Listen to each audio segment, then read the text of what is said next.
time flows like a river, transforming the landscape from once treacherous mountains and turbulent waters into a bustling metropolis. In the early summer, at Longqing University, the sun shines brightly outside the dormitory building. The campus is alive with lush greenery, chirping birds, and a laughter of students engaging in spirited conversations. Inside, the dormitories consist of neat and tidy three-bedroom suites, their furnishings arranged with precision, evoking a sense of comfort and ease. Room 3302, at this moment, stands with its door firmly shut. Within the 40-square-meter single bedroom, the bed, study desk, and wardrobe are perfectly positioned, creating a clean, bright, and inviting atmosphere. Beside the red desk adorned with white wallpaper, a handsome young man sits quietly, his head slightly bowed. He cradles a thick tome in his hands, intently flipping through its pages, his eyes shimmering with the light of contemplation. But in an era long past, driven by an insatiable thirst for wealth and greed, the people of the West embarked on frenzied explorations of the world. They discovered new continents, unearthing vast fortunes, and thus began their bloody path of colonialism. Ma Fu reads meticulously, his lips moving silently as he absorbs the text. During this time, these Western nations relentlessly plundered the wealth and resources of their colonies, enabling their rapid development at an unprecedented pace, which deepened the chasm between them and other nations. This laid the foundation for the Western dominance that would shape the world for centuries to come, all while leaving only bloodstains behind in the colonies. Though this process was brutal, it was undeniably a remarkable means for a nation to grow and flourish. After all, the essence of this world is stark and unforgiving. It is a realm that devours the weak. Only the strong can truly command the world. After a while, having turned halfway through the thick book, Ma Fu's fingers pause on a page, a cryptic smile appearing on his face as his gaze drifts toward the radiant window, myriad thoughts swirling in his mind. From the vantage point of millennia later, he finds no aversion to the brutality of colonialism. It seems an inevitable trajectory of historical progression. Remarkably, this mirrors our current era. Without the myriad colonies in the cosmos providing sustenance, the Alliance might not have experienced such swift development. How can we secure our place in this galaxy otherwise? What the book states is undeniable. To be weak and ignorant is the original sin. With these thoughts, Ma Fu reflects, still gazing out the window, lost in contemplation. His thoughts wander, leading him to consider the rise of the Alliance over the past millennium and the countless alien civilizations that have either perished or been absorbed into it, fading into the annals of time. These extraterrestrial civilizations' home worlds became colonies, contributing to the Alliance's rapid growth and prosperity. His thoughts flicker, and he inadvertently glances at the tome in his hands, suddenly reminded of the historical accounts of ancient China, another vivid illustration of this phenomenon. During the bloody colonial era of the Age of Discovery, China, proud of its civilization and etiquette, was subjugated by the Westerners' ancestors through barbarism, military might, and bloodshed for over a century due to its own technological backwardness and weakness. During that time, countless resources and treasures of China were relentlessly seized, and even after the awakening of national consciousness, the country languished for nearly a century. However, fortunately, modern China is no longer what it once was. It has truly risen. Today, in the Earth Alliance, China wields 90% of the discourse power. The usage of the Chinese language within the alliance has surpassed 60%. Though referred to as an alliance, in truth, China stands as the principal entity. Majestic China, glorious Yanhuang, with thousands of years of splendor, despite the shifting mountains and rivers, our bloodline remains unbroken. This is truly my China. As these thoughts swirl, Ma Fu recalls a phrase he once read, a smile gracing his lips, a swell of pride and honor surging within him, an emotion shared by every descendant of Yanhuang. Lost in these reflections, his resolve to become stronger intensifies. Since childhood, he has harbored a passion for historical texts, aware that behind every chronicle lies a tale of immense bloodshed. He understood, then, that in any era, weakness is the original sin, and there is no justification for it. Only the strong can truly dictate their fates and even influence the destinies of others. This truth applies not only to nations and peoples, but also to individuals. The essence of society is the powerful preying upon the weak. Whether as individuals or groups, to thrive, one must possess resources to acquire resources. One must seek and obtain them, often through the most direct means, plunder. In this world, the weak will lead a life of mediocrity, while only the strong can enjoy a life of grandeur and unparalleled honor. As a son of China, though born into humble beginnings, Ma Fu harbors an indomitable spirit, refusing to see himself as inferior. A life of mediocrity is certainly not his desire. In this grand age, he aspires to leave his mark in the annals of history. Though the Earth, its mother planet, and the surrounding stars exist in harmony, as a university student in this interstellar epoch, living within a realm of instantaneous communication spanning hundreds of light years, Ma Fu is acutely aware of the bloodshed that simmers beneath this seemingly tender society, cold and merciless. Since the dawn of the interstellar age, with warriors capable of splitting mountains and tearing apart warships, China has risen dramatically, dominating the Earth Alliance. Earth has embarked on the path chronicled in ancient texts, the age of the various Xia. Countless formidable warriors, in collaboration with the military, lead humanity into the boundless cosmos, sowing the seeds of Chinese civilization. These individuals were the first to encounter alien civilizations, fearless in the face of death and danger, disregarding their reputations, engaging in fierce competition with extraterrestrial beings, seizing life-bearing stars and the exploitable resources of the cosmos. Though this endeavor has resulted in innumerable casualties among Earthlings, every sacrifice is deemed worthwhile. In a mere millennium, the Earth Alliance has undergone unprecedented rapid development. Its territory now extends a staggering 2,900 light-years. Within this vast expanse, each star not only brims with resources for the Alliance's growth, but also serves as the future soil for its citizens. Every star is invaluable and irreplaceable.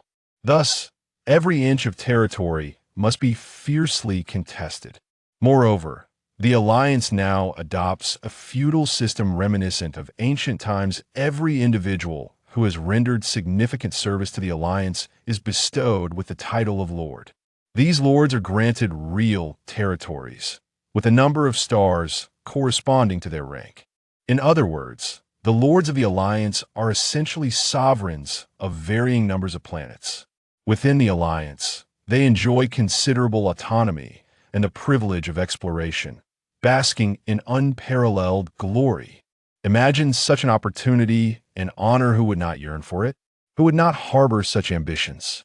From an early age, Ma Fu has absorbed tales of the Alliance's thousand-year development and the stories of its lords, now able to recite them almost verbatim. In his heart, such a life embodies the very essence of his desires. It is a life filled with excitement, one that stirs the imagination. Contemplating the adventure of exploring the unknown cosmos, encountering diverse civilizations, possessing his own celestial body, and expanding in the name of the ZHANG unparalleled glory. What a brilliant and exhilarating existence. Just the thought of it fills Ma Fu with uncontainable enthusiasm and boundless longing. Nevertheless, at this thought, Ma Fu gazed blankly out the window, a bitter smile gracing his face. To achieve such aspirations on his home planet, how exceedingly difficult it was for him. Though the mother planet held an extraordinary status within the Alliance, serving as a political epicenter inhabited by numerous prominent figures, it was not vast enough to provide ample energy for its citizens to cultivate. Ironically, the population of the mother planet was staggering over 2 billion. This nearly surpassed the planet's capacity to sustain them. Consequently, for the ordinary individuals residing there, the path to prominence was fraught with challenges. For someone like Ma Fu, born into humble circumstances, this was virtually an impossibility. Those without significant backgrounds, like Ma Fu, found little opportunity for advanced cultivation techniques on this harmonious planet, which, in this age dominated by martial artists, cast a shadow of despair over his future. The absence of superior techniques implied a formidable barrier to enhancing one's strength. In a realm where martial prowess and ranks dictated everything, even the most perilous interstellar explorations were laboring on inhospitable alien worlds merely to obtain more opportunities would ultimately yield one conclusion: remaining trapped on the mother planet. Being confined to the mother planet in this era meant being deprived of the chance to engage with a captivating age. In this epic, profound martial realms and formidable strength represented the very essence of existence. Thus, the solitary viable opportunity before Ma Fu was to empower himself, to seize time and elevate his prowess, meet the standards, and apply for immigration. He yearned to join the planets of the Alliance's lords, to explore the celestial bodies reclaimed from alien civilizations, or those undiscovered worlds unveiled by the Lord's exploratory teams. Despite the myriad dangers lurking within, such endeavors bore the promise of superior cultivation methods, and perhaps, with enough merit, the chance to receive guidance from the formidable warriors of the Annihilation fleets. This path had indeed proven to be the ascent of many who had been bestowed the title of Lord within the Alliance. No matter what, I cannot afford to miss this chance for immigration. As his thoughts whirled, Ma Fu's heart brimmed with determination. Contemplating the vast cosmos beyond his home planet, where countless civilizations converged and wisdom flourished, he imagined powerful interstellar empires rising and falling, formidable warriors emerging, and epic clashes of fleets amidst life and death struggles. What an exhilarating era it was. Could he, in such a vibrant world, resign himself to a mundane existence on the mother planet? Absolutely not. At this moment, Ma Fu's heart roared in defiance, his expression slightly contorted, his heart pounding fiercely. Though immigration presented monumental challenges for him, should he, in the face of such adversity, relinquish hope? How could he possibly accept such a fate? In this remarkable era, how could he bear to miss out? Immigration. I must achieve it. Ma Fu repeated fervently in his mind. This was his paramount goal, his singular aspiration. With these thoughts swirling, Ma Fu felt an insatiable fire igniting within him, an unyielding restlessness. In just 5 months, the Alliance's lords will dispatch envoys to recruit immigrants from the mother planet. This opportunity must be seized. Otherwise, the next chance may not arise for another 30 years. Such a prolonged wait would mean losing far too much. Therefore, he could not afford to wait for another opportunity. Training. From this moment forth, I must not squander a single moment. I must break through. Only by reaching the organ realm will I have a chance. His thoughts raced as he clenched his teeth, his heart nearly bellowing in desperation. Frustration and a myriad of emotions surged within him. He was not one to languidly drift through life on the mother planet, merely subsisting. In an age where he could not directly partake in the vast cosmos, he felt an insatiable yearning. Strength, strength, unbidden. These words echoed in his mind, resonating with fervor as his heart raced. Since embarking on his path of cultivation, the pursuit of strength had become the unequivocal route to success. For only the powerful could enjoy extended lifespans, endure the hardships of interstellar travel, and withstand the terrifying pressures of spatial jumps. Yet for Ma Fu, who possessed only the Alliance's basic martial techniques and the traditional Chinese martial arts taught at the academy, advancing even a single realm was an arduous endeavor. However, this opportunity I shall not forfeit. Absolutely not. A resolute expression graced Ma Fu's youthful visage. his teeth clenched in determination. I will not let this era slip away from me. Not for a moment. Mafu silently vowed. This age of interstellar colonization belonged to the descendants of Huaxia, as a scion of the Yin and Huang bloodline. How could he allow such an era to elude him? With a decisive clap, Mafu abruptly closed the thick tome he had been holding, producing a crisp sound. The cover bore the embossed title, Colonization in the Age of Great Navigation, inscribed in faint golden letters. A millennium ago marked the era of grand maritime explorations, and now, to put it plainly, we stood on the brink of a new colonization age, interstellar colonization. The boundless cosmos concealed untold riches, ripe for humanity to seize and conquer. He who does not take what heaven has bestowed shall suffer its wrath. History has shown that such an era demands conquest, not compassion. This epoch belongs to the infinite cosmos, an era devoid of rules to constrain it, where the only law is strength. It is a time devoid of morality, defined solely by the balance of power cold and bloody. Yet, it is also a time brimming with glory. As thoughts swirled in his mind, Mafu closed the book, his breath growing heavier, his heart racing. He paused momentarily before brushing his fingers across the tome, watching as the thick volume vanished from his grasp. It was indeed a holographic book. In comparison to the technology of a millennium past, it was far more advanced. Physical books were now scarce, found only in a handful of large libraries within the Alliance. Step by step, at this moment, Mafu felt a tempest of emotions within him. He had lingered in the bone-refining realm for quite some time, yet, hindered by the level of his cultivation techniques and the resources required, he struggled to break through. Despite his growing impatience regarding his advancement, he restrained his impulses, refraining from immediate cultivation. Throughout the long history of martial arts development, although many profound techniques remained hidden, certain cultivation taboos were well known to all citizens.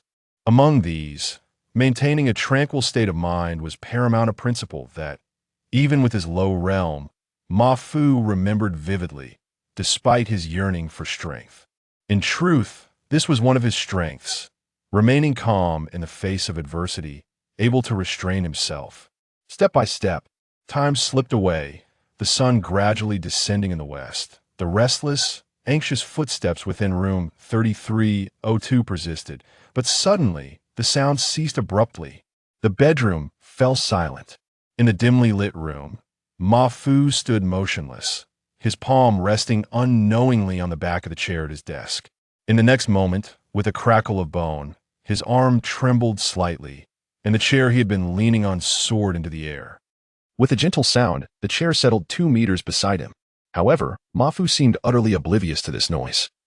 Taking a bold step forward to stand resolutely at the desk, he then retrieved a square sheet of white paper, measuring 1 meter on each side, and laid it flat on the desk, followed by a brush and an inkstone. Grasping the brush, Mafu focused intently on the pristine paper, inhaling deeply before dipping the brush into the ink. In an instant, the brush descended with a swift motion. With a flourish, a striking black dot emerged on the white canvas, yet Mafu did not falter. His wrist moved gracefully, the brush gliding across the paper with fluidity. With a soft rustling sound, and in mere moments, the characters for stillness began to spring forth across the wide expanse. Initially, the strokes appeared somewhat chaotic and heavy, but gradually, they acquired a certain elegance and roundness, as if the essence of tranquility was infused within the characters. As the final character filled the page, the large, resplendent stood out, perfectly formed and aesthetically pleasing. At that moment, Mafu exhaled deeply, a serene smile gracing his face, a smile imbued with tranquility. With a flick of his fingers, the excess ink was shaken off the brush, and in the next instant, without any significant movement, the brush leapt from his hand, landing neatly within its holder.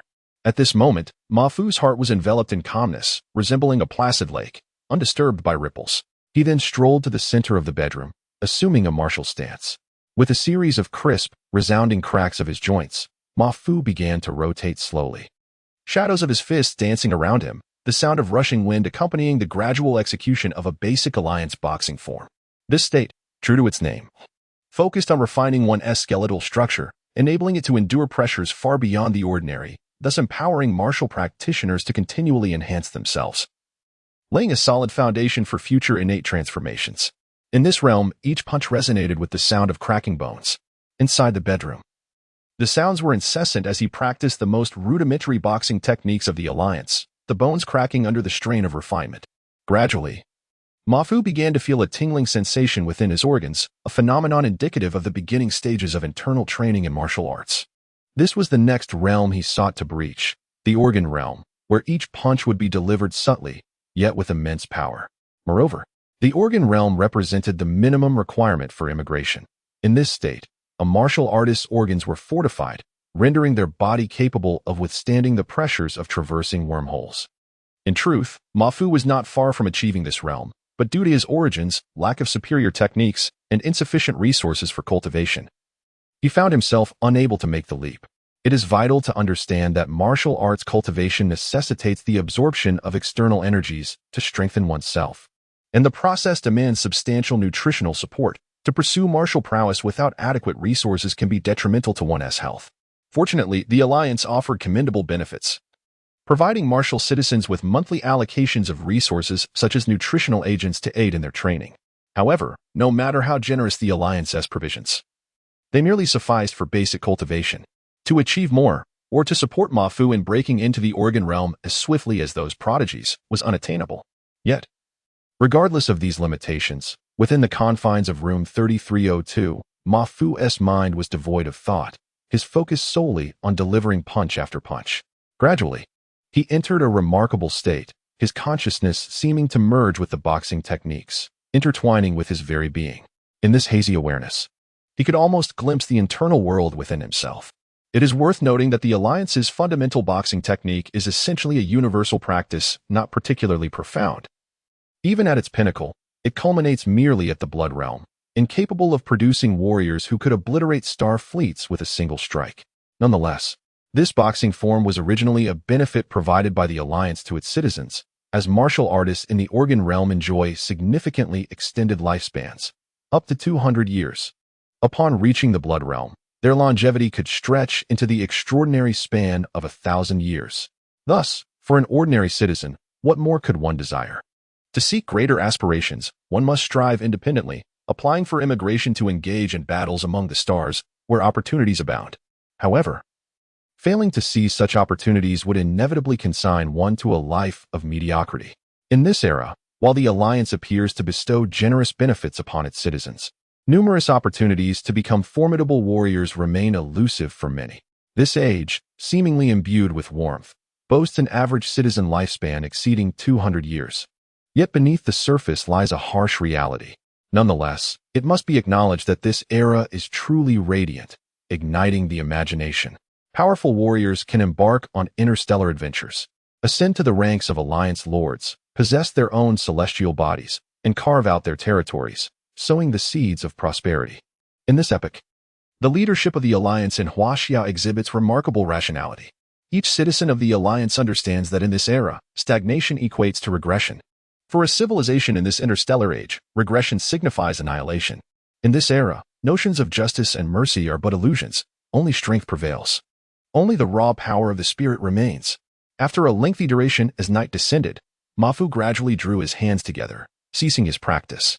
He released a long, deep breath, pausing momentarily before making his way, drenched in sweat, into the bathroom. Chapter 2. A brief history of cultivation. The following day, the sun shone brightly. Ma-Fu rose early and diligently practiced his fundamental boxing techniques. As of today, the courses at the university would gradually conclude over the next week, marking the impending graduation of his cohort and the approach of the most pivotal choice of their lives. Ma-Fu, what are your plans after graduation? In classroom 4310, a well-lit lecture hall, Zhou Yang, with his dark complexion and slightly plump figure, casually took a seat beside Ma-Fu and inquired. As he spoke, his fingers lightly tapped on the desk, revealing an ancient-looking tome of over 300 pages. With a flick of his finger, the pages turned rapidly, mimicking the effect of a genuine paper book, making it impossible to discern that it was a holographic projection. Ma-Fu nodded calmly, his dark eyes filled with determination. He would not relinquish this opportunity, given your current level and the potential you possess. I believe it would be wise to secure a stable job first and gradually hone your skills. When the Lords come to our home planet to recruit immigrants next time, you'll undoubtedly be able to make a breakthrough. By then, if you wish to immigrate, it will be a breeze.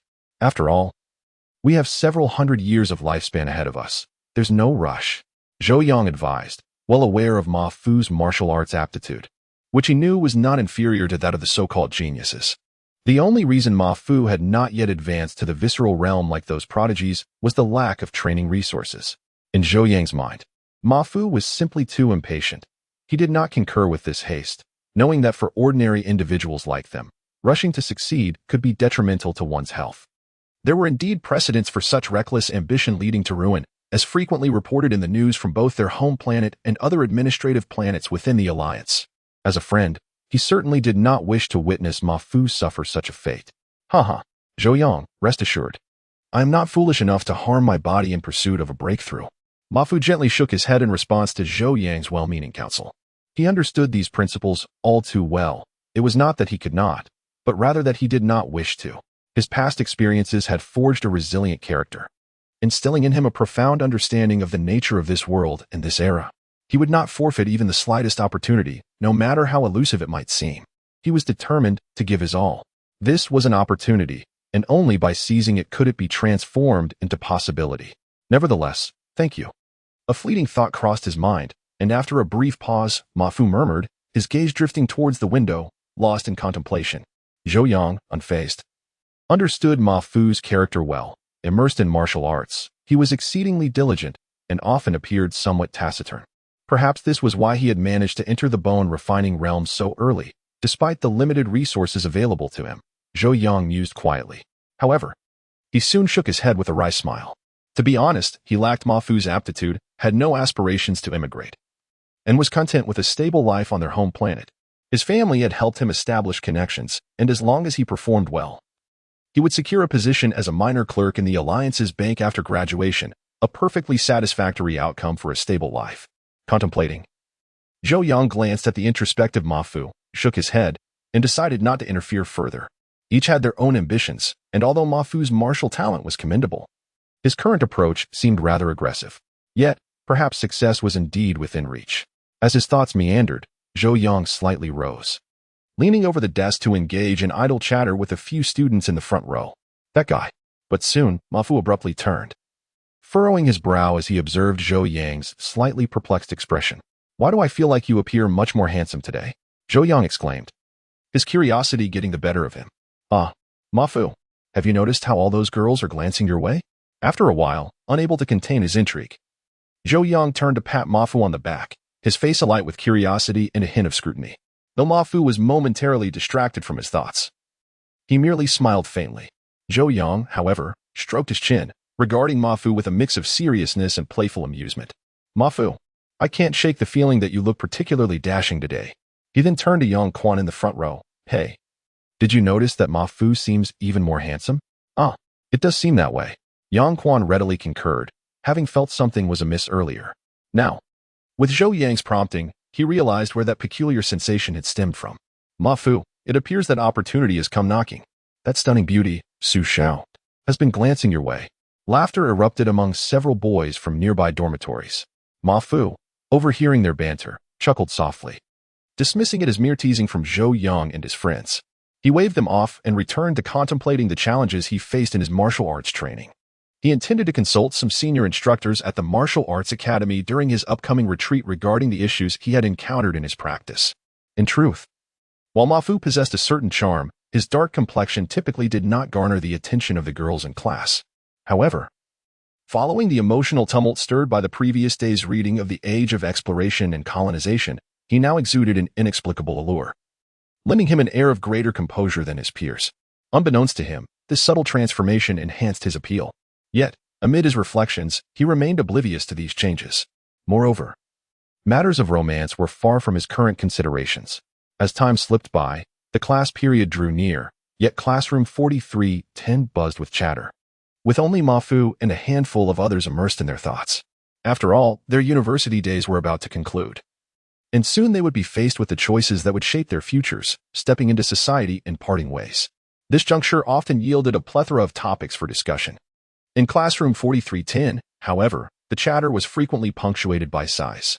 Most students entering Launching University hailed from ordinary backgrounds, and the prospect of achieving something significant in this dazzling interstellar era post-graduation seemed nearly impossible.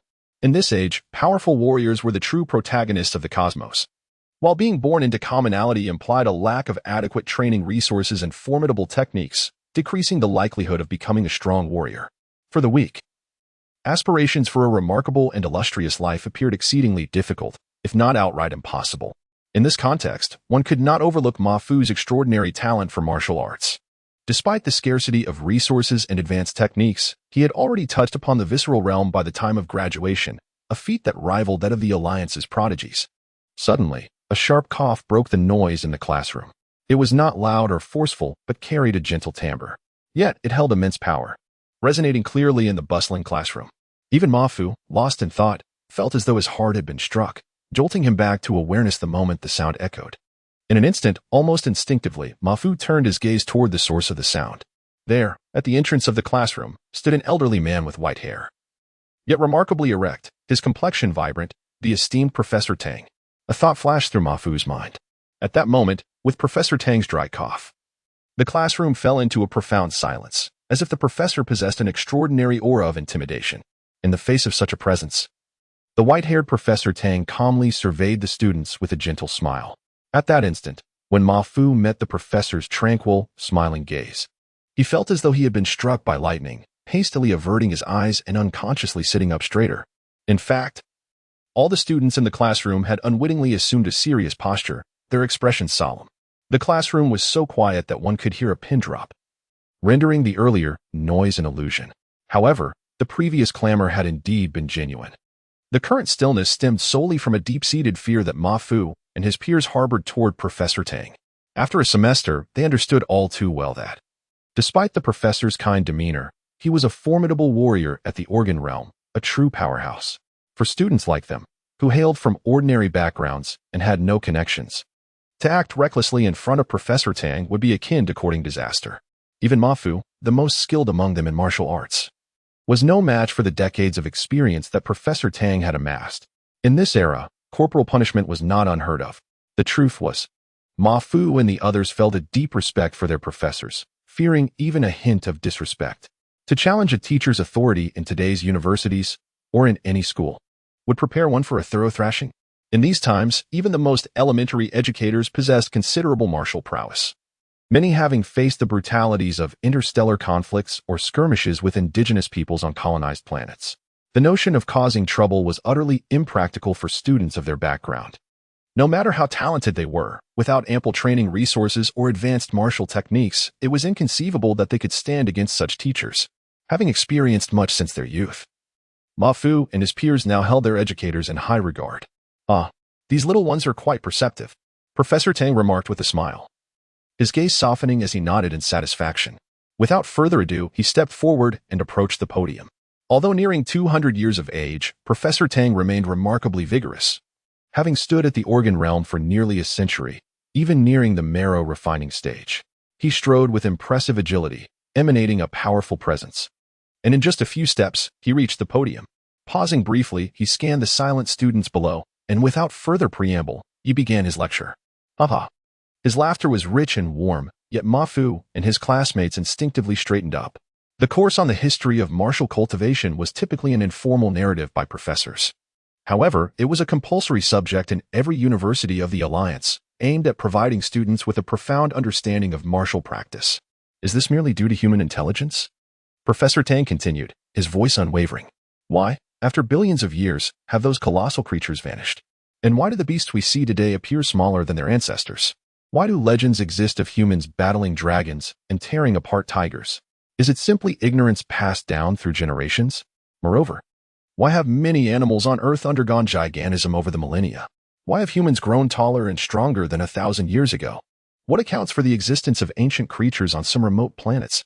In the hushed classroom, Professor Tang's rhetorical questions resonated with increasing fervor. These seemingly naive inquiries concealed humanity's newfound understanding of the cosmos after millennia of exploration. They were not simplistic answers based on environmental changes. For martial practitioners, This knowledge bore particular significance, as it formed the foundation of the flourishing martial arts. Indeed, I shared similar curiosities in my youth. Professor Tang paused, smiling as he tempered his emotions. After all, he had taught this course for decades. Yet, a sense of unrest lingered within him. For he held profound feelings for the burgeoning alliance and understood the implications of these inquiries for its future. At that moment, Ma Fu felt a stirring within him, connecting numerous thoughts. Unquestionably, the new insights presented by Professor Tang represented a monumental advancement for humanity in the alliance. The professor remained unhurried, observing the attentive students, nodding approvingly. In reality, the classroom's focus sharpened, with each student feeling a surge of excitement. Though Professor Tang refrained from revealing the answers, they understood that these insights contributed to the alliance's current splendor, the evolution of martial arts, and the emergence of powerful warriors traversing the stars.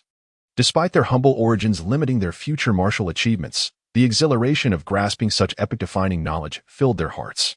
After all, the strength of the alliance was a source of pride for them. Even if the rise of martial practitioners and the true resurgence of their civilization seemed intertwined with tales of extraterrestrial vessels.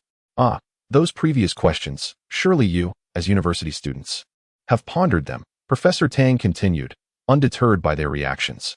His stature may have been modest, but as a formidable warrior at the organ realm, his voice resonated with potent energy, ensuring that even if their minds wandered, his words remained clear. Indeed, the essence of this inquiry lies in energy.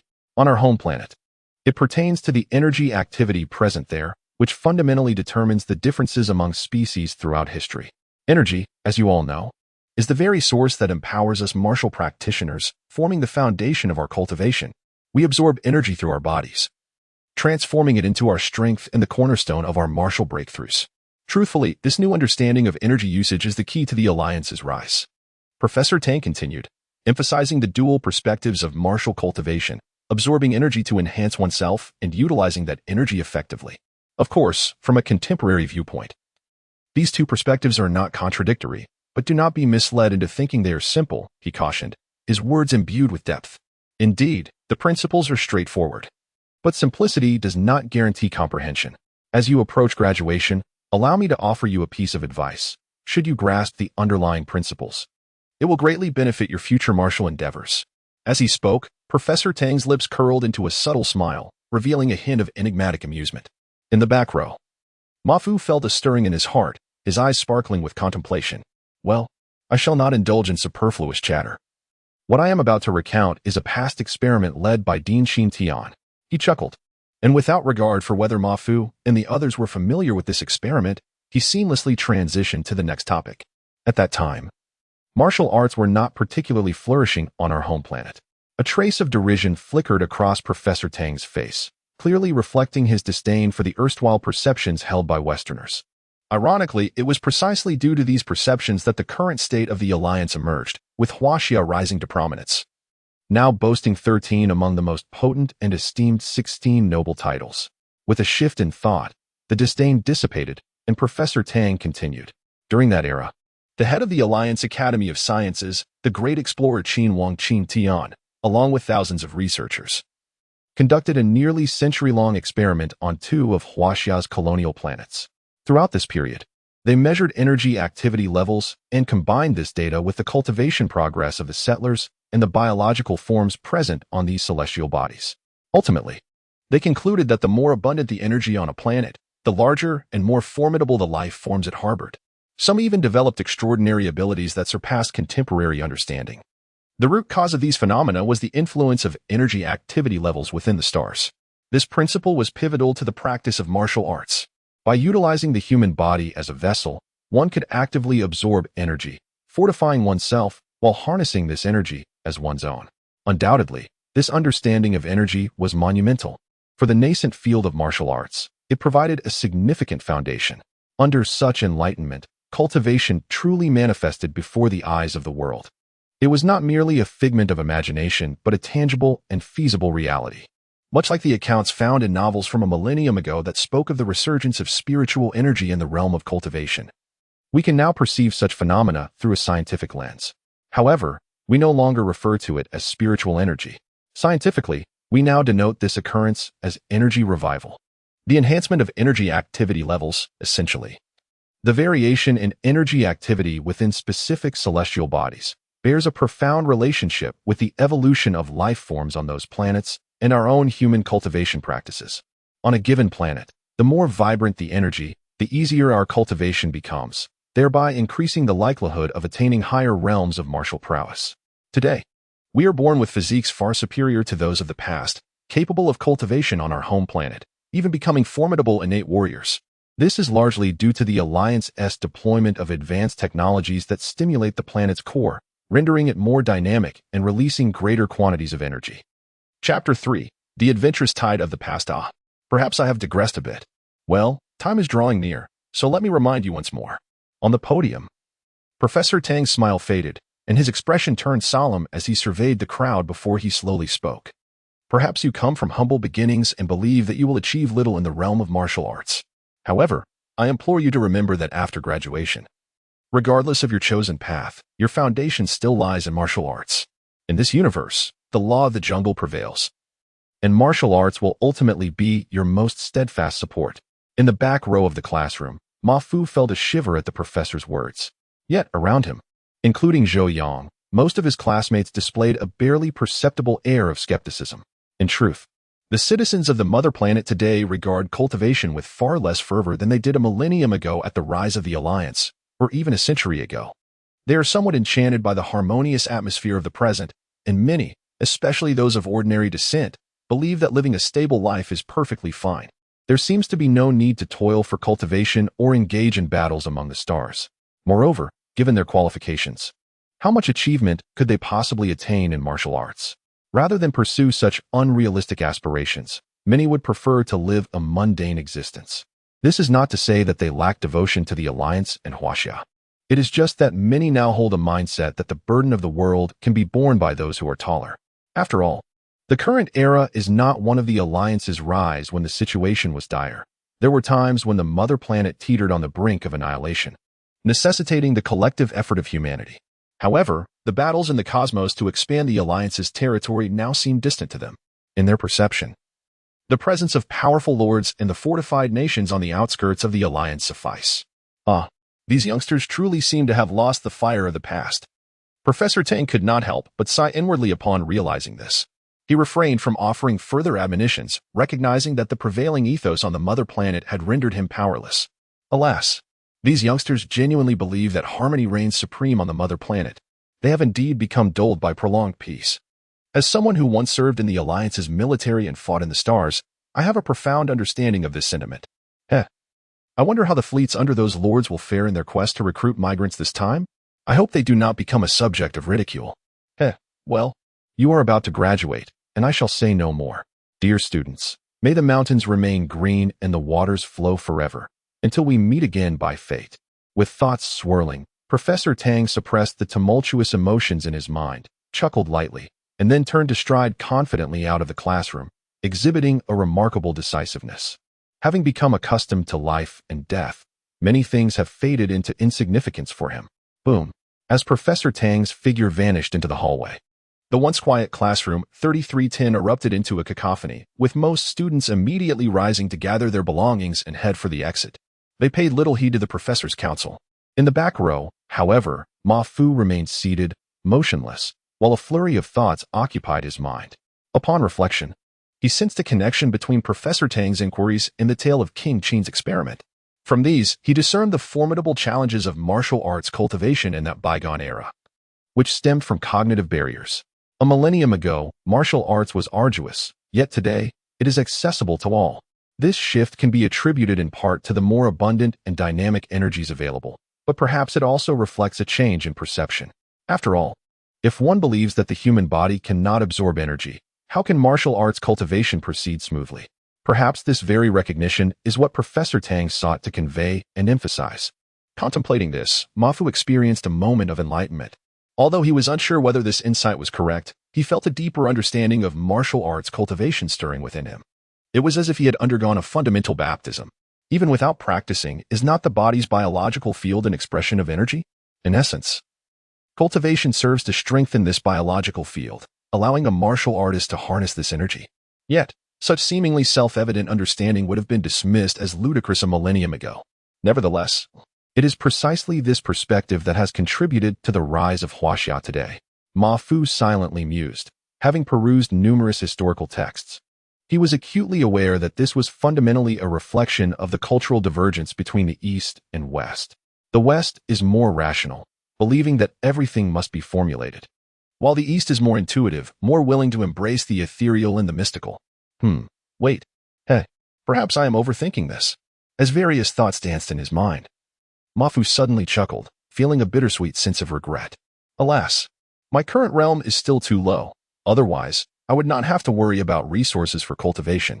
I could simply absorb wandering energy to achieve breakthroughs. Hey, Ma Fu, let us go. At that moment, Ma Fu felt a sudden weight on his shoulder and heard Zhou Yang's voice. A glance revealed Zhou Yang, having tidied up, waiting for him nearby. Hastily gathering his belongings, Ma Fu looked around and noticed the classroom was already empty. Zhou Yang, just a moment. Observing Zhou Yang's slightly sullen face, Ma Fu smiled and quickly packed up his things. Alas, it seems that such tranquil days will soon be a thing of the past. Before long, Ma Fu finished packing and walked out of the academic building alongside Zhou Yang. However, after just a few steps, Ma Fu paused, turning to glance back at the towering academic building, which loomed over 300 meters high, as well as the serene and leisurely atmosphere of the surrounding courtyard. And a sense of nostalgia washed over him. Yet, he had no regrets about his decision. He was not the type to settle for mediocrity. Besides, if he were to live a mundane life on the mother planet like the other students, unable to step into the cosmos and partake in its splendid and captivating world, that would be his true source of regret and dissatisfaction. Meanwhile, Zhou Yang was completely devoid of such sentiments. He appeared relaxed, casually observing his surroundings. The campus environment of Longqing University is indeed quite splendid. Although martial arts flourish now, the technological standards of the Alliance remain formidable. The environmental pollution that plagued a millennium ago has been entirely eradicated. Ma Fu, how about we play a few rounds on the Star Network later? I wonder if you've made any progress. Noticing Ma Fu had stopped, Zhou Yang also halted his steps and made the suggestion, a gleeful smile of excitement appearing on his slightly plump, dark face. Ma Fu's martial arts talent far surpasses his own. In reality, he had suffered greatly in their physical contests. However, the Star Network was a different story. Hey, you're not going to go off and cultivate again, are you? Though you want to apply for migration, there's no need to be so diligent. Zhou Yang's smile faltered as he began to grumble. Oh well, I'll just find that fellow Yang Quan. Seeing Ma Fu's indifference, Zhou Yang could only shake his head in resignation, then waved his arm, which bore a device akin to a smartwatch, saying, "All right, I'll take my leave. I won't disturb your cultivation, but remember to reach out to me if anything comes up. Rest assured, I won't forget to contact you." Ma Fu raised his arm to shake the device on his wrist and replied with a smile. Alas, the world has certainly changed. Yet, as he watched Zhou Yang gradually walk away, along with the carefree crowd around him, Ma Fu could not help but sigh in contemplation, reflecting upon a millennium ago. Even in the cinematic records of over a century past, one could observe students within the campus briskly traversing their paths, hearts filled with fervor, nurturing dreams of joining the Alliance's military or embarking on adventures amongst the stars, diligently honing their skills. Yet, in stark contrast to the present, how many among the current student body possess such aspirations? Instead, many seem to have succumbed to the allure of comfort and indulgence, merely maintaining their martial training. Which is already a commendable feat. This state of affairs is perhaps unavoidable, as the Alliance grows in strength and the home planet enjoys a unique status. An increasing sense of security has enveloped it. With such assurances on the home front, far removed from peril, it is only natural that a culture of relaxation and complacency has taken root over time. The once fervent spirit of uniting for the Alliance's prosperity, actively participating in celestial explorations, and passionately engaging in rigorous training has gradually faded. Moreover, the Star Network, a virtual combat platform developed by the Alliance after mastering technologies such as superluminal communication and virtual reality, was intended to assist lower-tier martial artists in honing their skills. However, as time has passed, many on the home planet have neglected their martial training, becoming enamored with this combat game, forgetting that the essence of cultivation lies in strengthening oneself. While the Star Network offers invaluable benefits for training and combat, an excessive obsession with it, at the expense of personal martial development becomes a misallocation of focus. Reflecting on the diligent predecessors who braved the cosmos, shedding blood and fearlessly exploring the vastness of space in pursuit of the Alliance's strength. A deep sigh escapes Mafu's lips. The moral fabric of society is indeed deteriorating. Nonetheless, regardless of the actions of others, a life of mediocrity is not what I desire. The cosmos, the battlefield, the uncharted explorations of distant stars, there lies my true home. As these thoughts whirl within him, a resolute light ignites in Mafu's eyes, lifting his gaze towards the boundless azure sky. In that infinite expanse, countless extraordinary events are undoubtedly unfolding at this very moment. Perhaps, Alliance explorers are discovering new stars, or the noble military fleets are engaged in fierce battles with alien civilizations. Contemplating such a life stirs Mafu's blood, igniting a yearning within his spirit. Yet, the present calls for training. Only by achieving breakthroughs can I secure my place in this forthcoming migration. With a determined mindset, Mafu strides purposefully towards his dormitory. Chapter 4. Taking leave. Time flies. And in the blink of an eye, a week has passed. During this week, aside from attending classes punctually, Mafu has wasted no time in his spare moments, fully immersing himself in the practice of martial arts. Compared to before, he has dedicated several times more effort. This feeling is truly wonderful. I sense that I am now closer to the realm of internal organs. In the dormitory 3302, Mafu gradually retracted his stance, exhaling a long breath of turbid air. Feeling the abundant strength coursing through his body, he clenched his fist in quiet determination, his dark eyes shimmering with excitement in the dimly lit room. At this moment, upon introspection, Mafu could distinctly perceive a warm sensation within his internal organs, as if warm currents were flowing through them. If there were real-time monitoring equipment, it would reveal a significant enhancement in his internal organ strength compared to a week ago. At this pace, I shall undoubtedly break through before enrolling for immigration. Mafu mused to himself, brimming with confidence. Thoughts flitted through his mind, yet he remained stationary. Having just completed his boxing practice, a warm aura emanated from him. And due to excessive perspiration, the room appeared somewhat foggy. However, I have already exhausted all the nutritional supplements. It will be challenging to achieve further progress without them. His thoughts shifted, and Mafu quickly tempered his emotions, pondering the predicament he currently faced, his brow furrowing slightly. If the need for nutritional substances during cultivation cannot be resolved, then achieving a breakthrough will be no simple matter. It seems that I can no longer remain at the school. Otherwise, I fear my aspirations for a breakthrough will be thwarted. Given the urgency of time and having nearly reached my limits, the next step is to head to the martial arts school. With a surge of determination, Mafu gritted his teeth, finally resolving himself, harboring a slight resentment as he thought, it's just 100,000 star coins. I'll go all out this time. Despite this resolve, the thought of spending that 100,000 star coins quickly brought a grimace to his face. After all, it represented 2 decades of hard-earned savings. Unlike many at Launching University, he has been an orphan since childhood, relying solely on himself. Reflecting on the past 20 years, he has not only devoted immense energy to martial arts training, but has also managed to support himself while saving up that sum. The challenges he faced are readily apparent. However, if he can break through to the realm of internal organs, then all will be worthwhile. Nevertheless, such thoughts were fleeting, and his expression turned resolute. Well, now that the university courses are almost concluded, although there are still exams, I believe the old professor will not make it too difficult for me to take leave. With this thought, Mafu stepped into the shower room. Splash, splash. The sound of flowing water resonated in the bathroom. It is worth noting that the university does offer guidance in martial arts training, yet few truly engage in it. Even though Mafu is financially constrained, he never considered practicing at the university. The reasons are twofold. Firstly, martial arts schools are far more specialized, and secondly, institutions like Launching University, which offer free education, do not boast exceptional faculty in martial arts.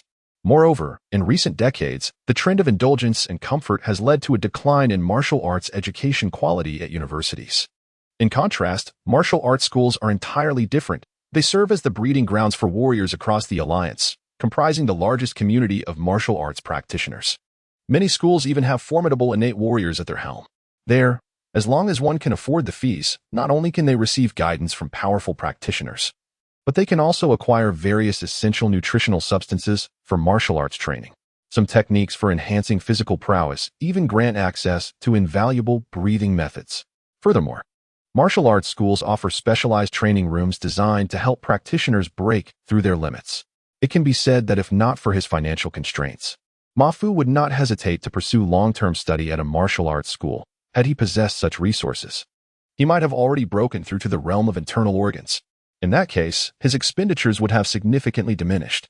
However, due to the intensity of his training this week compared to before and no longer suppressing his consumption of nutritional supplements, his progress has exceeded his expectations.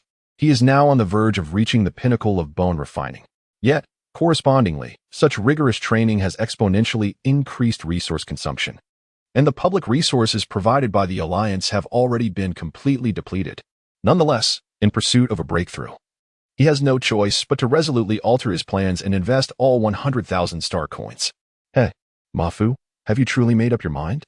In the spacious office of a single teacher, a rugged-faced middle-aged man regarded Ma Fu with a playful smile, casually toying with the leave request form in his hand. Yes, teacher, I had nearly reached the pinnacle of bone refining. I am just one step away from breaking through. The martial arts school will provide me with even greater assistance. Ma Fu's face exuded determination as he earnestly nodded. Indeed, teacher.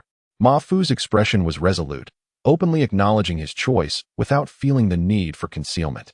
Although many would find his decision, alongside his background, rather laughable and unrealistic, foolhardy, even, who can truly know the outcome until the end? That place is where passions ignite and aspirations soar, a realm to which many yearn to belong. Remaining on the home planet, individuals like Ma Fu, common folk, are most likely to lead mundane lives. What meaning is there in that? As for exams, do they hold significance in this era? Such thoughts flickered through his mind, and he felt increasingly satisfied with his desire to venture into the stars. Very well. Your leave is approved. The middle-aged man's smile widened, and he spoke decisively. Thank you, teacher. Ma Fu felt a wave of relief and hurriedly expressed his gratitude, saying, Well, I shall take my leave now. No need for thanks. The middle-aged man chuckled, seemingly unconcerned, but paused momentarily before addressing the departing Ma Fu, asking, Ma Fu, do you have enough funds for the martial arts school where you plan to retreat and break through? As someone who has been through it, he understands all too well the considerable expenses and challenges faced by ordinary individuals in the pursuit of martial arts. It can be said that every aspect requires financial support. Without sufficient funds, there will be no adequate training resources, making martial arts cultivation all the more arduous. Oh, it's sufficient. Thank you, teacher. The voice of the middle-aged man rang out again, causing Ma Fu's heart to skip a beat, prompting him to halt. Was it just his imagination? Or did the homeroom teacher's attitude seem markedly warmer than before? Go ahead. If you encounter any difficulties, feel free to contact me through your smart brain. Here in Longqing, I can still lend some assistance. The middle-aged man smiled and nodded, saying no more. Yes. Ma Fu nodded solemnly, a sense of gratitude swelling within him. The once cold and intimidating homeroom teacher was surprisingly amiable today, an unexpected turn of events for Ma Fu. Nonetheless, this was a fortunate development for him. Indeed. Who would have thought that amidst the current trend of complacency, such an interesting individual would emerge, especially in my class? TSK. I never noticed it before. After Ma Fu departed, the middle-aged man maintained a smile, murmuring to himself. In Ma Fu, he faintly perceived the indomitable spirit reminiscent of those valiant predecessors from the Alliance who, in the vastness of the cosmos, sacrificed their lives and shed blood, undeterred by peril, forging paths amidst the boundless stars. They were imbued with an insatiable ambition and a relentless drive to transcend mediocrity. Reflecting upon those forebears, many of whom have since become renowned figures throughout the galaxy, one must ponder how few among them were born into privilege. Most were ordinary individuals who ascended to greatness step by step, embarking on the path of martial prowess. Yet, considering the present, the Alliance has grown ever more formidable, and upon this thought, the middle-aged man could not help but sigh softly. At that moment, as he emerged from the head teacher's office, Ma Fu felt a sense of relief. Everything was now in order. The next step was to head to the Martial Arts Academy. Indeed, it seemed that for the next few months, he would be hard to find. He was preparing to retreat to the Longqing Martial Arts Academy for intensive training. By the way, he thought to inform Young Quan as well. As he stepped toward the exit, Ma Fu utilized his smart brain to send a video message to Zhou Yang. Hey, you madman. Are you really going to be this reckless? He felt a twinge of emotion. In truth, Zhou Yang's family circumstances were not particularly affluent, merely adequate. Yet Ma Fu appreciated his determination. With a shift in thought, he continued, "This time, I have prepared 100,000 star coins for 3 to 4 months of training at the academy. That should suffice." "Huh. Well done, you rascal. I had almost forgotten you are still that junior coach at the launching martial arts academy. With that in mind, I have nothing further to say. However, you wouldn't have had this planned all along, would you? But considering you've been there for 4 years, you should be entitled to quite a few perks this time, damn it. Ma Fu has hung up on me again," Zhou Yang quickly realized, cursing under his breath. Though he did not dwell on it for long. Soon, his consciousness re-entered the star network. Instantly, a short, stout figure, somewhat resembling Zhou Yang, sprang to life. Chapter 5, all set. Hee, Uncle Lu, it's like this. I recently felt on the verge of a breakthrough. So I took a leave of absence from school to come here to the martial arts hall for seclusion. Ma Fu scratched his head and explained his reason for coming with a calm demeanor, but as he spoke, he couldn't help but steal glances at the man before him, feeling an inexplicable tension in his heart. After all, the promises made by the launching martial arts hall regarding his impending breakthrough were merely verbal commitments. The veracity of this matter was of utmost importance to Ma Fu at this moment. As Uncle Lu listened to Ma Fu's explanation, his expression gradually turned serious, causing Ma Fu's heart to race. If the martial arts hall were to go back on their word and withdraw those promised benefits, it would be quite challenging for him to make a breakthrough with just 100,000 star coins. A fleeting thought of worry crept into his mind, and he began to feel anxious, as evidenced by the growing unease on his face. "Kiki, all right, you rascal. I'm not teasing you anymore. Rest assured. Those little benefits are nothing for the scale of the martial arts hall. Since we have made you a promise, I will not make things difficult for you." Just as Ma Fu's heart was in turmoil, Uncle Lu burst into hearty laughter. Ma Fu felt a wave of relief wash over him. However, after a brief pause, Uncle Lu's voice suddenly turned stern. "Though the martial arts hall has made concessions for you, do not expect to cut corners on the rest. Understood, Uncle Lu? I know this well. Besides, the martial arts hall has already treated me generously. How could I be greedy for that little bit of money?" Upon hearing this, Ma Fu quickly assured him that he was not the sort to take advantage of others. "Hee, just remember that," Lu said with a gentle smile, casually waving his hand. Then, with a slight motion of his arm, a projection of light emanated from the device on his wrist, revealing an image of a well-appointed training room, complete with all the amenities for daily living. "Here, this is training room 201, which has already been prepared for you. You can just smile secretly. This room is more than enough for you to break through to the visceral realm. To say the least, you have indeed benefited greatly. Thank you for your consideration, Uncle Lu." Ma Fu glanced at the image and immediately expressed his gratitude. At that moment, he felt warmth in his heart. Compared to other martial arts halls, although launching martial arts hall strength was not particularly high, it was undoubtedly the most personable. In fact, after 4 years of familiarity with launching martial arts hall, just seeing the room number, he understood that he had indeed gained a significant advantage this time. Training room 201 ranked among the top in the second division, and its energy activity level was such that even martial artists at the marrow refining stage would gain considerable benefits from training there. In reality, with his 100,000 star coins, according to market rates, he could only rent a standard training room in this division. Now, being able to use a room like 201 clearly indicated that the martial arts hall was treating him exceptionally well. "Kiki, all right, when did you become so fussy?" Uncle Lu feigned displeasure but couldn't hide the smile in his eyes. However, there was a hint of sentimentality as well. After nearly a decade of acquaintance with Ma Fu, he genuinely felt that Ma Fu was quite remarkable. He had a strong determination for cultivation. Thus, Uncle Lu was inclined to offer him some assistance, especially since individuals with Ma Fu's ambition were scarce on their home planet, particularly coming from humble beginnings.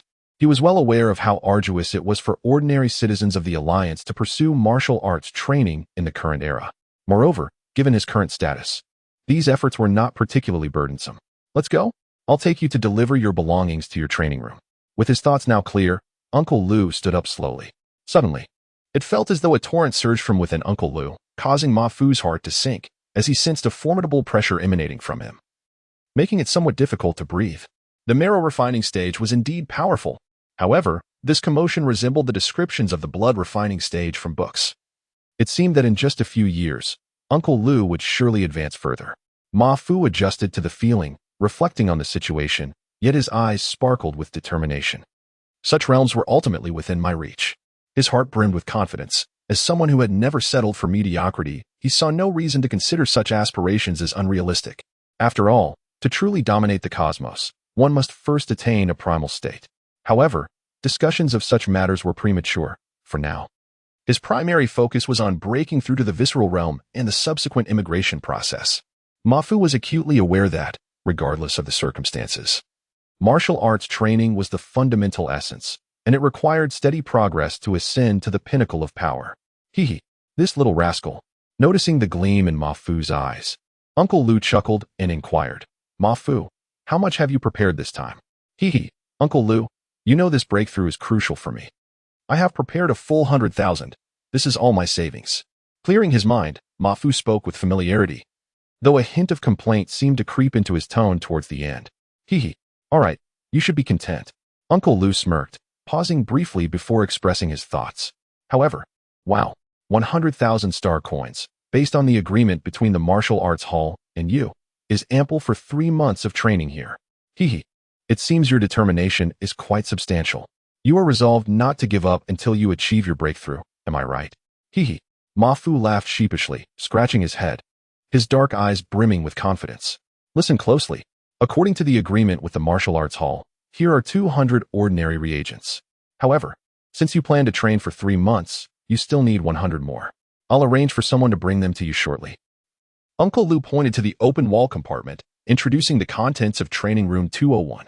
Yes, this is the energy activity adjustment button. My equipment here is somewhat outdated, but the energy activity can still be set to the sea level. When the time comes, just adjust it up. This level is perfectly suited for your breakthrough. Uncle Lu spoke at a measured pace, much of which pertained directly to Mafu's secluded training. Yes, Mafu nodded attentively, understanding that Uncle Lu was imparting valuable guidance. He focused solely on remembering, occasionally interjecting questions about issues he encountered during his training, to which Uncle Lu generously and patiently responded. That's enough. Do you have any other questions? Uncle Lu looked at Mafu with a warm smile, pausing slightly to survey the training room. This space is generally as I described before. Do you see anything missing? Nothing at all. Thank you, Uncle Lu. Mafu reflected briefly and then smiled sincerely in gratitude. You rascal. Why are you being so polite with me? Observing Mafu's demeanor, Uncle Lu shook his head with a smile. At that moment, a staff member from the Martial Arts Hall arrived, pushing a cart filled with ordinary reagents. Uncle Lu glanced at it and said kindly, All right, Mafu, these are your remaining reagents. Count them. If you find anything lacking, I won't disturb your training. Okay. Mafu nodded slightly, feeling no embarrassment as he began to count. Initially indifferent, he quickly became hesitant as he scanned the contents, turning to Uncle Lu with uncertainty. Uncle Lu, how come there are? So, what do you think? Isn't this set quite impressive? Uncle Lu chuckled, seemingly understanding Mafu's thoughts. And seeing his expression of doubt, he decided not to keep him in suspense. Indeed, you heard correctly. There are a total of 200 ordinary reagents here. Having spent 4 years in the Martial Arts Academy, you have certainly earned some merit. The extra 100 will be considered a gift from the Academy. Thank you. Uncle Lu, please extend my gratitude to the Academy as well. Mafu felt a surge of emotion. At this moment, he did not hesitate to express his thanks. After all, for a martial artist, the path of cultivation requires not only energy but also a substantial intake of essential nutrients. When it comes to breakthroughs, the quantity required is uncertain, even for someone as confident as Mafu. The additional 100 ordinary reagents not only provide formidable energy but also a wealth of nutritional support, undoubtedly offering him an extra layer of assurance during his breakthrough. Now, with a total of 400 ordinary reagents at his disposal, this quantity is sufficient for a true master of the visceral realm, allowing for a solid half-month of cultivation. For Mafu, this abundance is more than ample for his breakthrough. Moreover, aside from the reagents, the energy activity level in room 201 can be adjusted to a mid-tier intensity, which will greatly benefit Mafu's physical conditioning, facilitating his breakthrough. This aspect is also a significant reason many martial artists choose to break through at the Academy. According to the accumulated wisdom of martial arts development over the millennia, the higher the energy activity level at the location of a breakthrough, the easier it becomes. Considering all these factors, the comprehensive package worth 100,000 star coins reflects the Academy's generous regard for Mafu. By the way, Mafu, during your breakthrough, be sure to deeply contemplate the changes in your body. It will benefit you greatly in the future. Uncle Lu said with a serious expression before departing. Understood. Ma Fu replied, his smile fading into a solemn nod. In truth, due to his composed nature and few words, he had gained significant insight from his usual practice. With Uncle Lu's reminder, he would certainly take it to heart. Watching Uncle Lu's figure fade away as the door to the training room closed, Ma Fu exhaled a long breath, momentarily pausing to reflect. His expression returned to calm, and soon after, he raised his arm slightly, causing a fleeting image of a child to vanish as he powered down his smart brain. Little one. It's admirable not to yearn for the mundane and to possess ambition. However, in this era, one must confront challenges head-on. Observing the projection of Ma Fu in the training room, Uncle Lu chuckled softly. In the next moment, the screen turned pitch black as he switched off all surveillance in room 201. From this moment forward, Ma Fu was entirely cut off from the outside world. In truth, this was a sign of respect from the Academy towards the cultivators, refraining from prying into the secrets of the martial artists within the training room. With everything prepared in room 201, Ma Fu did not rush into cultivation. Instead, he entered the inner chamber of the training room at a measured pace, quietly sitting cross-legged on the neatly arranged bed, organizing the insights and experiences he had gained from Uncle Lu. Chapter 6. Seclusion. Undoubtedly, this breakthrough in martial arts represents a pivotal turning point for Ma Fu. Success could well lead him to immigrate to another star, where he might acquire the invaluable techniques of breath control, granting him the opportunity to step into the realm of innate martial prowess. In the future, as his martial capabilities advance, he could traverse the cosmos with ease. Conversely, failure could condemn him to languish on his home planet for 30 years, perhaps even dulling his ambitions amidst the prevailing atmosphere, resulting in a life of mediocrity. However, it is precisely because the significance of this seclusion and breakthrough is monumental that Ma Fu is increasingly aware that he must not act with haste, nor succumb to impatience, nor allow any oversight. He must maintain his optimal state until the most propitious moment for breakthrough arises. He is not one of those born into wealth or of distinguished lineage. This seclusion has drained his every resource, making this opportunity possibly his only chance. In the silence of the training chamber, the only sound that punctuates the stillness is the rhythmic cadence of Ma Fu's breath. Time slowly unravels, and within this sanctum, he loses all sense of its passage. Yet, with each inhalation, his heart grows ever more tranquil. His mind becomes a void, devoid of any distractions. Suddenly, after an indeterminate duration, Ma Fu opens his tightly shut eyes, revealing a pair of pitch-black orbs, exuding a profound calmness akin to a placid lake. Pure as the gaze of an infant. Without a trace of distraction, he rises from the bed and uncorks a vial of ordinary reagent, swallowing it in one swift motion. The immense energy within, along with the abundant nutrients beneficial for human absorption, courses through his body, rapidly assimilated by his cells. In an instant, a warm, invigorating current surges within him, filling him with a slight sensation of fullness. He drinks down 2 additional vials until his abdomen feels sufficiently distended. Yet, this sensation of fullness seems to register little with him. His expression remains serene as he places the empty vials aside and strides to the wall, pressing a button that elevates the energy activity level in the training chamber to the intermediate C grade. Only then does he position himself at the center of the chamber, where he begins to move gracefully, executing a series of foundational martial arts techniques. Although these moves are commonplace, each gesture stretches and compresses his muscles and bones to their limits, providing substantial refinement to his physique. As he practices, his body begins to expend energy in great quantities, while the ordinary reagent he ingested earlier replenishes his reserves. This is the essence of a martial artist's early training, in the presence of ample energy and nutrients. Employing specific movements repeatedly to enhance the body, striving to reach an extraordinary physical limit. At that point, the martial artist's biological field will be far more formidable than that of an ordinary person. Indeed, throughout the annals of the Alliance, there have been instances of ordinary individuals or inadequately refined martial artists breaking through to innate levels. But such instances pale in comparison to those who have thoroughly honed their bodies, possessing vast biological fields. Consequently, the Alliance established a regulation mandating that martial artists must first cultivate their physical forms before entering the innate realm.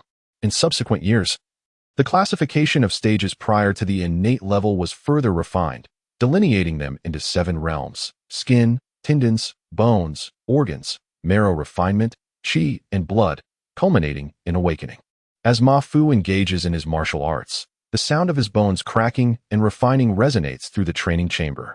Throughout this process, he maintains an unwavering calm. His gaze is tranquil as a deep well, his mind free from distractions.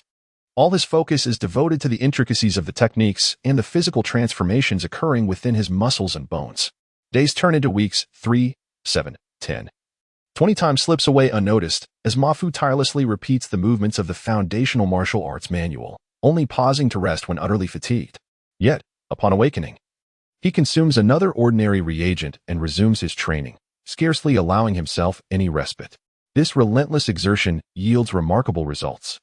Mafu's physique is now markedly more robust and well-proportioned than before his seclusion. Each movement seems to harbor an immense strength. However, this is merely the surface. His true advancement lies in the execution of his techniques.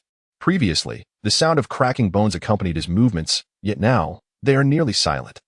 This phenomenon is indicative of a practitioner on the verge of entering the organ realm, as noted in various martial arts literature. Moreover, perhaps due to his unwavering dedication over the past month and a half, Mafu exudes an aura of profound tranquility, as if his very essence has become one with his body. As drops of sweat cascade down, he gathers his fists and feet, standing still at the center of the chamber, enveloped by a rising heat that renders the air almost palpable, akin to being within a furnace. With his eyes gently closed, he senses the vitality of his organs, strong and resilient. Typically, human organs are quite fragile, yet in this moment, Mafu feels as if his heart and lungs are being vigorously struck, and he is fully capable of enduring it. Ah, this sensation is truly delightful, Mafu muses, relishing the experience as thoughts of the martial path swirl in his mind. What wonders might await in the realms of marrow refinement and chi and blood? At this moment, streams of potent rays penetrate his body, conducting various diagnostics. Although martial arts cultivation is flourishing, each breakthrough still carries its own risks, despite the availability of potent reagents. After all, a practitioner's perception of reaching their limits does not always equate to being on the brink of a breakthrough, which could introduce unforeseen hazards. Thus, the Alliance has developed numerous advanced devices to assist in cultivation, and the rays currently probing Mafu's body are among them. He is no stranger to this technology. Within the Alliance's martial arts framework, practitioners must meet specific physical standards before attempting a breakthrough, greatly reducing the likelihood of injury due to reckless progression. Beep, beep. In the stillness of the training chamber, a cold, mechanical voice suddenly announces, Practitioner Mafu, organ strength, 0.98. Assessment complete. You may begin the breakthrough to the organ realm. Mafu's eyes snap open, fixating on the projected display before him.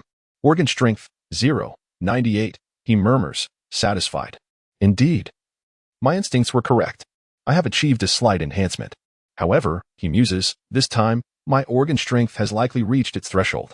Compared to before, the increase is almost negligible. In truth, at this juncture, his organ strength is commendable among the countless prodigies of the Alliance, yet he feels a tinge of regret. After all, there are many talents within the Alliance who can achieve an organ strength of 1 or even surpass it without undergoing a breakthrough. One must lay a solid foundation to construct a towering edifice, and the same principle applies to martial arts cultivation. The stronger the foundation, the greater the potential to reach the pinnacle of martial achievement in the future. However, despite a twinge of regret, Mafu harbored no complaints. He understood that his limitations stemmed from a deficiency that had plagued his body since childhood. Born an orphan, even in this prosperous alliance where ordinary citizens enjoyed ample sustenance, the demands of martial arts cultivation rendered his nutritional needs unmet. The common elixirs he consumed for training, no matter how plentiful, could not bridge this gap. This was beyond the realm of his will. Moreover, his physical refinement techniques were rather mundane. They had reached the very limits of foundational boxing forms. Nevertheless, these considerations swiftly dissipated from Mafu's mind, and his heart remained unperturbed. With such contemplations, he felt no hesitation, his resolve solidified. Next, he would truly embark upon the realm of internal organs. With this thought, his gaze shifted towards the area where the ordinary elixirs were now halved, and he approached it deliberately. It was essential to assess whether a practitioner was ready to transcend. Generally speaking, each realm corresponds to the strength of specific body parts. Beginning at a value of 1, achieving above 0.9 signified readiness for a breakthrough. Thud, thud. He opened vial after vial, swallowing them with determination. and soon the shelf before him was adorned with over 10 empty elixir bottles. This time, Ma Fu consumed nearly 30 vials, only pausing when his abdomen swelled to the point of discomfort. At this moment, torrents of heat surged within him, a manifestation of the immense energy he had amassed. Should he fail to expend this energy, he would, within a week, find himself transformed into a corpulent figure. Yet, for Ma Fu, such a fate was unimaginable. This was merely a reservoir of energy he had gathered in preparation for his imminent breakthrough. Chapter 7. A Sudden Mishap, Fainting. Though Ma Fu was born an orphan, lacking any substantial background or resources, he possessed a clear understanding of the breakthroughs within the martial arts realm. The transition to the organ realm was a profound enhancement of one's physical capabilities, a metamorphosis akin to a rebirth. This process required an immense expenditure of energy and a plethora of essential nutrients, both of which were pivotal for success. Should the requisite energy and nutrients fall short, a martial artist might suffer paralysis or, in severe cases, succumb to organ failure and death. Thus, the path of martial cultivation was fraught with peril for those without formidable support. The adage poverty in knowledge, wealth in martial prowess was not without merit. Despite having consumed 30 potions, establishing a robust foundation of energy and nutrients, Ma Fu paused momentarily before ingesting an additional 10, merely holding them within his mouth for future use. With a calm demeanor, he returned to the center of the training chamber, his eyes gleaming with unwavering determination and confidence. He commenced his practice, albeit at a slower pace than before. Yet, the complexity and intricacy of his movements surpassed those of any prior techniques, demanding far greater physical exertion. As he executed his martial arts, his form appeared somewhat distorted, muscles taut and unyielding. At that moment, a subtle pain radiated from within his organs, a sharp reminder of his current limitations. The discomfort was undeniable. After all, he was not yet a true practitioner of the organ realm, and the rigorous training he was subjecting himself to was beyond his threshold. Each punch he threw brought forth waves of excruciating pain, as if his very muscles and organs were tearing apart. Nevertheless, he smiled inwardly, recognizing this as a test of his resolve. The path of martial cultivation was replete with thorns, and the prospect of battling extraterrestrial civilizations and defending alliances would never be devoid of challenges. Growth could not be achieved without enduring hardship. Thus, even as he bore the relentless pain, Ma Fu remained unfazed.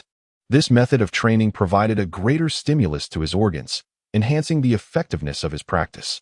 He could distinctly feel his organs yearning for energy and nutrients, an insatiable hunger that had previously eluded him. Bring it on. Let the pain intensify, he roared internally, determined to break through to the organ realm. After a moment of acclimatization to the incessant pain flooding his mind, a fierce glint flashed in his eyes, coupled with a hint of madness. He felt a voice within him roaring in defiance. Within moments, the training chamber resonated with the sound of wind howling as Ma Fu unleashed a surge of power in his punches, a significant escalation in both speed and force. Yet, this amplifying intensity placed an immense strain on his organs, the sensation of pressure and pain escalating like a tidal wave. Despite the mounting agony, Ma Fu's eyes narrowed, his expression one of serenity, concealing the turmoil within. Observers would note the tension in his clenched jaw and the subtle twitching of his facial muscles, indicating that he was not without struggle. Nevertheless, his spirit burned bright with a warrior's resolve. For Ma Fu, the opportunity to break through was a precious rarity. He understood all too well the constraints of time and resources. This fleeting pain was not enough to deter him. He refused to relent. After all, if he could not withstand such discomfort, what right did he have to aspire to greatness? Martial cultivation was not merely about enduring pain. It was about preparing for the formidable challenges that lay ahead. He was acutely aware that he lacked the privileges of wealth or a powerful lineage. Time wasted was essentially resources squandered. Thus, this breakthrough, unlike any prior, demanded relentless effort and swift execution. Each strike he delivered was fueled by his utmost resolve, his eyes reflecting a steadfast determination, seemingly oblivious to the pressures weighing upon his organs. In the training chamber, he became a blur, sweat flying in the wake of his relentless punches. Strangely, his focus became singularly fixed on the intricacies of his techniques, momentarily numbing the pain inflicted upon his organs. Half an hour passed, then an hour, then 2. Time raced forward, and Ma Fu felt the vast energy from the 30 potions he had consumed rapidly assimilating into his body. Not only were his organs strengthening, but his muscles and bones were also undergoing fortification, each cell within him evolving into a more resilient form. Although the organ realm signified the enhancement of his internal organs, it also heralded a transformation of his entire being. As time flowed steadily, Ma Fu's metamorphosis continued unabated, and the aura he emanated grew more formidable, akin to a roaring furnace, in stark contrast to the flickering flame of his earlier state. In the confines of Room 201, a protective barrier enveloped him, isolating him from external signals. Ma Fu's demeanor was tranquil and focused, his movements fluid as if performing instinctively. At this juncture, the energy within the chamber had reached an intermediate level, and as he pressed on, heedless of the relentless strain on his organs, every cell within him thrived, growing stronger and more resilient. Simultaneously, this relentless strengthening consumed copious amounts of energy. Perhaps influenced by this phenomenon, the ambient energy within the chamber surged towards Ma Fu, nurturing his battered organs while simultaneously replenishing his vitality. According to the Alliance's extensive research on martial arts over the millennia, the abundant energies permeating the world constituted the most potent and benign source for martial artists. Yet, most novices could only passively absorb this energy, while few could actively harness its potential. Even in the case of Ma Fu, where every cell in his body becomes extraordinarily active, drawing in energy, it remains a passive acceptance of the energy that permeates the universe. However, upon closer examination, one could argue that Ma Fu's situation is somewhat better than complete passivity. At this moment, he feels as though every cell is immersed in a warm ocean, a sensation that is quite pleasant, albeit a mere faint awareness despite his almost entire focus being absorbed in his physical form. In the realm of innate martial arts cultivation, only those prodigious practitioners who have mastered the art of breathing can actively guide the energy of the universe for their own benefit, aiding their cultivation. Suddenly, a breakthrough is at hand. After an indeterminate passage of time, Ma Fu's heart stirred as he realized that the relentless pain that had been assailing him had vanished. This was not merely an adaptation. It had completely dissipated. There was not even the slightest trace of pain remaining.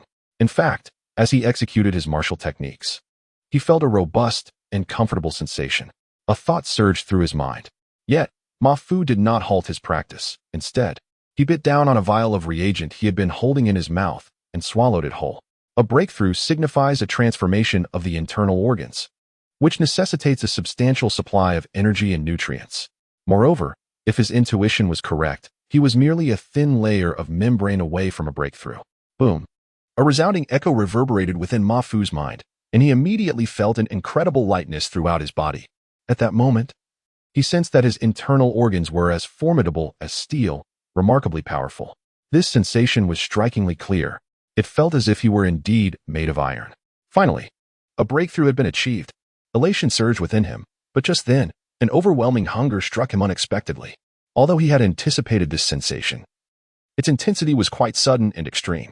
It felt as though every cell in his body yearned to consume, longing to absorb all available energy.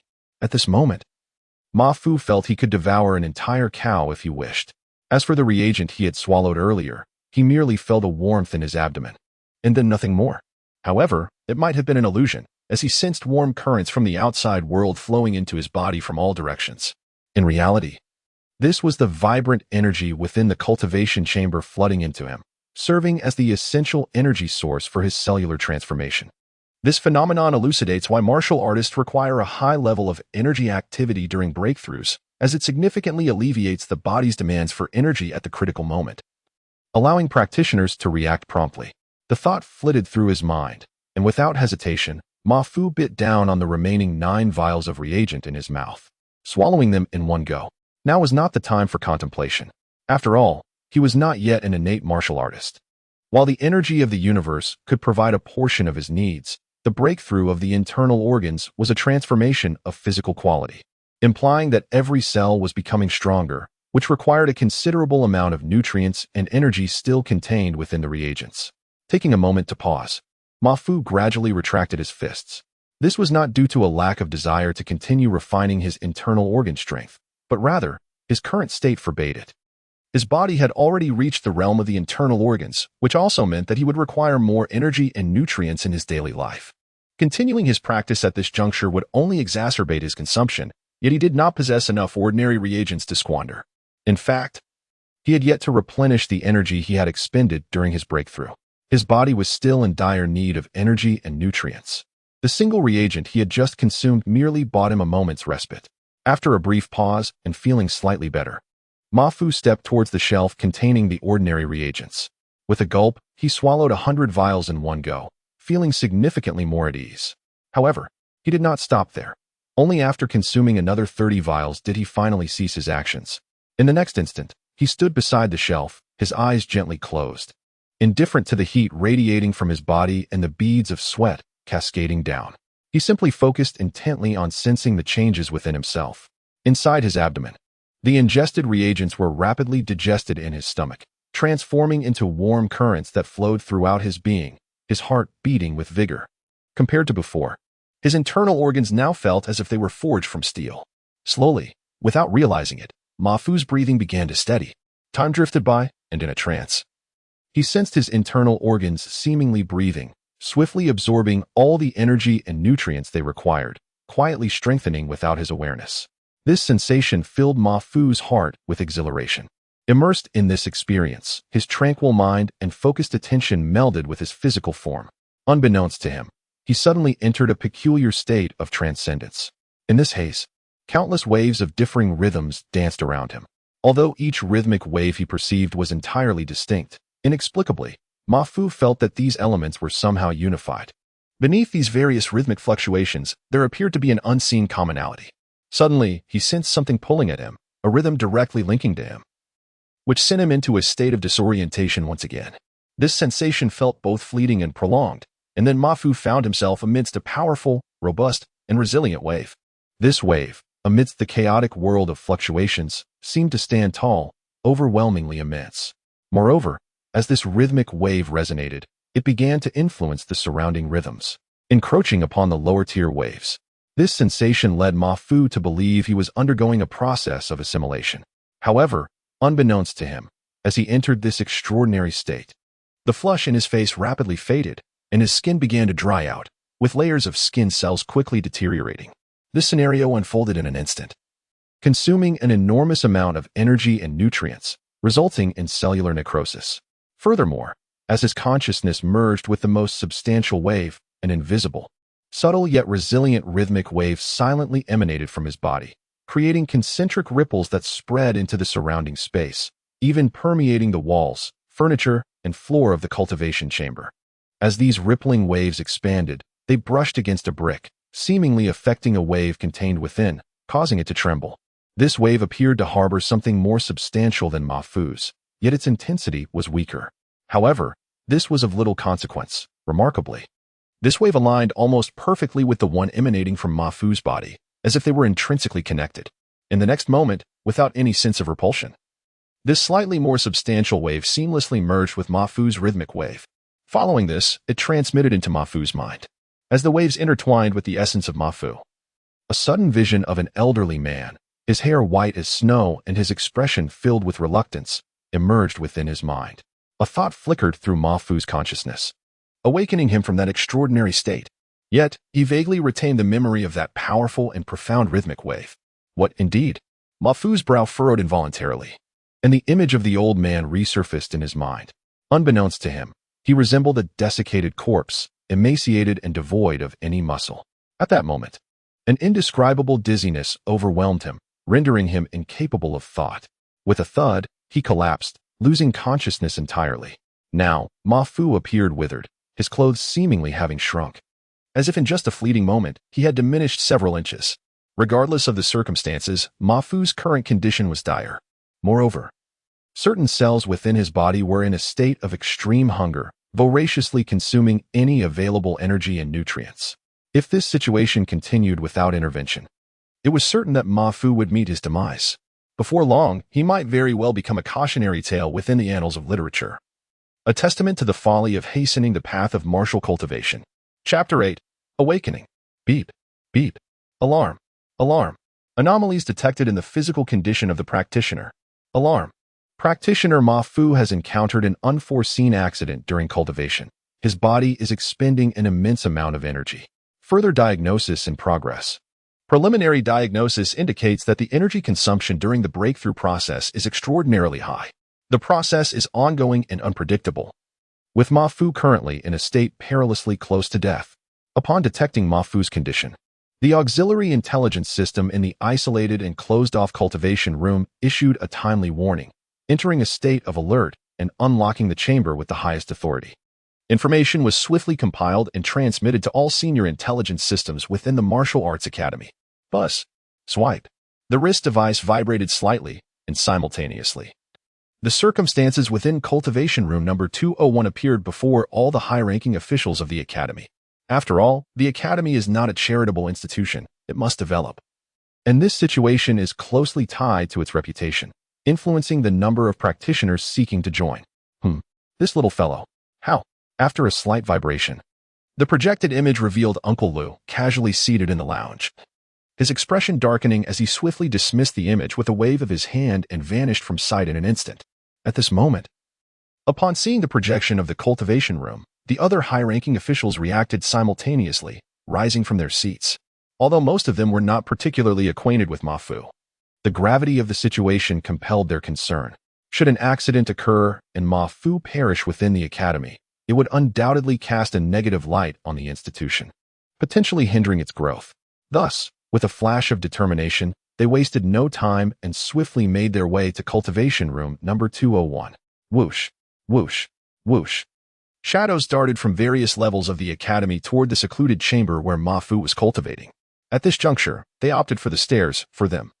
The elevator's speed paled in comparison to their own explosive momentum. As the door to the cultivation room swung open, Uncle Lou immediately spotted Ma Fu lying on the ground, unconscious. His brow furrowed deeply. The situation was even more dire than he had imagined. Ma Fu appeared as if he had been a desiccated corpse for a century. However, there was no time for contemplation. With a swift thought, he seized the remaining reagents in the room, opened them, and poured them into Ma Fu's mouth. Clearly, Ma Fu's condition necessitated an immediate replenishment of vast amounts of energy and nutrients. After administering the reagents, Uncle Lou paused to observe Ma Fu's response. This little fellow. Moments later, seeing the lack of improvement in Ma Fu, a flicker of reluctance crossed Lou's eyes.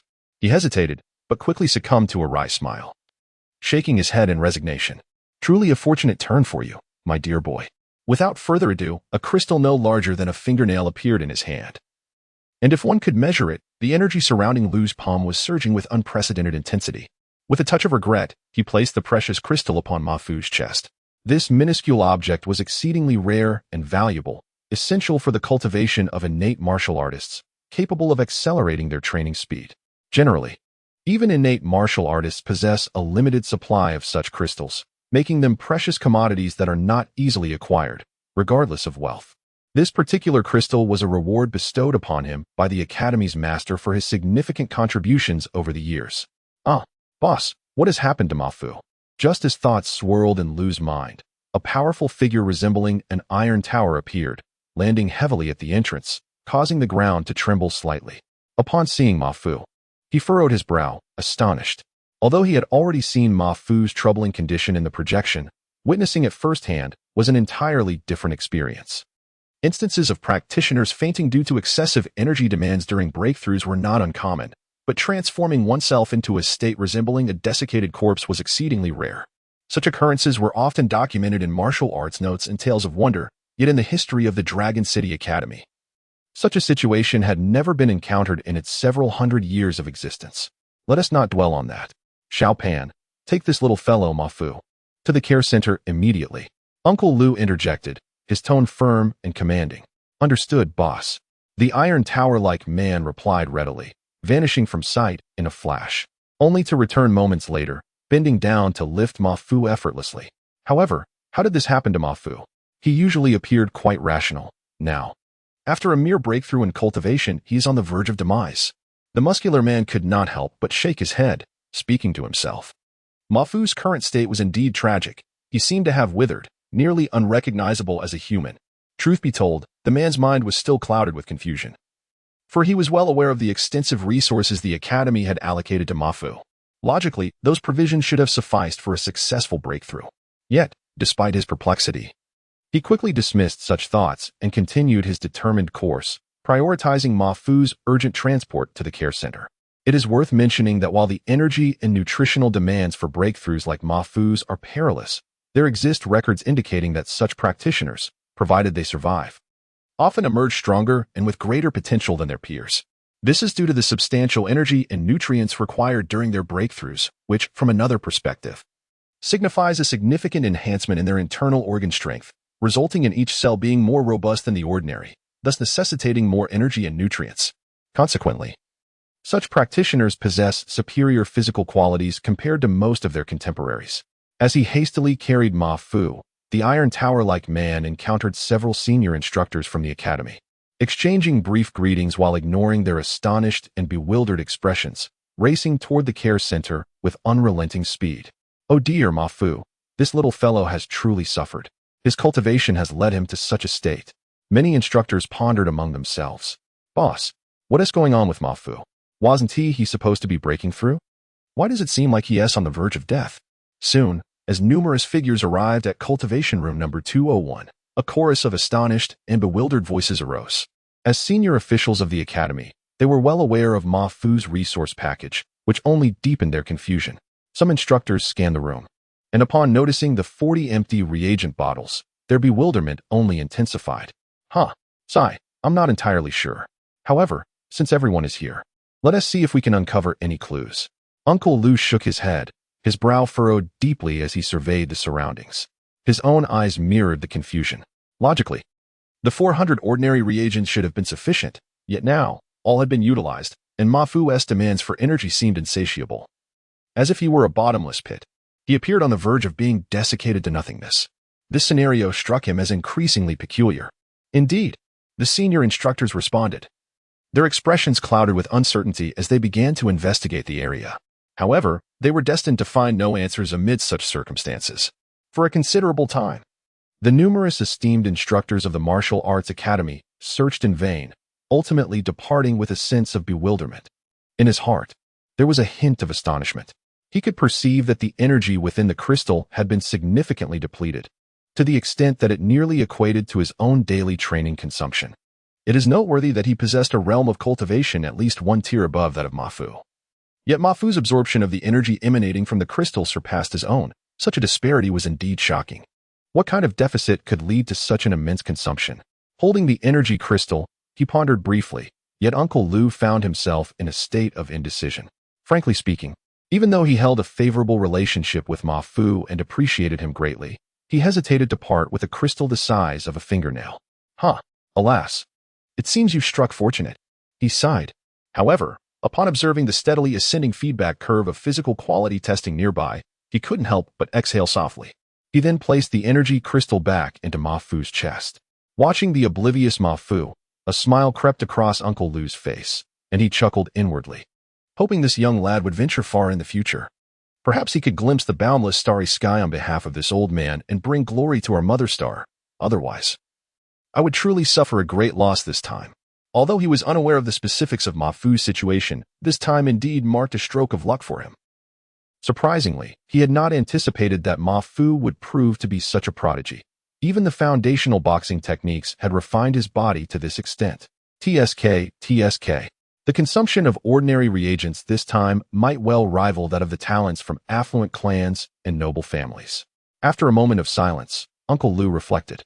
Despite his own lackluster talent, having remained at the marrow refining stage for over a century, he, as the deputy head of the academy, had encountered numerous martial arts secrets. In many eyes, Ma Fu's current predicament might appear as a desperate rush to break through, lacking discernment. Yet Uncle Lu understood that the crisis Ma Fu faced was also an opportunity, one that underscored his remarkable martial talent. The principle remained the same. A towering building rises from a solid foundation, and the greater the foundation, the more resources are consumed at each level. This concept similarly applies to martial arts. Such a practitioner is indeed recognized as a genius. In martial arts cultivation, consumption is not to be feared. In fact, the stronger the talent, the more terrifying the resource consumption. However, many ordinary cultivators, lacking sufficient exposure, harbor various misconceptions.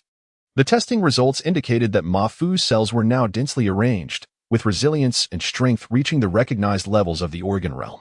Moreover, due to the rhythmic influence he experienced during his breakthrough, his body had expended vast amounts of energy, leaving each cell in a state of near starvation despite his advancement. One can imagine that as the colossal energy and nutrients required are replenished, each cell will grow even stronger, and Ma Fu's physical quality will continue to improve. Undoubtedly, the most crucial aspect lies in the fact that such immense energy and nutrient demands are being supplied without limits.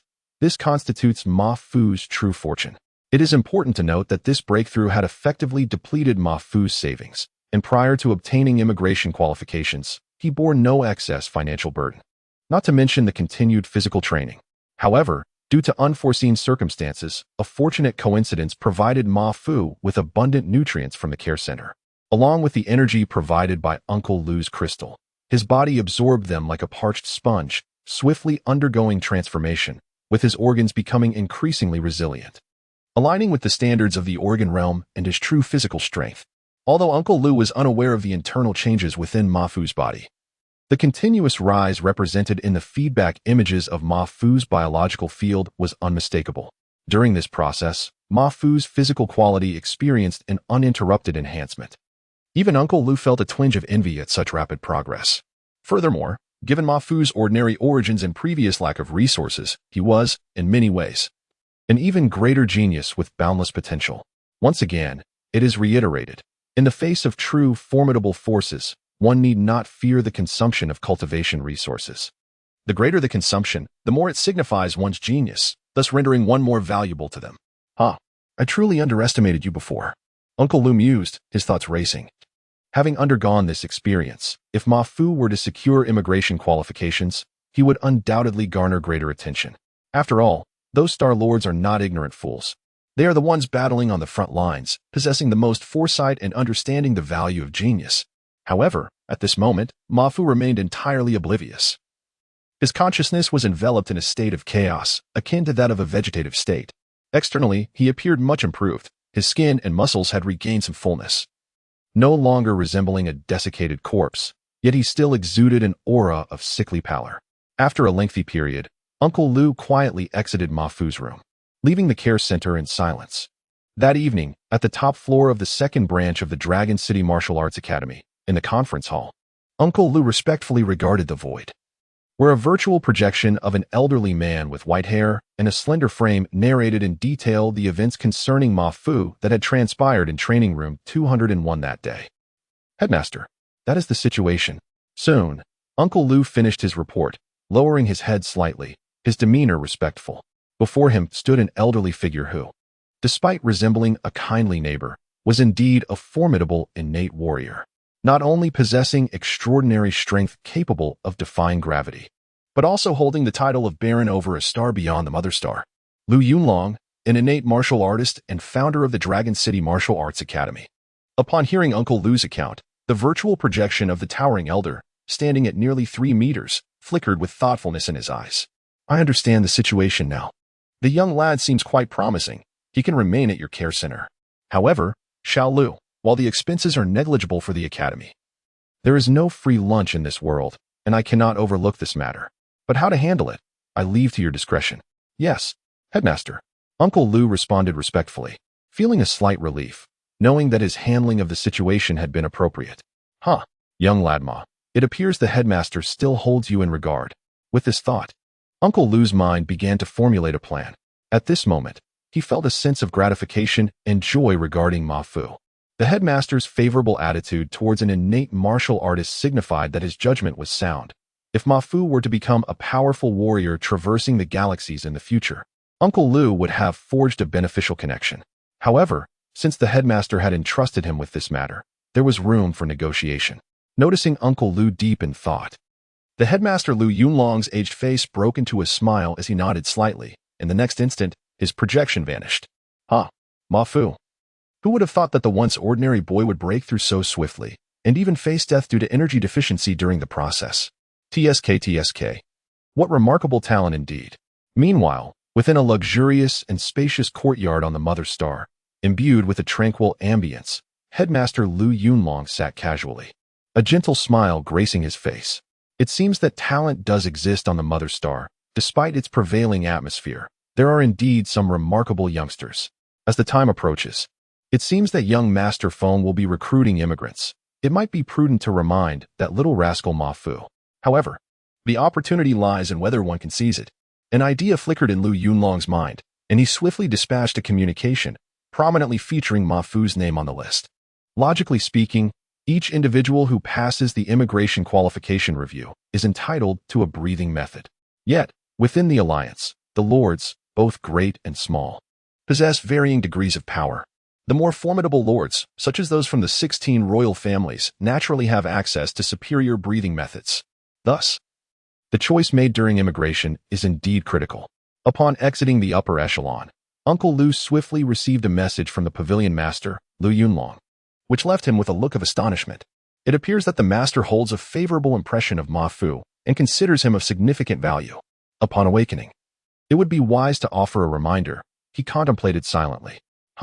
Uncle Yunlong has truly recommended someone for me. I have heard that conditions on the mother planet are becoming increasingly dire. Not long after, hundreds of light years away from Earth, within a fleet composed of 17 spacecraft. In the opulently furnished lounge of the flagship, a young man of striking countenance spoke with an air of disdain. Beside him, several elegantly dressed maidservants stood silently. TSK. The strongest among them is merely at the visceral realm. Is this what they call a genius? After a moment, the young man dismissively waved his hand to shut off the virtual projection before him. In truth, he had reason for his arrogance. As one of the only 16 royal lords in the alliance, a direct descendant of the Northern Guardian family, Wang Feng had inherited the title of Baron upon reaching adulthood. Possessing his own celestial territory, and at such a tender age, he was already a martial artist of the Blood Chi realm.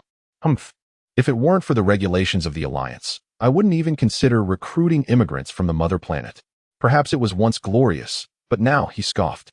It is filled with ignorant fools, Wang Feng snorted disdainfully. 10 days later, on the mother planet, at the Longqing Martial Arts Pavilion, Department 2. In the nursing center, room 3101. Ugh, my head hurts. Ma Fu, who had been in a coma, suddenly began to mumble incoherently. Chapter 9. Memories from a millennium ago. Meanwhile, the instrument conducting real-time monitoring of Ma Fu's body displayed a sudden spike in the intensity of his biological field. Beep. Anomalous fluctuations detected. The patient's brain waves are abnormal. Beep. Signs of consciousness returning. In the quiet room, the mechanical alert pierced through the silence. After a brief pause, the sound resumed. Beep. Confirming the patient is awakening. In room 3101, the intelligence system continued to emit a series of notifications, diagnosing the situation. Beep. Confirming the patient is stable. At last, as the intelligence system delivered its final assessment, the entire room 3101 was once again enveloped in silence. Concurrently, the latest information regarding Ma Fu's health was dispatched. Yet throughout this entire process, Ma Fu remained in a state of semi-consciousness. He could barely perceive the external world, still shrouded in a fog of confusion, with waves of sharp pain surging through his mind, causing involuntary twitches at the corners of his mouth. This little fellow is finally on the verge of awakening. In a spacious, comfortable room, observing the messages projected by the intelligence system, Uncle Lu's face broke into a smile, his demeanor noticeably more relaxed. In recent days, due to the unrestrained supply of energy and nutrients to Ma Fu, some have begun to question his decisions. After all, these resources were substantial enough to incite envy in many. To those individuals, Ma Fu was merely a minor warrior, whose sole requirement was to remain alive. Consequently, he faced considerable pressure within the martial arts school. However, the situation had changed. Ma Fu was on the brink of awakening, and with the opportunities gained from this breakthrough, his displayed strength would undoubtedly surpass that of his peers. Such talent, even if not acknowledged by the schoolmaster, would silence the naysayers. In this era, a promising genius is still worthy of cultivation. Yet, observing the current circumstances, it seemed unlikely that the young man would awaken today. Perhaps tomorrow. In the nursing center, room 3101, after a lengthy period of darkness and silence, Ma Fu's heavy breathing suddenly broke the stillness. In the next moment, his dark eyes flung open, staring vacantly into the abyss before him. At this instant, his mind was a chaotic swirl. This place. After a prolonged pause, thoughts began to surface in Ma Fu's mind. He propped himself up slightly, still feeling the persistent throb of pain deep within his consciousness. As he adjusted his position, the intelligence system, responsive to his movements, illuminated the dark room with a bright white light. Ma Fu squinted, acclimating to the sudden brightness. Oh, it seems I was in a state of coma. Therefore, this must be the nursing center. It appears that Uncle Lu brought me here. As he squinted around, thoughts struggled to form in Ma Fu's mind. Gradually, his eyes adjusted to the light, allowing him to observe his surroundings. Upon noticing the tubes connected to his body, filled with a pale yellow liquid, he felt a surge of gratitude. Uncle Lu must have exerted considerable effort. Although he had not encountered such devices before, he was familiar with related images and videos. The tubes attached to him were unmistakably part of advanced care for injuries sustained by warriors. They were highly effective for recovery, albeit exorbitantly priced. Nevertheless, Ma Fu found himself surprisingly unconcerned about the costs. It seems my recent breakthrough has consumed a significant amount of energy. A fleeting thought crossed his mind, bringing with it a tightness in his chest. Did I succeed in my breakthrough? Unknowingly, anxiety began to creep into his thoughts. This breakthrough was of monumental significance to him. Whether he could achieve it would determine his eligibility for immigration and, consequently, his chance to venture beyond his home planet and into the vast, extraordinary cosmos. This potential breakthrough represented the genesis of all his aspirations. Only with a successful advancement could he hope to become an immigrant and seize this opportunity. Taking a deep breath several times to quell the tumult within, Ma Fu felt a weight settle in his heart as he began to meticulously sense the changes in his body. Phew, thank goodness. I did it. After a moment, Ma Fu exhaled a heavy sigh of relief, feeling a sense of liberation wash over him. His heart began to calm. This sensation was akin to a metamorphosis, a rebirth. Clearly, it indicated that he had succeeded in his breakthrough. However, what was happening to my body? As thoughts flickered through his mind, Ma Fu furrowed his brow once again. Despite his breakthrough, he could sense that his muscles and bones felt as though they were lacking strength, exhibiting a fatigue and deficiency of energy. But at that moment, a peculiar sensation surged within him. He discovered that he possessed a remarkable degree of control over his own body. It was as if he could distinctly perceive his muscles and bones. A feeling reminiscent of the introspection experienced during the awakening stage. Ma Fu was momentarily astonished. Moreover, since regaining consciousness, apart from contemplating the success of his breakthrough, he felt an overwhelming sense of tranquility, devoid of any discomfort or panic. This serenity emanated from the depths of his being. Such a feeling, Ma Fu pondered, his brow knitted in thought. Yet, at that instant, an immense surge of unfamiliar memories flooded into his mind. In that moment, a torrent of information rendered him momentarily dazed, as if he had short-circuited. Additionally, the sharp pain that had been plaguing him since awakening intensified at that instant. Caught off guard, Ma Fu grimaced, letting out a groan. And thud, his body involuntarily collapsed back onto the bed. Beep. Anomalous brain wave activity detected, initiating diagnostic protocol. Almost simultaneously, the intelligence system monitoring Ma Fu's condition reacted, its mechanical voice echoing once more. The indicator lights flickered, and the projected images displayed erratic fluctuations in the various metrics representing Ma Fu's body. The room resonated with his pained groans. Even as blood flowed from the tubes affixed to him, he remained oblivious to the sensation. Phew. However, the pain arrived swiftly and dissipated just as quickly. In a matter of moments, Ma Fu regained consciousness, and the imagery depicting his brainwaves returned to a state of calm. Beep. Patient's brainwave stabilized. Cause of anomaly unknown, the mechanical voice announced. Yet, Ma Fu seemed oblivious to it all, his dark eyes vacant. His mind was still shrouded in chaos, accompanied by an uncomfortable sensation akin to pressure, as if something were lodged within. Strangely, whether it was merely an illusion or not, he felt a subtle sense of relief, as if the pain in his mind had begun to fade. What are these things? After a lengthy period of lying on the bed, thoughts began to emerge in Ma Fu's mind, enabling him to contemplate. Just then, he abruptly realized that a multitude of new elements had appeared in his consciousness. These memories seemed to belong to another person. What on earth is this? Confusion enveloped Ma Fu, but in the next instant, he felt himself drifting into a state of disorientation. At that moment, he experienced the sensation of living as another individual, from birth to death, encompassing the full tapestry of human emotion, joy, sorrow, and everything in between, a complete lifetime's worth of memories. The world within those memories felt strikingly similar to his home planet, with the language being Mandarin and many customs mirroring his own. It was as if they truly inhabited the same world. However, the world in my memories appears to be rather primitive, with its technological level still lingering in a planetary age, and its mountains and landscapes differing greatly from those of my current home planet. Moreover, In those recollections, there exists no concept of martial artists. The notion of cultivation is merely a fantasy. No one believed in the existence of such practices. Yet, in the depths of my memory, the version of myself held an unwavering conviction in the reality of cultivation, dedicating a lifetime to its study and the exploration of various ancient texts. Alas, that era was undeniably too backward. Time swiftly passed, a century gone in the blink of an eye, and until death, that version of myself achieved nothing. Unyielding, I refused to accept this. Could it be that in the vast, boundless universe, there truly exists no cultivation? Images flickered rapidly in my mind until they finally settled on the aged visage of that self, gazing up at the starry sky with a cry of despair. Ultimately, however, it was left to succumb to the relentless passage of time, passing away in silence. On the sickbed, tears unknowingly streamed from Ma Fu's eyes. Cultivation? Is it truly absent from this world? Ma Fu's lips moved, murmuring unconsciously. At that moment, he was wholly immersed in that memory. Tears fell silently, one by one, down Ma Fu's cheeks. Cultivation. In this world, cultivation exists. After a while, a spark ignited in Ma Fu's eyes, his fists clenched tightly as he spoke softly to himself.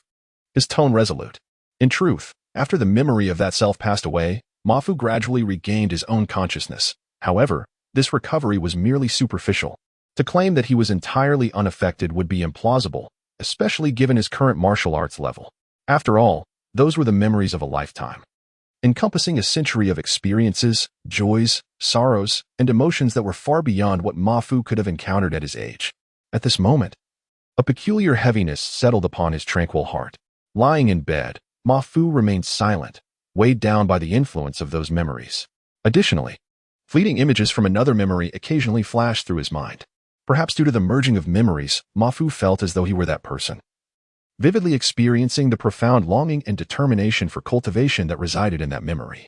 The steadfastness of the heart towards cultivation was unwavering, resolute, and without regret.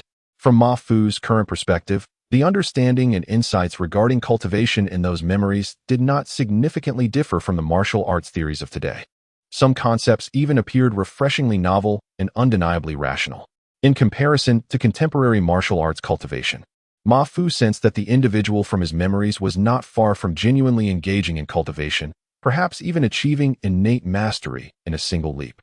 However, during that time on Earth, energy was not abundant, and more critically, there lacked a comprehensive cultivation system, particularly a breathing technique.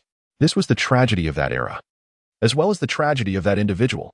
According to the prevailing consensus in today's martial arts cultivation theory, without a breathing technique to regulate one's biological field, one cannot truly harness energy, cannot claim energy as one's own, and cannot be considered to have genuinely embarked upon the path of cultivation.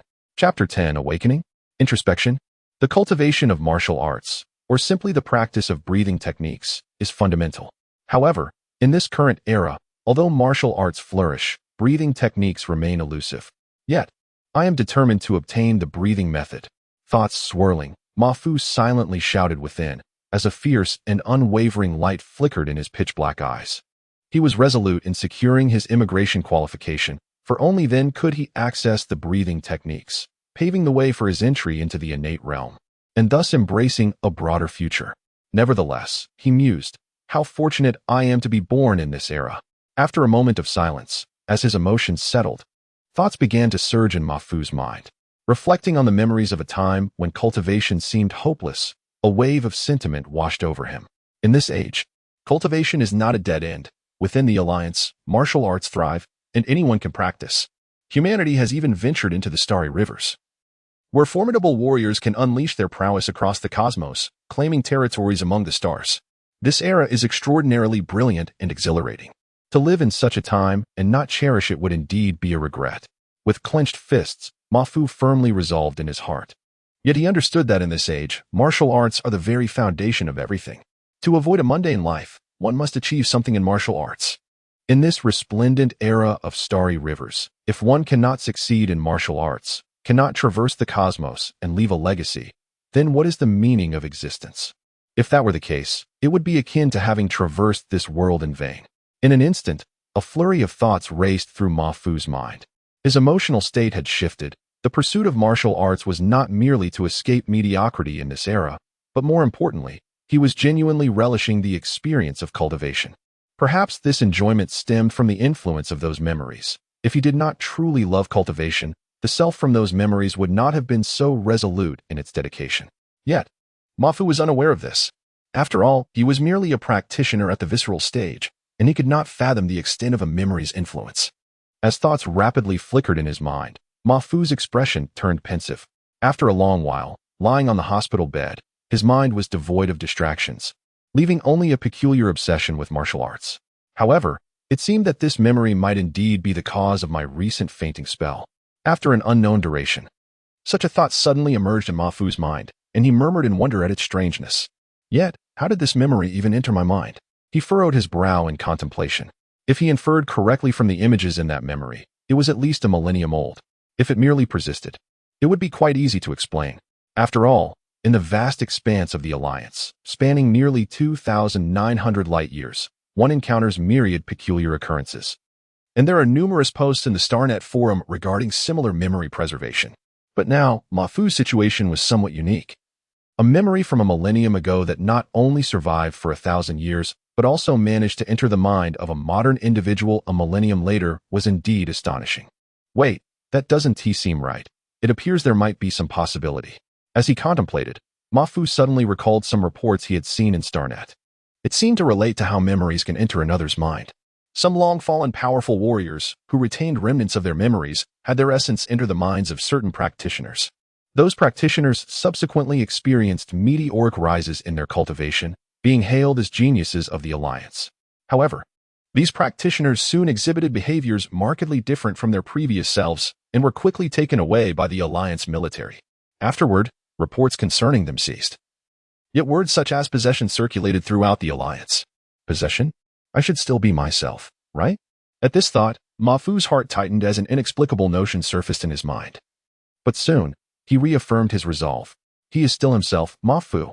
Furthermore, such a scenario appears challenging, according to the reports. Those who acquired memories were at least above the innate level. However, he steadied his heart as thoughts raced through his mind. Suddenly, he remembered reading in some martial arts biographies and theoretical texts about experiences akin to his own. It was stated that generally, each practitioner's biological field is unique. Yet under certain hypotheses, if two practitioners share the same biological field, they could potentially exchange their memories and essence. Could it be that I am in such a situation now? Perhaps it truly is, Mafu murmured to himself. How extraordinary to possess a memory from a millennium ago. However, wait, that doesn't seem entirely coherent. As thoughts swirled, Mafu felt an unexpected doubt arise. The latter scenario, while requiring less stringent conditions, still necessitated at least an awakening stage practitioner who had discovered the fundamental rhythm of their biological field. Yet it was evident that the owner of that memory was not even a practitioner, and as for Mafu, he had merely entered the visceral stage, not yet an awakened practitioner. No, the awakening stage, the fundamental rhythm. Rhythm, yes, rhythm. Mafu furrowed his brow, as he seemed to recall something about that rhythm. Yes, before I fainted, that feeling, wasn't he that the rhythm? As this realization struck him, Mafu was suddenly enlightened, and a resonant rhythm emerged in his heart. His focus instantly honed in on that rhythm. This pulsating rhythm, at first glance, appeared unchanged, yet in that moment, it grew more resilient and aggressive. Amidst the ceaseless vibrations, it began to assimilate other fields. However, this momentary transformation was not limited to this. As the clarity of Mafu's rhythm intensified, urgent alarms blared from room 3101. Alarm! Alarm! Patient Mafu's biological field is exhibiting abnormal turbulence. Cause unknown. Prepare to implement emergency measures. Beep! Beep! Patient Mafu's consumption of energy and nutrients has escalated. According to access privileges, unlimited supply initiated. The intelligent system emitted mechanical alerts and commenced the optimal emergency protocol, initiating a comprehensive scan of Mafu's body while issuing a warning. The biological field, whether for ordinary individuals or for practitioners of varying strengths, serves as a symbol of one's health and strength. An anomaly in a person's biological field indicates potential health issues, even life-threatening conditions. Mafu's mood soured momentarily. However, after a brief contemplation, he quickly rose, his figure darting from the room towards the nursing center of room 3101. At this critical juncture, It was imperative to ascertain Ma Fu's current condition. Of course, that night, it was not just Uncle Lu who was stirred. Nearly all the high-ranking officials at the martial arts school received alerts from the nursing center's intelligence system and hurried to Ma Fu's hospital room. Although some among them were dissatisfied with the substantial consumption incurred by Ma Fu during his time at the care center, he remained at the martial arts hall. Should anything happen to Ma Fu, it would undoubtedly tarnish the hall's reputation, a scenario none of them wished to witness. However, among them, it was Uncle Lu who harbored the deepest concern for Ma Fu's health. Although only a few days had elapsed, the costs had already mounted significantly for him.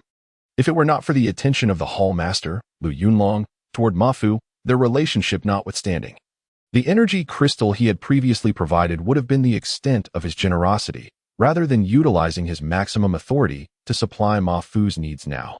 Initially, when Ma Fu awoke, Uncle Lu felt a wave of relief. However, barely moments after regaining consciousness, Ma Fu fell into a state of chaos and fainted again, stirring a growing agitation within Uncle Lu.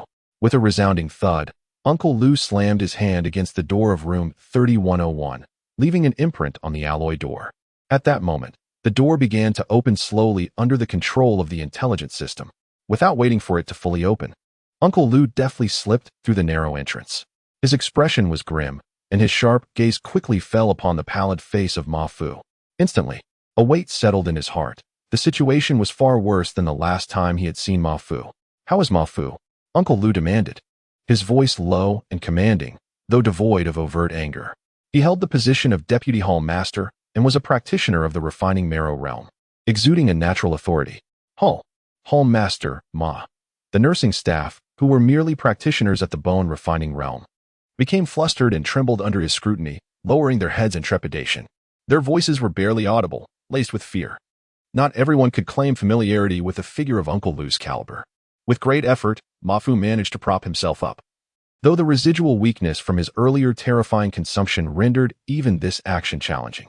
Upon hearing Ma Fu's voice, Uncle Lu turned to him, his anger dissipating and his concern alleviating as he felt a sense of relief wash over him. Humph. A fleeting thought crossed his mind as he turned a cold stare toward the nursing staff, then quickly moved to Ma Fu's bedside, assisting him to sit up. The nursing staff remained rooted in place, hesitant to make any sudden movements. Uncle Lu, I'm not quite sure myself. I was just roused by them. Ma Fu managed a wry smile, shaking his head, though he had his own conjectures regarding his condition. However, he had no intention of voicing them. "You rascal. Truly. Well, as long as you're all right." Uncle Lu chuckled softly, diverting the topic of conversation. Suddenly, a muffled sound emanated from behind the door, followed by the swift entrance of over 10 figures as the doors swung open. These figures, varying in size, were high-ranking members of the martial arts hall with experience in the starry battles, emanating an intimidating air. Their moods were visibly sour, and the atmosphere grew tense as the nursing staff involuntarily flinched at their arrival, bowing their heads lower. The demeanor of these newcomers suggested their intentions were not benign. Casting a glance at the nursing staff, their expressions darkened as they directed unkind looks toward Ma Fu. However, upon noticing Uncle Lu's presence, they refrained from speaking out. Nevertheless, Ma Fu could sense their dissatisfaction. He had an inkling of the underlying discontent, but could only muster a bitter smile. After all, the unexpected drain on resources during his fainting spell was considerable, and under normal circumstances, he would be unable to repay such a debt. In other words, he had utilized the martial arts hall's cultivation resources to a significant extent, which naturally bred their resentment. Yet, Ma Fu felt no remorse. Having used the resources, he saw no point in ruminating over it, especially since without the boundless supply of energy and nutrients from the care center, not only would his physical recovery have been arduous, but awakening fully would have been an unattainable dream. If that were the case, his aspirations for immigration would be nothing but a fantasy. Now, it was up to Uncle Lu to determine how to address the situation. Although he had advanced to the organs refining realm and was acquainted with these high-ranking members, he found himself lacking the standing to engage in equal dialogue with them at this moment. Uncle Lu, seated beside Ma Fu's bed, regarded the newcomers with a cold glare. "This is the care center. What are your intentions?" His voice bore an undeniable authority, and an invisible yet potent aura emanated from him, swiftly suppressing the chill emanating from the assembled figures. Turning to the nursing staff, he instructed, "You may all leave." His tone softened considerably, And though the high-ranking members harbored discontent towards both Ma Fu and Uncle Lu, the underlying conflict was minimal. With Ma Fu awake, they lost some of their leverage. Moreover, given Uncle Lu's superior cultivation and his role as the person in charge, they hesitated but eventually nodded and exited the room. However, this did not signify their abandonment of the matter. They would still be observing Ma Fu's subsequent performance to determine if he was worthy of the resources expended on him. Should he exhibit remarkable talent, they would regard the resources as an investment, but if his capabilities fell short, they would be prepared to act. "Huh, you rascal. I've let you see quite the spectacle." As the door closed, Uncle Lu turned to Ma Fu and remarked with a smile, "Uncle Lu, thank you." Ma Fu's voice was weak, yet sincere in his gratitude. No need for that. I know your ambitions are grand, and you are unwilling to be confined to this mother planet. Consider this an investment. Should you achieve success, do not forget this old man." Uncle Lu, unaffected, chuckled heartily as he expressed his true intentions. Hearing this, Ma Fu felt an increased fondness for Uncle Lu. "Very well, as long as you're all right." After a brief conversation, Uncle Lu stood up, smiling as he advised, "I shall not disturb you any longer. Rest well." Ma Fu nodded in response. Soon, room 3101 fell into silence. However, Ma Fu did not rest. His dark eyes remained wide open, albeit with a distant gaze, as if pondering something deeply. Following the unexpected events and his awakening, he had begun to formulate a rough understanding of his condition. That rhythm, it seems reminiscent of certain descriptions within the awakening realm. Moreover, that sensation, reflecting on the control he felt over his body, akin to an internal vision, he pondered. Could it be that I have already entered the awakening realm? No, that cannot be. The thought flickered, yet he quickly dismissed it. Given my current state, I should still be in the organs refining realm. However, the rhythm I sensed cannot be an illusion, otherwise I would not have fainted again. This suggests that it is indeed a fundamental rhythm accessible only within the awakening realm. Well, that should bode well for me. Ma Fu mused inwardly, by all accounts. I could consider myself a prodigy. Yet, the consumption has been exorbitant. No wonder breaking through to the innate is so exceedingly difficult, even within the awakening realm. Refining one's biological field must be an immense drain. Upon waking in the night, thoughts flickered through Ma Fu's mind. Yet it was not long before he succumbed once more to a deep slumber. Chapter 11. Testing, just testing. On the following day, before dawn, the martial arts hall echoed with shouts. A group of teenagers stood in formation, diligently practicing their boxing techniques under the watchful eye of their instructor. Soon, they were drenched in sweat, and some began to slack off, clearly lacking the appreciation for the opportunity before them. Leaning against the staircase, Ma Fu observed this scene with a hint of nostalgia. He too had once been in their shoes, though he never had the privilege to join the martial arts hall, as the expenses were exorbitant and beyond his means. In contrast, these young men and women were far better off. Yet, as Ma Fu lamented, they did not seem to value their situation. In the short time since Ma Fu's arrival, dozens had begun to feign seriousness, clearly disinterested in their training. This apathy was likely influenced by the prevailing attitudes on their home planet. "Good morning, Ma Fu. How's your recovery?" A familiar, albeit sarcastic voice interrupted his thoughts. Turning to face the speaker, Ma Fu concealed his smile and regarded the newcomer calmly. The young man was slender, with a cunning glint in his eyes. Yet his physique spoke of strength. Behind him stood a dozen other youths, each radiating vitality and physical prowess. Ma Fu recognized them. The leader was Fu Xing, along with his fellow junior instructors from the martial arts hall, all possessing the strength of the bone refinement stage. In a sense, they were his colleagues. However, their gazes held a trace of discontent. Unlike Ma Fu, they were full-time instructors who relied heavily on the hall's resources for their training. Previously, when Ma Fu shared their level, they felt superior due to his humble background and lack of resources. Now, with Ma Fu's early breakthrough and the unlimited energy and nutrition he received during his recovery, their envy simmered beneath the surface, leading them to contemplate creating trouble for him. "Oh, I see. So you've broken through," the young man said, curiosity flickering in his expression.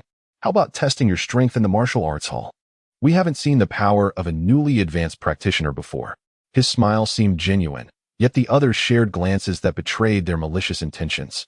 Despite his apparent sincerity, the youth's invitation was far from innocent. Ma Fu had recently awakened from a coma, and although he had access to abundant energy and nutrients, his body was still recovering and far from its peak condition. Testing his strength now would likely yield disappointing results, and the metrics recorded during this test would directly impact the benefits he could receive from the alliance. Typically, no one would be foolish enough to test their strength while still in a weakened state, as a poor performance would only lead to personal losses. Most practitioners would wait until they were in optimal condition to ensure the best results and subsequent rewards. Yet, to everyone's surprise, Ma Fu's eyes sparkled with determination as he readily agreed to the test. The reactions from the group were immediate. Their smiles faltered, replaced by confusion and disbelief. Ma Fu, are you serious? Now, Wang Yun exclaimed, incredulous. In the distance, Uncle Lu furrowed his brow but chose to remain silent, observing the situation unfold. This decision indicated Ma Fu's considerable martial talent, suggesting that he might still surprise them despite his current weakness. Ma Fu, however, was unfazed by the intentions of those around him. His sole focus was to secure immigration qualifications and acquire a breathing technique.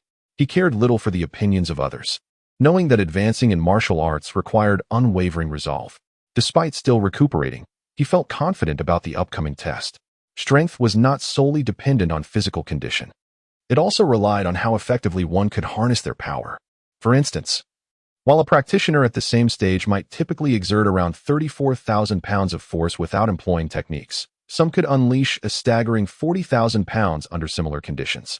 As whispers of his impending test reached the higher-ups of the martial arts hall, many scoffed dismissively, while a few furrowed their brows, recalling that neither Ma Fu nor Uncle Lu were prone to rash actions. Regardless of the intentions at play, as Ma Fu and Fu Xing entered the testing chamber, the high-ranking officials, through their authorizations, directly connected their respective intellectual brains to the one within the chamber. Before them lay a vivid projection of images, clearly showcasing Ma Fu and his companions within the testing hall. Fu Xing, let us commence with the strength test, Ma Fu proclaimed, halting before the strength measuring device with an air of calmness, turning to Fu Xing beside him. Indeed, let us proceed, Fu Xing replied, a smile gracing his features. His demeanor casual. However, in an instant, as Ma Fu turned away, Fu Xing's expression darkened, pondering Ma Fu's seemingly composed demeanor, his brow furrowing involuntarily. What a fade. I am eager to see how long you can maintain it. Gazing at the strength measuring device, Ma Fu inhaled deeply, closing his eyes momentarily. In that instant, his focus shifted inward, his heart settling into a profound tranquility, akin to a placid lake. This moment allowed him to perceive every inch of his body with exquisite detail, akin to an internal gaze. He distinctly sensed the frailty coursing through his bones and muscles. However, rather than feeling any trepidation, confidence surged within him. Suddenly, Ma Fu exclaimed, unleashing a powerful strike with his right fist. The speed of his punch was not particularly swift. Behind him, Fu Xing wore a scornful smile. Yet, Ma Fu's expression remained solemn as he executed his punch. Meticulously controlling his body, every muscle vibrating slightly as he concentrated his entire strength towards his fist. Bang! Ma Fu's fist collided solidly with the measuring device, his form resembling a drawn bow at full moon. The point of impact on the device slightly indented, while the adjacent display, indicating strength, began to flicker with rapidly ascending numbers. 30, 000, 31, 000, 31, 200. In an instant, the value surged to 30,000 pounds, then gradually stabilized, eventually halting at 33,000 pounds. Observing the figure of 33,000 pounds, a smile spread across Ma Fu's face as he slowly retracted his fist. This strike was devoid of any advanced martial techniques or power augmentation. It was merely a straightforward jab, achieved solely through his acute awareness of his body. Achieving 33,000 pounds is indeed an impressive feat for one newly entering the visceral realm. Yet, it must be noted that Ma Fu had just awakened from unconsciousness, his body far from its peak condition. One can only surmise that his true strength exceeds the 33,000-pound mark. Witnessing the rapidly fluctuating numbers, Fu Xing's countenance darkened instantaneously. Especially as he beheld the figure of 33,000, his heart plummeting to the depths of despair. The expressions of those around him also soured. How was this possible? Some among them murmured in disbelief. Meanwhile, the high-ranking officials observing the real-time projection of the intellectual brain's imagery felt their smiles vanish, replaced by a profound silence. Chapter 12, Conditions. A swift signature. In the minds of the geniuses, this thought emerged almost simultaneously. As high-ranking members of the Martial Arts Academy, they were somewhat aware of the secrets surrounding them. A talent like Ma Fu, who demonstrated such potential, would undoubtedly not be confined to the realm of a mere one-star in the future. This kind of genius truly possessed the potential to traverse the vastness of the cosmos, prompting them to attract him as much as possible. As these thoughts surfaced, their previous dissatisfaction with Ma Fu evaporated in an instant. Although the energy and various nutrients consumed in nurturing such a talent were substantial, they could now be viewed as a worthwhile investment. Haha, this young fellow truly is remarkable. Indeed, the path of martial arts is fraught with both crises and opportunities. Reflecting on Ma Fu's miserable state after his breakthrough and comparing it to the current results of the testing, Uncle Lu nodded in satisfaction, filled with emotion. At this moment, after composing himself, Ma Fu stepped into the reaction speed testing area. Suddenly, red laser beams shot out, targeting various parts of his body. Ma Fu's eyes sharpened, and he deftly maneuvered his body, skillfully dodging each laser beam with perfect timing. Initially, the beams were scattered and slow, but they gradually accelerated, becoming increasingly rapid. Eventually, Ma Fu relied entirely on his instincts to evade the beams, subconsciously dodging whenever he sensed the flash of red light. However, upon the conclusion of the test, he had been struck by several beams, leaving him with a stinging sensation. The results showed that within 1 minute, Ma Fu successfully evaded 89 beams while being hit by 11, earning an excellent score. Panting heavily after hearing the results from the intelligence system, Ma Fu paused, reflecting on his situation with a bittersweet smile. Indeed, it was somewhat taxing.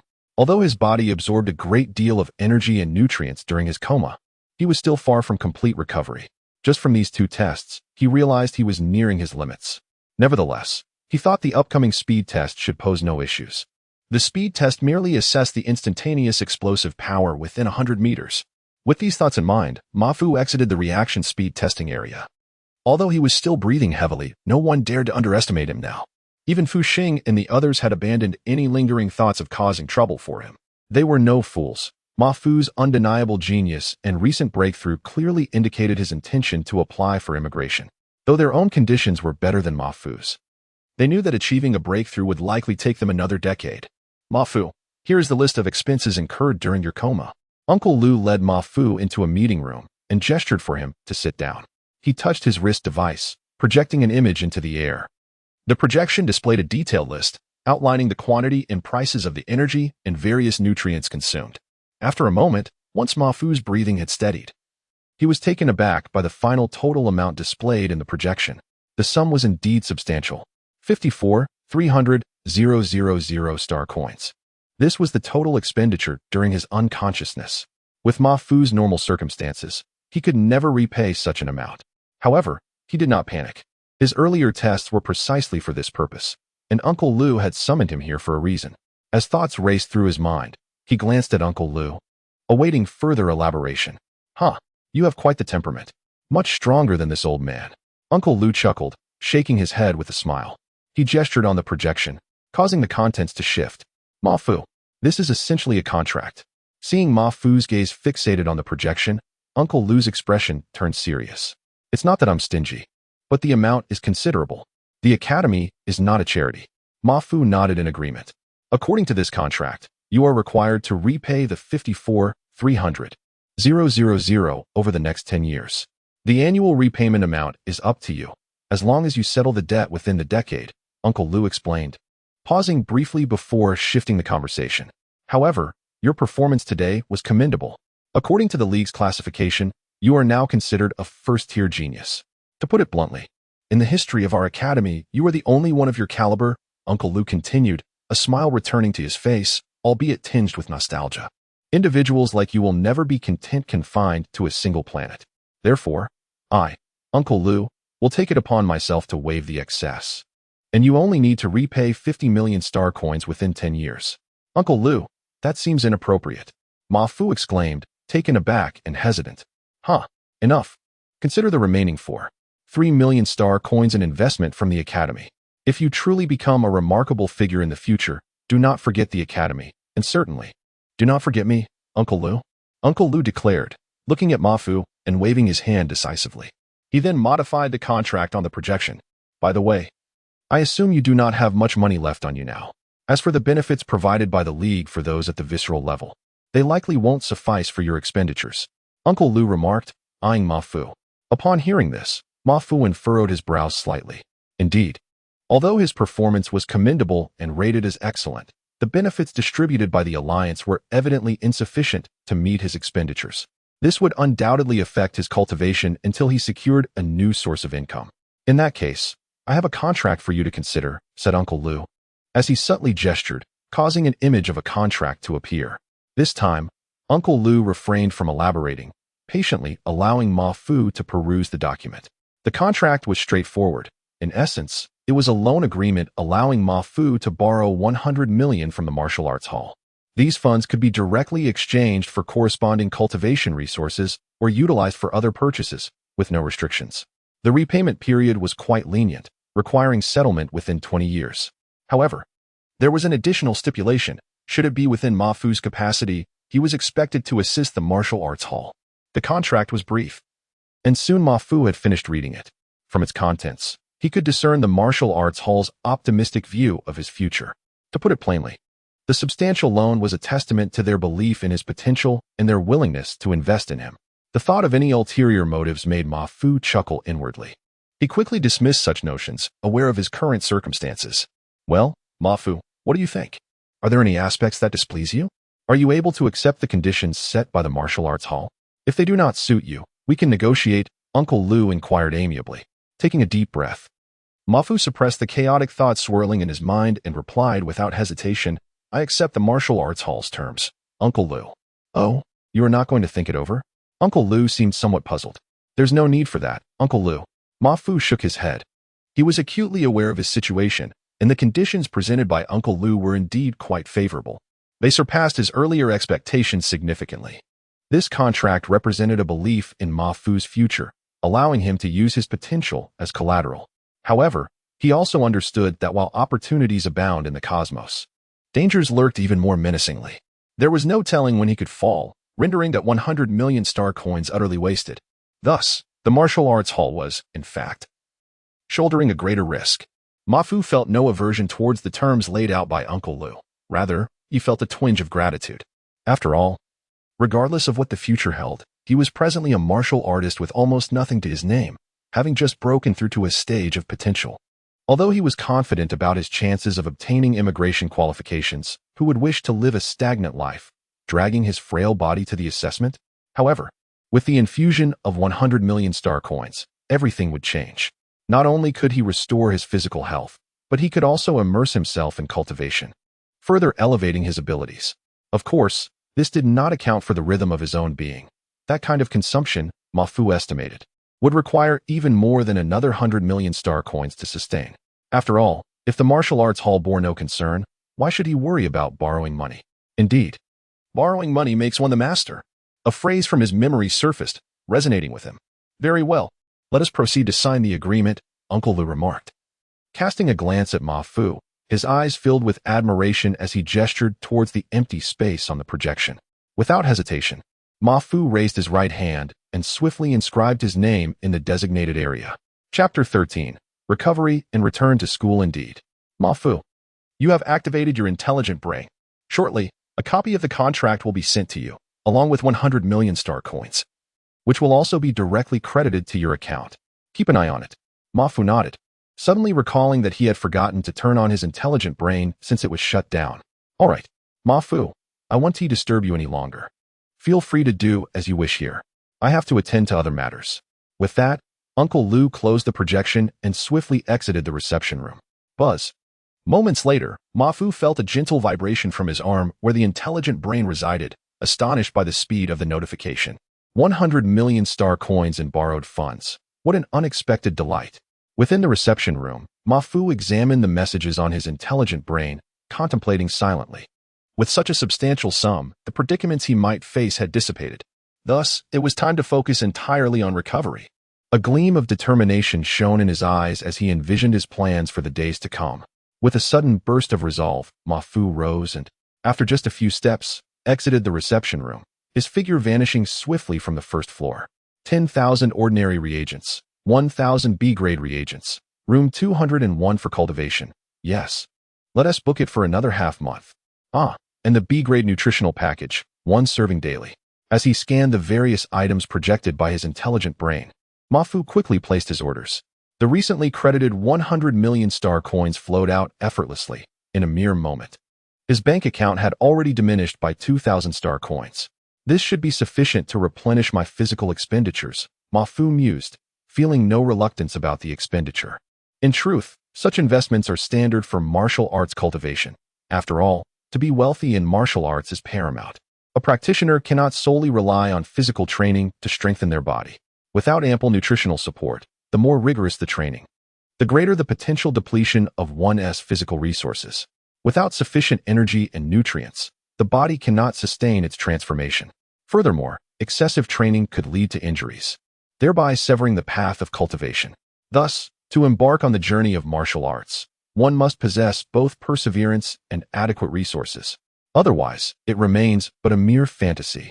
For Ma Fu, although the expenses were considerable, all of it could translate into his own strength within the span of half a month. And that was more than enough for him. To be frank, with his current prowess, applying for immigration was hardly a challenge. However, from the information he had gathered, immigration qualifications varied considerably. Nevertheless, he had already made significant breakthroughs, and by fortunate chance, had reaped numerous benefits during this process. He could now be regarded as a prodigy among practitioners at the visceral realm level, his strength comparable to those who had solidified their status in the same realm. Hence, Ma Fu's aspirations extended beyond mere ordinary immigration qualifications. At noon in the 201 cultivation room, Ma Fu devoured the B-grade nutritional package on the table. Feeling warmth spread through his stomach, as if a soothing current coursed through his body, he felt revitalized, shedding the fatigue from earlier testing. Ding, ding. Suddenly, his intelligent brain emitted a clear notification sound, and a projection emerged. Ma Fu, how is your breakthrough going? Is everything smooth? The projection revealed a slightly plump Zhou Yang. Haha, not bad. Ma Fu smiled, naturally setting down his chopsticks. Wow, Ma Fu, you're impressive. How can you be so formidable without making a fuss? Zhou Yang's astonished expression was palpable, and then he exclaimed, what are you eating? This nutritional package must cost thousands. Haha, I'm merely at the visceral realm. I still have a long way to go. Hearing Zhou Yang's exclamations, Ma Fu shook his head with a smile, calmly explaining that he harbored no arrogance. His goal was to ascend to the pinnacle of martial arts. Come on, can you stop acting so humble? Zhou Yang retorted, unable to suppress his expletives, and shot Ma Fu a playful middle finger. Ma Fu chuckled. As they continued their casual conversation, Ma Fu learned from Zhou Yang that their university courses had concluded, and several exams had been completed. Haha, exams. At this thought, a smile crept across Ma Fu's face. He hadn't attended a single one. However, it now mattered little to him.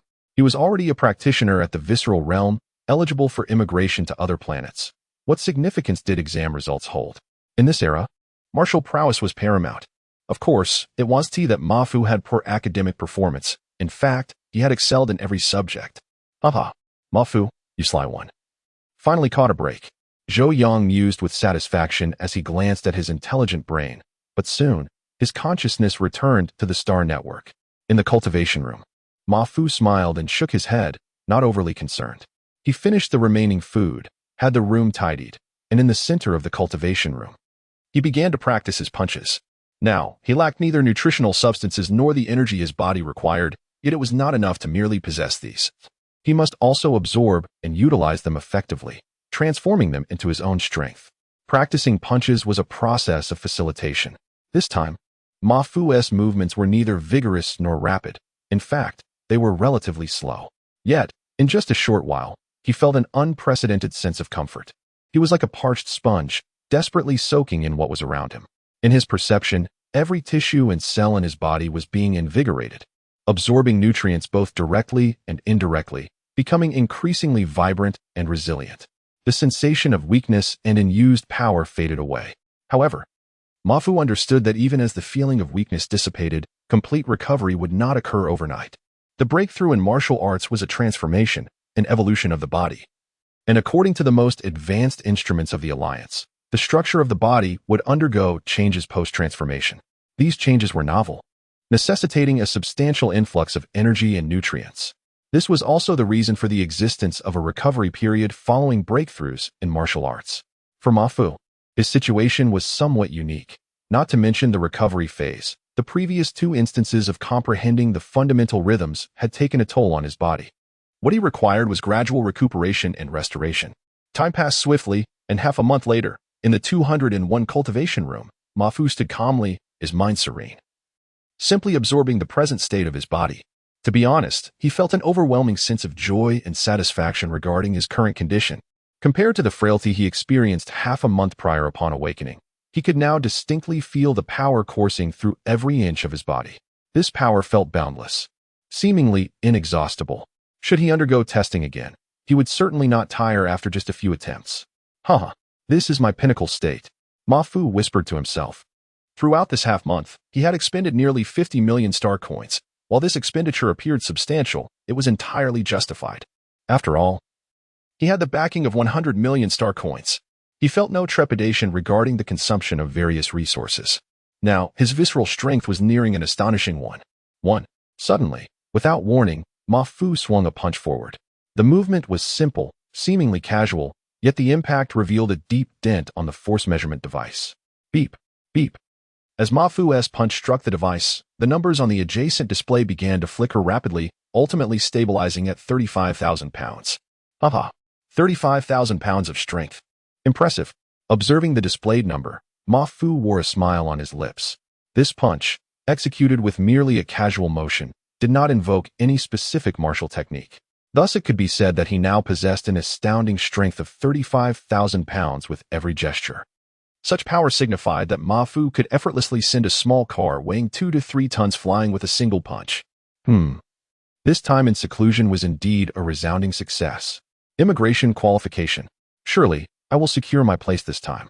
Thoughts flickered through Ma Fu's mind, his eyes gleaming with determination. He then swiftly stepped out of the training room. Master, that little fellow Ma Fu has left. Half an hour later, Uncle Lu respectfully reported to the master, Lu Yunlong. Oh, did you convey everything to him? Yes, I informed him of all the details. Lu Yunlong nodded. And then the image before Uncle Lu abruptly vanished. It seems that Ma Fu's talent is indeed remarkable. Perhaps he could become a valuable assistant to young Master Wang Feng. Finally, he has arrived. Although a few days later than anticipated. It appears young Master is reluctant to return to the mother planet. I hope this recruitment of immigrants goes smoothly. Lu Yunlong murmured to himself. To be honest, the mother planet now pales in comparison to the territories of the esteemed lords, and it is certainly not what it was in his youth. Reflecting on this comfortable atmosphere, he could only shake his head in resignation. However, this is beyond my control. For now, I must go to receive young Master. With that thought, Lu Yunlong's expression turned serious, and with a flicker of his form, he exited the building, stepping into a small brown private aircraft. Boom, boom, with a tremendous roar. The private jet soared into the sky, swiftly leaving the estate and vanishing into the horizon. Meanwhile, on the flying car heading to Dragon City, Ma Fu sat with his eyes closed, seemingly resting. Yet at that moment, he was meticulously savoring the contents of his memories. Without a heart, there is naturally no gloom. Tranquility is serene and pure. These memories, should Ma Fu wish to access them, would manifest in an instant. However, seeing them does not equate to understanding or comprehension. As he silently recited the thoughts within, he occasionally compared the insights from those memories with his current knowledge of martial arts. Initially, he felt a sense of confusion, unclear about the meaning. Yet, as he continued to recite in leisure, over time, Ma Fu realized that he was gaining profound insights. Perhaps this is my true wealth. A thought unexpectedly crossed Ma Fu's mind. In truth, over these days, he had tidied up and discovered that the memories contained a vast collection of ancient texts from the renowned schools of thought. Ma Fu had been harboring a feeling that these ancient texts represented an ineffable treasure. Though those ancients were limited by their perspectives and were ordinary individuals, their understanding of the world and the cosmos was astonishingly concise, and their insights into the mind were beyond what contemporary individuals could compare. Reflecting on this, Ma Fu felt a deep respect for the owner of those memories, in such an era devoid of intelligent assistance. For an ordinary person to gather so many ancient texts and memorize them all was truly remarkable. Chapter 14, Arrival. Buzz. Esteemed passengers, we have arrived at Long City University Station. Accompanied by a slight tremor, the alert sound of the 504 flying car's intelligence system rang out. Ma Fu felt a stir in his heart, his dark eyes suddenly wide open, a fleeting glimmer of brilliance flashing by. At this moment, his expression was calm, exuding an aura of tranquility and steadiness. It seemed that even if the heavens were to collapse and the earth to split, Ma Fu would remain unperturbed. Around him, figures darted swiftly towards the car door. Ma Fu slowly rose, confidently blending into the crowd. After a brief pause at the door, he leaped down with the flow of people. Observing the familiar surroundings, a wave of sentiment washed over Ma Fu. Though only a few months had passed, it felt as if his world had been turned upside down. Reflecting on his departure months ago, he had been incredibly certain of obtaining his immigration status, yet deep down, he harbored anxieties, trepidations, and a sense of desperation. However, now he was filled solely with confidence, determination, and composure. "Hey, Ma Fu, what are you doing? Over here. This way," Zhou Yang called out as he spotted Ma Fu leaping from the flying car. Yet, Ma Fu seemed oblivious, standing there in a daze. "Haha, come on, Ma Fu." Zhou Yang approached and patted him on the shoulder. "What is going on?" "Oh, nothing much, just lost in thought." Ma Fu awoke from his reverie, turning to see Zhou Yang, and he offered a faint smile in response. "All right, by the way, where's Yang Quan?" Ma Fu casually shifted the topic, surveying the surroundings. "Who can be as carefree as you?" Zhou Yang quipped, laughter in his voice. Ma Fu couldn't help but feel a twinge of reflection. Indeed, only by letting go of desires could one be free of wants. Although Yang Quan may not have been keen on martial arts, he was quite ambitious in his career. Especially now that Ma Fu had made a breakthrough, securing his immigration status was practically a certainty. "Forget it, I'll treat today." Ma Fu chuckled, shaking his head. He still had 50 million star coins in his account, albeit borrowed. "Come, let us indulge in some fine dining at the new arrival restaurant," Ma Fu proclaimed with grandeur. "Wait, did you rob a bank or something? Didn't you blow all your savings? How do you still have money for the new arrival restaurant?" Zhou Yang exclaimed in astonishment. The new arrival restaurant was renowned around Long City University, a top-tier establishment. In the past, they could only afford to visit once or twice a year, given their economic backgrounds. "You're not planning to swindle me, are you?" Zhou Yang suddenly eyed Ma Fu suspiciously. "Rest assured, money is no issue." Ma Fu smiled, offering no further explanation. Seeing this, Zhou Yang dropped his inquiries and changed the subject as they continued walking and chatting. "Haha, no way, one cannot always be in training. Even if I were madly dedicated, one must balance work and rest." Ma Fu shook his head with a smile. "Then how about this? Accompany me for a few rounds on the Star Network," Zhou Yang suggested, his eyes sparkling with eagerness. Although he lacked talent in martial arts and wasn't particularly interested, he was very much drawn to battling in the Star Network. Moreover, considering Ma Fu was now a practitioner at the organ level, the thought of defeating a fellow practitioner thrilled him. "All right then," a thought flashed through Ma Fu's mind. Realizing Zhou Yang's intentions, yet he was also planning to check some information on the Star Network. With this in mind, he decided not to decline and agreed. "Haha, you said it." Zhou Yang's excitement soared. "Just a reminder, don't say I bullied you when the time comes. You can choose the background and all." "Okay." Ma Fu nodded with a smile, maintaining his usual calm demeanor. 10 minutes later, Star Network. Virtual combat platform, room 546-321112. Ma Fu quickly made his selections. Character male, simulated reality. Physical condition, average. Weapon, long sword. Background, starry sky. Confirm. Boom. The moment he clicked to confirm, a thunderous roar echoed in Ma Fu's mind. In the next instant, he found himself amidst a brilliant expanse of stars. Countless constellations twinkled beneath his feet, weaving a tapestry of exquisite beauty. It was captivating, tempting exploration, yet also evoking a sense of insignificance and reverence. A truly marvelous sensation. Indeed, this body feels virtual. As Ma Fu traversed the starry river, he savored the experience. With today's technology combined with martial arts, a portion of consciousness entered the Star Network. And with his keen awareness, he soon realized his current form was entirely in a chaotic state. The level of power merely corresponded to the untrained ordinary person in reality. "Haha, Ma Fu, I knew you would choose this background. How do you like my look?" A voice suddenly rang out, tinged with unfamiliarity. Ma Fu turned his gaze, unable to suppress a smile. Standing 5 meters away above the starry river was a slender man with dark skin, looking even thinner than Ma Fu. Strangely, he wielded a massive hammer. This appearance made Ma Fu chuckle uncontrollably. Zhou Yang, you can't hold up in reality. But here you can finally fulfill your wish to be a skinny guy. Humph. Ma Fu, stop wasting words. Are you ready? Don't say I bullied you later. Zhou Yang's expression darkened, a cold snort escaping him. He did indeed wish to be slender, but due to his physique, even with martial arts training, he could only be considered a beginner, and his body continued to develop horizontally. Only in the Star Network could he satisfy his desire to be lean. Humph.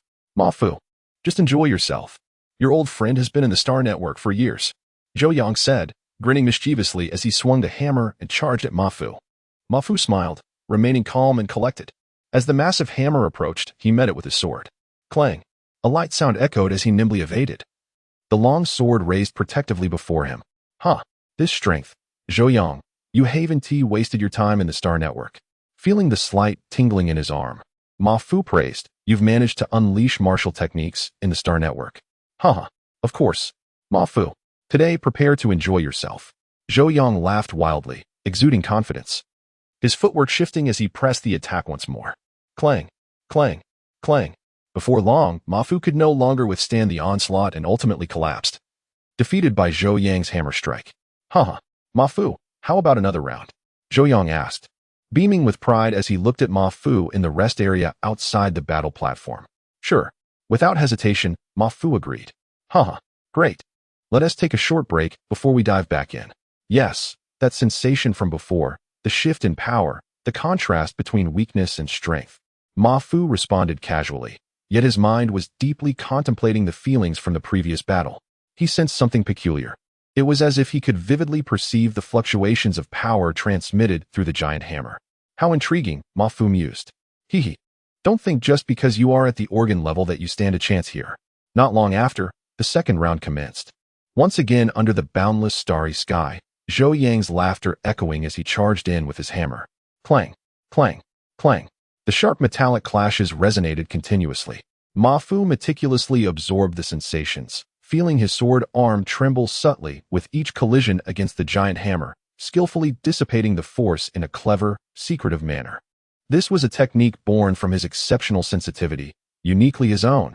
However, soon enough, in the second match, Ma Fu was defeated once again. In the third match, the duration was slightly longer, yet Ma Fu still faced defeat. Zhou Yang, on the other hand, grew increasingly arrogant. After all, how could one not feel disgruntled when a mere practitioner below the bone refinement realm could dominate a strong adversary at the organ refinement realm time and again? As time flowed on, in the fourth match, it ended in a draw. In the fifth match, it was also a draw. In the sixth match, Ma Fu emerged victorious. In the seventh match, Ma Fu triumphed again. Within the Star Network, it seemed as though time had ceased to exist.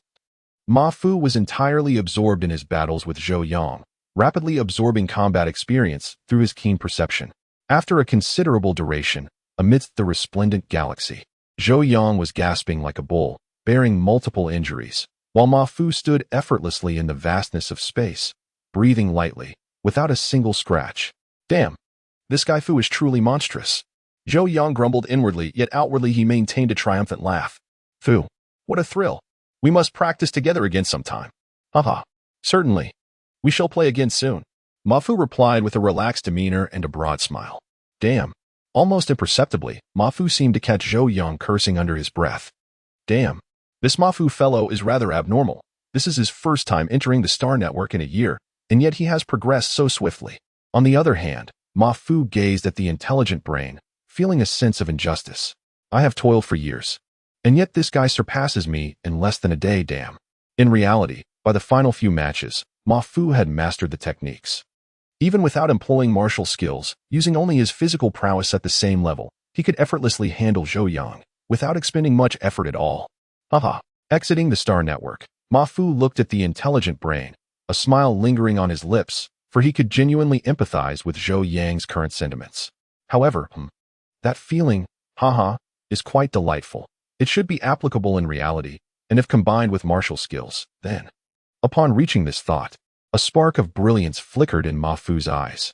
Haha, Ma Fu, this time our school has only you eligible to apply for immigration. My suggestion is, do not bother with the quotas of those newly appointed nobles, but directly apply for immigration qualifications from the territories of the 16 royal families. In the office, The homeroom teacher regarded Ma Fu with a warm expression, offering earnest advice. Thank you for the reminder, teacher. I understand. Ma Fu nodded earnestly. Phew, the top tier. The Wang family. Exiting the old class teacher's office, a glimmer of brilliance danced in Ma Fu's eyes as he pondered deeply. At that moment, Ma Fu felt a stir in his heart, raising his gaze toward the information projected by the intelligent brain, which displayed a long list of names, concluding with specific regulations regarding application qualifications and processes. Phew, it has finally arrived. After carefully perusing it, Ma Fu let out a long sigh, unexpectedly feeling a surge of excitement, unable to contain his eagerness. Phew. Inhale. After several deep breaths, Ma Fu's expression returned to tranquility, his gaze clear and resolute as he looked ahead, stepping forward, directly descending the staircase. At this moment, Ma Fu exuded calmness, composure, and an unwavering confidence, all while remaining remarkably steady and serene. Chapter 15. Enrollment. Yuangu Star. In dormitory building 3302, Ma Fu reclined in his chair, his eyes partially closed, as a portion of his consciousness traversed the star network through his intelligent device. Before him loomed a grand bronze door, yet the electronic subtitle displayed above it read, "Please wait for verification." Ding. Verification successful, conditions met, entry permitted. With a soft chime echoing, the bronze door gradually swung open. Pausing for a moment to gaze into the profound passage, Ma Fu stepped forward with determination. As he strode down the corridor, the sound of his footsteps resonated in a simulated audio effect. Before long, Ma Fu's surroundings brightened, and he realized he had emerged into an expansive plaza, where shadows of people could be discerned, suggesting a lively atmosphere. In truth, this plaza served as the registration point for the entire immigration qualification application on the mother planet. He chuckled softly. There were indeed quite a number of individuals present. It seemed that talent was not in short supply on the mother planet. However, Ma Fu did not rush to register. Instead, he ambled about, taking in the scene. Given the population of several 100 billion on the mother planet, how could one expect a dearth of geniuses? Furthermore, due to the unique status of the mother planet, many noble families within the alliance had numerous members residing there. With their formidable influence, nurturing talent was a rather effortless task. Previously, Ma Fu had merely been exposed to a lower tier and had limited access to information. The star network proved to be remarkably powerful. At this moment, Ma Fu could clearly discern the people around him and overhear their conversations, as if he were truly in a vibrant realm. The information on immigration stars must be right here. As he wandered through the plaza, a line of text caught his eye. Intrigued, he paused behind a long queue, waiting patiently. The information here is indeed detailed. How convenient for me to gain insight. After the person ahead of him departed, Ma Fu emulated the others, placing his hand on the central area before him. Instantly, a torrent of immense information surged forth. Akin to receiving a memory, Ma Fu felt a slight astonishment, coupled with a sense of realization. Indeed, the level I previously occupied was far too low. Initially, he had intended to search for information regarding immigration stars within the star network, but could only uncover vague references. Now, after rigorous verification and scrutiny, he found himself here, where such detailed content was freely provided. It was impossible not to marvel at this revelation. Had he not reached the ZHANG WEI realm, it was likely he would have remained oblivious to this wealth of information. As his thoughts flickered, Ma Fu experienced a sensation akin to uncovering a fragment of an iceberg. One could only imagine the extent of knowledge held by the Alliance. What he currently perceived was merely the surface, accessible only to those at a certain level of authority. To behold the remaining information would require ascending to a higher echelon and acquiring the necessary permissions. According to the previous list of the 16 noble families in the Alliance, only 5 had come to recruit immigrants from the mother planet. Here is Yuangu Star, where the aristocrat Wang family seeks to recruit 20 individuals. The conditions. Skipping the details, Ma Fu swiftly located the immigration star recommended by Uncle Lu when he left the Longqing Martial Arts Hall. Yuangu Star, situated 128 light-years from the mother planet, was indeed not far. Wang Feng, a direct descendant of the Wang family, began his martial training at 10, reached the ZHANG WEI realm by 16, refined his marrow by 25, and now, at the age of 30, has become a formidable warrior of the Qi blood realm. Remarkably, he was not a mere playboy but a true genius. The benefits afforded to immigrants are quite impressive. Should one be selected and granted immigration status, They would receive a mid-level breathing technique at no cost. A mid-level breathing technique. Truly, the Wang family does not disappoint. Upon reaching this point, Ma Fu felt his heart race with excitement. This was a mid-level breathing technique. In truth, even the most basic breathing techniques had only been heard of by Ma Fu previously. He had never had the opportunity to engage with them. However, now he had a chance. Ma Fu's eyes gleamed with fervor and determination. Nevertheless, he decided to remain patient and explore further. The Li family, Liaoyang star, located 300 light-years from the mother planet. The conditions among these families seemed similar. In that case, he would opt for the Wang family. With his thoughts crystallizing, Ma Fu quickly arrived at a decision. Since Uncle Lu had made the recommendation and it aligned with his desires, there was no reason to hesitate. Have you made up your mind? A middle-aged man at the registration desk inquired, looking at Ma Fu with curiosity. Yes, Ma Fu replied, his demeanor calm and his gaze unwavering. Very well. Do not say I did not warn you. You have chosen the highest level of immigration qualification. Should you be unsuccessful, there will be no second chance. Do not regret your decision. The middle-aged man regarded Ma Fu with a hint of disdain, muttering, another naive youth. Unaware of the vastness of the world. An orphan wishing to enter the Wang family's territory. Seeing the man's expression, Ma Fu remained unfazed. He smiled subtly and turned to leave, not lingering in the plaza. After listening to the casual conversations of those nearby, he promptly exited the star network. Half a month later, the application deadline for immigration qualifications approached. Young Master Feng, here is the final registration information form. Please take a look. In the manner of the Wang family on the mother planet, an elderly servant approached a young man at the center, gently tapping his intelligent device. An image materialized before them. I did not expect the individuals you selected would all choose my family. Quite astute. The young man, Wang Feng, glanced at the list and smiled, casually conversing with Lu Yunlong beside him. His tone carried an air of satisfaction. After all, while he held little regard for the so-called geniuses of the mother planet, the fact that these individuals chose him indicated their recognition of Wang Feng's potential. Lu Yunlong merely smiled at his words, choosing not to interject. Very well. These will be the candidates. Inform them to arrive in Kyoto for the test in 2 days. After a brief pause, Wang Feng commanded, I will personally observe to ascertain their true abilities as you suggested.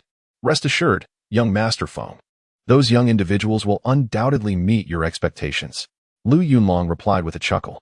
In the dormitory of Longqing University, Ma Fu, having just finished his shower and settled down to rest, was abruptly roused by a crisp notification sound from his intelligent device.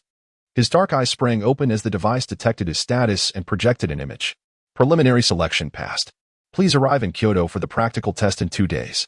Location, XX Martial Arts Hall, specific address. As he contemplated the image, Ma Fu felt a surge of excitement. He touched the projection, and the scene shifted to reveal a blue line connecting Longqing to Kyoto, clearly a submap. Not far. 2 days should suffice. However, I should prepare early. Ma Fu thought to himself, rising swiftly to gather his belongings. Hey, Zhou Yang. The notification has come through. We need to head to Kyoto for the test today. Congratulations. Zhou Yang, with a dark complexion, paused before responding in a low voice. Come on, Zhou Yang. Don't be so somber. It's not like we won't see each other again. Ma Fu chuckled, momentarily halting his packing. True enough. I'll call up Xiao Quan to see you off. Zhou Yang grinned, then added, but you better not forget us when you become an immigrant. Rest assured, I won't forget. Ma Fu chuckled. Although he had not ceased his training in recent days, the intensity had significantly diminished, often finding himself in the company of Zhou Yang and Yang Quan. An hour later, at Longqing Station, the crowd surged. Clad in a form-fitting gray-black outfit and carrying a black backpack, Ma Fu stood opposite Zhou Yang and Yang Quan, engaging in casual conversation, though a hint of forced smiles lingered among them. All right, time's up. I must enter the station, Ma Fu announced, glancing at the time displayed on his intelligent device. Zhou Yang, Yang Quan, see you in a few days. All right, see you then. After a brief pause, the two looked at Ma Fu and sincerely wished him safe travels. Hee, I'm off. Ma Fu waved goodbye and turned, stepping into the station. TSK. Who would have thought this kid Ma Fu possessed such remarkable talent in martial arts, truly breaking through to the organ realm? Zhou Yang remarked, a hint of admiration in his voice. Perhaps, when we meet again, we shall have to address this lad as Sir. Yang Quan, gazing at Ma Fu's departing figure, fell silent for a moment before, With a touch of envy, he spoke. Hee. Well, you're not doing too badly yourself. Besides, weren't you the one who claimed to have little interest in martial arts? What is there to envy?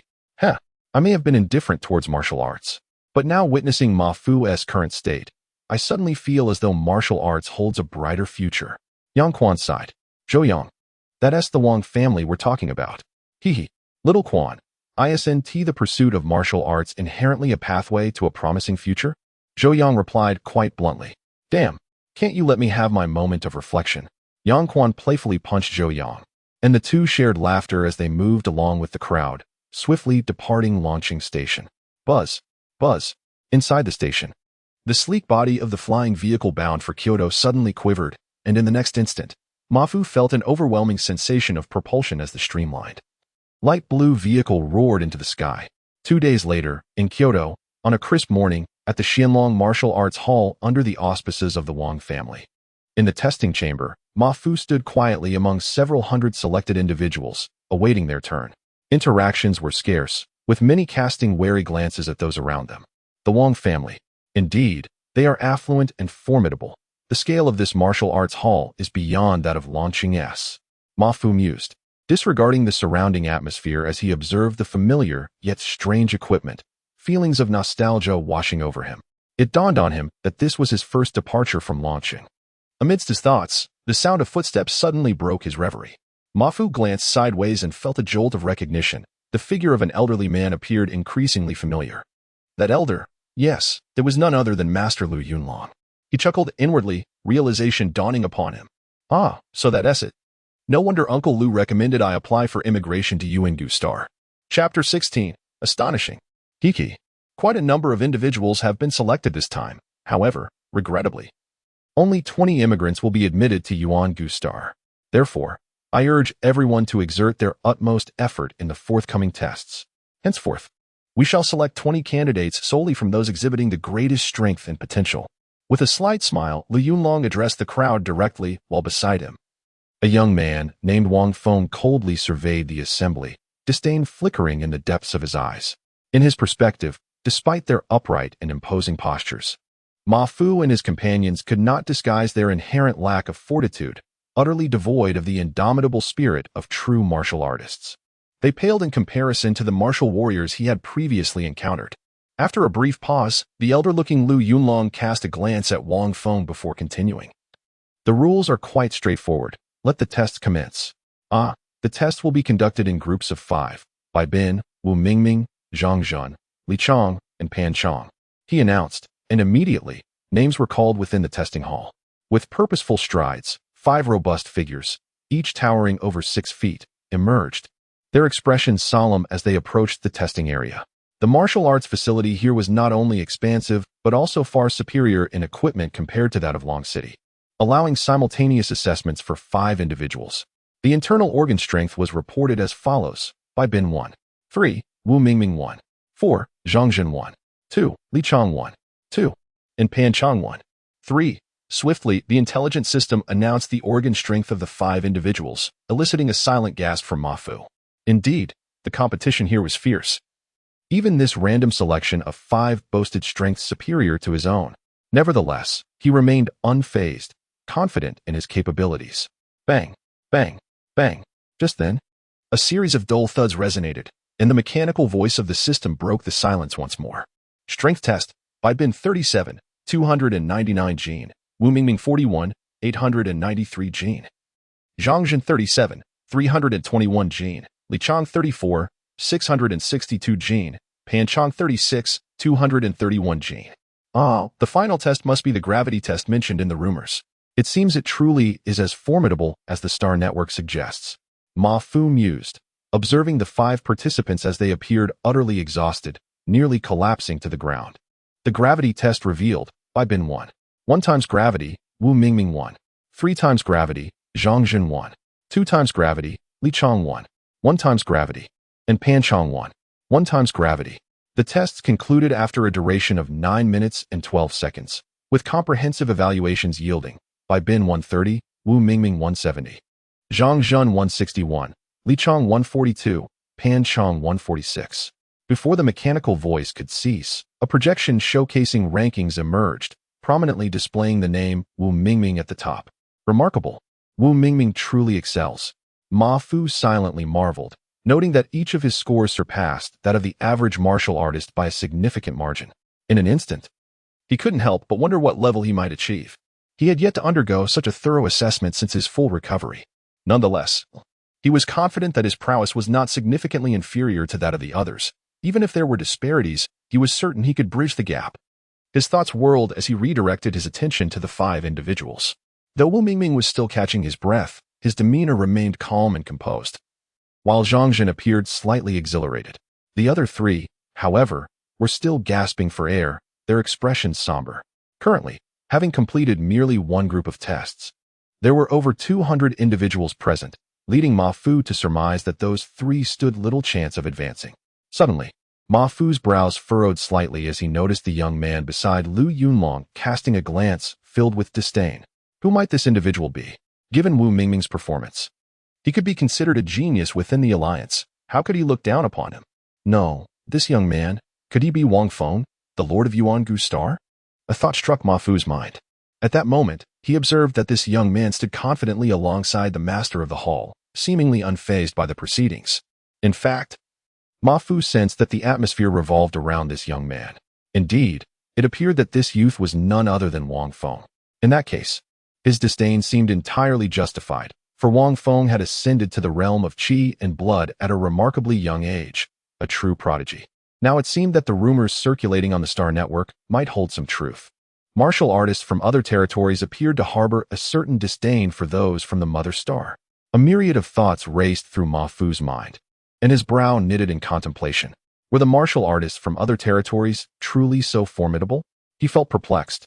But as a mere novice martial artist just emerging from Long City, how could he possibly comprehend the depths of such matters? The second group was called Fourth, the voice remaining cold and devoid of emotion. As time gradually passed, following the conclusion of the 5th group test, those ranked beyond the 20th position were sequentially ushered out of the testing hall. Meanwhile, the number of martial artists entering the preliminary selection dwindled, and many began to exhibit signs of anxiety. Hiki, Ma Fu, although your strength remains uncertain, your mental fortitude is commendable, Wang Feng observed with a cold glance. Yet upon noticing Ma Fu among the dwindling few, maintaining a steady and composed demeanor, he felt a sense of admiration. To this point, apart from those eliminated, Lu Yunlong's recommendations had dwindled to only Ma Fu and another slightly older gentleman among the final 5. In reality, Ma Fu's outward calm belied a growing sense of unease within him. Despite having seemingly lived a lifetime through a century's worth of memories, he was ultimately still a 20-something-year-old ordinary youth. Ma Fu Li Hu. After a lengthy pause, the calling voice echoed once more. Taking a deep breath, Ma Fu stepped forward into the designated testing area. He noticed that following his name was Li Hu, a man of slightly greater age, exuding a solemn expression and measured steps.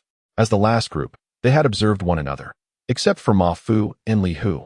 The other 2 men and 1 woman displayed palpable tension. The internal organ strengths were revealed. Li Li 1. 2. Zhang Peng 1. 3. Ma Fu 1. 1. Li Hu 1. 7. Wow! An impressive 1. 8. Ma Fu was momentarily taken aback, but quickly recalled Li Hu's age, leading him to a dawning realization. Although there were age restrictions for immigration to Yuan-Gu Star, the maximum age could reach 35. If endowed with reasonable talent and years of cultivation, achieving a strength of 1. 8 was entirely plausible. Given the current data, Ma Fu felt quite inconspicuous, and with his 1 organ strength, he anticipated being directly eliminated. Now, onto the strength test. With a serious expression, Ma Fu gazed at the strength measuring apparatus, taking several deep breaths to relax his body, meticulously attuning himself to his condition. Suddenly, his eyes sharpened. In that moment, he seemed to merely sway slightly, appearing to make no deliberate effort to gather strength. In one fluid motion, he stepped forward and unleashed a right punch. Yet, unbeknownst to the onlookers as he swayed, Ma Fu had instantaneously coalesced all his power into that singular strike. Whoosh! Bang! The force of his punch met the strength measuring device with an undeniable impact, causing the displayed values to fluctuate rapidly. In reality, before Ma Fu threw his punch, the others in his group had already completed their strength tests. Some of the top 20 prodigies, observing the still Ma Fu, wore expressions of disdain. However, in the next moment, Their faces froze in disbelief. At that instant, the intelligence system announced Mafu's strength test result, 38,743 gene. This power surpassed that of an ordinary martial artist with an organ strength of 1.4.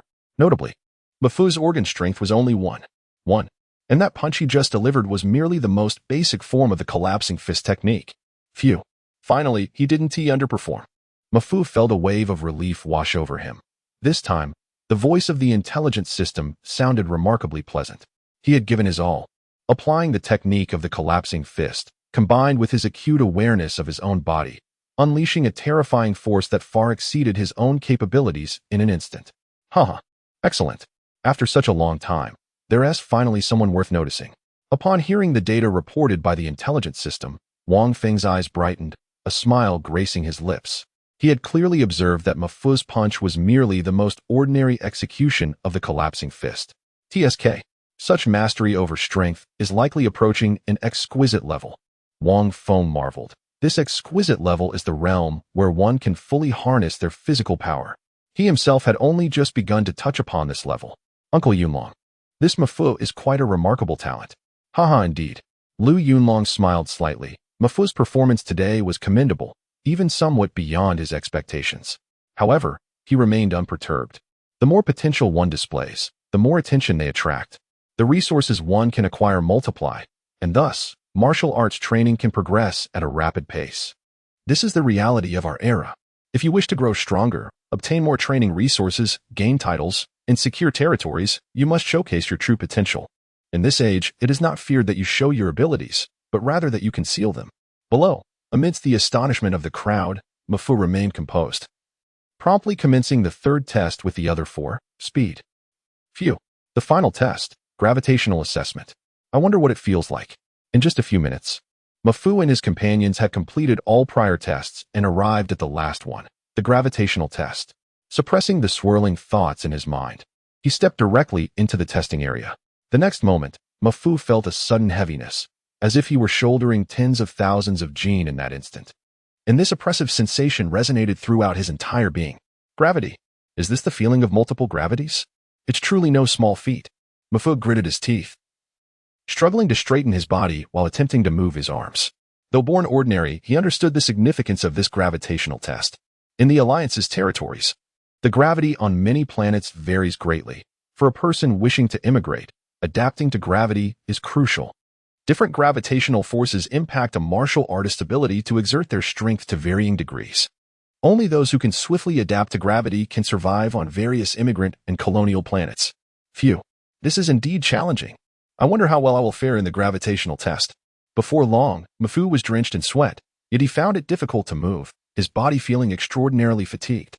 Moreover, with his acute perception, he sensed that the force weighing him down was continually increasing. Fortunately, his almost awakened level of sensitivity allowed him to adjust more effectively than others, and his strong willpower enabled him to withstand the mounting gravity, standing firm unlike Li Li, who was overwhelmed by the escalating weight. It felt like an instant, yet also like an eternity. When the cold voice of the intelligence system echoed again, gravitational test, Li Hu. Chapter 17 Farewell. It is finally over. As the mechanical voice rang out, Mafu felt an immense relief wash over him, as if a century had passed. Just as he was about to leave the gravity testing area, his knees buckled, and he nearly fell. At that moment, Mafu experienced an unexpected wave of weakness. Indeed, the gravity test was no trivial matter. Thoughts raced through his mind, and he took a deep breath to regain his strength. The comprehensive evaluation revealed Li Hu 186, Mafu 171, Wufang 168.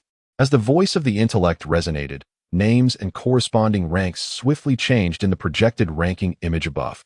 Mafu's name abruptly appeared in 7th place, while Li Hu firmly held the 1st position. Unfortunately, the only female in their group, Li Li, was eliminated. I did it. Seeing the final ranking in the image, Mafu was overwhelmed with joy. His heart brimmed with happiness, and a smile involuntarily crept upon his lips. He had set an ambitious goal, and now, he had not only achieved it, but, in a sense, surpassed it. Before the breakthrough, his sole aim was to obtain immigration qualifications, yet now, with his name secured, he had not only gained the right to immigrate, but had also become a member of the Wang family's direct line. one of the 16 royal families of the Alliance. This was the pinnacle of immigration qualifications. This heralded a future where he could potentially secure greater opportunities. In that instant, Ma Fu felt as if he were filled with renewed vigor. With the final rankings established, some rejoiced while others despaired. Both Ma Fu and Li Hu entered the top 20, causing 2 others to be squeezed out of the rankings. These individuals barely lingered, swiftly escorted out of the testing hall. Inside the testing hall, Ma Fu and Li Hu remained, slightly panting, as they were guided by a senior from the Martial Arts Academy to join the other 18 participants. All right, you may leave now. In the coming days, please pay attention to your intellect information. Your identity details will be updated. Before Lu Yunlong and the young Wang Feng turned to leave, the latter remained silent throughout the process. Soon, only Ma Fu and the 19 others were left in the testing hall. Hee. Brother Li Hu, my name is Li Bin. I look forward to your guidance when we arrive at Yuan-Gu Star. Brother Li Hu, I am He Chun. The testing hall quickly filled with chatter as many approached Li Hu, seeming quite familiar with him. Li Hu, in turn, appeared relaxed and graciously engaged with everyone. Meanwhile, those who could not approach Li Hu were introducing themselves to one another, creating a harmonious atmosphere. Hee. Brother Ma Fu, I am Wu Binbin. Ma Fu, slightly puzzled, observed as a chubby man with a beaming smile approached him, extending a warm greeting. Ma Fu, my senior. Soon after, several others came over to greet Ma Fu, all displaying friendliness. Although Ma Fu's ranking was not particularly high, his impressive performance in the test had garnered admiration from many. Undeniably, while Li Hu was the strongest among the 20, Ma Fu was regarded as the most promising and worthy of friendship. Such a talent, if not squandered, held limitless potential for the future. While Ma Fu found the warmth somewhat overwhelming, he did not return it with a cold demeanor. Though naturally reserved and taciturn, he refrained from frowning at those who offered smiles. After all, they would soon embark on their journey to Yuan-Gu Star together. And as fellow immigrants from the home planet, they could be considered hometown friends. Nonetheless, the enthusiasm stirred a sense of unreality within Ma Fu, as if the previous coldness and mutual wariness were mere illusions. Wu Fang, greetings. I am Ma Fu, hailing from Long City. Ma Fu smiled as he introduced himself, yet he still harbored a sense of vigilance. The atmosphere in the testing hall was lively. However, the 20 individuals had only just met and did not converse for long. They exchanged names and added each other's intellect identification numbers before parting ways, tacitly dispersing. Throughout this process, while Ma Fu engaged, he remained enveloped in confusion. In contrast to Ma Fu, the other 19 all possessed far superior family backgrounds. They might not have extensive knowledge about Yuan-Gu Star, yet they were undoubtedly more informed than Ma Fu. Although they sought to leverage this opportunity to align themselves with the Wang family for a promising future, they were acutely aware that Yuan-Gu Star was fraught with peril. In truth, Yuan-Gu Star was a recently discovered celestial body by the Wang family, yet to be genuinely developed. Wang Feng acquired it simply because he had reached adulthood and was granted a baronial title by the Alliance, allowing him to select a star from his family as his own. Thus, Yuan-Gu Star became Wang Feng's designated celestial body. However, this did not imply that Yuan-Gu Star lacked value. In reality, it was quite primitive, rich in natural resources, and teeming with life, making it a planet of immense worth. Yet, due to its undeveloped state, many areas remained wild and fraught with dangers. In such a treacherous environment, forging alliances with gifted and powerful companions would undoubtedly enhance survival odds, and surviving would translate to greater opportunities in the future. Half an hour later, Ma Fu found himself aboard a flying vehicle en route to Long City. Though his expression betrayed no joy, rather, his brow was slightly furrowed. Hee. Uncle Yunlong, look at these individuals. Haha, honestly, I believe only Li Hu and Ma Fu are worth cultivating, Wang Feng remarked, observing the projected image with disdain. Though he occasionally praised Ma Fu. However, TSK, that fellow named Ma Fu, while lacking the life and death trials, still stands out as a true genius within the Alliance. Hee. Young Master Feng, this is, after all, the home planet. The environment here is vastly different. Lu Yunlong chuckled, contrasting it with the frontier star domains, where life and death struggles were constant, birthing many talented warriors. Indeed, martial arts cultivation thrives amid peril. Yet, the home planet is currently peaceful. One must ask, how can one cultivate truly exceptional warriors? Alas, who knows how many of these 20 will ultimately survive? Thoughts racing. Lu Yunlong reflected that obtaining immigration qualifications meant breaking free from the confines of the home planet, unlocking greater opportunities. However, the cosmos was rife with dangers, and one could encounter life-threatening situations at any moment, risking demise among the stars. Hehe. Indeed. Wang Feng nodded in agreement, unperturbed. Hehe. Ma Fu. Congratulations. While lost in thought aboard the flying vehicle, Ma Fu felt a gentle vibration on his wrist. Glancing over, an image of Uncle Lu appeared in the air. Hehe. I must also thank you, Uncle Lu. A smile graced Ma Fu's face as he expressed his heartfelt gratitude. Ah, well, just be sure not to curse me when you reach Yuangu Star. Lu's smile faded, replaced by a look of gravity. Uncle Lu, are you aware of the situation at Yuangu Star? Ma Fu inquired, intrigued. Just be cautious when you arrive at Yuangu Star. It is not the home planet. Lu Yunlong advised gravely. Ma Fu nodded, acknowledging the warning, and after a few more casual exchanges, he concluded the communication with Lu, his mind preoccupied with thoughts of the primeval dangers ahead. With danger comes opportunity. His eyes sparkled with determination. Rather than fear, he felt an invigorating sense of battle. On that day, under the night sky in Long City, within a refined private room of a newly opened restaurant, 3 individuals, Ma Fu, Yang Quan, and Zhou Yang clinked their wine glasses together, occasionally sharing a laugh. The table was adorned with a dozen steaming dishes of exquisite, nutrient-rich cuisine. In this era, such high-quality meals not only tantalized the taste buds, but also contained an abundance of essential nutrients and energy. For martial artists, especially those of lower tiers, regular consumption of these meals offered significant physical benefits. Ma Fu nodded, feeling an unexpected sense of melancholy. Alas, for years of university have come to an end all too swiftly. Beside him, Yang Quan set down his glass, sighing. I never imagined we would be parting ways so soon. Fu, you are the first among us to leave. With your departure tomorrow, who knows when we shall meet again? Come, let us raise a toast to our prince-in-law, Zhou Yang teased, raising his glass. However, Ma Fu and Yang Quan wore solemn expressions as they clinked their glasses together and drank heartily. At present, Ma Fu had secured his immigration status and was a progeny of the Wang family, with a promising future ahead. Yet, this also meant he would be journeying to Yuangu Star, a staggering distance of 128 light-years from their home planet. Although technology had advanced significantly, traveling such vast distances remained a formidable challenge, especially for those who had not yet reached the internal organ realm. For Zhou Yang and Yang Quan, given their talents and dedication to martial arts, interstellar travel seemed indefinitely postponed. Furthermore, while the cosmos held countless opportunities, it was fraught with peril, and a moment's lapse could spell disaster. The atmosphere in the private room grew slightly heavier as the trio engaged in casual conversation, clinking glasses and consuming drink after drink.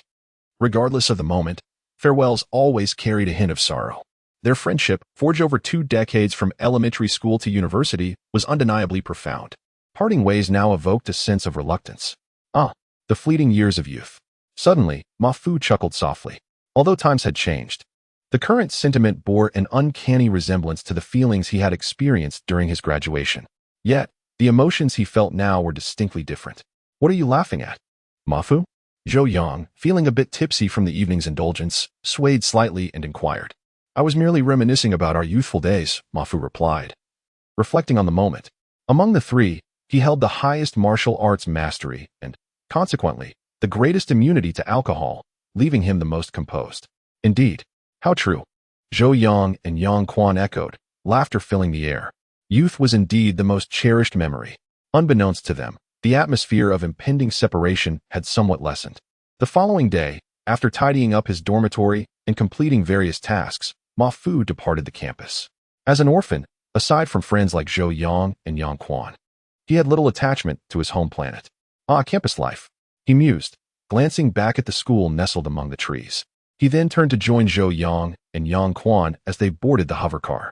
At Long City Station, in the square, Ma Fu waved goodbye to Zhou Yang and the others, his backpack slung over his shoulder as he entered the station. Fu, farewell. Let's connect on the Star Network when you have the chance. Zhou Yang called out from behind. At these words, Ma Fu felt an inexplicable tightening in his throat, a wave of emotion threatening to spill over. The bittersweet essence of youth, he reflected as he rode in the hovercar. Though his mindset was generally stable and composed, especially after memories of another life had surfaced within him. Today's emotions proved difficult to quell. Chapter 18. Assemble. Ding. Ding. Hee hee. I never expected that the pace of change would be so swift. Gently touching the interface, Ma Fu watched as the images projected by the intelligence brain appeared before him, and a smile involuntarily graced his face. Right there, prominently displayed, was the notification regarding the alteration of his identity information.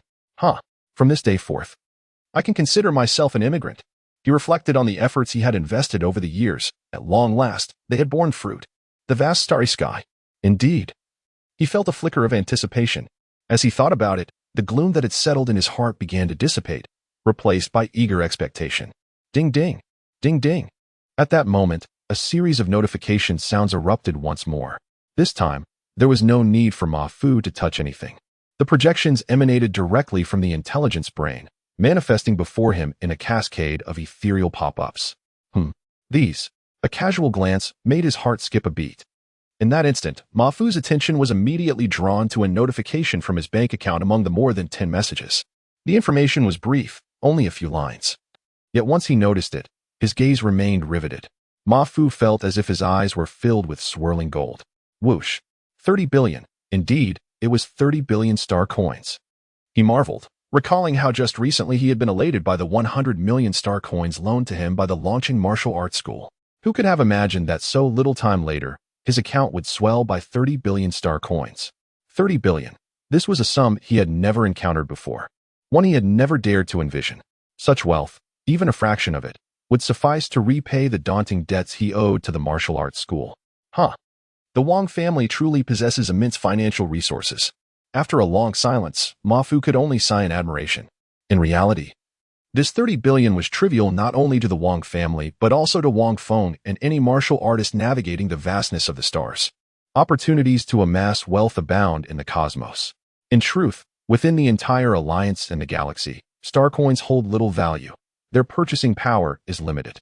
Transactions among martial artists often revolve around the utilization of energy crystals. In other words, energy crystals represent the true wealth for martial artists. Energy crystals are far more significant than mere digits of star coins. Star coins circulate mainly among ordinary individuals and lower-tier martial artists. Ma Fu's astonishment stemmed fundamentally from his limited experience and exposure. Had he been among the true prodigies emerging from esteemed families or those with deeper insights into the cosmos, this 30 billion would likely have stirred only a minor ripple in their minds. What they truly valued was opportunity. It was the Wang family behind Wang Feng.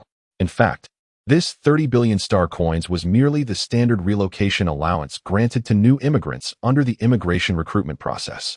After all, the unknowns and dangers of the starry sky are vast. No one knows when they might suddenly perish. For many individuals or families on their home planet, possessing such funds makes the transition to becoming an immigrant worthwhile. It was evident that Ma Fu belonged to this category. He was genuinely astonished by the 30 billion star coins. Alas, how careless. I forgot that wealth should not be flaunted. A sudden thought struck him, and Ma Fu's heart tightened. He discreetly glanced around, noticing several individuals regarding him with intense, ill-intentioned gazes.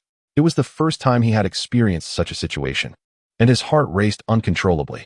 However, remarkably, a sense of calm began to wash over him. Ma Fu perused the notifications with utmost seriousness, even neglecting those who harbored ulterior motives toward him.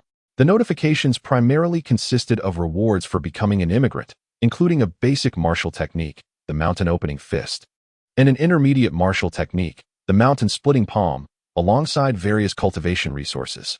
In summary, the rewards he received for obtaining immigrant status were quite substantial.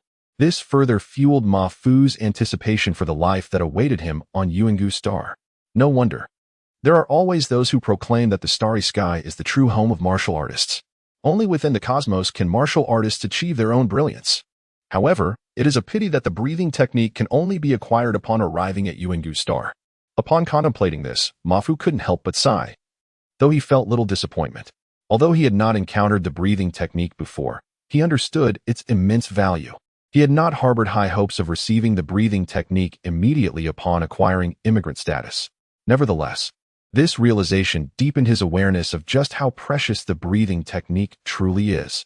After all, even the Wang family, granted noble status by the Alliance and led by formidable warriors, does not easily bestow it. One can only imagine the rarity of the breathing technique. No wonder. At the martial arts school, even several 100 billion star coins could only secure an incomplete version of the breathing technique. And still, so many sought to purchase it. However, few. Not too bad. After some time, Mafu closed the intelligence brain and silently pondered, reclining against the chair's backrest, his dark eyes slightly squinted. Suddenly, he straightened up, gently touching the interface. With a swish, a luminous projection materialized from the intelligence brain. Without hesitation, Mafu swiftly glided his finger across the projection. And moments later, when he halted, a striking crimson encrypted document hovered within the display. Buzz. Upon seeing the glaringly red top-secret document on the projection, a sudden buzz filled the air around Mafu, and expressions of astonishment spread across the faces of those nearby. Simultaneously, those who had been observing him quickly retreated, and the few who had harbored ill intentions toward him turned pale upon seeing the scarlet lettering, retreating as if fleeing from a plague, swiftly merging into the crowd until they vanished from sight. Within the carriage were martial artists of some standing. None were fools, and they understood the common knowledge surrounding such matters. The top-secret document projected by Mafu was clearly beyond the reach of ordinary individuals. Opening such a document would automatically connect to the intelligence brains of surrounding martial artists, conducting real-time surveillance. Should it detect any unauthorized individuals viewing the document, or even suspicious activity indicative of eavesdropping, those martial artists would undoubtedly face dire consequences. At best, they would be detained by the Alliance government. At worst, they would be executed in secrecy by the Alliance.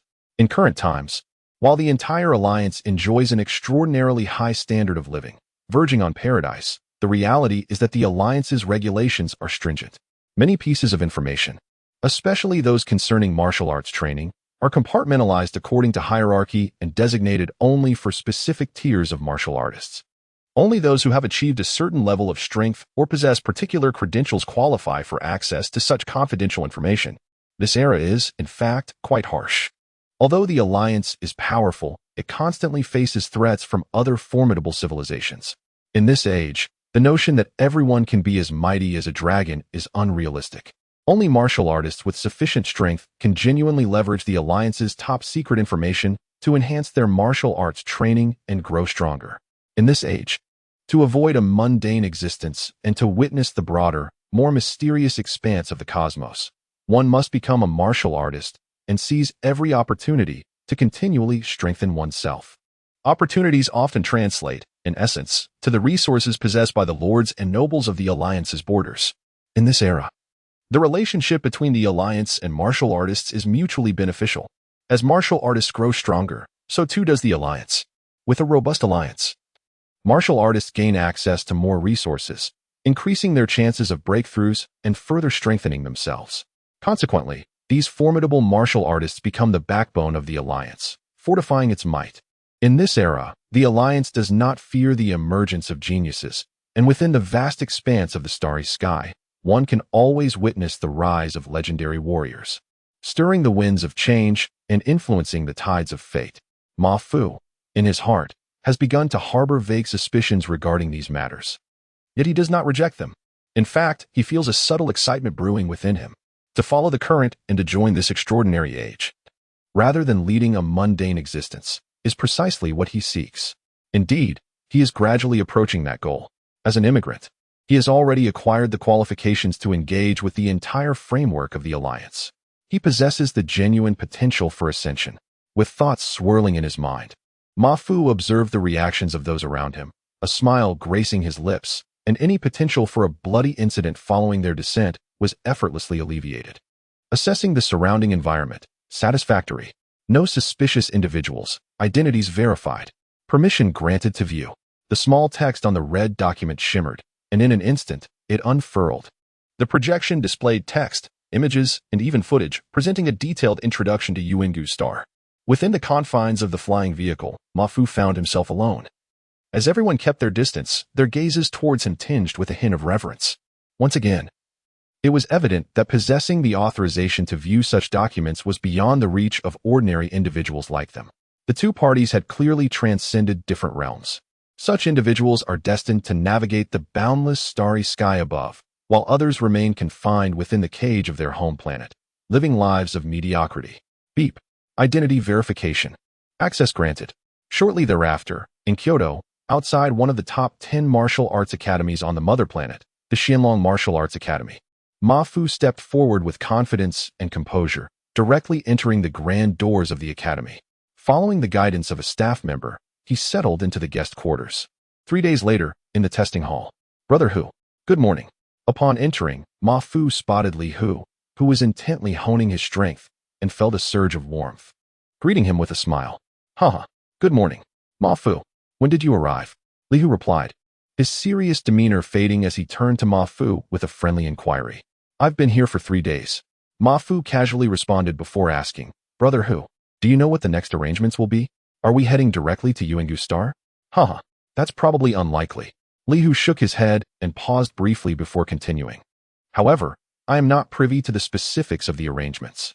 At that moment, a cacophony erupted from outside the testing hall, causing Ma Fu to abandon his line of questioning. He turned to the entrance and beheld a group of a dozen robust and formidable figures striding in with purpose. They were the other 18 individuals who had also become immigrants. Having previously exchanged names and brief introductions, this encounter felt markedly more familiar. Devoid of the earlier sense of strangeness, Ma Fu did not harbor any feelings of rejection towards this camaraderie. After reviewing the introduction to Yuangu Star, he contemplated that perhaps these individuals would become his comrades in arms, fighting side by side in the untamed wilderness to carve out new frontiers. Chapter 19, Preparation. A sudden, familiar cough resonated through the air, causing the previously animated conversation among Ma Fu and his companions to come to an abrupt halt. The entire testing hall fell into a hushed silence. Upon raising their eyes, they beheld Lu Yunlong, who had seemingly appeared out of nowhere, though this time, the young Wang Feng was conspicuously absent from his side. My dear friends, congratulations on becoming members of Yuangu Star. Lu Yunlong greeted them with a broad smile. Getting straight to the point, you must have reviewed the materials on Yuangu Star. Indeed, the gravity there is 1 times that of our home planet, Earth. Moreover, the star is inhabited by numerous ferocious beasts, some of which rival even the most formidable of our own kind. While these beasts may be of a similar level to you, do not underestimate them. They are massive and possess strength that far surpasses your own. Lu Yunlong's gaze swept across the crowd, a cold smirk gracing his lips. After a brief pause, he continued, thus, you will have a 6-month preparation period. During this time, you must acclimate to the 1 times gravity and strive to enhance your individual prowess. As you have now become immigrants of Yuangu Star, your mission is to venture forth and cultivate new soil for humanity. As descendants of Huaxia and Sons of the Alliance, none among you are cowards. This era, despite the Alliance having explored the stars for over a millennium and expanding a territory of nearly 900 light-years, is but a mere speck when compared to the vastness of the universe. Countless stars await our conquest, and thus, every son of Huaxia should choose to leave the mother planet and forge ahead into the cosmos. Lu Yunlong's words became increasingly impassioned, igniting a fire within Ma Fu and his companions, who among them did not harbor such dreams. Ma Fu felt a surge of determination. Indeed, obtaining immigration status and stepping beyond the confines of their home planet felt akin to escaping a prison, presenting greater opportunities for martial arts cultivation and the prospect of reaching the pinnacle of their aspirations. Life would be far more exhilarating, yet the cosmos was fraught with peril. To earn titles, to become lords, or simply to avoid a mundane existence, the foremost requirement is to survive. Cultivate. From this moment forth, I shall give my all. Ma Fu resolved, setting his sights firmly on adapting to the 1 times gravity within the allotted 6 months. Before long, Lu Yunlong concluded his speech. The 20 individuals, no longer bearing the light-hearted demeanor of before, exchanged solemn glances and brief greetings before being led by personnel from the Martial Arts Academy into separate training rooms. According to Lu Yunlong's promise, over the next 6 months, they would have access to a training chamber with energy activity levels equivalent to a C-grade standard. Ma Fu could not help but marvel at Wang Feng's financial prowess. Yet, at the same time, he felt a profound sense of urgency. The abundance of benefits and the grace period for adaptation suggested that the dangers awaiting them on Yuangu Star would be even greater. Play? What is there to play with? Your flying vehicles? Private spaceships? Traveling to those star fortresses for leisure? How childish. Wang Feng scoffed as he observed the young men and women projected by the intelligence system. After a brief pause, he decided to ignore them entirely, stating, "You may amuse yourselves. For the next 6 months, do not come near me. I have my own training to attend to." Humph. The mother planet is truly becoming increasingly degenerate. With a disdainful snort, Wang Feng shut off the projection. Although these individuals were considered his peers, he viewed them as having fallen from grace. As a proud descendant of the Fire Prince, he felt embarrassed that they were now only concerned with indulgence, their martial arts training lacking in ambition. Humph. After this, I see no reason to return to the mother planet. If it weren't for my 16th Wang guarding the borders, the mother planet would have perished long ago. Yet, it is laughable that some still entertain thoughts of complacency and relinquishing their fiefs. Such foolishness. Wang Feng muttered to himself, a cold smile curling upon his lips. He then decisively shut off the intelligence system and entered the training room. Time flew by swiftly. In the blink of an eye, the 6-month period was nearly upon them. On this particular day, within the confines of training room 4311, Ma Fu stood tall, his gaze fixed unwaveringly ahead. Beads of sweat cascaded down his face, yet he seemed oblivious to them, gritting his teeth as he slowly advanced, step by painstaking step. It felt as if he bore the weight of mountains upon his shoulders.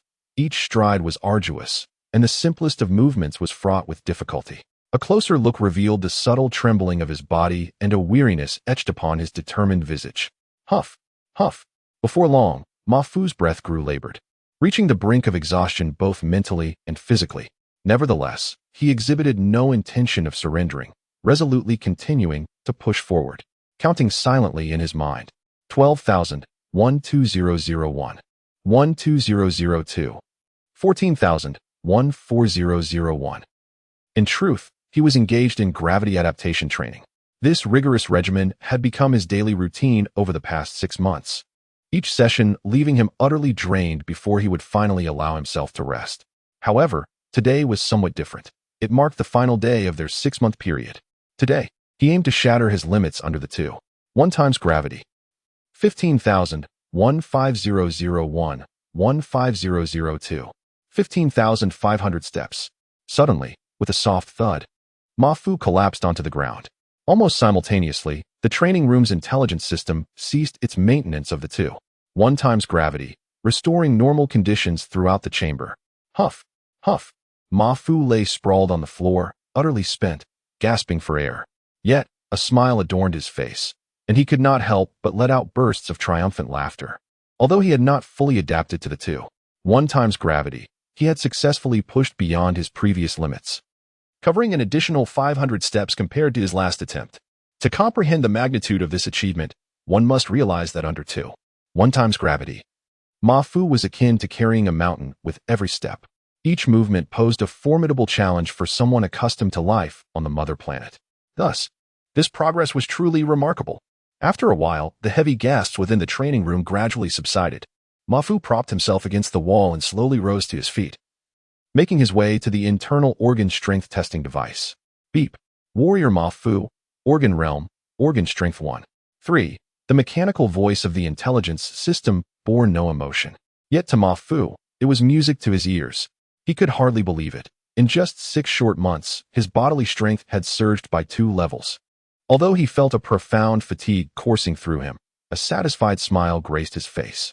Adapting to the 1 times gravity had proven immensely challenging. Yet its benefits for physical conditioning were undeniably substantial. No wonder.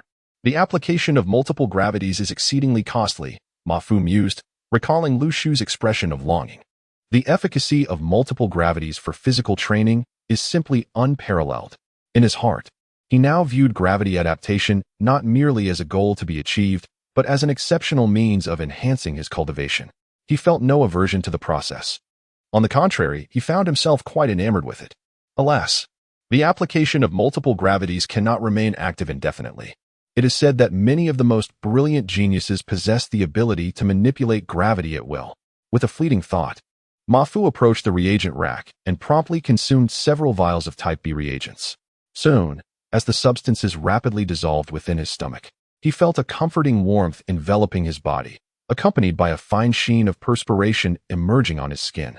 The advanced reagents replenished his energy and nutrients, alleviating the lingering fatigue he had felt. Resources. This realization struck Ma Fu with a sense of profound reflection. Over the past 6 months, he had made significant progress, largely due to the abundant resources available to him. This understanding further underscored the importance of cultivation resources. One could only imagine how swiftly those powerful noble families' progeny progressed with ample resources and external conditions such as enhanced gravity. Take Wang Feng, for instance. Though only slightly older than Ma Fu, he had already reached a level of martial prowess that Ma Fu could only aspire to. As these thoughts raced through his mind, Ma Fu expelled a breath of stale air and strode toward the training room's entrance. Time was drawing near. He was curious about how well the others were adapting to the gravity, though he did not naively believe he had surpassed them in acclimatization to 2.1 times normal gravity. That would be a delusion. After all, among the 20 participants, his organ strength was the weakest, and even now, at 1.31, he remained at the bottom. A higher organ strength indicated superior physical quality, which in turn allowed for quicker adaptation to gravitational forces. In essence, martial artists hone their bodies and enhance their strength to acclimate to various gravitational environments and harsh conditions. The organ realm represents the minimum threshold for adapting to environments with multiplied gravity. Many of the current colonies, administrative planets, and resource-rich worlds in the Alliance have gravitational fields that exceed that of the mother planet. On these celestial bodies, many newborns can adapt to the gravity, growing up with physical qualities that far surpass their peers back home, often exhibiting extraordinary talent for martial arts. Moreover, due to their living conditions, most individuals experience rapid enhancement in physical strength after training in martial arts. Achieving the pinnacle of vital energy and blood realm, or even awakening, is significantly swifter and easier than on the mother planet. The numbers are greater. This reality is also a crucial reason many aspire to obtain immigration status. In this era of martial artists, if one generation cannot succeed, they must create a favorable environment for the next. It appears these others are still somewhat slow in their adaptation to gravity. In a luxurious, spacious room, Wang Feng wiped the sweat from his brow and observed the results of Ma Fu and the others over the past 6 months projected by the intelligence brain. His brow furrowing slightly. Li Hu had the highest organ strength and could endure 2.1 times gravity for around 2 months, which was quite impressive. Ma Fu had improved by 2 degrees and could sustain himself for a week, which was commendable. The mother planet. While all the powerful sovereigns originated from there, it now pales in comparison to many of the Alliance's administrative planets. Wang Feng mused aloud. Nevertheless, this is how it is. Calculating the time, it would take nearly 5 years to travel from the mother planet to Yuangu star, and with this additional half-year, he hoped to have adapted to the environment there by the time they arrived. He wished not to be disappointed. Brother Hu, Sister Fang, Down Yao, why are you all out so early? Ma Fu called out to Li Hu and the others from a distance. We just came out. Li Hu turned and chuckled. Ma Fu, how are you holding up? Wu Fang, the only female among them, inquired softly. Not too bad. I can manage for about a week, Ma Fu replied, nodding at Wu Fang. How about you all? It seems everyone has made decent progress over the past 6 months. Li Hu smiled broadly. Hey, Ma Fu, you can't take what Brother Hu said at face value. Just listen to his tone. Gao Niao interjected. Let me tell you, Brother Hu can now endure 2.1 times gravity for about 2 months. His words carried a hint of admiration. Wu Fang and I can only manage for about 20 days. In comparison, our progress lags behind yours. It's still acceptable. After all, I'm older and have stronger physical resilience. Li Hu humbly chuckled, shedding his usual cold demeanor. I'm in a similar boat. I started from a lower point, so rapid progress is expected. Ma Fu responded modestly. After a brief pause, he shifted the topic. Brother Hu, are we departing today? Yes, it should be today. Li Hu nodded, his smile fading. Oh, what do we need to prepare? Prepare? Actually, nothing at all. Li Hu replied, his tone reflective, then added quietly. When we arrive at Yuangu star, we will essentially be subjects of that young master Wang Feng. Without sufficient merit, we might just have to remain there and toil for him. Ma Fu nodded thoughtfully, furrowing his brow. Beside him, Wu Fang and Gao Niao fell silent. At that moment, Ma Fu realized that becoming an immigrant merely offered more opportunities. In other respects, it did not seem significantly better. However, he thought to himself, having the opportunity was sufficient. He was grateful for it. In truth, upon further reflection, this made sense. After all, no one would cultivate you without compensation. One must contribute something. Those at their level with low cultivation, could only offer labor and sweat. However, if one accumulates enough merit or possesses greater potential, then they become worthy of investment. Ah, Zhang and the others have also arrived, Ma Fu exclaimed, breaking the silence. Zhang, how has the past 6 months treated you? Not too shabby. Zhang, robust and towering over Ma Fu, smiled as he greeted Li Hu and the others. Gradually, the remaining dozen or so individuals arrived at the martial arts hall's courtyard. Boom, boom. After a while, a series of thunderous roars echoed from the sky. Ma Fu and the others looked up and saw a gigantic shadow rapidly approaching. Within moments, it loomed above the Xianlong Martial Arts Hall, mere kilometers from the ground. At this distance, Ma Fu and the others could see it clearly. It was a ship nearly 1,000 meters long, jet black and aerodynamically shaped. From afar, it appeared as a singular entity, awe-inspiring. A spaceship. Surely, it must be a warship. Ma Fu mused, observing closely and noting several large apertures along its side, which, according to his readings, likely housed the ship's cannons. Just then, before the gaze of Ma Fu and the other 20, the ship's enormous hatch suddenly opened, and a figure floated out gracefully. Master Lu, a preternatural being. He can fly. Ma Fu's heart raced, filled with fervor, his eyes reflecting unwavering determination. The others shared a similar expression of awe, despite knowing that Lu Yunlong was a preternatural expert. Witnessing it firsthand was an indescribable shock. Hiki, the 6-month acclimatization period is over. Today you may embark. Lu Yunlong descended swiftly, his voice gentle as he directed Ma Fu and the others to clear a path. With a resounding boom, the ship descended further, its massive form hovering just above the ground, propelled by a gust of wind. Hee. Now board the ship. Bai Yunlong smiled faintly. Ma Fu exchanged glances with the others, and Li Hu sprang into action, effortlessly leaping through the hatch.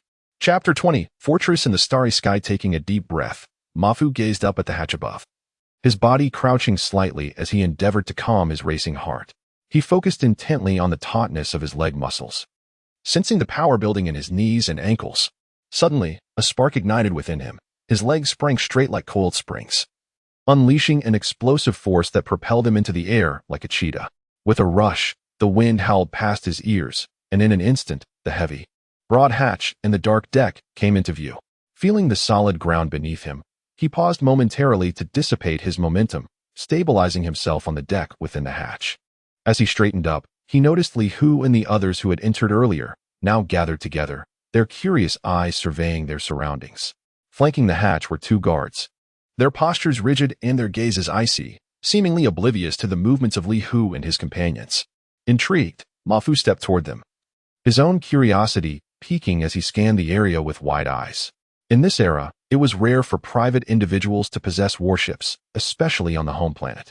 However, before they could examine their surroundings further, a squad of guards, exuding a palpable military presence, approached and led them away. Following this regiment of guards, Ma Fu and his group of 20 walked silently down a lengthy, metallic corridor.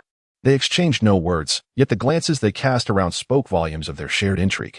Soon, they were ushered into what appeared to be a spacious plaza. One of the guards, a middle-aged man with a scarred face and piercing eyes, halted and cast a cold, emotionless glance over them. After ensuring they were listening, he continued, "You are newcomers and unfamiliar with this place. It is best not to wander aimlessly." With that, he departed with the rest of the guards, who maintained their stoic demeanor throughout the encounter. Watching the guards retreat, Ma Fu and his companions exchanged glances without uttering a word, instinctively standing their ground. They had already formed a rough hypothesis regarding the identity of the young master mentioned by the guard. He was likely Wang Feng, the lord of Yuangu Star, and their future leader. Becoming immigrants, while it opened up numerous possibilities for martial arts cultivation, also meant, to put it bluntly, that they were essentially selling themselves to the planet's lord. Nevertheless, neither Ma Fu, Li Hu, nor the others felt any regret. This was worth it. The plaza was brightly lit and spacious, adorned with a comfortable arrangement of scattered tables and chairs in the distance. As Ma Fu observed, he recalled from his readings that this spacecraft was likely of the 6th or 7th model, suggesting that they were currently in a recreational area for the crew. He pondered silently, noting the various entertainment facilities around him. The ship was sizable, and he speculated about its classification. Considering Wang Feng's status, it undoubtedly commanded a respectable level. Time passed gradually. In the rest area of the Xianing, the group of 20 remained still, not a single person moving. Yet, their wandering eyes betrayed their restless thoughts. Unbeknownst to them, the ship had already taken flight. After passing through layers of identification and security checks by the home planet's defense system, it began its slow ascent into outer space. "Welcome aboard my ship, the Xianing." A sudden burst of laughter broke the silence, and Wang Feng strolled toward them. Flanked by Lu Yunlong, the master of launching martial arts hall, a formidable innate-level expert. With a beaming smile, he regarded Ma Fu and his companions. Upon seeing him, the group felt no surprise. Some even exhibited expressions that suggested their earlier suspicions had been confirmed. However, as Wang Feng approached, they instinctively straightened up, their eyes sharp with attention. "Ladies and gentlemen, first and foremost, welcome to Yuangu Star. I am Wang Feng, the Lord of Yuangu Star." He spoke with a friendly demeanor, his words straightforward. After a brief pause, he added, "However, I prefer not to be addressed as Lord. I would appreciate it if you referred to me as Young Master from now on. Furthermore, I would like to inform you that the ship has set sail and is expected to reach Yuangu Star in 5 years. During this journey, we will traverse a wormhole. When the ship engages in the wormhole jump, the ship's AI, Xianing, will notify you, and you will need to enter the cryopods for temporary stasis." However, Wang Feng's tone shifted abruptly, his expression becoming stern as his gaze swept over Ma Fu and the others. "I expect you to dedicate yourselves to training during this time. This is not a matter of favor. I want you to be ready to adapt to the gravity of Yuangu Star upon arrival. You must understand that you are geniuses, a rarity among billions on the home planet. You are familiar with the data on Yuangu Star. You know it is a completely new life-bearing planet, untouched by any external forces, where no humans have ever existed. In other words, it is a truly savage world. As the Lord of Yuangu Star, my mission is to pioneer and develop this land, transforming it into my rightful domain, a realm for humanity, a fertile ground for our kind. Therefore, I need immigrants who can genuinely assist in this endeavor. I am not seeking those merely to bolster numbers. Such individuals are plentiful back home, and I have no need to travel far to recruit them. I hope you will not disappoint me. I wish to see your value realized when the time comes." Wang Feng spoke coldly, his gaze imbued with an inscrutable depth. Hearing this, Ma Fu felt a chill run down his spine. In the wild environment of Yuangu Star, failing to adapt to its fundamental gravity would be dire, not to mention the perilous nature of the surroundings. It was a land rife with formidable beasts, and if they could not meet Wang Feng's expectations, survival would be a daunting challenge, let alone pursuing any martial ambitions. "Rest assured, if you truly meet my expectations, I shall not hesitate to reward you." Wang Feng continued with a grin, raising a finger to conjure a shimmering projection. Before them materialized a glimmering object resembling a golden ticket, intricately adorned with ancient patterns that exuded an air of nobility. The center was blank, a baronial recommendation ticket, a nominee for the title of Baron. Ma Fu muttered in awe, his heart racing uncontrollably. His eyes shimmered with fervor. In that moment, not only Ma Fu but also Li Hu and Zhang Zhen bore similar expressions of astonishment. The allure of this ticket was simply irresistible. Ma Fu and the others were utterly unprepared for the revelation that Wang Feng had produced such an extraordinary item. It was, in fact, a legendary recommendation letter for a noble title. According to rumors, if one possessed sufficient merit and inscribed their name upon it, they would become the next noble of the alliance. Of course, this noble title was merely that of a baron. Nevertheless, regardless of its rank, even the lowest baron had the privilege of claiming a star for themselves. Witnessing this scene, Lu Yunlong, who had maintained a serene smile, now displayed an expression of astonishment. As a baron himself, he was acutely aware of the challenges involved in attaining such a title, despite the multitude of nobles currently within the alliance. After all, even a baron, however humble, could possess a star. The vast resources associated with a single star were well understood by him. Moreover, while the baronial title might rank as the lowest within the noble hierarchy of the alliance, its value was immense. Though Wang Feng seemed to present it casually, acquiring such a recommendation letter required considerable effort. It appeared that young Master Feng placed great importance on the development of Yuangu Star. Lu Yunlong mused, soon realizing that it was nearly time for the Wang family to elect a new head. Indeed, young Master Feng was qualified to participate. Should he succeed in the perfect development of Yuangu Star, he would undoubtedly garner greater support within the Wang family and potentially become a candidate for the family head. At that point, the resources available to young Master Feng would render this recommendation letter insignificant. These young individuals were truly fortunate. He wondered who would ultimately secure this coveted title. Perhaps it would be the talented group from the mother star.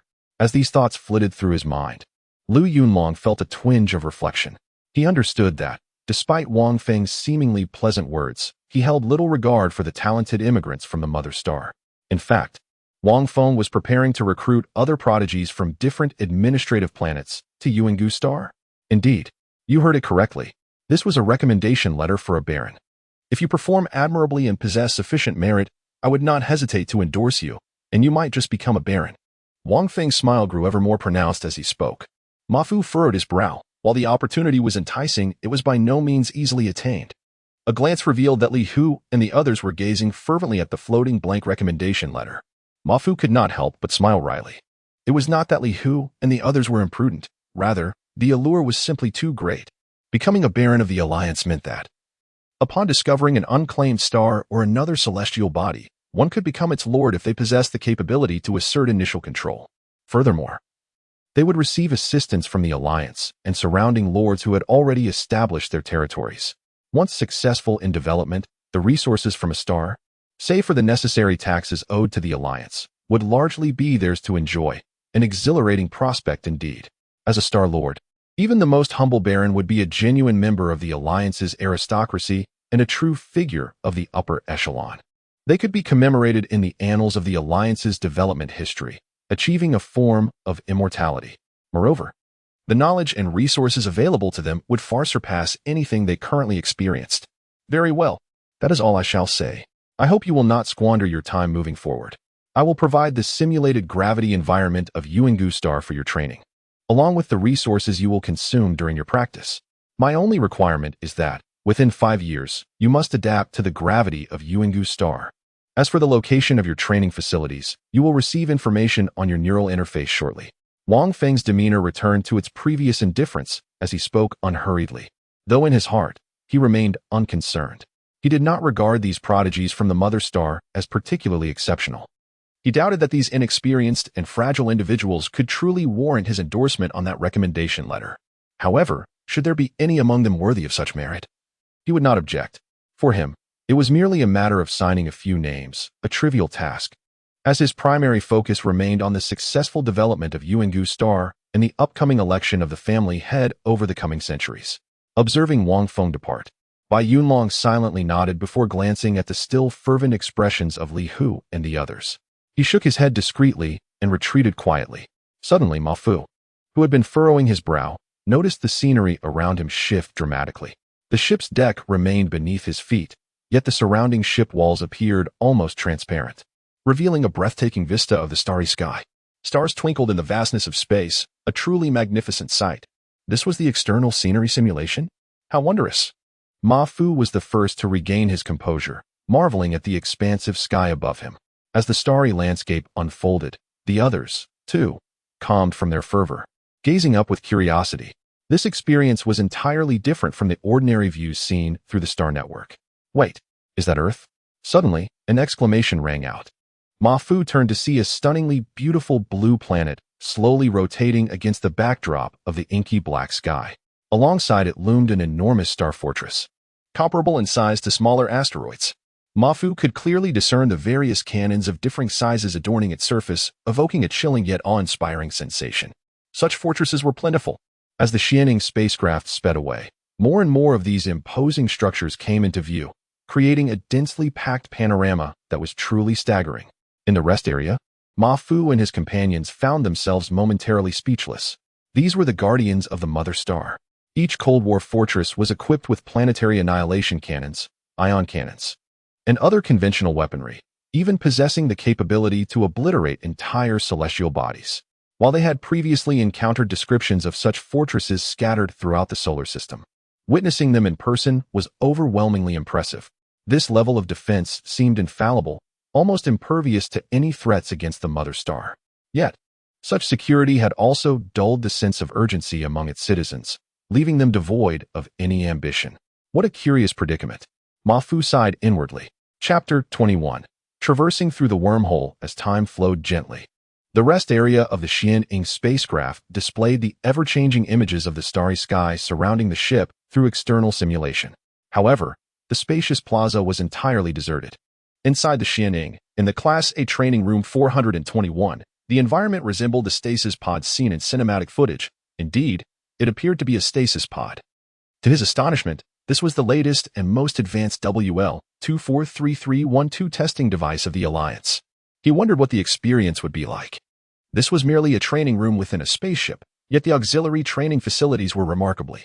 Looking around, Ma Fu was filled with awe. This training room, barely 20 square meters in size, boasted facilities far superior to those at the Longqing Martial Arts Center, compared to the Xianlong Martial Arts Center in Kyoto. Although some auxiliary training devices were lacking, Ma Fu felt that this place was equally impressive. Such extravagant wealth. Truly, the resources here were astounding.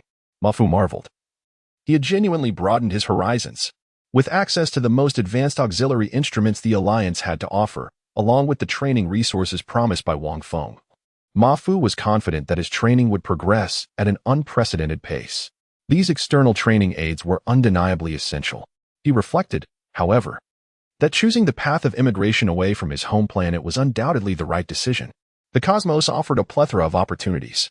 With a calm mind, Ma Fu silently contemplated, chuckling to himself. Now, it was time to seize the moment and train diligently. He could not afford to waste a single moment. His thoughts ignited a smile on his face, his eyes brimming with determination. He had not forgotten that this exceptional training environment was a gift from Wang Feng, who did not provide such resources without expecting something in return. Wang Feng needed the 20 of them to adapt to the gravity of Yuangu star, to unleash their full potential and assist him in his endeavors. Ma Fu felt no trepidation regarding this. He was filled with confidence. What was 5 years to adapt to an environment with 1 times the gravitational pull? What difficulty could there possibly be? Now, he possessed both resources and a conducive training environment. Compared to his home planet, the conditions he previously endured were akin to paradise. If he could cultivate to the visceral realm under such harsh conditions, there was nothing to fear now. Moreover, at this juncture, there was no point in dwelling on constraints. He would plunge headlong into the challenge. Adapting to 1 times the gravity was undoubtedly demanding, yet it also presented an opportunity. In such an environment, his visceral and physical condition would be continuously honed. It was conceivable that his physical prowess would enhance at an accelerated rate, and perhaps within 5 years, he might even reach the profound realm of marrow refinement. Xiao Vi, connect to the training room's control system. Acquire control using my identity information. Ma Fu commanded decisively to the intelligent device on his wrist. Yes, master, came the mechanical response. Beep. Searching. Signal acquired. Permissions being obtained. Access granted. Control of the training room secured. Would you like to set parameters? Set training scenario. 1 times gravity. Allow for emergency cessation if my life is endangered under this gravity. Ma Fu replied, his demeanor calm. Understood, master. Configuration in progress. Beep. Configuration complete. Xiao Vi's somewhat cold voice echoed once more, inquiring if the 1 times gravity should be activated. Activate. Ma Fu declared without hesitation. Boom. Before his words could fully dissipate, a peculiar force enveloped him, as if every cell and particle in his being bore the weight of a mountain. His body felt immensely heavy. Yet, in that moment of 1 times gravity, Ma Fu slightly bent his knees, then stood tall and straight like a resilient pine. Training should involve pressure, he thought, feeling the intensity of the gravity. Although every action became exponentially more challenging, his eyes shone with unyielding resolve. Adapting to 1 times gravity was not insurmountable. Moreover, in such a state, his physical attributes would rapidly improve. Opportunities like this were coveted by countless martial artists. Indeed, in Ma Fu's eyes, adapting to 1 times gravity was not merely a task but a rare opportunity. Taking a moment to compose himself, Ma Fu took a decisive step forward. Generally, martial artists must first acclimate to high-gravity environments, simply enduring without engaging in strenuous activities, ensuring there is no life-threatening risk. Next, they must perform basic movements, such as walking or raising their hands. Following that, they can execute martial arts techniques, showcasing a degree of combat capability. Ultimately, complete adaptation to high gravity allows for the full expression of their combat prowess. Panting, Ma Fu moved at a deliberate pace within the training room. As time passed, he soon found himself breathing heavily, beads of sweat forming on his brow. Nevertheless, his gaze remained steadfast, his spirit undeterred. The process of physical refinement and adaptation to gravitational forces was all about transcending limits. At this moment, the other 19 individuals were also beginning their adaptation to the 2 times gravity environment. Each of them gritted their teeth, their gazes resolute. They understood that aside from Wang Feng's requirements, survival on Yuandu star necessitated their adaptation to the 1 times gravity. Otherwise, no matter how many opportunities presented themselves, they would not be able to seize them. Currently, aside from Ma Fu, only Li Hu had access to the Class A training room, and it was evident that the training conditions there were far superior to those in the Class B room. This advantage was clear to them. It meant that anyone training there would find it significantly easier to improve and break through. If they did not exert themselves, the gap would only widen. While they had tacitly acknowledged that Li Hu was the strongest and Ma Fu the most promising, no one wished to be left behind. Especially with the coveted Baron recommendation slot in Wang Feng's hands, a rare opportunity not to be squandered. They all yearned to strive for it. Not bad. Wang Feng quietly nodded as he observed the determined figures in the training room through the luminescent screen. With a casual wave, the images vanished instantly. He then settled onto a cushion within the training room, closing his eyes. Gradually, one could see his mouth and nose begin to move rhythmically, producing a unique cadence. If one could observe closely, they would notice that the formless energies saturating the training room began to coalesce, flowing into Wang Feng's body with each inhalation and exhalation, synchronized to his distinctive rhythm. These energies permeated every cell and tissue of his being, nourishing his entire form. Unbeknownst to him, his muscles, bones, and sinews grew increasingly supple and robust, while his biological field enhanced with each passing moment. This is the true nature of a noble scion, who can master the art of breath early on, facilitating a transformation much sooner. The Xianing ship, with only a few guards patrolling, finds all its crew engrossed in training within the cultivation chamber. Those who have battled alongside Wang Feng against alien civilizations in the vast cosmos are acutely aware of the preciousness of time. To survive, one must seize every moment to cultivate and enhance their power. With a rush of air, the Xianing ship hurtles through the pitch-black void of space, distancing itself further from its home planet, Earth, and the solar system. Flanking the Xianing ship are 16 guardian vessels that accompany Wang Feng, forming a butterfly-shaped fleet. Yet, amidst the endless expanse of the universe, this fleet appears somewhat solitary. Indeed, while the cosmos teems with numerous civilizations and formidable empires, the vastness remains overwhelming. The Milky Way alone spans a diameter of 100,000 light-years, without wormhole technology or naturally occurring wormholes. Traversing such distances with the navigation capabilities of the Alliance or other civilizations in the galaxy is nearly boundless. Thus, interstellar travel can often feel profoundly isolating. At times, even encountering an enemy can prove exceedingly difficult. In the Grade A training room, within Chamber 421, Ma Fu gasps for breath, his expression grave and focused. He moves with agility, the wind from his punches whistling through the air as he practices the foundational techniques of the iron fist he acquired after becoming a migrant. Beads of sweat cascade down, soaking the floor beneath him. Ha ha ha, what a thrill, he exclaims, though his breaths grow heavier.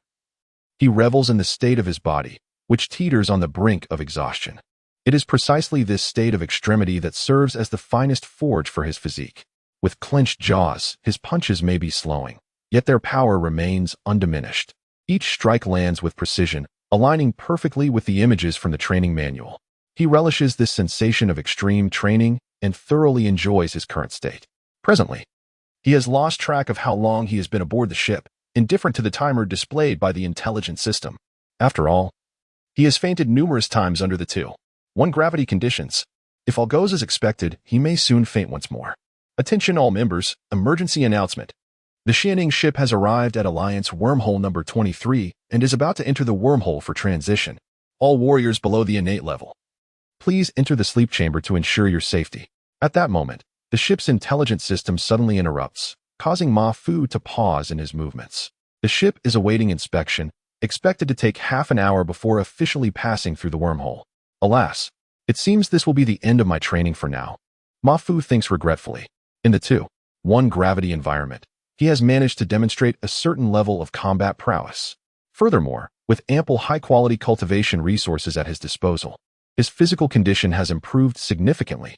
Otherwise, how could his previously 1 3 times organ strength adapt to such levels of gravity? Master, your current organ strength is at 1. 9. You have reached the pinnacle of organ realm and can prepare for a breakthrough.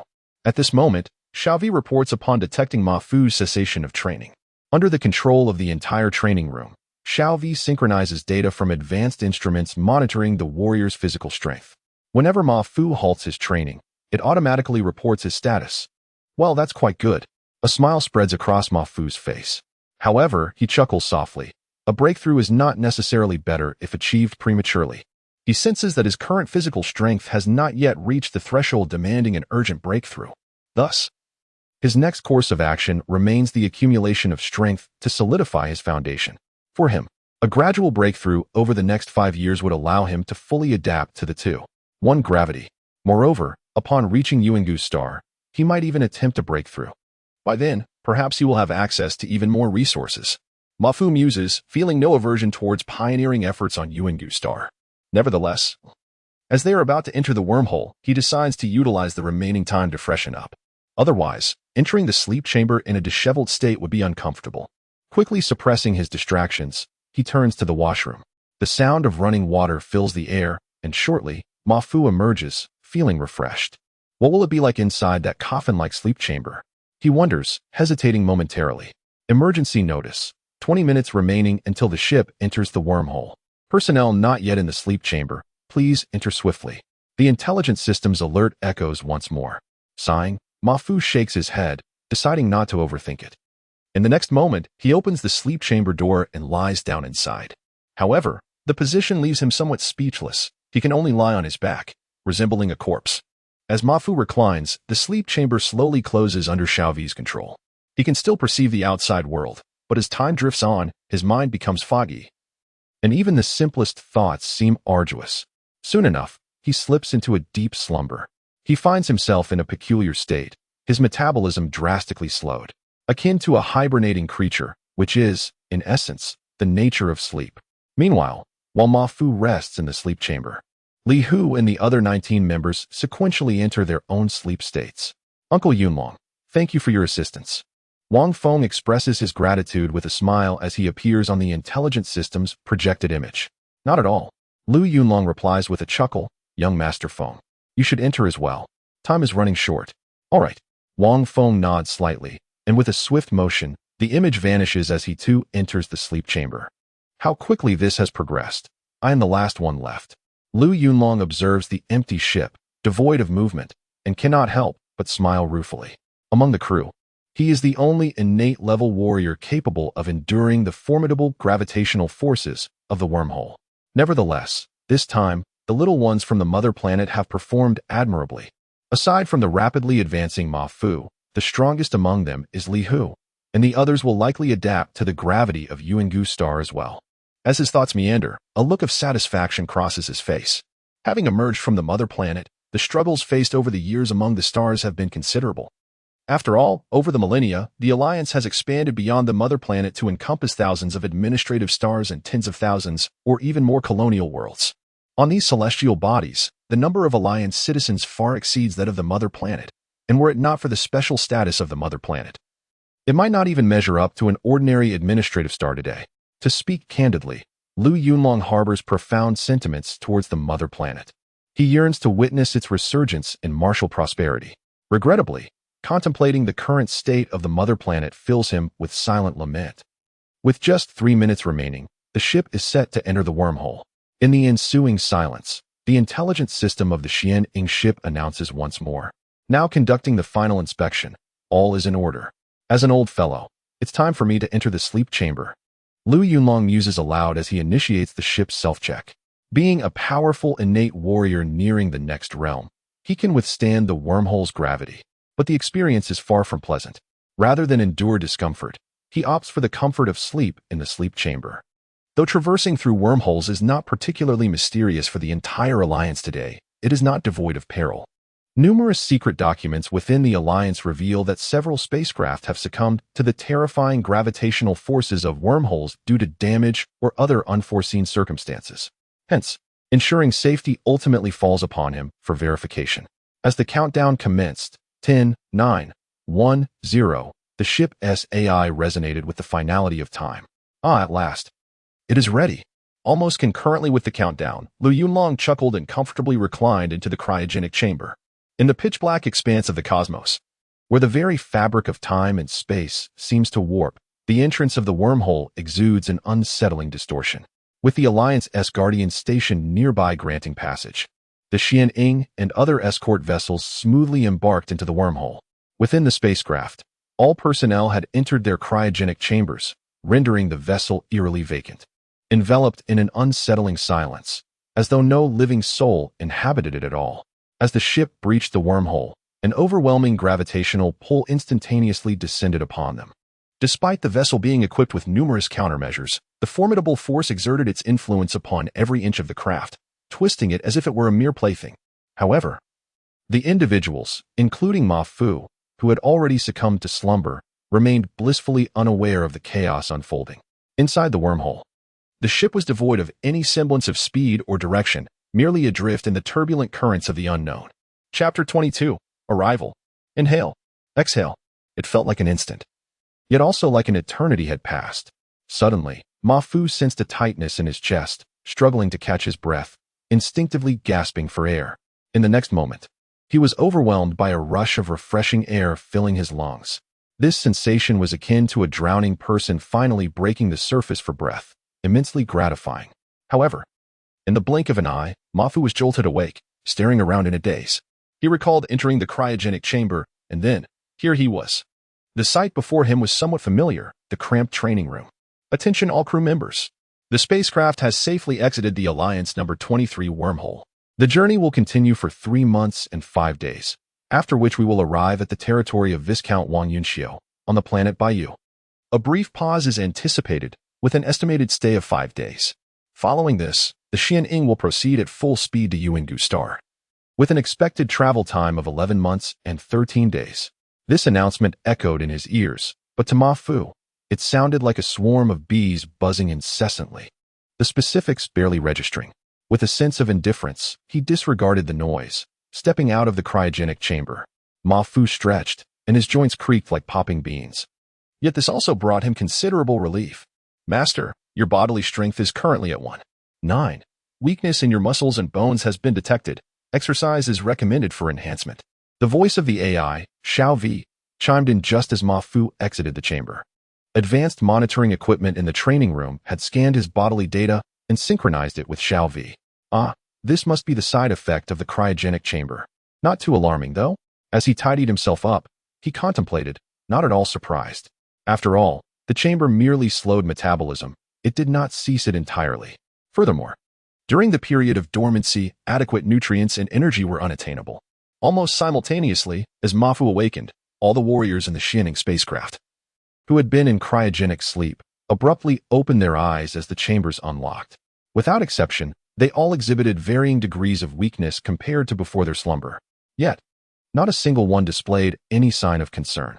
Let us not forget, these were formidable warriors, all at the visceral realm level, with physical attributes far superior to the average person.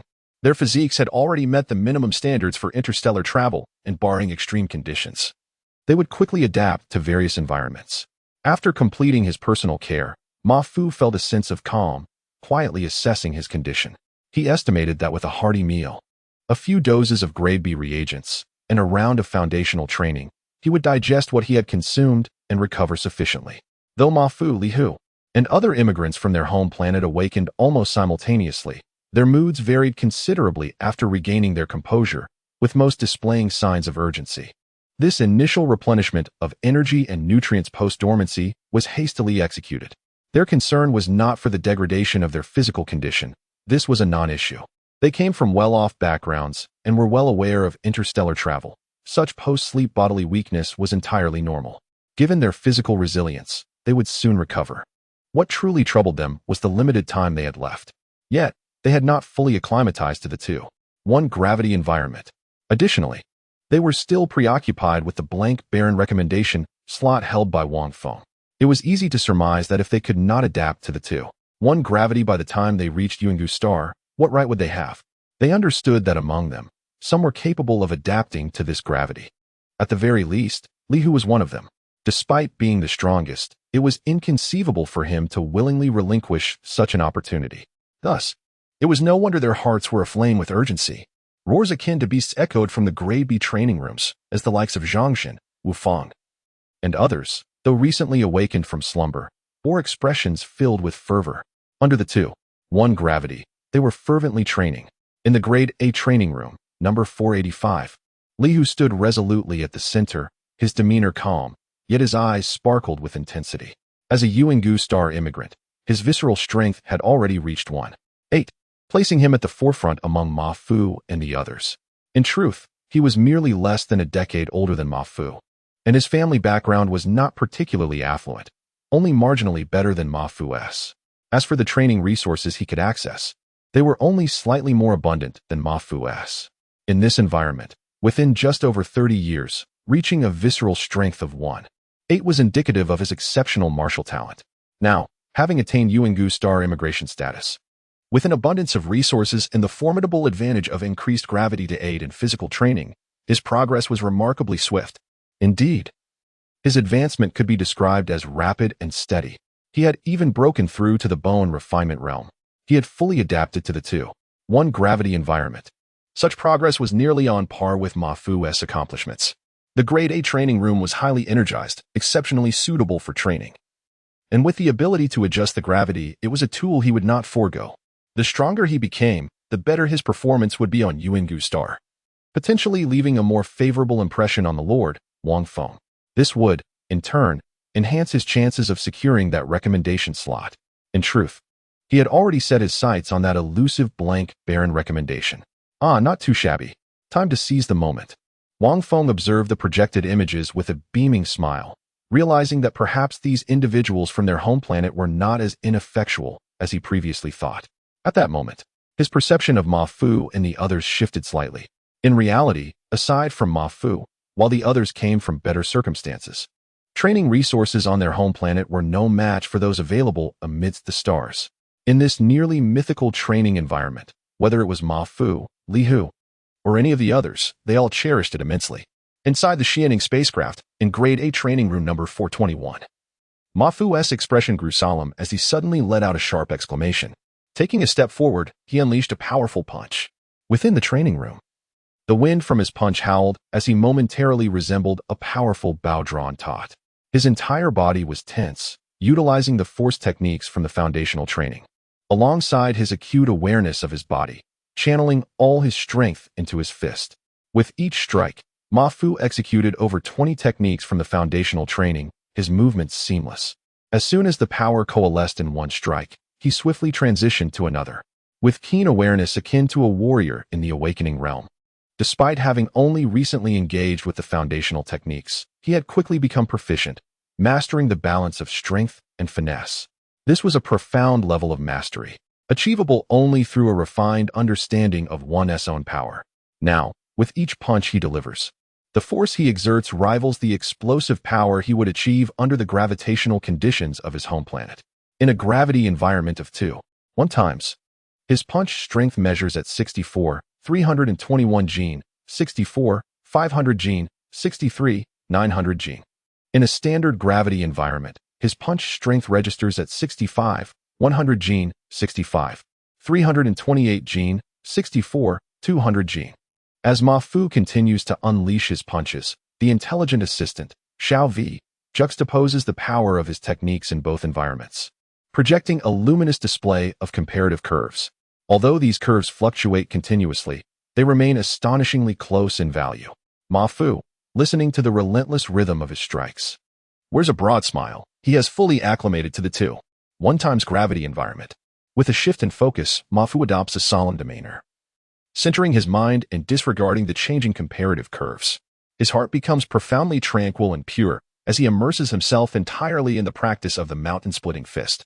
Cultivating martial skills not only enhances his attacking power through the techniques of striking, but also fortifies his body through the inherent training effects of the fist techniques. Gradually, Ma Fu senses a warmth enveloping his internal organs, as if something is kneading and compressing them. Time flows slowly, with the Xianing spacecraft and its accompanying escort vessels gliding through the cosmos in solitude. Each day, Ma Fu engages in what can only be described as frenzied training, and he feels his internal organs growing increasingly robust. He senses that he is not far from breaking into the refining marrow realm. Xiao Vi, adjust the gravity to 2 times standard gravity. On this particular day, as per his routine, Ma Fu commands the intelligent assistant to alter the gravitational settings upon awakening. At this point, he has not only adapted to the 1 times gravity, but has also found himself capable of moving freely in a 2 times gravity environment. Through his recent training, he has discerned a key insight. The greater the gravity, the more beneficial it is for physical conditioning. Thus, he occasionally instructs Xiao Vi to elevate the gravity to 3 times the norm. Of course, he does not linger in such an environment for long, as he is still at the internal organ realm. Achieving his current prowess at this stage is a testament to his exceptional talent. In contrast, his peers, who possess similar internal organ strength, are only just beginning to acclimate to the 1 times gravity environment. However, equipped with an almost awakened level of acute perception, Ma Fu skillfully harnesses the gravity to refine his physique without risk of overexertion. Presently, his internal organ strength has reached a remarkable level of 2. At this juncture, a breakthrough seems imminent, an event that could unfold at any moment. Yet, Ma Fu refrains from transitioning into the refining marrow techniques for advancement. His keen perception informs him that he has not yet reached the limits of his body's capabilities at the internal organ realm. There is still room for his internal organ strength to ascend further, to become even more formidable, and for his foundation to grow more robust. Suddenly, as Ma Fu prepares for another round of intense training, he feels the entire spacecraft tremble, as if it has collided with something. In an instant, his heart races, and an involuntary tension grips him. The cosmos is fraught with peril, where a moment's carelessness could lead to an inescapable demise. Welcome, everyone, to my domain. Yuan Star.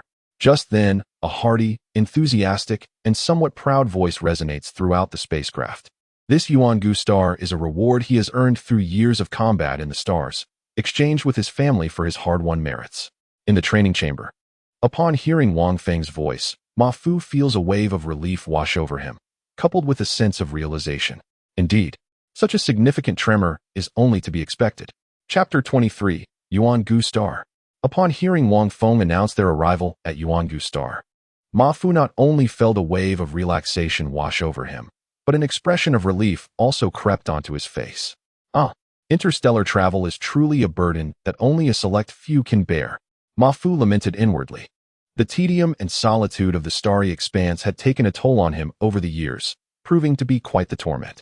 Reflecting on the pioneers who once ventured alone aboard their ships to explore distant realms, he was filled with profound admiration. To be honest, despite his ability to maintain a calm demeanor, he had felt increasingly stifled in recent years. Had it not been for his relentless training in martial arts as an outlet, he might have reached his breaking point. Yet those pioneers had endured far longer periods of solitude in the cosmos than he had.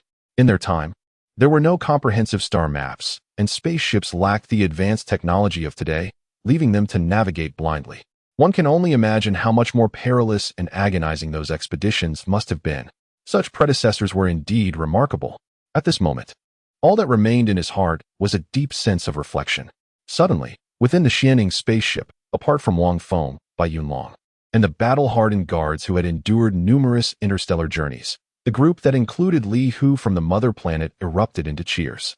Their faces radiated excitement, and many even had tears welling in their eyes. Even Li Hu couldn't help but feel moisture at the corners of his eyes.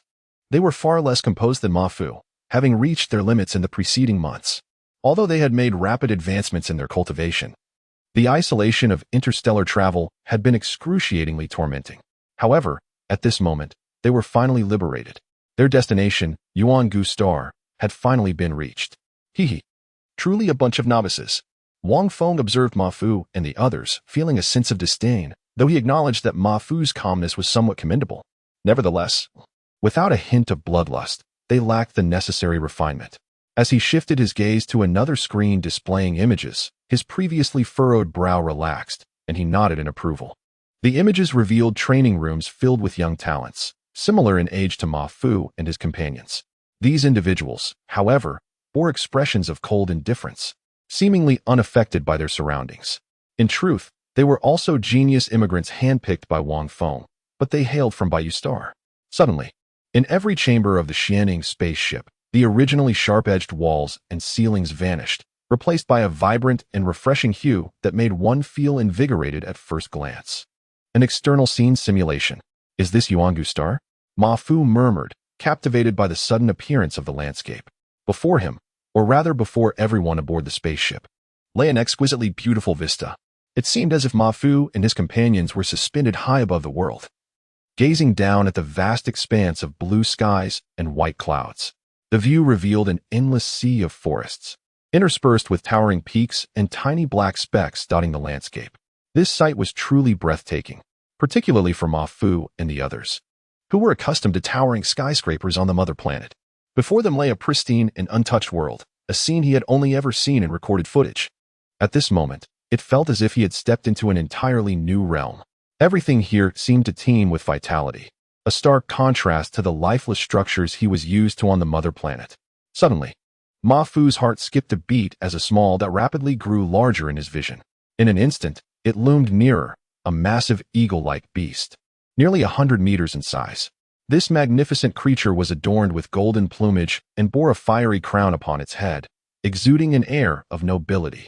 Its enormous claws gleamed with a lethal sharpness, and its long beak appeared capable of piercing through flesh with ease, while its large, piercing eyes glinted with a cold, savage ferocity. Ka, the golden feathered eagle, one of the aerial overlords of Yuangu Star. The moment Ma Fu recognized the creature, terrifying images flashed through his mind from the information he had previously encountered. The golden feathered eagle, a unique beast of Yuangu Star, was known for its incredible resilience and aggressive nature, possessing strength equivalent to that of an awakened human warrior when fully matured. Moreover, its flight speed rivaled that of 100 times the speed of sound on the mother planet, making it exceedingly difficult to capture. As Ma Fu contemplated the golden feathered eagle's characteristics, he suddenly witnessed the creature's long, razor-sharp beak lunge towards him. In that instant, a wave of panic washed over him. The piercing beak was aimed directly at him, and with the eagle's formidable power, a direct hit would surely spell doom. In that moment, he forgot that it was merely an external simulation. He was still in the training room. At that moment, not just Ma Fu, but even Li Hu and the others from the mother planet felt a surge of fear, cold sweat trickling down their backs. Conversely, the genius immigrants from Bayou Star remained remarkably composed, exhibiting minimal reaction yet managing the situation effectively. Whoosh! Just as the eagle's sharp beak was about to strike, a silvery light appeared silently and swiftly, instantly colliding with the nearly 100-meter-long golden feathered eagle. This scene seemed inconsequential at first glance. However, in the next moment, the massive eagle was reduced to ashes before Ma Fu and the others' eyes. Exhaling deeply, Ma Fu felt a rush of calmness wash over him, his gaze narrowing as he surveyed the simulated world of Yuangu Star. His perception of the dangers lurking here had significantly intensified. They truly lack refinement. It was merely a shadow. The expression on Wang Feng's handsome face remained icy. This is just the beginning. To stand out in the vast cosmos, dangers abound. Yet, the individuals from Bayou Star showcased commendable poise. They handled the situation quite well. Hehe. Fengxiao, the golden feathered eagle of Yuangu Star, is indeed formidable. I remember when I first left the mother planet, even the shadow of a beast of the blood Qi realm nearly frightened me to death. Ma Fu and his companions are doing quite well today. Bai Yunlong's gentle voice broke the silence, carrying an air of casualness. Wang Feng furrowed his brow slightly before nodding, his expression softening considerably. He understood that the environment on the mother planet could not compare to Bayou Star. The inhabitants there had grown amidst battles against fierce beasts. Not to mention mere simulations, even the sight of a fully matured golden-feathered eagle would incite thoughts of combat. Following this brief episode, silence enveloped the spaceship as it continued its flight, the images displayed in each chamber shifting continuously. Yuangu Star, indeed fraught with peril. The cosmos is vastly different from the mother planet. Ma Fu contemplated quietly as he gazed at the unfolding images. Although the earlier scene showed the golden-feathered eagle being easily obliterated, he remained acutely vigilant. This was not due to the eagle's lack of strength, but rather its audacity to confront the Xianing. One must remember, the Xianing is the flagship of a fleet, equipped with terrifying weaponry capable of obliterating a small asteroid with relative ease. Ma Fu could readily imagine that with his current abilities, Encountering such a colossal beast would be utterly despairing. However, opportunities coexist with crises. On the planet Yuangu, there exists a plethora of treasures that aid in cultivation.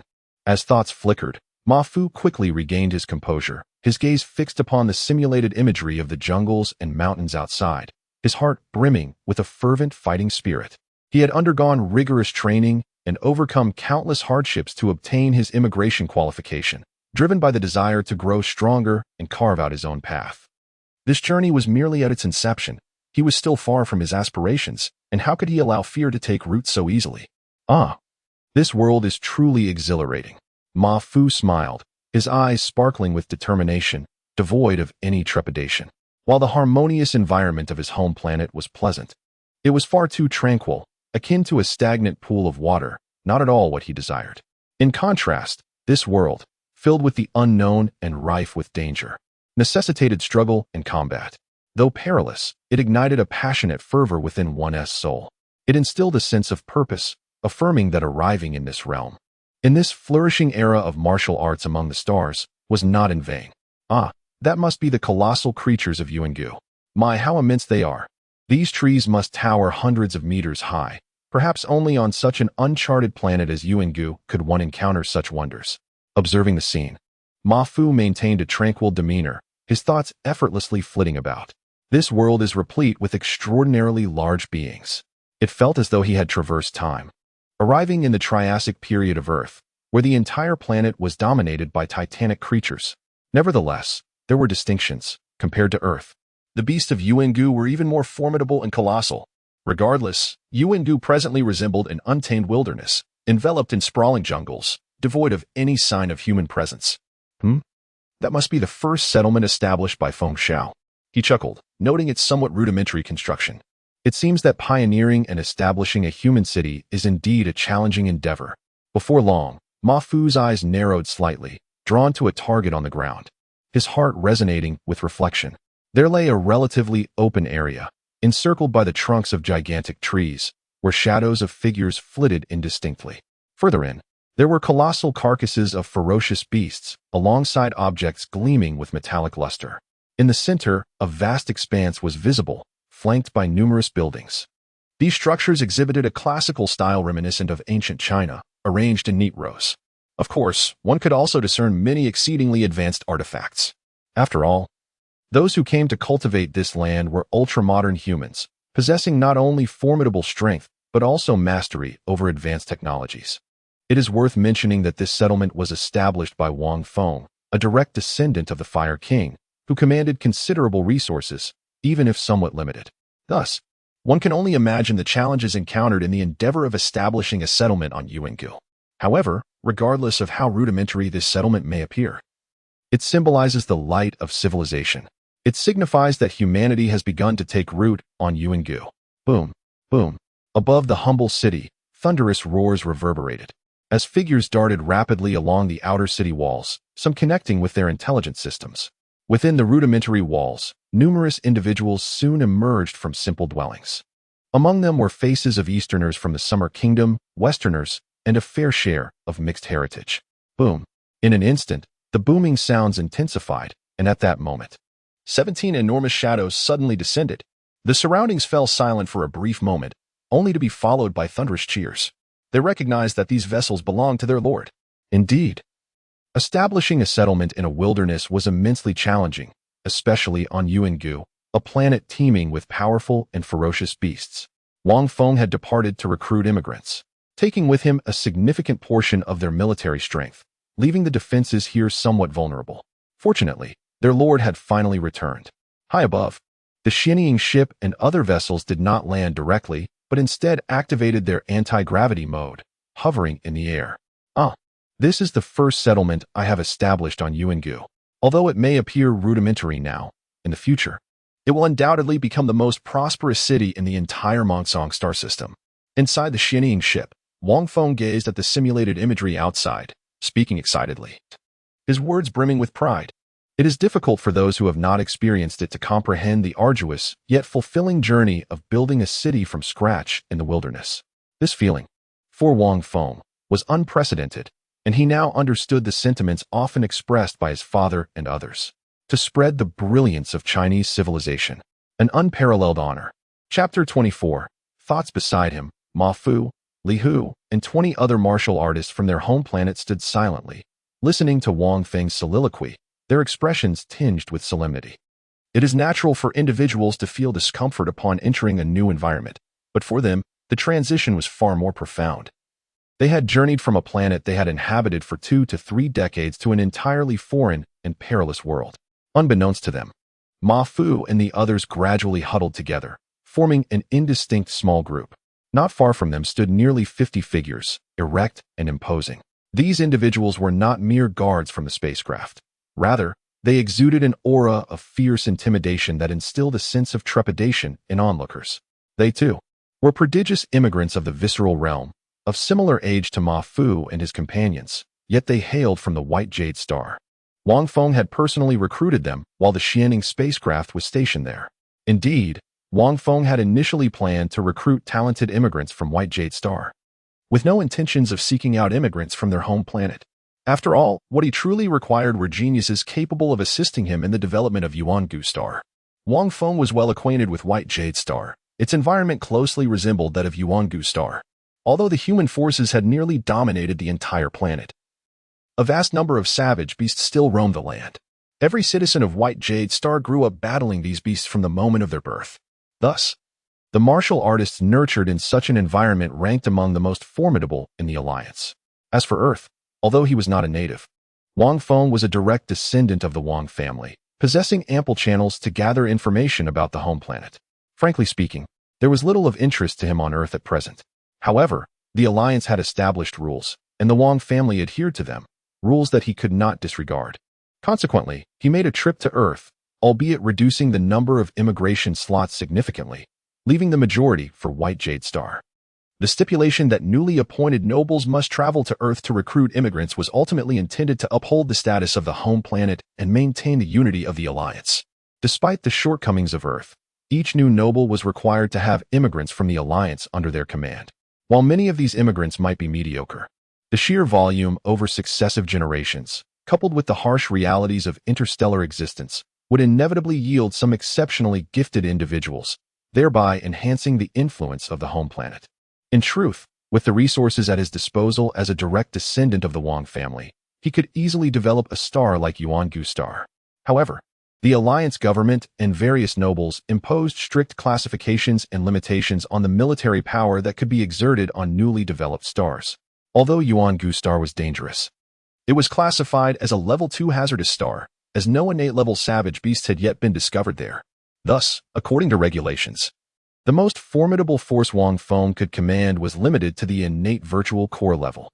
Furthermore, aside from a few guards who were already his, both the talented immigrants he had recruited and the innate experts he could summon were subject to stringent numerical restrictions. Only when his actual strength met the requirements could he unlock these limitations. Therefore, in his quest to develop Yuan-Gu Star, Wang Feng's primary reliance lay in the talents of the visceral realm, refining marrow realm, blood essence realm, and awakening realm. However, it was challenging to recruit talents from the latter two realms. Awakening realm warriors were almost always in seclusion, striving to breach innate thresholds. Such talents were essentially reserves for innate experts, typically nurtured rather than recruited. As for the ordinary level, which encompassed those just stepping into the realm of martial artists or those with mediocre talent and some martial arts cultivation, Wang Feng could easily recruit as many as he desired. Although martial arts flourished and every citizen of the Alliance could cultivate, the reality was that only a few could truly achieve success due to limitations in resources and talent. Nevertheless, while he could take as many ordinary individuals as he wished, he had to ensure their safety.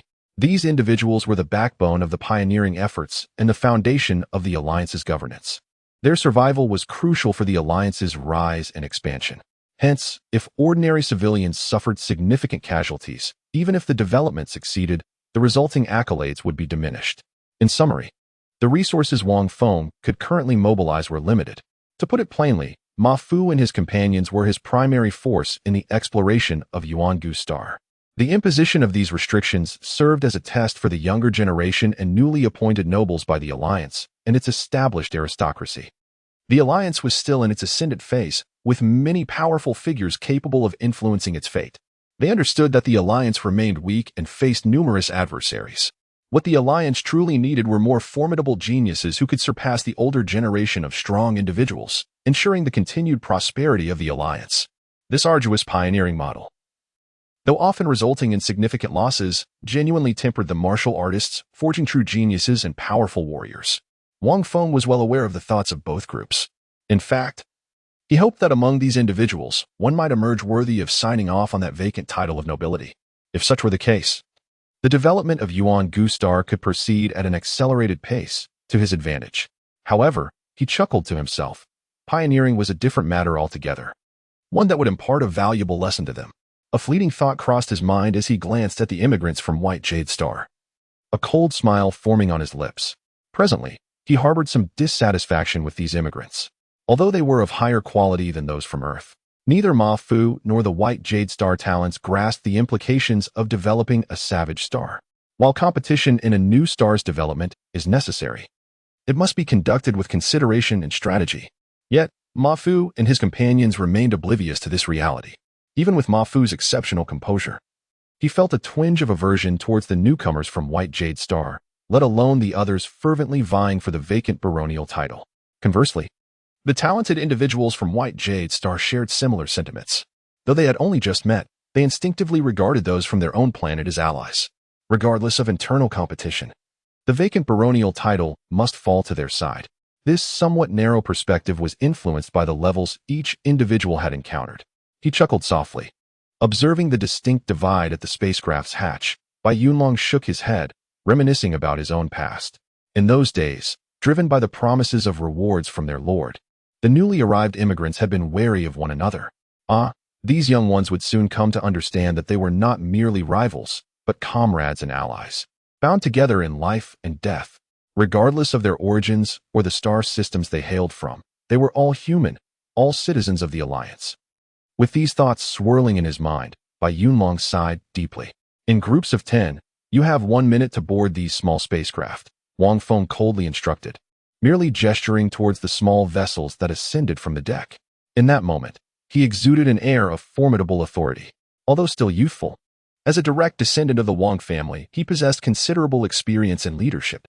According to the traditions upheld by the Alliance for over a millennium during the colonization phase, apart from certain exceptional celestial bodies, the Alliance permitted newly ennobled lords to utilize powerful spacecraft and advanced technological weaponry, often on new colonial planets or entirely unclaimed life-bearing worlds. The use of technology far surpassing the celestial body's inherent capabilities was strictly prohibited. While it is true that some prosperous environments may nurture genius, undoubtedly, harsh conditions foster talent even more effectively, honing the resolve of warriors. Yes, young Master Feng.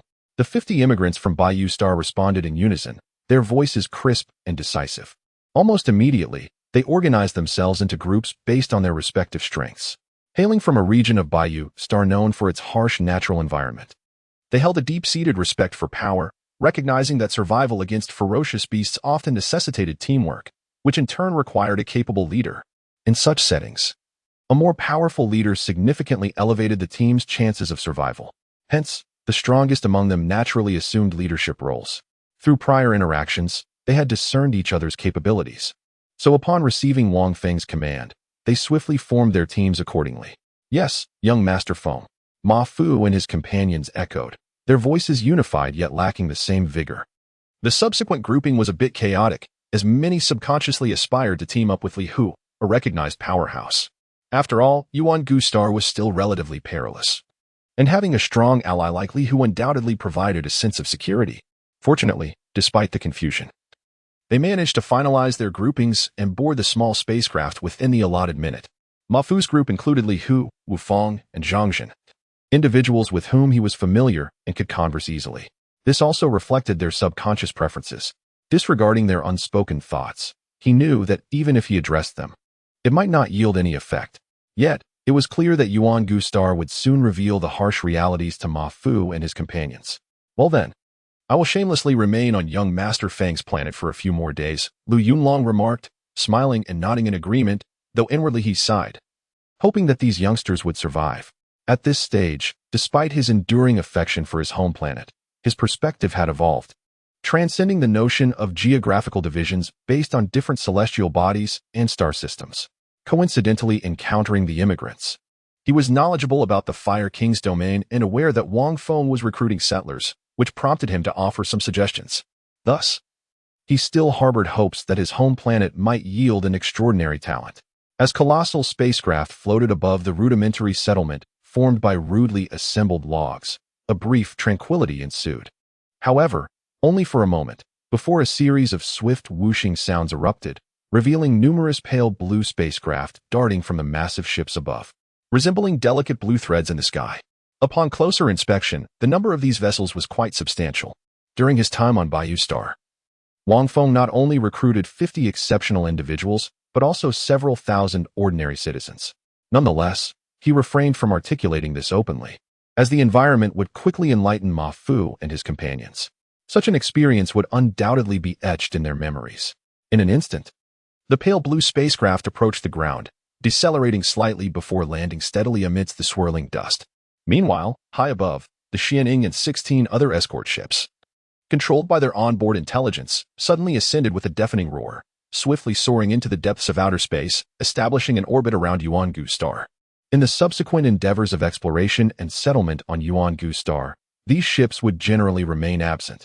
Yuangu Star, boasting greater gravity than the home planet, was indeed over 10 times its volume.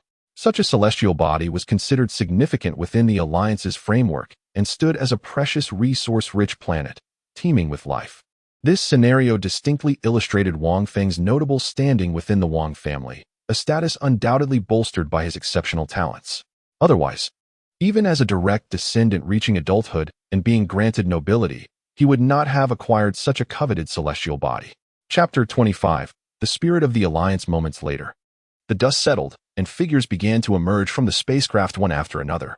Stepping out, Ma Fu felt an unexpected heaviness in his body. It was strange, as the gravitational force felt no different from the simulated 2.1 times gravity he was accustomed to. Yet, there was an undeniable sensation that something was distinct, almost more authentic.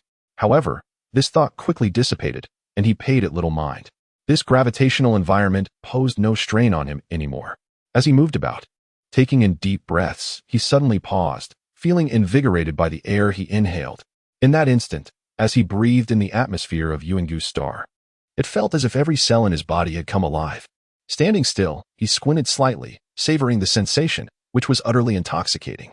Indeed, the energy on Yuangu Star was far more vibrant.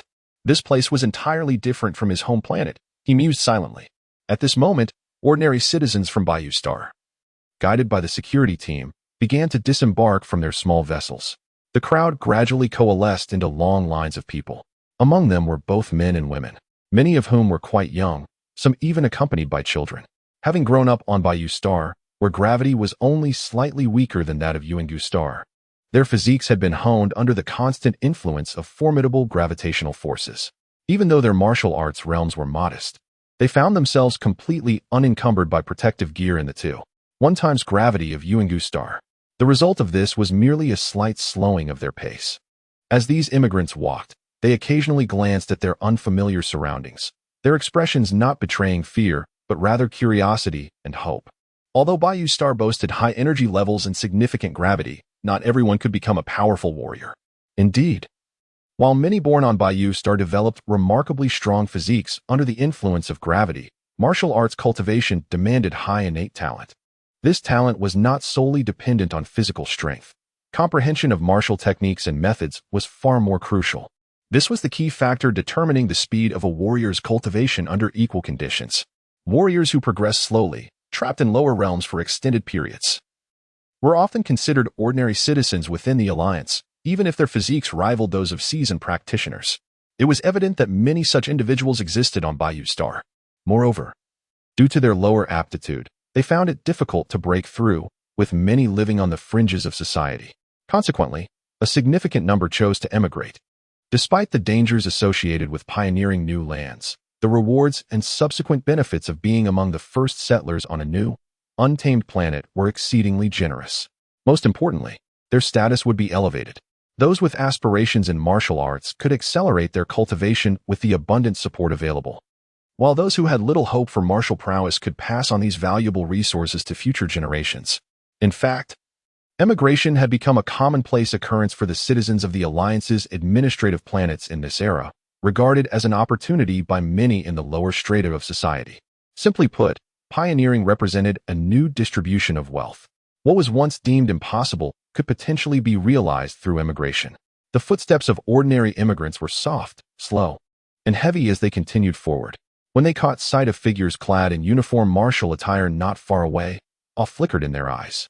Though they possessed strong physiques, and some even bore the strength of seasoned practitioners, they were acutely aware that they were merely ordinary residents of Yuangu Star, not combatants skilled in battling fierce beasts.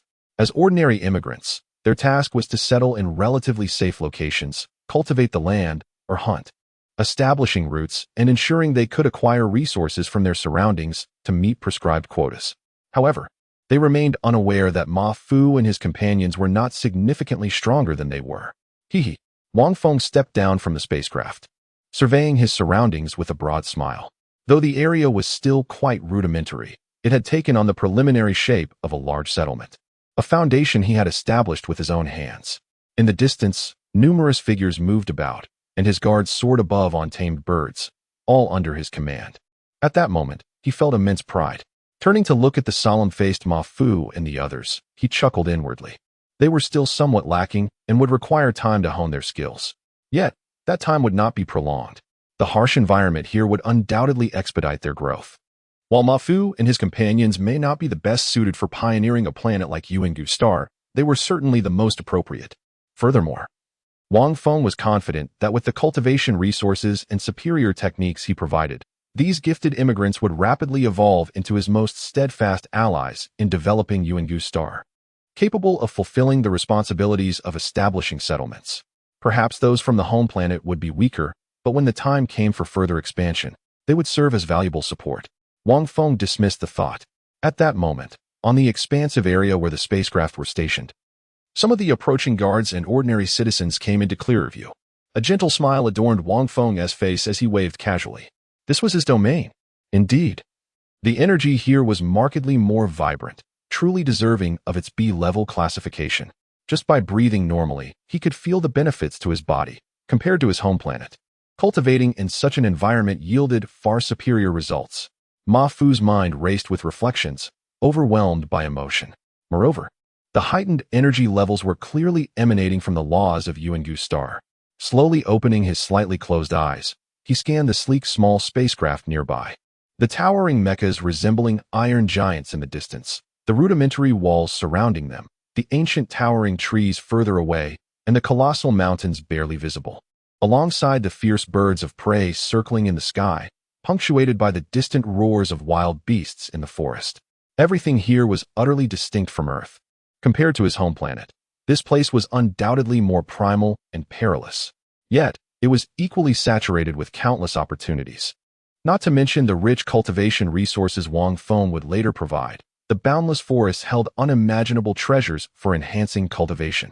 Ma Fu recalled a powerful warrior who once remarked that a warrior's greatest fortune lay within the vast cosmos, amidst countless stars, where infinite wealth awaited those who dared to pursue it. With thoughts racing, Ma Fu felt an overwhelming sense of gratitude for his choice. Sometimes, it was only by stepping beyond one's home planet that one could truly appreciate and experience the boundless allure of the universe. Moreover, whether it was merely an illusion, Ma Fu sensed that the spirit of those beyond the home planet seemed markedly different from that of the people on Earth. Contemplating this, he turned to observe the individuals from Bayou Star, who appeared to embody a greater sense of tranquility in comparison. In such an era, to remain nestled on one's home planet, leading a mundane life, is truly a profound regret for an individual.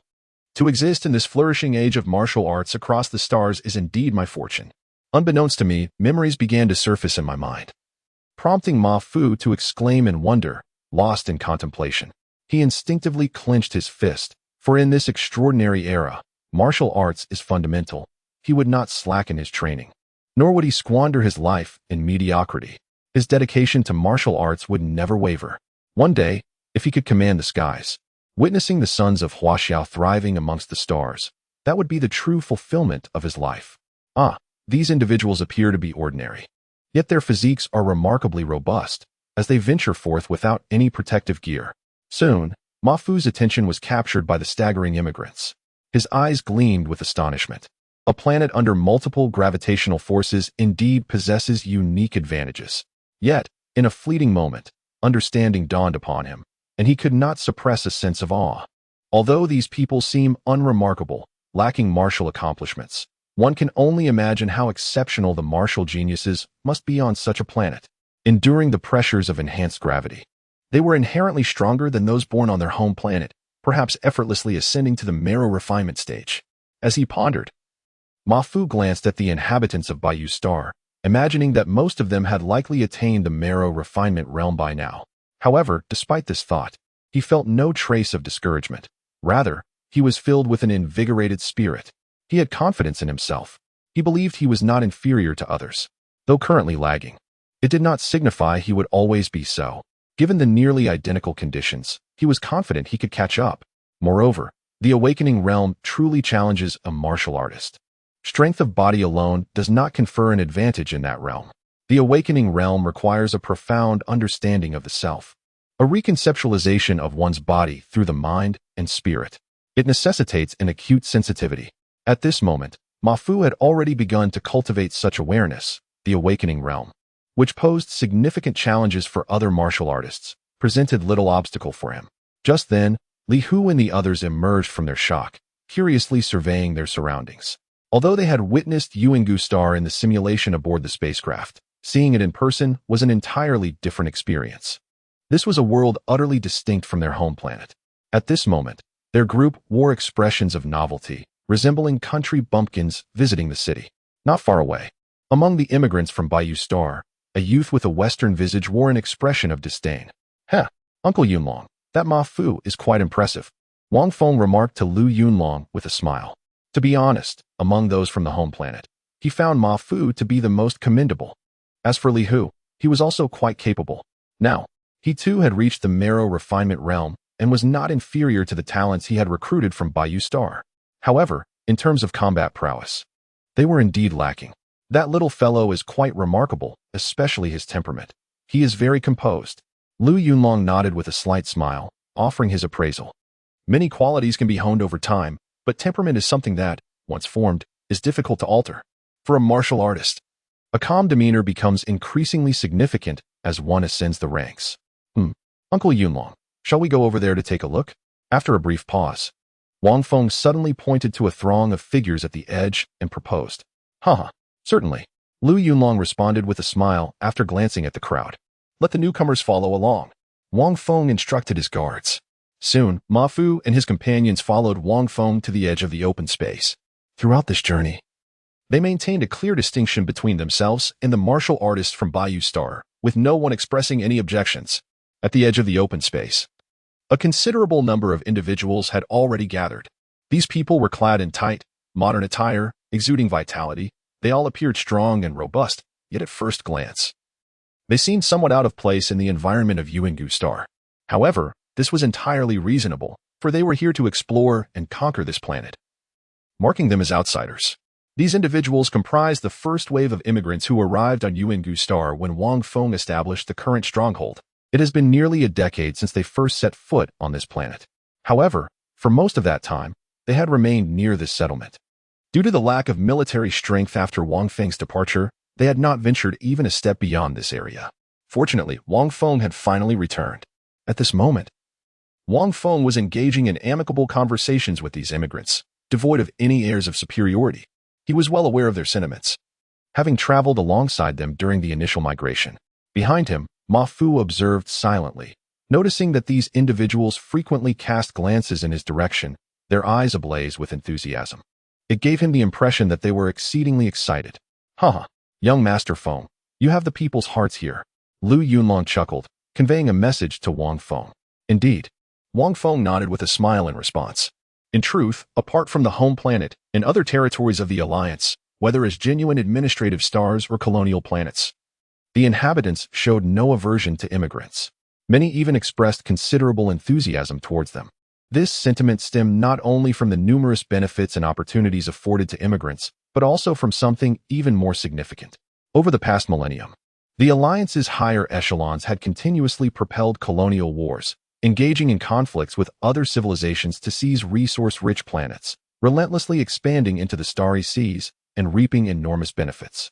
This gradual evolution instilled a spirit of aggression among the entire human populace of the Alliance. Whether seasoned martial artists or ordinary citizens designated by the Alliance, they all embodied a pioneering spirit. This spirit had become ingrained in the very essence of every citizen of the Alliance. Almost every citizen was unafraid of hardship, conflict, or war. Their hearts were fervently devoted to exploration and adventure. Chapter 26. Wang Feng's reflection for them. Waging war against other civilizations and transforming the stars of these extraterrestrial realms into colonies, or venturing into the territories of newly appointed lords, was an act of immense honor. They understood that this struggle was for the soil and resources in the vastness of the cosmos for future generations. In this era, there was no concept of mercy. It was a world governed by the law of the jungle. If one did not seize opportunities, others would undoubtedly do so. Rather than allow others to take what rightfully belonged to them, it was far better to grasp it firmly in one's own hands, to expand and strengthen oneself. The principle of heaven does not bestow upon those who do not strive held true. In this age, one need not hesitate to presume the worst intentions of other civilizations. It was a time where might reigned supreme. If you sought to preach mercy and peace to other extraterrestrial civilizations, they might not share the same sentiments. Instead, they could perceive you as weak and vulnerable, believing that they could instigate a war and seize considerable resources in the process. Thus, the current era was stark and unyielding, relying solely on brute strength and self-sufficiency. The entire Alliance maintained its standing in the galaxy due to its formidable military prowess, securing its rightful status. However, all of this was to be viewed in light of the home planet, which, after enduring prolonged tranquility, had long since lost the spirit of valiance that characterized the Alliance's initial forays into the cosmos. At that moment, the gathered immigrants erupted in cheers. They harbored no fear towards expansion. Rather, they were filled with joy, even in the face of an uncertain future fraught with danger. This was the indomitable pioneering spirit embodied by the citizens of the Alliance.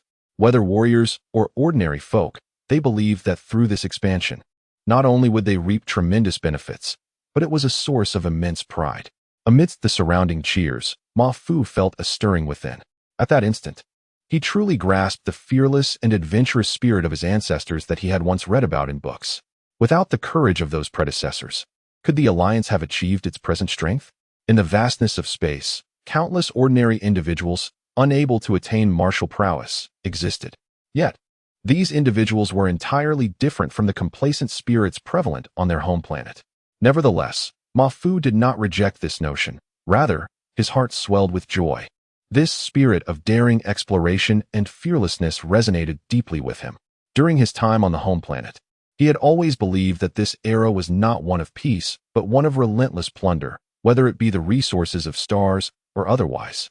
He felt that in this age, if one did not strike against others or invade other civilizations, or if one failed to firmly control the newly discovered celestial bodies, they might soon find themselves on the receiving end of invasion from more audacious civilizations. In this era, the weak possessed no justification for their existence. In that moment, a flurry of thoughts raced through Ma Fu's mind as he listened to the ceaseless cheers around him, igniting a fervent passion within his steady heart. This was the life he yearned for. Yet, he reminded himself that while the spirit of exploration and fearlessness was commendable, it must be supported by formidable military strength. In this era, martial prowess was paramount. As his thoughts swirled, Ma Fu cast a glance at Li Hu and the others nearby, noting their slightly unnatural expressions of anxiety. However, the warriors arriving from the White Jade Star were also filled with eager anticipation. Their expressions were solemn and dignified, as if they were embarking on a task of great sanctity and honor. They showed no signs of apprehension regarding Wang Feng's words about leading the ordinary populace to establish new settlements. Perhaps this was the distinction between the home planet and other celestial bodies. Ma Fu suddenly chuckled bitterly, feeling a weight on his heart. He sensed that the atmosphere of complacency and indulgence on the home planet was profoundly misguided. In this unforgiving interstellar era, such a mindset would inevitably lead to disaster. Just then, the wind howled from high above, as if a colossal creature was circling overhead. In the next moment, Ma Fu felt a shadow cast over him. He looked up to witness vast swathes of darkness, filled with the silhouettes of birds with wingspans exceeding 10 meters. Lo and behold, he instinctively raised his gaze, and the sight that met his eyes left him astonished. In the sky, 15 red-headed eagles circled majestically, their sharp, formidable talons sending a shiver down Ma Fu's spine. What astonished him even more was the sight of figures standing atop these red-headed eagles, holding onto reins. Incredible! Ma Fu marveled at the sight. Young Master Feng. Just then, one individual yanked on the reins, and with a piercing cry, the red-headed eagle dove sharply downward. Thud. Accompanied by a powerful gust of wind, a robust man, towering over 2 meters, descended from the sky, landing with a resounding thud. Unfazed, the man performed a crisp military salute to Wang Feng. Clearly, this man possessed considerable martial prowess, and Ma Fu sensed that he was likely at the blood chi level. Aha, Uncle Wang, thank you for your hard work. How have things been here these past years? Wang Feng inquired, a smile gracing his face. Yes, young Master Feng. The first few years were quite challenging, the dark-skinned, burly man, referred to as Uncle Wang, replied, his brow furrowing. The savage beasts in the forest were relentless. There were times when we nearly faced a tidal wave of them. If it weren't for my brothers activating the mechs, we might not have survived. So severe? Wang Feng's expression turned grave. Indeed, Uncle Wang nodded. The environment here was exceedingly primitive. The jungles were rife with savage beasts. Establishing a settlement and expelling or hunting these creatures had inevitably disrupted their natural order, provoking a backlash from the beasts. And what of my brothers? What were the casualties? Wang Feng inquired solemnly. Previously, those guarding this stronghold had been his companions in battles across the stars, individuals he was intimately familiar with. Youth Master, the casualties were considerable in those early years, Uncle Wang said, a glint of sorrow flickering in his eyes. 3 brothers were severely injured, and 4 lost their lives. The injured brothers have now recovered. After years of hunting the savage beasts, the surrounding area has improved significantly. It has been over a year since we faced a savage beast attack. Well done, Uncle Wang. You and the others have worked hard. Wang Feng replied, his expression heavy. I will ensure that if any of the deceased had families, I will communicate with the clan to provide them with additional support. Also, please convey my gratitude to my brothers for their dedication to protecting this place. Each of them will receive double their salary. And I will also provide each brother with 4 standard energy crystals. Now that we have sufficient manpower, inform my brothers that they can take a 2-month rest. If anyone wishes to break through, they may use this time for seclusion. Wang Feng added after a brief pause. However, Uncle Wang, your mounts are impressive. After a moment of silence, a smile broke across Wang Feng's face as he pointed to the circling red-headed eagles. Indeed, they are quite remarkable, Uncle Wang replied, beaming with pride. These were a nest of younglings we discovered while hunting and driving away the nearby savage beasts. Uncle Wang, you and the others have certainly endured much over the years. Brothers, your efforts are commendable. Gazing below, with fierce expressions and an air of intimidation. The sparse guard team, too, is evidently diminished in numbers, which stirs a profound sense of contemplation within Wang Feng. Although the burly man with a dark countenance had been somewhat terse in his remarks, Wang Feng could easily imagine the immense challenges faced in defending the settlement against countless monstrous assaults. Although his time on Yuan-Gu Star has been brief, he possesses detailed records as a lord regarding the assessments of this realm. Here on Yuan-Gu Star, there are no innate beasts of extraordinary strength. But that is merely because the ferocious creatures have yet to find their true paths. In fact, due to the star's vast size, remarkable warmth, and an energy activity level that is decidedly B-grade, the ecological environment is highly conducive to life, resulting in a considerable abundance of these beasts, many of which are quite formidable. Even the herbivorous monsters, when fully grown, often boast powerful physiques that rival those at the blood chi realm. Though it is regrettable to mourn the loss of some brothers, Wang Feng has also noted that perhaps due to nearly a decade of relentless combat, the strength of his guards has markedly improved compared to the past. This is a positive development. However, it prompts a wave of nostalgia within him. When he initially acquired ownership of Yuan-Gu Star from his clan and established this base, he had brought only a handful of individuals, most of whom were not particularly strong. Aside from an innate martial artist he had invited from his family to oversee matters, the remaining guards were primarily at the blood chi realm. It was these very individuals who, over the course of several months, fought and expelled the surrounding beasts. gradually establishing the present settlement. Subsequently, to ensure the stability of the settlement, they banded together to lure and slay a nearby awakened beast. However, Wang Feng was acutely aware that this only provided temporary safety for the settlement. To achieve genuine development, prolonged bloodshed was necessary to instill fear in the feral creatures. Regrettably, he did not undertake this task and hastily departed Yuan-Gu Star to recruit immigrants for his home planet, taking nearly half of his guard force with him, which significantly weakened the settlement's defenses. Were it not for the mechas he left behind, he shudders to think what would have become of the settlement under the onslaught of the beasts over these years. Reflecting on this now, a sense of trepidation washes over him. Nevertheless, the settlement has endured, and soon there will be a second and third human outpost, until the presence of humanity is felt across the entirety of Yuan-Gu Star. Ah, indeed, pioneering a wild star is no easy feat, Wang Feng muses. Yet beneath it all, his spirit remains fervently resolute. He feels an unprecedented sense of accomplishment. Chapter 27, A Minor Conflict. Uncle Wang. These are the newcomers I have brought, each a prodigious young warrior in their respective star realms. In the future, they will form 2 additional guard squads to participate in the development of the new settlement. After engaging in idle chatter and reassuring the other guards, Wang Feng retained the burly man with a dark complexion. I intend to entrust them to you. I hope, Uncle Wang, that you can swiftly acclimate them to survival here. As for casualties, do not be overly concerned. As long as not all perish, that suffices. Wang Feng's words bore a chilling ruthlessness. Nearby, Ma Fu felt a sudden chill, and Li Hu's expression grew grave. The others, hailing from the mother planet, despite having adapted to the gravity of Yuan-Gu Star and possessing internal fortitude nearing level 2, displayed visible unease upon hearing Wang Feng's cold-hearted remarks. The stark brutality of his words did little to mask the reality they had anticipated, that surviving as immigrants in the cosmos would prove arduous, and they found themselves somewhat unprepared. In contrast, those from Bayou Star remained entirely unfazed. Their expressions were calm, their faces stoic, and some even harbored a fervent glimmer in their eyes. Do they truly believe that my vacant barren title is easily attained? Or that the endeavor of land reclamation is straightforward? Do they think those generous salaries are easily won? Wang Feng smirked internally, yet remained indifferent. For every immigrant venturing into the wilderness, such trials were almost a rite of passage.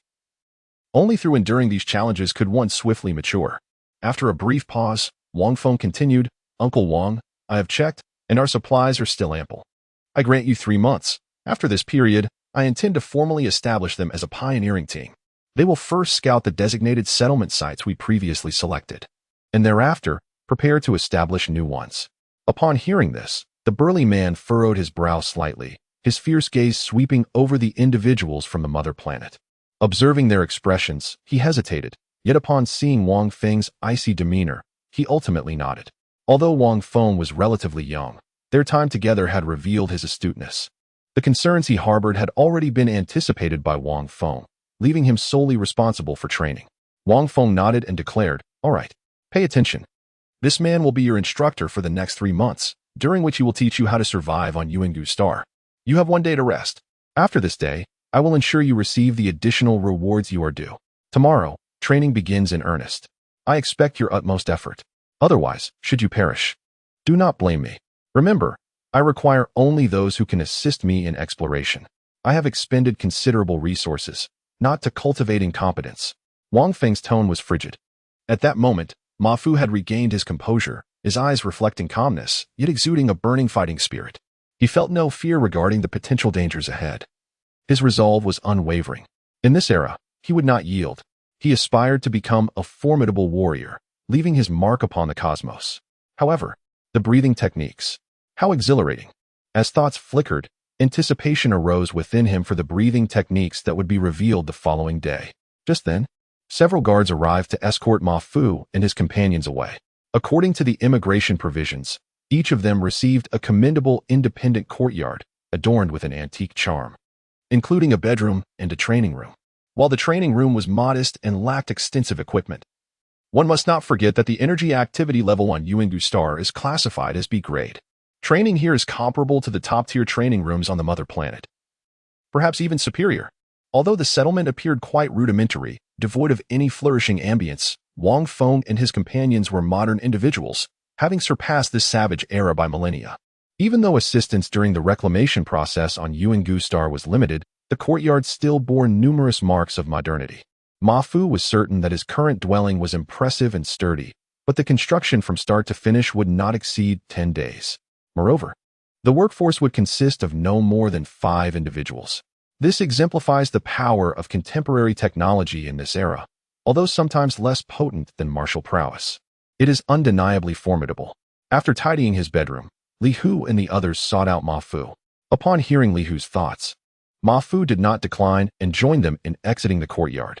Following Li Hu's lead, they deemed it essential to personally explore and familiarize themselves with the environment. Given that they were destined to reclaim land on Yuangu Star for an extended period, the group of 20 meandered through the settlement. From an aerial perspective, it appeared small, but in reality, such a settlement was hardly smaller than the entirety of Long City. They strolled leisurely, observing both highly technological objects and primitive, savage items. Beyond the rudimentary city walls lay an even more untamed expanse, dominated by towering trees that could be embraced by dozens, even hundreds of individuals, creating an intertwining landscape that left Ma Fu and his companions feeling somewhat out of place. This was indeed the essence of wilderness reclamation. As conquerors, Ma Fu and his peers hailed from an era that far surpassed this untamed existence by countless millennia.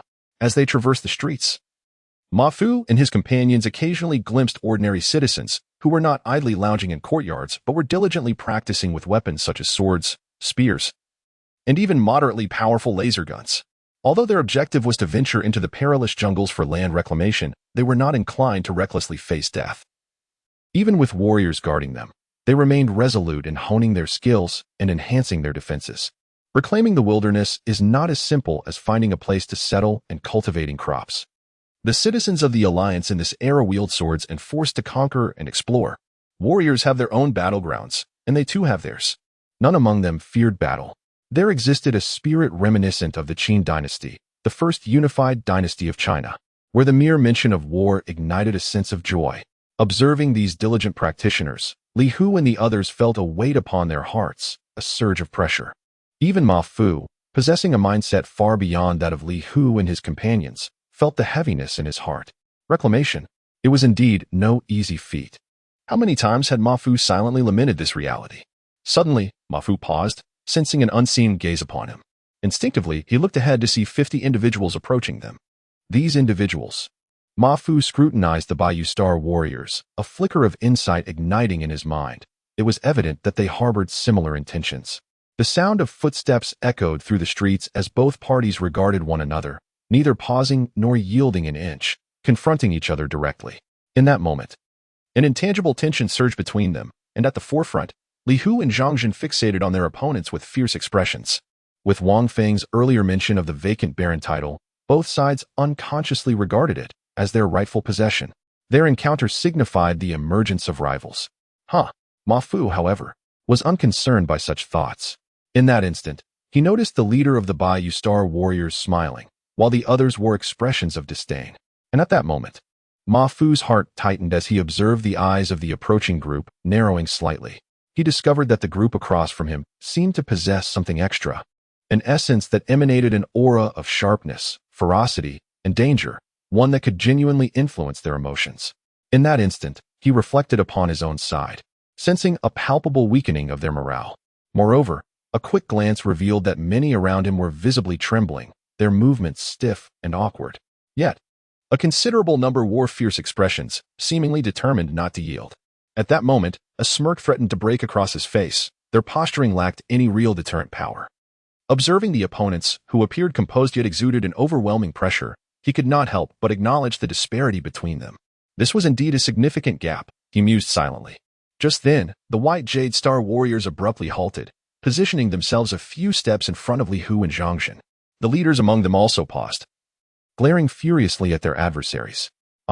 You must be from the Mother Planet, the young leader remarked coldly, a smile suddenly gracing his face as he addressed Li Hu casually.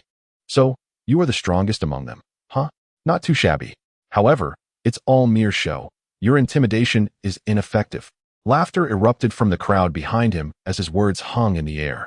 Li Hu clenched his fists tightly, fixating on the adversary, yet ultimately refrained from uttering a word.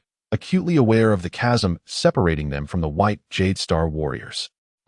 I see you remain unconvinced, the young man sneered. Remember my name, Yang Bai? With that, he turned his back on Li Hu and his companions, casually leading his entourage of 50 past them. Throughout the encounter, Li Hu and his comrades stood there, glaring yet ultimately powerless, their fierce demeanor appearing more as a fade than a genuine threat. Brother Hu, these individuals are insufferably arrogant. Is there only advantage in numbers? After a brief silence, one voice broke through the crowd, filled with indignation. Indeed, especially that leader, what audacity. The murmurs grew louder, yet Ma Fu remained silent, secretly amused, certain that his companions had not even considered standing their ground against the opponents. This, perhaps, illustrated the very divide between them and the white Jade Star warriors. In that moment, a realization dawned upon Ma Fu. Compared to true warriors, they were but frail sheep, untested by life and death, too timid even to wield a slaughtering knife. He now understood why Wang Feng had looked upon them with disdain.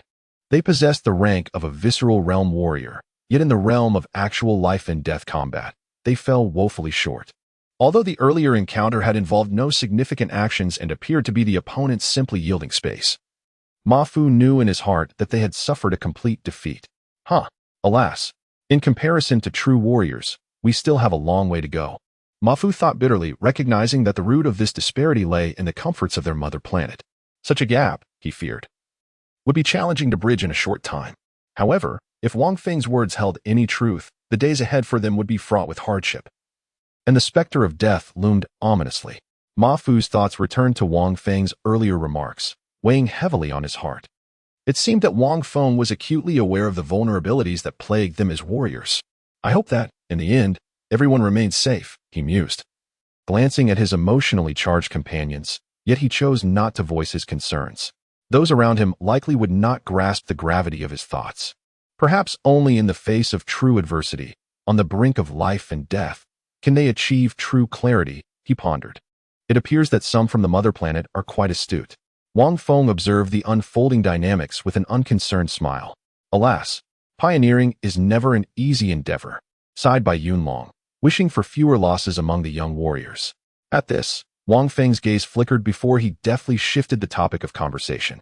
Chapter 28. The breathing technique. Following the earlier unexpected encounter and the subtle tension it evoked, the group continued to navigate the streets of Yuangu Star, acclimating themselves to the surroundings.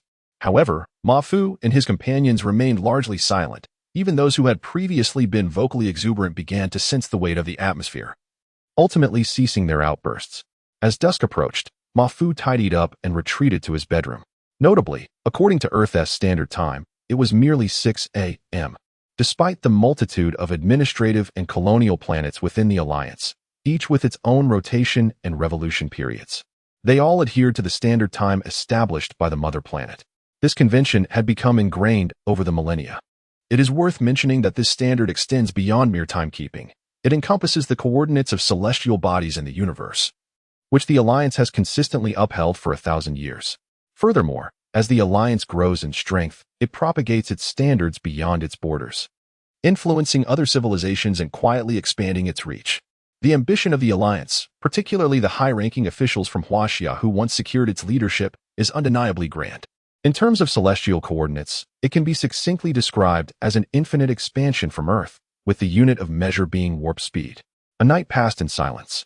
Upon awakening the next day, Ma Fu felt invigorated. In previous years, he had relentlessly honed his physique, only resting when utterly fatigued, resulting in a sleep that hardly qualified as restful. Rising, he shook his head, surveyed his orderly bedroom, made a few adjustments, and hurriedly departed for the designated assembly point set by Wang Feng. According to the data received from the intelligence system yesterday, this location was a vast training square. From a distance, the imposing structure was quite conspicuous, occupying a substantial area. Even Ma Fu, with his typically steady demeanor, felt a flicker of excitement at the prospect of the breathing technique he had long anticipated. Unbeknownst to him, his pace quickened. The breathing technique is a coveted treasure sought by every martial artist. Mastery of it signifies the opening of the gateway to innate power, suggesting the possibility of becoming a formidable innate warrior. Moreover, with sufficient merit, an innate warrior could be granted the title of Baron by the Alliance, thereby acquiring their own star domain. Brother Tiger, good morning. Not long after, Ma Fu encountered Li Hu, who was also hurrying along the street, and greeted him. Li Hu forced a smile and nodded, then continued to walk briskly in silence. Ma Fu paid little heed to this, smiling inwardly. Reflecting on the allure of the breathing technique, realizing that few could maintain their composure in the face of such temptation. Indeed, this was evident as the warriors from Bayou Star were also bustling with urgency today. Within the Alliance, the breathing technique is exceedingly rare. Generally, it is quite challenging for martial artists to acquire it. Those fortunate enough to obtain it with relative ease, along with numerous other benefits, are primarily the first wave of pioneering immigrants. After all, the initial settlers faced a far more perilous external environment. Furthermore, these immigrants are, in fact, exceptionally gifted talents whom the Alliance aims to cultivate. Thus they are afforded generous treatment and access to advanced techniques. All present, in the spacious square, Wang Feng cast a cold glance over the crowd, then stated without further ado, I shall not elaborate on the value of the breathing technique. You all understand it implicitly. I will only mention one thing. The breathing technique obtained from me is strictly for your personal cultivation. It is limited to you alone and must not be disseminated. Should this technique be leaked and discovered by the Alliance's oversight, do not blame me for my ruthlessness. Moreover, if your family or clan suffers repercussions, do not hold me accountable. Therefore, it is best to suppress any ulterior motives. Is that clear? Understood. The group, including Ma Fu, felt a chill run through them and promptly responded. Good. Wang Feng's expression softened slightly as he nodded. He then gestured towards the series of separate training rooms and continued, there are a total of 100 training rooms here. The breathing technique is within them. You may choose any room at your discretion and connect through your intelligent systems to acquire it. That is all I have to say. However, do not become overly excited. Remember, after you retrieve the breathing technique, do not forget to convene here in 3 hours. Should you fail to arrive on time, the consequences will be yours to bear. With a cold snort, Wang Feng turned and departed. Buzz, buzz.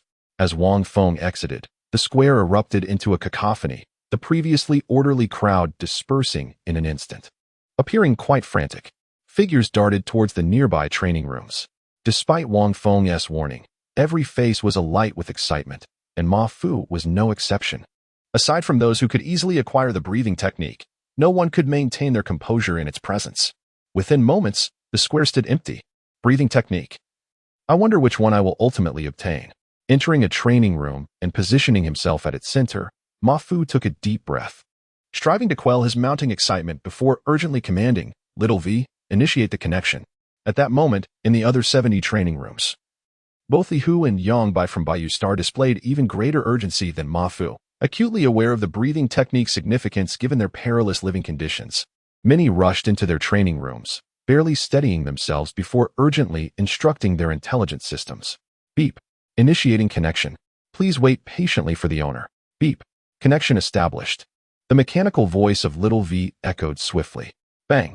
Just then, the door to the training room suddenly slammed shut, causing Ma Fu's heart to constrict momentarily. However, before he could ponder this, the entire room plunged into darkness, and a projection materialized before him. This projection offered no introduction and commenced playing automatically. Esteemed Alliance warrior, greetings. As per the first regulation of Alliance law, the breathing technique is considered personal property of the warrior. Unauthorized dissemination of the breathing technique is strictly prohibited. The solemn voice startled Ma Fu initially, followed by a rueful smile as he realized it was reciting the Alliance's legal stipulations regarding the breathing technique. He was eager to see the legendary breathing technique, his anticipation palpable.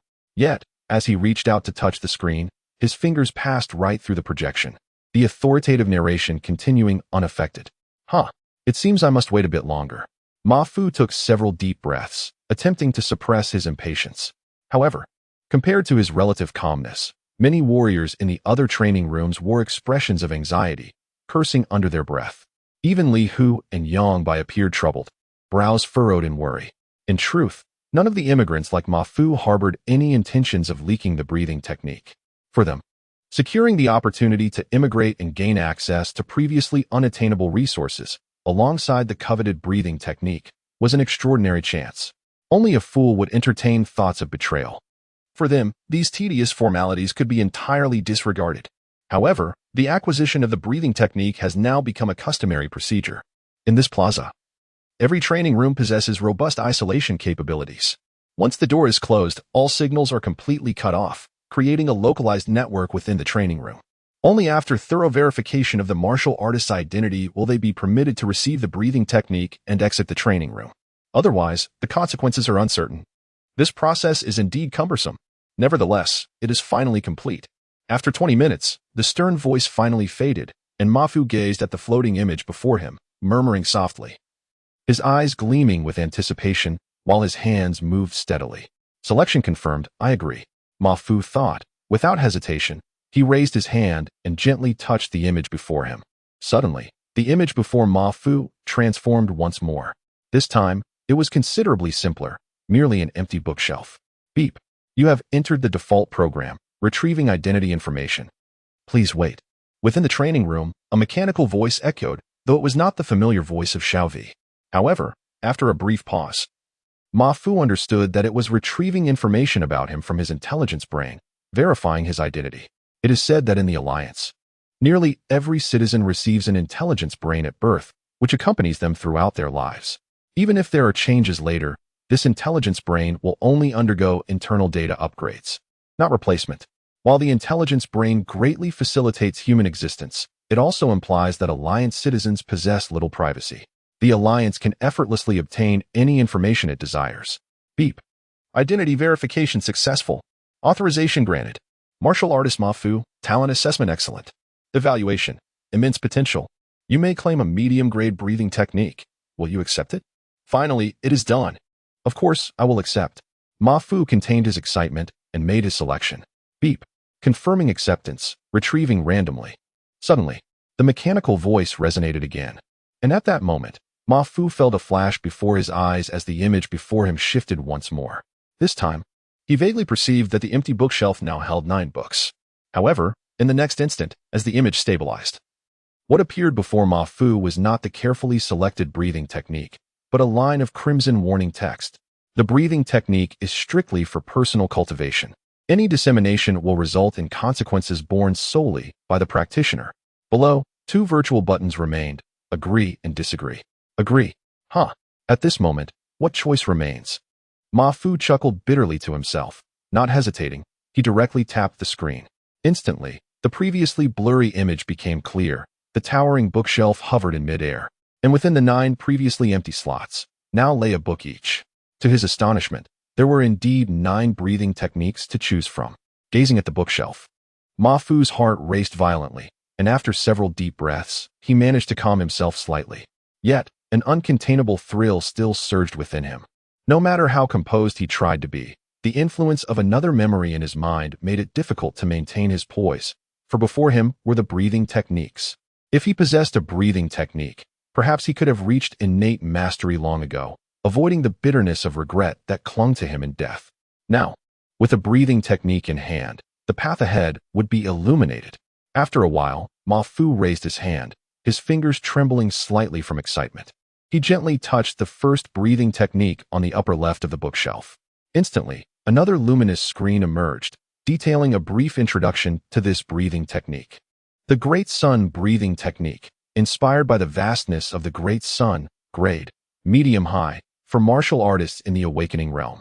It holds the promise of mastering the power of fire. Fire. Upon seeing this introduction, Mafu's eyes lit up, and he murmured softly. However, after a moment's contemplation, he touched the breathing techniques beside it. Another screen appeared, Shadow Breathing Technique, inspired by the formlessness of the night, grade, medium-high, merging into the darkness. Silent Assassination. Tian Breathing Technique, suitable for women, grade, medium-high. Thunder Breathing Technique, unparalleled in offense, a manifestation of celestial might, grade, medium-high. This breathing technique is intriguing. Mafu explored each breathing technique, and upon reading the description of the final technique, a contemplative expression washed over him, instantly invigorating his spirit, his dark eyes sparkling with brilliance. The highest offensive capability. In a place like Yuangu Star, what he needs is overwhelming offensive power. All right, I choose it. Without a moment's hesitation, Mafu's heart made a decisive turn, and with a thought, he clicked to receive. Instantly, The bookshelf before him vanished. The training room lights illuminated, and then there was nothing further. This sudden change left Ma Fu momentarily stunned, feeling a wave of unfamiliarity wash over him. Where's my breathing technique? Confusion flickered in Ma Fu's mind, coupled with a rising sense of unease. Buzz. Just then, his wrist-mounted intelligence brain Xiaovi vibrated suddenly. And then, a screen materialized. The image displayed the form of the thunder breathing technique. On the book, numbers floated, counting down from 30, 29, 28. Below, two options appeared, reject and accept. Accept. Ma Fu's heart leaped. Without a second thought, he chose to accept. What a joke, if I reject it. I might miss out on this breathing technique. Finally, it settled. Ma Fu exhaled in relief. This time, as Ma Fu selected to accept. The image projected by Xiaovi did not disappear. Instead, a funnel graphic materialized on the book's image. The breathing technique. Ma Fu could only gaze intently at the image before him, his heart racing uncontrollably.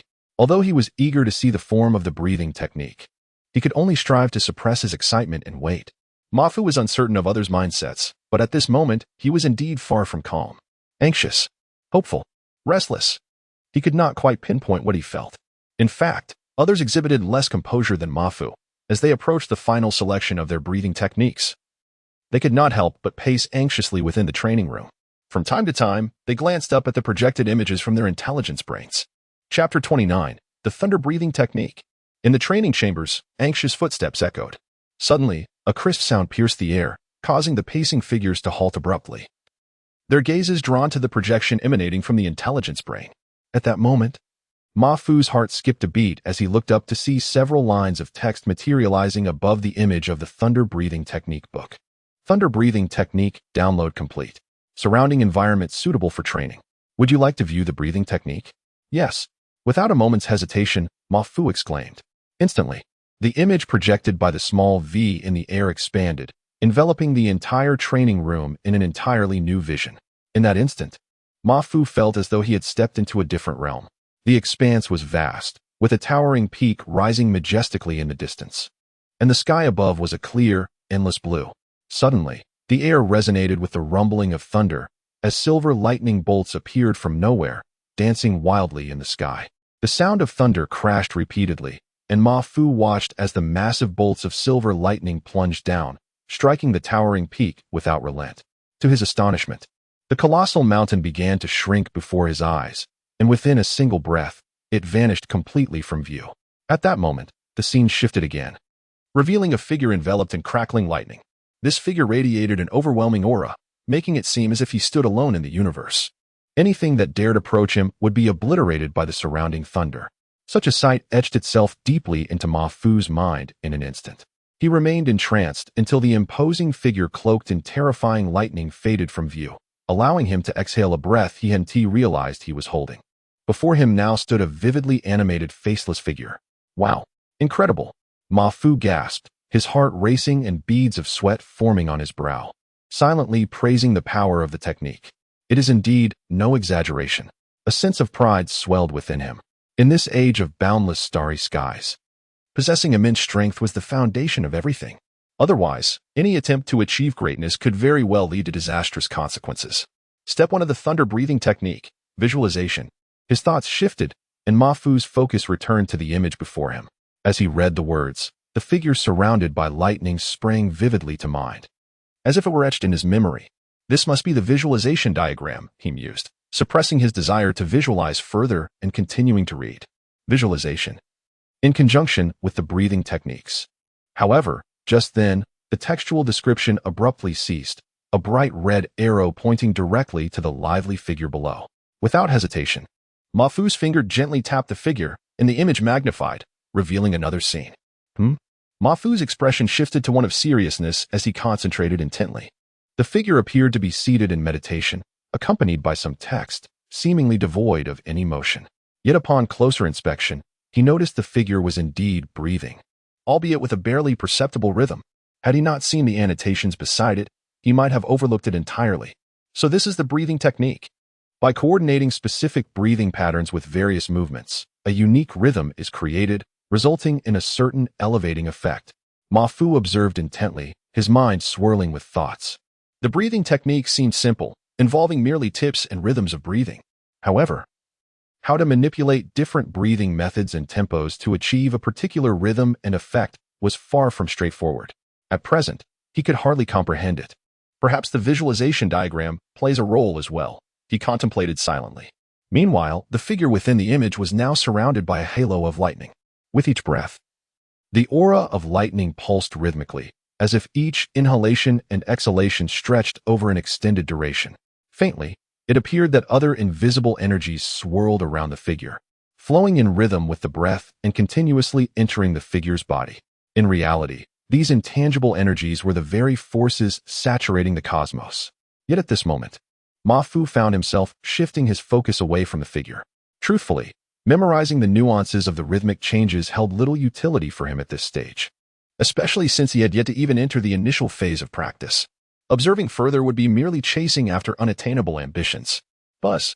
Wow, has it already been 3 hours? Suddenly, the small V on his wrist vibrated slightly, jolting Ma Fu's heart. Glancing at the lightning-imbued figure, he hesitated momentarily, but after a brief pause, decisively clicked to close the image. Instantly, the projection vanished, and the training room was once again illuminated. Without a moment's hesitation, Ma Fu strode toward the door of the training chamber. He now possessed a foundational understanding of the breathing technique, fully aware that mastering it was not something one could achieve in a day. Moreover, this was not the right time for immediate practice. Generally speaking, only warriors in the awakening realm could genuinely train in breathing techniques, and only those with sufficient talent could even begin. Breathing techniques were far from easy to master. Nevertheless, given Ma Fu's current level, he could still practice the breathing technique, albeit with minimal prospects for significant achievement. However, even if he could not fully enter the technique, consistent practice could greatly enhance his training speed and solidify his foundation. I didn't expect to be the first one out. Exiting the training chamber, he observed the empty square and felt a moment of surprise, soon replaced by a smile. It seems my composure is commendable. At this point, Ma Fu had calmed down. After all, he had acquired the thunder-breathing technique, and mastering it would take time, so there was no need for haste. With a tranquil demeanor, he walked slowly, pausing at nearly the same spot he had stood before, quietly waiting. He wondered how Tiger Brother and the others fared with their newfound breathing techniques. However, he realized that it was not the right moment for discussion. This is truly. Thoughts raced through his mind, and Ma Fu couldn't help but smile wryly. Indeed, Ma Fu is impressive. His resolve is strong enough to resist the allure of the breathing technique and refrain from attempting to practice it. Inside the house, Wang Feng watched the projection in the training square, a smile gracing his face. He understood all too well that once one succumbed to the temptation of the breathing technique and began to practice, it would not be something that could be easily concluded in a short time. If one lacked firm determination and became engrossed, they might even forget everything else. However, did you really think my earlier mention of time was a joke? Thoughts swirling, a cold glint flashed in Wang Feng's eyes. Adapting to the Yuan ancient star begins here. Chapter 30. A piercing heartbeat tap, tap. Before long, the sound of crisp footsteps echoed once more across the square. It is Yang Bai from Baiyuxing. Following the sound, a figure swiftly came into view, causing his brow to furrow slightly. A wave of concern washed over him as he thought about the time. Would Tiger and the others manage to emerge in time? He turned away without greeting Yang Bai. While he did not harbor a pronounced regional bias nor consider the vacant barren title as his own possession, he felt no inclination towards Yang Bai and his companions. Yang Bai merely glanced up at Ma Fu, a fleeting look of surprise flickering in his eyes before he diverted his attention. At this moment, Yang Bai had his head slightly bowed, his face alight with excitement, appearing somewhat distracted. It seemed this fellow was quite pleased with the breathing technique he had acquired. Ma Fu mused, wondering how it compared to his thunder-breathing technique. Tap, tap. As thoughts raced through his mind, the footsteps sounded again, and he turned to Seely, who emerged from the training room, a joyful expression adorning his face. It appeared that Tiger had had a fruitful session. Ma Fu thought inwardly before calling out, "Tiger, congratulations." He paid no heed to the already standing Yang Bai. Li Hu, standing not far from Ma Fu, did not utter many words. His head was slightly bowed, and joy was still evident on his face. His mind was likely preoccupied with the image of the demonstration of the breathing technique. Tap, tap, tap. Soon, the footsteps grew more frequent as the doors of the training room swung open one after another, and figures clad in black martial arts uniforms emerged. Regardless of whether they hailed from Bayuxing or Earth, each person who stepped out bore an unmistakable excitement. However, perhaps due to their living conditions, the martial artists from Bayuxing appeared to yearn for the breathing techniques even more. Ma Fu estimated that among those emerging, the warriors from Earth were the first to depart. It seemed the martial artists from their home planet possessed a superior temperament. Ma Fu pondered.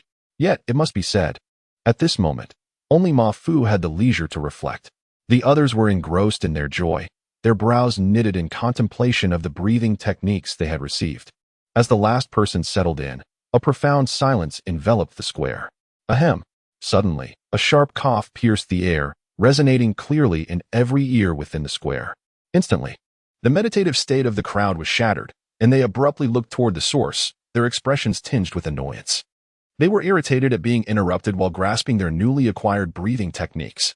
However, unlike the others, Ma Fu remained remarkably composed. In fact, he had seen the black-faced muscular man appear from the moment he arrived. Unlike his peers, he seemed entirely unaffected by the breathing techniques, feeling relaxed without any urgent desire to practice. Humph! The black-faced man scoffed at the gazes directed toward him, his demeanor growing increasingly frigid. Do not think that just because you have acquired a breathing technique, you can become complacent. As for your current state, dreaming of mastering it? You should be grateful, especially those who emerge last. If you hadn't made it to the square within the specified time set by Fang Xiao, well as he spoke. A menacing expression crossed his face, causing the hearts of those in the square to quail, their irritation vanishing without a trace. In that moment, Ma Fu felt a chill run down his spine. Recalling Wang Feng's words from yesterday, the crowd shivered involuntarily. It was evident that adapting to the environment of Yuan Guxing would not be a trivial task. Moreover, judging by the black-faced man's demeanor, the consequences of failing to exit within the limited time frame would undoubtedly be dire. At this moment, the last few white jade warriors who had just emerged were drenched in cold sweat. Enough. I shan't say more. From today onwards, you are under my training, until you thoroughly adapt to the environment of Yuan Guxing. The black-faced man sneered coldly, his gaze sweeping over the crowd. I know you are all talented individuals from your respective planets. Perhaps you believe your cultivation is commendable. Or some of you might even think you are merely a level below me in martial arts. However, in my eyes, you are nothing. You are mere refuse. What? You disagree? The black-faced man glared at the warriors from Bayuxing, his expression icy and his tone unfriendly. His eyes were filled with disdain. You might think the environment of Bayuxing is not so different from here, and that you can adapt? How laughable. You seem to have forgotten that Bayuxing has been developed for nearly a century. You are not the first generation of immigrants. Do you know the dangers they faced? How many of the first-generation immigrants from Bayuxing are still alive today? Do not think that your encounters with savage beasts have rendered you invincible. Remember, Yuan Guxing is a savage planet, and you are the first-generation immigrants. Do not compare Bayuxing to this place. You are merely enjoying the benefits left by your predecessors. The dangers you will face on Yuan Guxing far exceed your imagination. Now, put away your trivial thoughts, if you're careless. Dying here is something you cannot blame on me. The black-faced man's eyes widened as he stared at the crowd in the square. At this moment, Yang Bai and the others had lowered their heads. While some still felt defiant, they did not dare confront the black-faced man head-on. However, just then, a voice from the crowd broke the tension with a mocking laugh. Ma Fu's brow furrowed slightly as he unconsciously glanced toward a rather slender young man standing nearby, Zhou Hong, who also hailed from Earth. Normally, this person struck Ma Fu as casual and rather indiscreet. The recent laughter had originated from him. Humph, what is so amusing? The black-faced man's gaze turned icy in an instant, his sharp eyes landing on Zhou Hong. In a moment, Zhou Hong was drenched in cold sweat. After a brief pause, the black-faced man coldly remarked, if I'm not mistaken, you are from Earth, right? Hey, what qualifications do you people from Earth have to laugh? In my eyes, you are even less than those from Bayuxing. As for you lot, at least they dare to fight against savage beasts. Do you? Have you seen blood? How many life and death battles have you faced? You guys probably haven't even experienced a single one. Humph. With your current state, you have yet to encounter life and death? What qualifies you as a martial artist? If it weren't for Fang Xiao bringing you here, I wouldn't even want you if you were given to me for free. But, the black-faced man's face broke into a strange smile. Perhaps soon, you will realize that you are nothing but empty shells of martial prowess. Fighting. Killing. You are incapable. You are merely decorative. Indeed, Ma Fu reflected, The martial artists from Earth were vastly inferior to those from other administrative planets. He looked at the black-faced man, who wore a disdainful sneer, and felt a bitter smile form within him. Confronted with the black-faced man's unreserved criticisms, he had no thoughts of rebuttal, for this was the undeniable truth. At this moment, Li Hu, Zhang Zhen, and the others all lowered their heads, their faces betraying a palpable sense of embarrassment. Although they could have guessed such sentiments, hearing them spoken so bluntly was undeniably disconcerting. Meanwhile, Zhou Hong's face turned crimson, leaving him at a loss for words. Although we have previously been lacking, it does not imply that we shall remain so indefinitely. The past was merely a reflection of our differing circumstances. Given time, we shall undoubtedly adapt. We, the sons of our mother planet, will not be inferior to others. With a shift in thought, Ma Fu contemplated, his eyes shimmering with resolute determination. Humph. I have no desire to elaborate further. I wish to convey but a single message. Here, you shall all set aside your ulterior motives. This is Yuangu Star. It would be wise for you to be astute and fervently wish for your own fortune. The forthcoming adaptation training has but one objective: survival on Yuangu Star. You will confront the savage beasts of this land and endure life in the perilous jungles. You shall encounter a myriad of unforeseen dangers. Only by surviving here shall you earn the status of first-generation immigrants. You shall be worthy of the abundant resources bestowed upon you by Feng Shao and the breathing techniques you have just acquired. It is indeed harsh. The cold, unfeeling voice of the black-faced man continued to resonate, yet within Ma Fu's mind, the two words surged incessantly. Nevertheless, I shall not relinquish easily. Is not the path of martial arts cultivation precisely this? With a shift in his thoughts, Ma Fu's fervent spirit ignited once more. In contrast, the others felt a weighty gloom. Even those prodigious warriors from Bayou Star wore solemn expressions at this moment. Observing the collective silence, the black-faced man slightly nodded, deeming his intentions for the day to have been initially fulfilled. However, the true test lay ahead, awaiting them in the perilous jungles beyond the settlement. With his thoughts turning, the black-faced man coldly continued, "Now, I shall assign groups." He decisively announced, "Yang Bai, Wu Fang, Taladia, Zhou Kuan, Xing Yun, you five shall form one group. Li Hu, Wang Yu, Zhou Fei, Li Guan, Luo Sheng, you five shall be another group.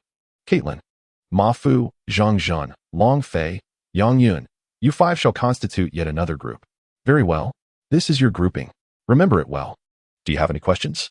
The black-faced man scanned the crowd with a frigid gaze. "Instructor, I request a change of group." A timid voice emerged from the crowd, belonging to Wu Fang. He chuckled softly, "Request denied." A smile briefly graced the black-faced man's face, only to vanish as he turned coldly towards Wu Fang, showing no leniency due to her gender, and coldly stated, "Listen well. The aforementioned groupings are immutable. Your companions henceforth are your comrades. As for your thoughts on the matter, I am indifferent. Your only obligation is to obey. Now, do you have any further questions?" The black-faced man inquired with an icy demeanor, met only with silence from Ma Fu and the others. Chapter 31, Equipment. "Huh, good. As long as there are no issues." The burly man with a dark face revealed a smile, paused for a moment, and continued, "Listen carefully. Your adaptation training begins now. However, do not be anxious. Today's task will be relatively light." The burly man's tone softened considerably as he spoke. "From now on, you may utilize your personal smart devices to review the essential precautions for exploring the wild star and all relevant information regarding the primordial star. I personally advise you to take a look at the notes of Lord Fire King. Moreover, today you will receive your future weapons and other equipment. I hope you can make good use of this time to adapt. Especially." The burly man's expression turned cold again, his gaze fixed on Ma Fu and the other warriors from the mother planet. In an instant, Ma Fu felt a heavy weight in his heart. Compared to the warriors from Bayou Star, they undoubtedly lacked the life and death trials. It was evident that the burly man's warning was not to be taken lightly. One could foresee that they would be living on the edge of life and death, and a careless mistake could cost them their lives. Here, it was unlike the mother planet. Death merely meant some compensation for the family, and that was all. However, perhaps this was for the best. With this thought, a fierce fighting spirit ignited in Ma Fu's eyes. "All right, that's about all I needed to say. This is the armory. Now, you may enter and select 2 cold weapons and 1 hot weapon. However, the hot weapon is for your survival at the last moment and has a daily usage limit. I hope you choose wisely. As for the cold weapons, you may select whatever you prefer. However, I still recommend you choose weapons you are familiar with. Of course, Do not select those that exceed your current capabilities. Though those weapons may possess great power, they are not something you can wield effectively at your current level. In your hands, they would likely become a burden. The burly man spoke slowly, his voice seeming less cold and ruthless than before. At this moment, Mafu suddenly felt that the instructor appeared less frigid than at the outset. Yet, this thought was fleeting. His gaze remained fixed on the slowly opening armory behind the burly man. The gleaming, cold metallic weapons captivated Mafu's attention. In this era of warriors, no warrior could lay eyes on a fine weapon without feeling a stir of desire. In fact, at this moment, everyone's gaze was drawn to these weapons glistening with a cold sheen, especially the warriors from Bayou Star. Having battled ferociously with savage beasts since childhood, they understood the significance of a good weapon all too well. Remarkably, all these weapons were produced by the ZHANG Interstellar Armament Company. TSK. Young Master Feng truly lives up to his lineage as a direct descendant of the Fire King. Such wealth, Mafu mused, recognizing the insignia on the weapons from a distance. The ZHANG Interstellar Armament Company was founded by the renowned weapon king, Zhou Zhentao, and its products are celebrated throughout the galaxy. With ZHANG's output, there are no inferior goods. Thinking of this slogan, Mafu felt a surge of excitement. To be honest, although Mafu was usually taciturn and relatively silent, he secretly preferred the exhilarating life of wielding weapons and engaging in fierce battles. All right, I see you can hardly wait. Go on in. The burly man smiled at Mafu and the others. Truth be told, he had been much like them in the past. He was truly cold-hearted. It was just that life on the primordial star was exceptionally brutal. His seemingly frigid demeanor was meant to instill a sense of vigilance in Mafu and the others. Having guarded this place for nearly a decade, he was acutely aware of the dangers lurking on the primordial star.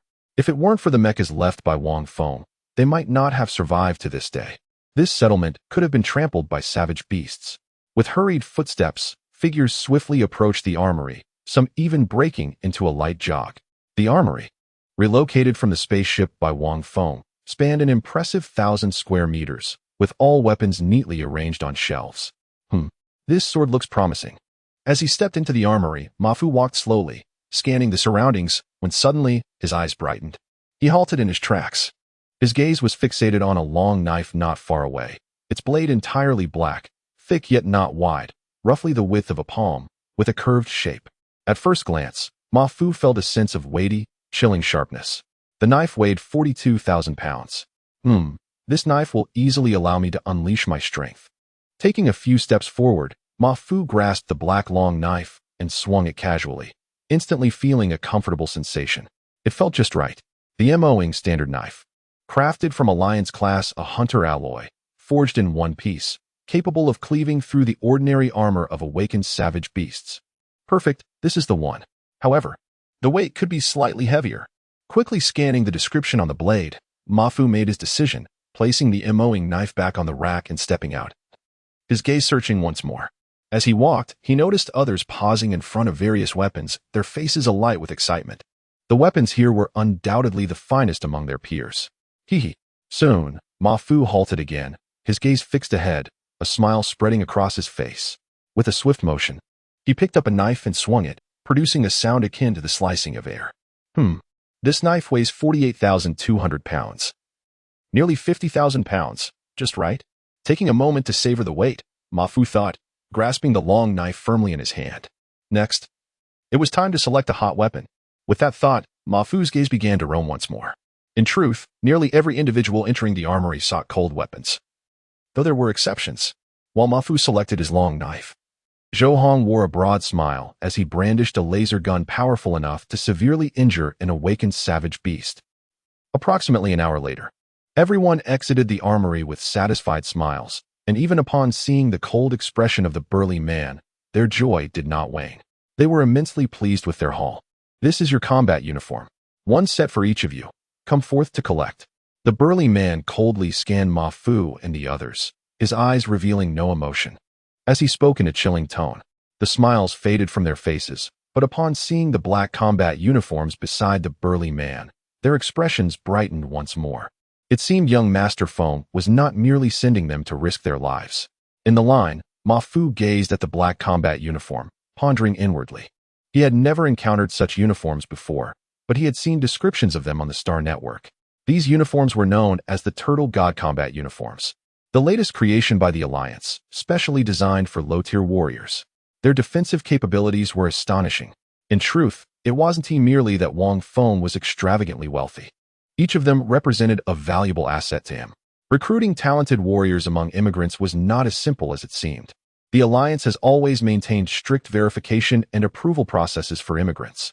Only when Wang Feng first began to develop the primordial star were the review conditions lenient. However, future recruitments would be much more complicated. Hence, while Wang Feng did not mind sacrificing a few individuals to hasten Mafu and the others' awakening and adaptation, he still aimed to preserve their lives to a certain extent. After all, it was more advantageous to nurture Mafu and his companions than to expend effort elsewhere.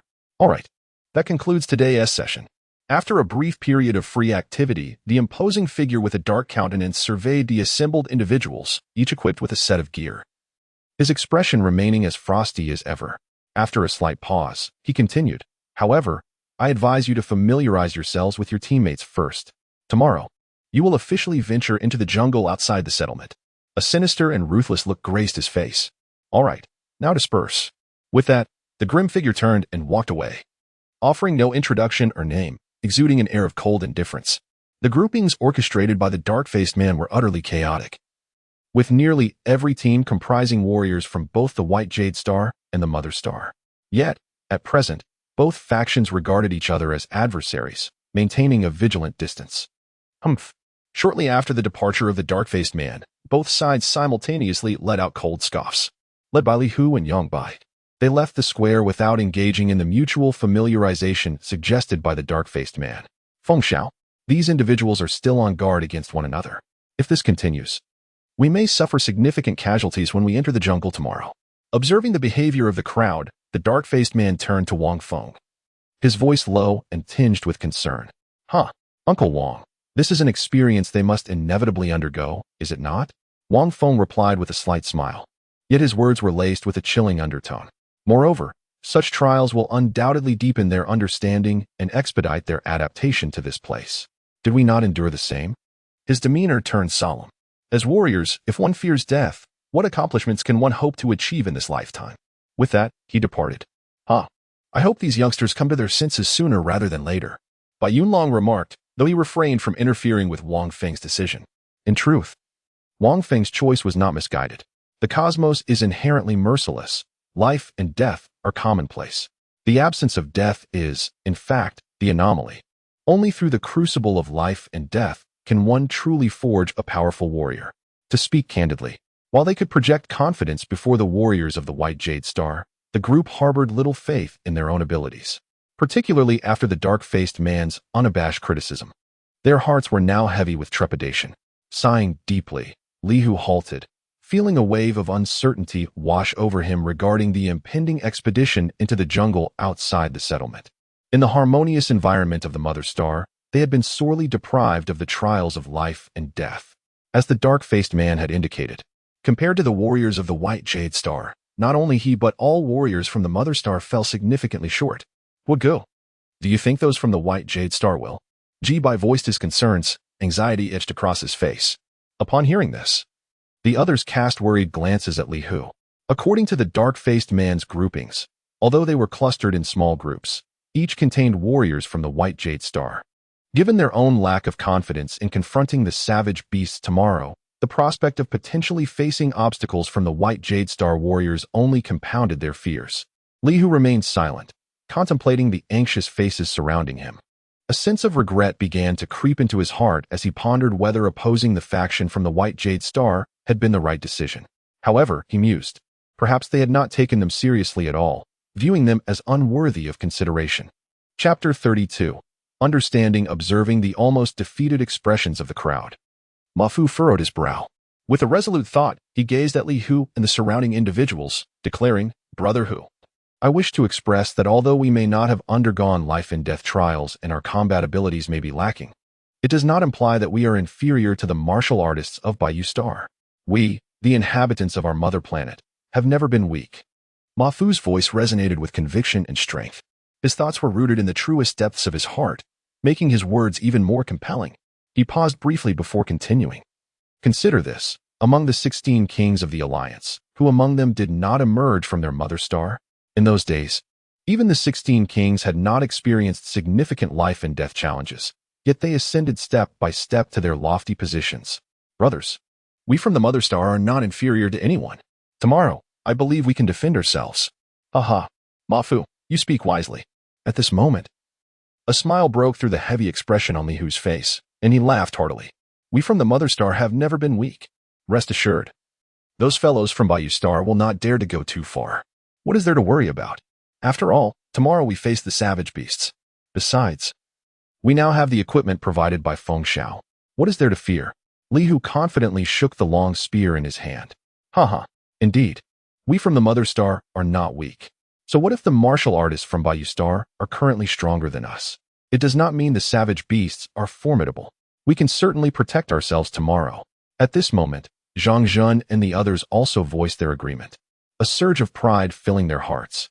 They were not weak. They possessed the confidence to become strong. Tomorrow, they could safeguard themselves. However, as Mafu observed the resolute demeanor of the crowd, a sense of worry began to creep into his heart. Yet, it was certainly better than the total lack of confidence displayed earlier. Mafu sighed inwardly, gazing at the invigorated expressions of those around him, choosing to remain silent. He understood his own situation. Though he did not fear what tomorrow might bring, he still felt an undercurrent of uncertainty. Their reactions are rather good. However, they remain narrow-minded. Wang Feng mused, observing Mafu's performance. Moreover, the jungle is not as simple as you imagine. While it is commendable to have such spirit, survival must come first. Familiarizing himself with the newly acquired weapon, groups of individuals moved in pairs or small teams of 5, their gazes unwavering and steps light, advancing with purpose. Yet, none considered how to cooperate with Mafu and his companions, even though they were divided into teams. Some had joined forces with the inhabitants of the Mother Star. They did not regard Mafu and his group as their own. Alas, as expected, they still lacked something. It seemed only through experiencing life and death situations in the jungle could they truly understand. By Yunlong's side, this was unavoidable. Due to their limited perspective, those from the same star felt a natural closeness, often subconsciously excluding others from different stars. Without a genuine life and death crisis, it was impossible to truly integrate people from different stars, especially when faced with significant temptations. Brother Hu, do you think we should collaborate with those from Bayou Star tomorrow? After all, our opposition holds little significance. As the crowd began to disperse, Ma Fu turned to Li Hu, his expression solemn as he proposed this thought. Li Hu was momentarily taken aback, then chuckled wryly. Ma Fu, I have considered this too. Regardless of our confidence, our current strength is indeed lacking. If we truly encounter danger, it may be perilous. However, even if we are willing, those individuals are likely reluctant. Indeed, hearing this, Ma Fu also forced a smile. This was the harsh reality. The martial artists clearly looked down upon them. Alas, we can only take it one step at a time. Let us hope for good fortune tomorrow. Li Hu sighed. When Ma Fu first spoke, he realized deep down that this would not be of much assistance at present. However, it could somewhat bolster everyone's confidence. If they encountered formidable savage beasts, it would be beneficial if both parties could collaborate fully. Ma Fu contemplated this, yet soon shook his head. Perhaps it was due to their lack of self-confidence that they were the first to recognize the need for cooperation. The two stood in silence, both feeling a weight in their hearts. Ma Fu had not anticipated facing such a harsh reality so soon after arriving at Yuangu Star. This was not a matter of lacking confidence in himself, but rather a concern for his fellow companions. No matter how one looked at it, their strength was far inferior to that of the martial artists from Bayou Star. Tomorrow, or in the days to come, it might be quite a brutal affair. Currently, in the wild jungles outside the settlement, observations indicated the presence of 120,000 species of creatures, among which over 1,000 were carnivorous, with 592 classified as high-risk savage beasts. The majority of these savage beasts were at the level of internal organs and marrow refinement. Soon, Ma Fu found what he needed on the star network. With his immigration status, he now had access to even more information. It must be said that after a millennium, the Alliance had developed a relatively mature system for exploring wild stars, colonization, and resource exploitation. Various precautions and even detailed steps were recorded in the vast archives of the star network. When venturing into a new star, one must exercise caution, fearlessly confront death, and seize every opportunity to enhance strength. Currently, 950 species of dangerous plants had been catalogued. The green-tail tree, with its tail-like branches, was extremely sharp and mobile, thirsting for blood. Indeed, danger lurks everywhere. Ma Fu reflected as he perused the introduction to the jungle, realizing that nearly every inconspicuous corner might harbor lethal threats. Thankfully, the scanning capabilities of the intelligence brain provided a glimmer of hope in such misfortune. Despite these thoughts, Ma Fu dared not let his guard down. There were numerous dangerous creatures here that could evade the scans of the intelligence brain.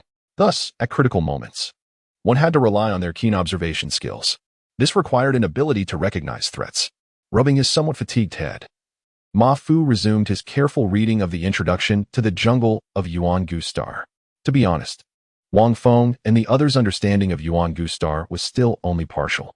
Indeed, becoming an immigrant and enjoying the abundant cultivation resources was no simple task. Venturing into the wild, he chuckled, was truly fraught with peril. Yet, it also presented opportunities. After a long while, Ma Fu turned off the projection from Xiaovi.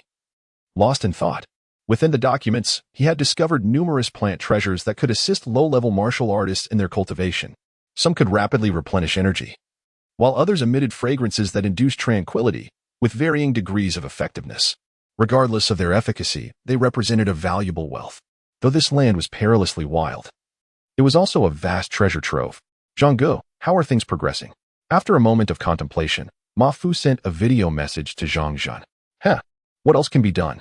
Alas, let us hope for good fortune tomorrow. Shortly thereafter, Xiaovi projected an image of Zhang Zhen, who wore a wry smile and sighed. He was also a clever individual. While his confidence matched their own, the current situation had significantly diminished their combat power. Brother Zhang, how about I come to find you, and we rehearse our cooperation for tomorrow? Ma Fu managed a wry smile, for the current gap between them was insurmountable.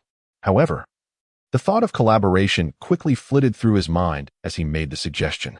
He is not the type to leave life and death to the whims of an unknown fate. The more he learns about the primeval star jungle, the untamed wilderness beyond the settlement, the clearer the dangers become. Yet, within Ma Fu's heart, there is no fear. Instead, a spirit of determination burns brightly. The very essence of martial cultivation is fraught with peril. After a moment's contemplation, Zhang Zhen nodded in agreement. Brother Hu, I believe we should first practice our coordination in the face of danger. Turning off the projection, Ma Fu fell into deep thought and sent a video message to Li Hu, his words tinged with resignation. Well, it seems this is the best we can do for now. Indeed, it's every man for himself. Wang Feng chuckled, observing the rapid progress of those from the mother planet. They awaken quickly. However, it still falls short. It seems only true death can rouse your awareness. His expression turned icy, not out of callousness, but because the world is inherently cruel. Only through experience can one awaken to reality and dissolve the collective aversion in their hearts. In this new frontier of stars, whether it be colonization or exploration, cooperation is essential, a partnership that can truly bear the weight of life and death. Up, down, left.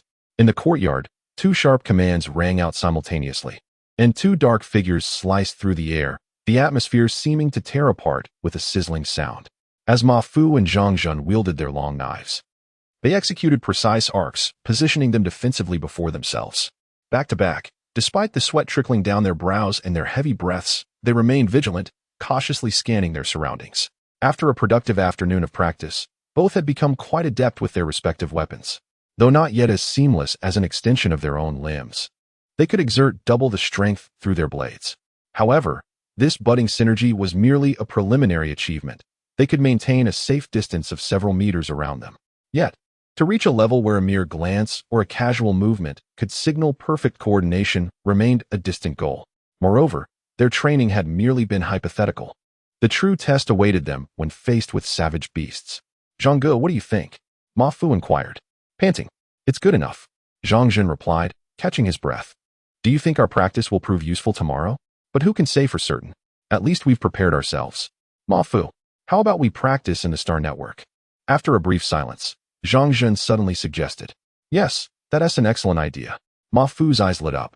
The star network allows for the free design of scenarios, and with the wealth of uploaded data from previous explorations of untamed stars, they could easily select a setting akin to the primeval star for simulated drills. However, just as they were about to enter the star network, Both Ma Fu and Zhang Zhen furrowed their brows simultaneously as their wrist-mounted devices projected an image. Uncle Yunlong is leaving today. Come out to see him off. Wang Feng's voice echoed through the image. All right, let's take a break. Ma Fu observed the drenched Zhang Zhen and said, I'll freshen up first. Zhang Zhen nodded, his tense muscles relaxing as he grabbed his long knife and headed to his room. Seeing his own sweaty appearance, Ma Fu shook his head and walked directly to his courtyard with the Mo-ing knife in hand. Uncle Yunlong, congratulations, Wang Feng said cheerfully. Ah, Feng Xiao, your congratulations may be a bit premature. I have yet to make any breakthroughs. Lu Yunlong chuckled. Uncle Yunlong, you are being too humble. My father has said that with your experience, this breakthrough is a near certainty. Wang Feng maintained his cheerful demeanor. As they conversed, Ma Fu and the others remained silent, observing the friendly banter between Wang Feng and Lu Yunlong. Ma Fu, how is it here on the primeval star? Do you regret my recommendation? Suddenly, Lu Yunlong's voice resonated in Ma Fu's mind, prompting him to glance forward, filled with doubt. Master Yunlong, Ma Fu murmured uncertainly. No need to look, it's me. Lu Yunlong's hearty voice rang out again in his mind. No longer hesitating, Ma Fu replied firmly, I feel quite well. Moreover, Master Yunlong, I believe this lifestyle is what a martial artist truly seeks. Yet at that moment, he noticed the surrounding silence from others. It's wonderful that you think this way. Lu Yunlong's warm voice responded. Truth be told, among everyone, I have high hopes for you. You possess a commendable spirit. There is no need for more words. We, who hail from the mother planet, have it tough. Strive hard. Assist Feng Xiao in his endeavors. He is a fine individual, backed by the Wang family. Once the primeval star is developed, you shall surely benefit. Furthermore, the primeval star is a promising celestial body. The resources for cultivation are abundant, and the gravity suits you well. Lu Yunlong's gentle tone imparted a sense of mentorship, stirring feelings of gratitude in Ma Fu. Understood, Master Yunlong. I will not disappoint you, Ma Fu whispered, touched by the recognition from a congenital powerhouse. As Lu Yunlong's voice faded from his mind, Ma Fu remained contemplative. Ha, you little ones. We are essentially fellow townsfolk. Lu Yunlong's jovial voice suddenly broke the silence, prompting Ma Fu to turn and see Lu Yunlong alongside Wang Feng.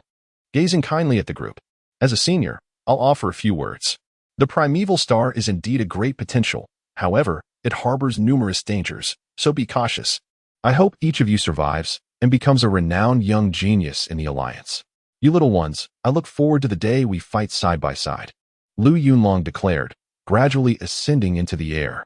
He nodded at Wang Feng, saying, Feng Xiao, I'm off. Come visit my star when you have the time. All right. Wang Feng watched Lu Yunlong with a hint of envy in his eyes. The ability to fly, whether through celestial means or physical prowess, is something many martial artists covet. Yet, only those of congenital strength could achieve such feats. Boom. Moments later, amidst the resounding thunder, the massive ship soaring in the sky accelerated dramatically, transforming into a streak of azure light and vanishing into the horizon.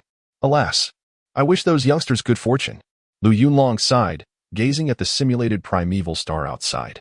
This was his sincere wish. He genuinely hoped for more talents from the mother planet, yet the current state was merely a facade of optimism. As the starship sped into the void, it swiftly disappeared from the outer space of the primeval star. Chapter 33, A Harsh Beginning. Part 1. The next day at dawn. Beyond the ancient star, the blazing sun cast its golden rays upon the earth, infusing the entire celestial body with vibrant life. Yet, amidst this vitality, within the boundless towering jungles of the ancient star, the unfathomable depths of the sea, and the towering mountains, peril lurked in every shadow.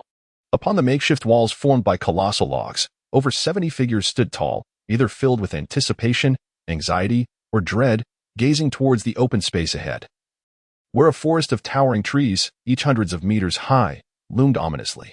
Although barely a kilometer apart, it felt like two distinct worlds. Listen closely, I will repeat myself. The dark-faced giant turned, his expression as frigid as his tone. Today, you shall venture into the forest ahead. You are well aware of the dangers that lie there. Your task today is to survive for one day and night within a 10-mile radius. The location for your overnight stay has been transmitted to your intelligence devices. I hope you exercise utmost caution and return alive. I will monitor your exact positions through your intelligence devices, but do not harbor any expectations of the assistance I can provide. The dark-faced giant conveyed the stark reality. My sole duty is to collect your intelligence devices once you have perished. Thus, if you wish to see me during this day, it will only be at the moment of your demise. In the jungle, if you are strong enough, rely on your own abilities. If you are weaker, lean on your team. That is all. Now, form groups of 5 as per yesterday's arrangements and proceed. A slight pause ensued, followed by a mocking smile from the dark-faced giant, sending a shiver down the spines of the onlookers. Not long after his departure, a few light chuckles erupted from the crowd, as those martial artists from the white jade star disdainfully regarded their fellow team members from their home planet. Although they had also been harshly criticized by the dark-faced giant the previous day, their confidence regarding today's survival task in the jungle remained unshaken. Here lies my battlefield. At this moment, Ma Fu's gaze fixated on the lush greenery, reminiscent of Earth's Triassic jungles, his heart resolute and spirit soaring. His martial path was set to commence from this very point. "Brother Zhang, let us go," he called. Noticing the 2 men and 1 woman from the white jade star in his group had already descended from the city walls. Indeed, Zhang Zhen turned, his expression grave, and nodded. For them, despite enduring rigorous training on their home planet, they had seldom faced real bloodshed, let alone battled ferocious beasts. As they stood on the precipice of this experience, a sense of trepidation welled within them.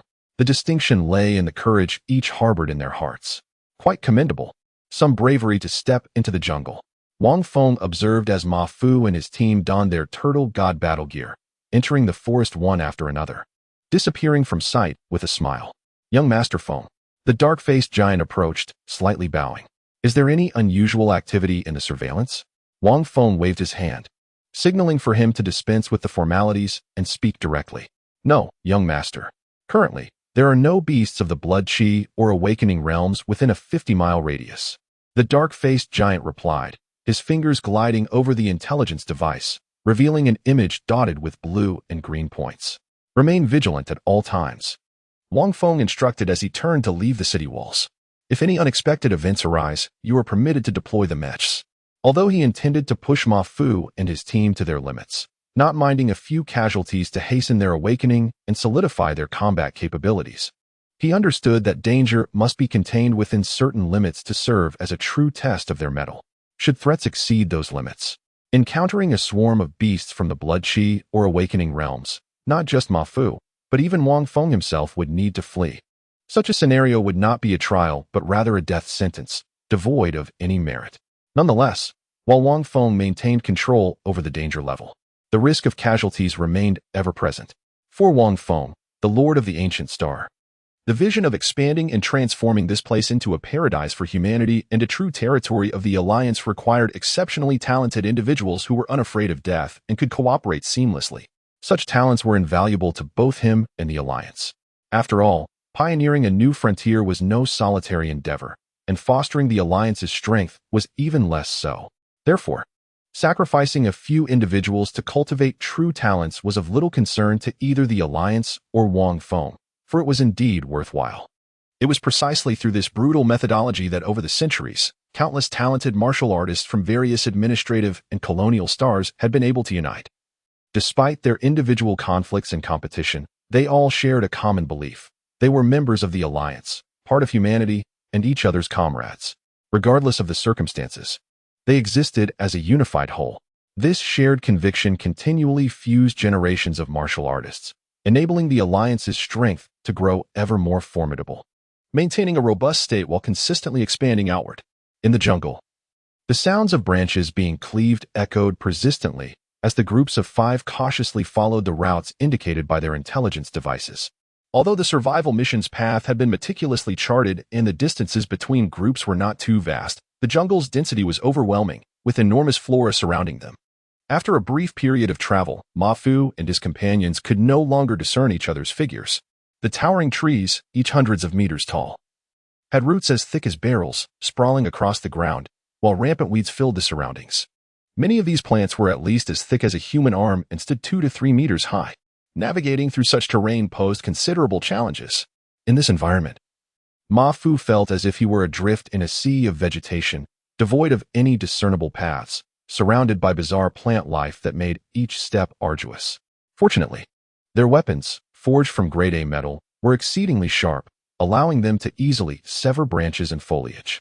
Yet, within this dense forest, danger lurked unseen, and they remained vigilant, advancing at a cautious pace. "Be careful," Ma Fu suddenly whispered, almost instinctively. His body flickered as he wielded the shadow blade, slicing through the air. And with a swift motion, he cleaved a half-man-high spider that had lunged at him from the thickets in two. The blade gleamed as if brand new. Zhang Zhen felt beads of cold sweat form on his forehead, gripping his weapon with heightened awareness. With the spider's body severed, a cascade of colorful innards spilled onto the ground, releasing a nauseating stench. Witnessing this, Ma Fu felt a wave of revulsion wash over him. "Brother Zhang, let us hasten," he urged softly. Zhang Zhen nodded slightly, and they quickly moved a few steps forward, back to back. Meanwhile, the three members of the White Jade Star in their group continued to stroll leisurely ahead. Nearby, various ferocious beasts, whether they be ants the size of human heads or dragonflies as large as wash basins, were effortlessly dispatched or struck down. It was evident that they were quite familiar with such an environment, exhibiting none of the clumsiness displayed by Ma Fu and his companions. The flesh beetle, a herbivorous creature of mild temperament, bore meat akin to chicken and was consumable. Xianyu grass, a plant unique to the Yuangu star, possessed significant medicinal properties. Ma Fu remained vigilant in his surroundings, swiftly discerning the objects that caught his eye. In merely a few hundred meters, he discovered numerous rare medicinal plants that could aid in the cultivation of his internal organs. If he could acquire these, Ma Fu believed he could achieve a breakthrough within a month. However, the jungle was perilous, and he had to suppress the surge of desire within him. Now was not the time to gather these treasures. This place instilled in Ma Fu a profound sense of danger and insignificance. The air was thick with a palpable sense of threat, particularly as they ventured deeper, with an array of strange sounds echoing around them, growing ever more dense. Gradually, even the three martial artists from Bayou Star fell silent, remaining alert and cautious, unwilling to let their guard down. In contrast, Ma Fu and his companions, hailing from the mother planet Earth and unaccustomed to such scenes, felt a shiver of trepidation with every step. The martial artists from Bayou Star, having grown up in similar jungles where they battled ferocious beasts under the guidance of their parents and elders, displayed a relative ease in this environment. Nonetheless, none dared to be complacent. Familiarity did not negate the lethal potential of this untamed wilderness, where even the most inconspicuous creature could spell doom. After advancing for a mile at a decent pace, they had merely scratched the surface of their journey. On the city walls, a burly man with a dark complexion gazed at the projections from his intelligence apparatus, murmuring to himself. In the surrounding area, over the past decade, they had largely eradicated the powerful and dangerous beasts. Thus, the danger near their settlement had significantly diminished. However, this level of safety was relative to them, not to novices like Ma Fu. With a swift motion, the ink-shadowed blade sliced through the air, creating a dark arc as it severed the massive branches on either side. A green beetle, lurking upon one of the branches, was cleaved in two. Since entering the jungle, over 3 hours had elapsed, and they still had a considerable distance to their overnight camp. Throughout these hours, both Ma Fu and Zhang Zhen had kept their spirits and muscles taut, and now fatigue was beginning to take its toll. Yet, neither was inclined to relax. In such an environment, letting one's guard down was tantamount to courting death. Fortunately, Ma Fu had already acclimatized to the gravity here. Otherwise, he feared he would find it nearly impossible to move. Meanwhile, Li Hu cautiously advanced from behind, while the other 4 martial artists from Bayou Star walked ahead at a distance. Suddenly, Li Hu issued a low, sharp command, and with a swift swing of his long blade, a brilliant white arc sliced through the jungle, dispatching a large spider that had just descended from a tree. Chapter 34, Death. Perhaps it was the commendable performance of Ma Fu that earned him a newfound respect from the 3 individuals.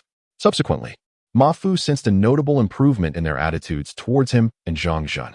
However, the prospect of 5 individuals collaborating remained an impossibility. At the very least, Ma Fu believed that their mutual trust was woefully lacking at this moment. Following the attack by the Ming, everyone in their group had heightened their vigilance. Particularly, the 3 members of Baiyushing seemed to be more cautious, even though they appeared relaxed while advancing. In truth, their familiarity with the ferocious beasts of Baiyushing made Yang Yun and the others acutely aware of the implications of encountering such a colossal creature as the Ming at their current location. They had covered more than half the distance. Based on their understanding of the habits of savage beasts, it was only natural to conclude that as they delved deeper, they would inevitably face even more terrifying predators. As the black-faced strongman had stated, this place was far more perilous than Baiyushing. Along the way, everyone moved silently, their pace considerably slower than before. Similar to Ma Fu's group, other teams also sensed the increasing dangers around them after traversing more than half the distance. In some smaller groups, injuries had already begun to occur. Fortunately, with the protection of the Turtle God battle suit, as long as the head was safeguarded, life-threatening risks were virtually non-existent. In reality, the dangers faced by Ma Fu and his companions were only just beginning. Beep. Warning. Warning. Unidentified object detected moving rapidly. Suspected to be a jungle-spotted wolf. Warning. Warning. As Ma Fu and the others proceeded cautiously. The silence was abruptly shattered by the shrill alarm from their respective intelligent devices. In an instant, Ma Fu, Zhang Zhen, and the three from Baiyushing halted simultaneously, instinctively forming two small teams, one ahead of the other, approximately 50 meters apart, each gripping their weapons, vigilance etched on their faces as they scanned their surroundings. At this moment, they too sensed something amiss. The air was filled with the faint rustling sound of rapid movement, and the previously cacophonous noises of various beasts faded into near silence. The surroundings fell into an eerie stillness. Beep. Target is approaching rapidly. Extreme danger. The alerts from their intelligent devices rang out incessantly. Caution. It's coming. At this moment, Yang Yun, who had been holding his breath and maintaining a state of alertness, suddenly shouted, his expression tense. With a swift motion, he slashed forward with his gleaming white long knife. Whoosh. Just then, a fierce wind howled as a massive creature, towering 4 to 5 stories high and covered in a mottled gray-yellow coat, erupted from the dense foliage ahead of Yang Yun and his companions. This colossal beast had a gigantic wolf's head, its gray eyes gleaming with a cold, cruel cunning. The moment it emerged, its immense form struck terror into the hearts of all who beheld it. The wolf's icy, merciless gaze fixed upon the vigilant trio of Yang Yun. A piercing howl split the air, and without the slightest hesitation, the jungle-spotted wolf lunged forward, its enormous, foul-smelling maw filled with razor-sharp teeth exceeding 2 meters in length, poised to strike at Yang Yun and his companions. Scatter! Yang Yun shouted fiercely, and in an instant, the three of them sprang away, their long knives slicing through the air with determination. Howl! The giant wolf's head shook slightly, and 2 resounding thuds echoed as Yang Yun and Caitlin were flung high into the air. Almost immediately, the wolf's jaws snapped shut with a thunderous clash of teeth. Howl! The wolf let out another howl, a mix of dissatisfaction and fury, as its massive form came to a halt. At that moment, Ma Fu and Zhang Zhen, standing at a distance from Yang Yun and the others, felt a powerful gust of wind rush past them, accompanied by muffled sounds of impact and the strained grunts of Yang Yun and Caitlin, along with the faint, anguished cry of Long Fei. Yet, in an instant, those sounds faded into silence. The situation had escalated too swiftly for Ma Fu and Zhang Zhen to react. Indeed, it was a jungle-spotted wolf, and astonishingly, it was an adult lone wolf. Gazing at the imposing figure in the distance, a thought raced through Ma Fu's mind, tightening his grip on the emoing knife. A lone wolf was inherently dangerous. Moreover, this one was significantly larger than any he had encountered before. No, this spotted wolf is too swift and massive.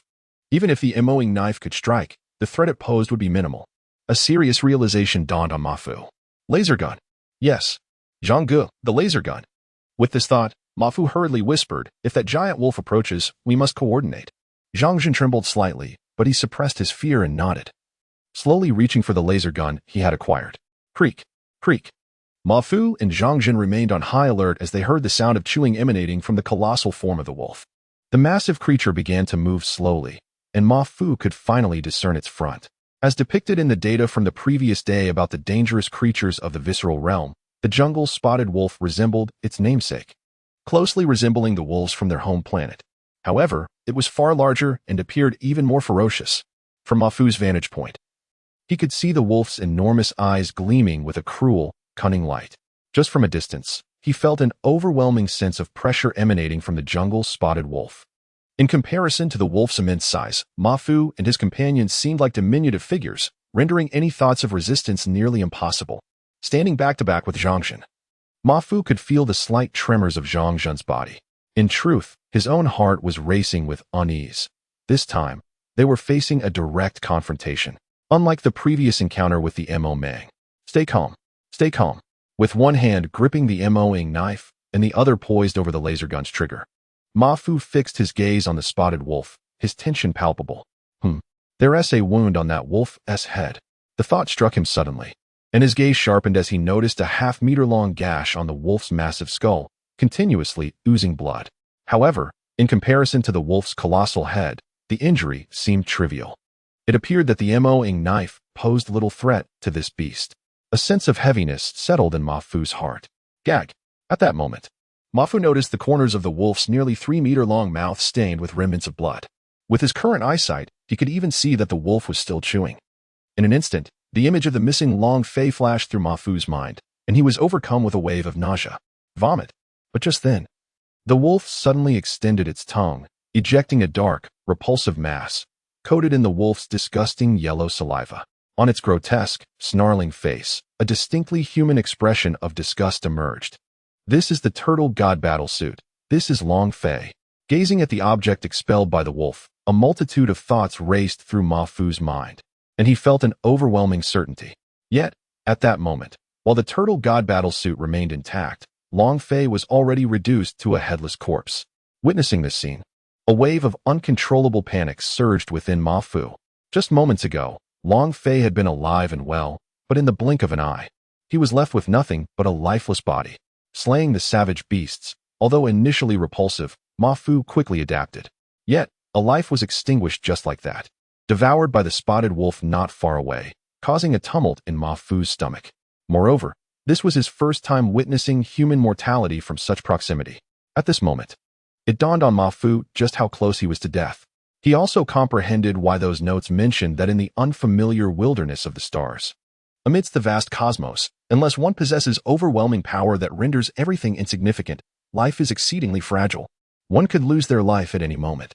Just moments ago, had it not been for his luck with ZHANG WEI, avoiding the gaze of the spotted wolf, their best-case scenario would have been being flung away. And the worst could very well have ended as it did for Long Fei nearby. This was the reality of pioneering. At this instant, Ma Fu truly felt the cruelty of it all. One could only imagine how many lives were sacrificed for the current prosperity of the Alliance. Breathe. Do not panic. Though his heart was heavy, Ma Fu dared not lower his guard. Instead, he continuously consoled himself, forcing his mind to remain calm. 1,000 years ago, those predecessors who ventured from their home planet had nearly nothing yet bravely forged ahead, establishing the vast and thriving alliance of today. I can do it too. What is just one jungle-spotted wolf to fear? In the future, should he truly embark on colonization and establish settlements, countless dangers would surely arise. What is this compared to that? There must be a way. Yes, Long Fei was unscathed in the areas covered by the turtle god battle suit, indicating that the spotted wolf could not breach its defenses. Furthermore, according to the data, the wolf's impact force was comparable to that of the tail strike of Ming. In that case, Yang Yun and the others might also be safe. Thoughts raced through Ma Fu's mind as he quickly regained his composure, keeping a vigilant watch on the spotted wolf while analyzing the situation. Thus, as long as he ensured that his head did not make contact with the turtle god battle suit as protection, he would be safe. However, this wolf was incredibly swift.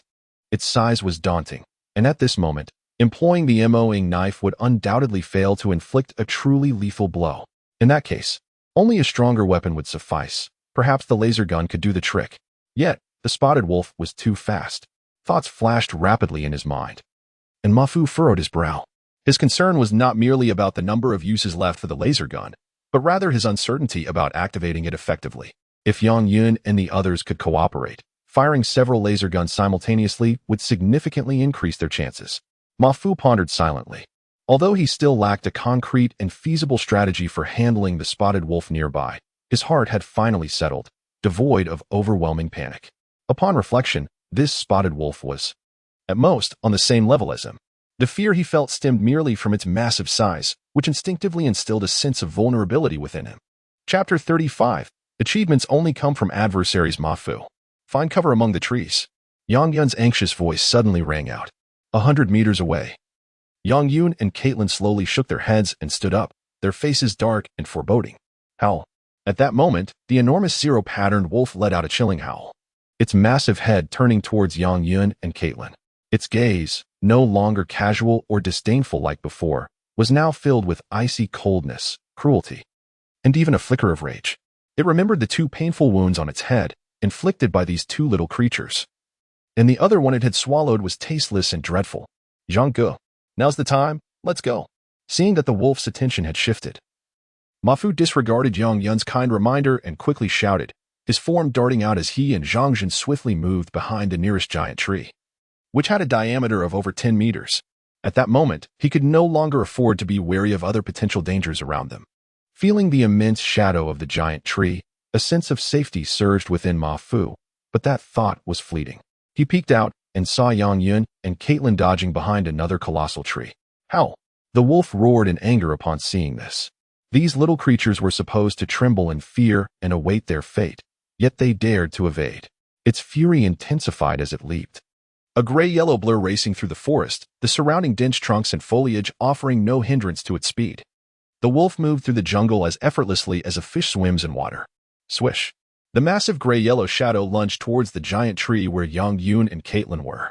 Its formidable body, fearsome jaws, and terrifying claws exuded an overwhelming pressure from afar. Bang!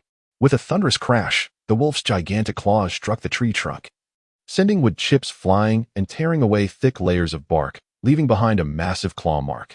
Branches and smaller creatures perched on the limbs fell to the ground in disarray.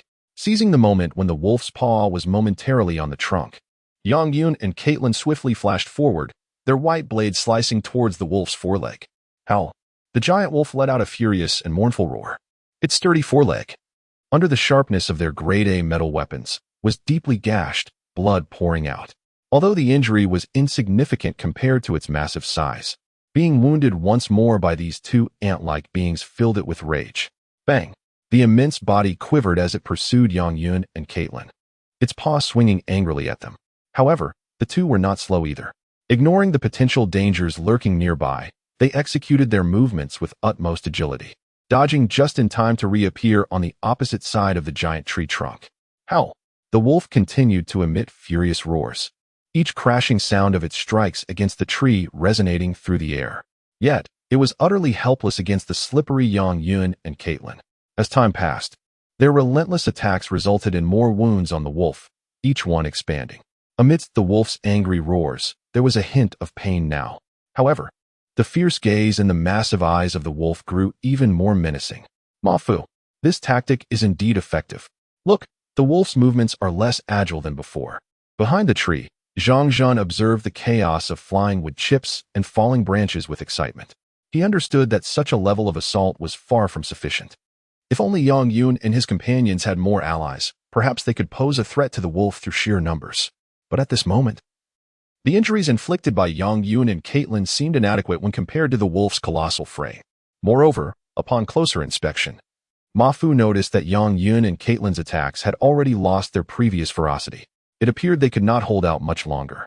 And that tree. As he gazed at the swaying giant tree, a sense of dread welled up within Ma Fu. The injuries dealt by Yang Yun and Caitlin were hardly enough to mortally wound the massive wolf. Instead, such injuries only served to provoke its ferocity further. Ma Fu believed that the wolf was now even more dangerous. He pondered why Yang Yun and Caitlin were not using the selected laser guns.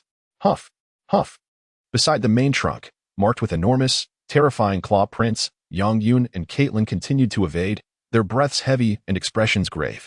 The wolf's vitality and the hardness of its bones exceeded their expectations. Their inflicted wounds had not only failed to severely injure the wolf, but had also further roused its ferocity.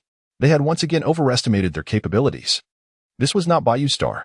Here, the beasts, while similar, were nothing like those of Bayou Star. A fleeting glance towards Ma Fu and Zhang Zhen made Yang Yun hesitate to speak, as the looming claws interrupted him time and again. I never anticipated that the first casualty would be a martial artist from Bayou Star. Not far away, a burly man with a dark face observed coldly, speaking to himself without any intention to intervene. In reality, he had quickly arrived once the light representing Long Fei had vanished. I wonder how far you all can go. If you cooperate fully, although this wolf is troublesome, self-preservation should not be an issue. He mused silently. However, regardless of the outcome, in his eyes, the wolf was already a dead creature. Daring to kill, one must be prepared to be killed. Forget it. This is just a matter of shooting frequency for the day. Let us go for broke. As he watched the swaying giant tree, Ma Fu suppressed his distractions, his gaze resolute. He quickly sheathed the ink shadow blade, retrieved the laser gun, and slowly aimed. At its head, the head of this jungle wolf was still too large. Given the power of this laser gun, one shot might not be enough to slay it, nor could it guarantee a severe injury. With that thought, Ma Fu shifted his aim away from the wolf's head, contemplating that perhaps its leg was a better target. The wolf's foreleg had already been injured. Under the sharpness of the grade A metal weapon, it had surely struck bone. Thus, the power of the laser gun, if it hit the wound, could definitely cause a fracture. If that happened, with one leg broken, the wolf's speed would undoubtedly be greatly diminished. A spark of determination ignited in Ma Fu's eyes, and he reached a resolution. Moreover, targeting its leg would be less likely to alert the wolf. Perhaps, at that moment, it would be an opportunity. With that thought, Ma Fu calmed himself completely. Ma Fu, what are you doing? Suddenly, Zhang Jun spoke up, perplexed. Zhang Ge, we must act. Yang Yun and the others cannot hold out much longer. Ma Fu replied earnestly. If they fall, we will be in danger too. Zhang Ge, you and I should work together to strike the wolf's right foreleg. After a brief pause, Ma Fu proposed. Zhang Jun fell silent for a moment. In truth, witnessing Yang Yun and his companion's dire situation brought him a sense of schadenfreude. After all, they were rivals vying for the position of the vacant baron. If they all perished, it would mean fewer competitors. However, reflecting on Ma Fu's words, Zhang Jun's hesitation surfaced. Moreover, a vague feeling emerged within him. While Yang Yun and his companions were indeed rivals, competition did not necessarily have to manifest in such a deadly manner. Moreover, the criteria for obtaining such a qualification must undoubtedly be rigorously established by Wang Feng. It is likely that he places greater emphasis on one's personal achievements, which are entirely external and not reflective of humanity itself. To put it bluntly, even if everyone else perished, you might still fail to secure that position. Alas, this competition appears to be of a different nature altogether. I, along with Ma Fu, Li Hu, and other companions from our home planet, are indeed competitors. However, we can harbor thoughts of cooperation, which applies to Yang Yun and his group as well. Furthermore, Ma Fu aptly stated that should those two falter, the next in line would be myself and Ma Fu. As thoughts swirled, Zhang Jun's eyes brightened. He was not a simple-minded individual, and his background was not poor. Reflecting on the words of his forebears, he began to grasp a certain understanding. Moreover, considering their previous thoughts, they were indeed absurdly laughable. In the vast cosmos of this era, merit can only be garnered from adversaries. Look at those formidable figures in the Alliance today. Each has risen atop countless enemies' corpses. With a fleeting thought, Zhang Jun exhaled softly and silently lifted his laser gun, aiming at the right front leg of the spotted wolf.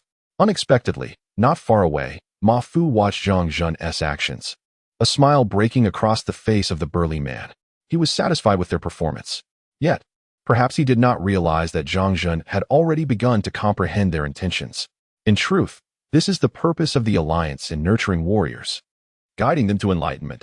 In this age, regardless of what one desires to attain, the number of competitors before you is irrelevant. The merit you require can only be obtained from humanity's foes. Otherwise, even if all other competitors perished, you would still lack the qualification. The Alliance's aim is to cultivate and forge a sense of cohesion and unity among generations of warriors. In this era, only through collaboration, binding together as one, can humanity truly thrive in the cosmos. His heart grew increasingly tranquil and his focus sharpened. Suddenly, a resounding crack echoed as a colossal tree, standing several dozen meters tall, snapped in two. Ma Fu and Yang Yun swiftly evaded the falling giant tree, yet felt the overwhelming presence looming above them, accompanied by an unbearable stench, prompting bitter smiles on their faces. In truth, it was not that they were unwilling to use their laser guns. After several minutes of battling the spotted wolf, they realized the dire situation. Had they utilized their laser guns, based on their experience in combat with beasts, they could have severely injured the spotted wolf. Regrettably, when they were previously thrown aside, their laser guns had fallen as well. Now, confronted by the threat of the giant wolf, they could not afford to retrieve them. Taking refuge behind the giant tree, they had engaged in a dance of survival with the spotted wolf. But with the tree now broken, they had again lost the opportunity to contend with the giant wolf. Surrounding them was nothingness. The spotted wolf merely needed to pounce, and given their current predicament, escape was impossible. Sigh. Yang Yun lamented internally, feeling somewhat disappointed in Ma Fu and the others. How? The enormous spotted wolf, towering 4 to 5 stories high, placed its massive, sharp claws upon the broken tree trunk, moving leisurely, akin to an eagle seizing a chicken. This was the moment. Ma Fu fixed his gaze on the spotted wolf, and as a deep crimson streak appeared in his line of sight, he suddenly whispered a low command. Simultaneously, he pressed the button on his laser gun. The activation sequence initiated instantly, and at that moment, Zhang Zhen also pressed his button. Whoosh, whoosh. In an instant, 2 searing beams of laser shot forth almost consecutively, targeting the wound on the right front leg of the spotted wolf. Due to the previous turmoil caused by the wolf, there was nearly no cover in the vicinity. These 2 beams traversed the air in a straight line, experiencing almost no loss of energy. How? The spotted wolf seemed to sense something amiss. Turning its fierce gaze toward Ma Fu and Zhang Zhen, with a deafening roar, it prepared to leap. However, at that precise moment, the 2 laser beams struck the wolf's right front legs wound. Thud, thud. A pair of subtle sounds echoed. Howl. The next instant, the wolf emitted a long, mournful howl.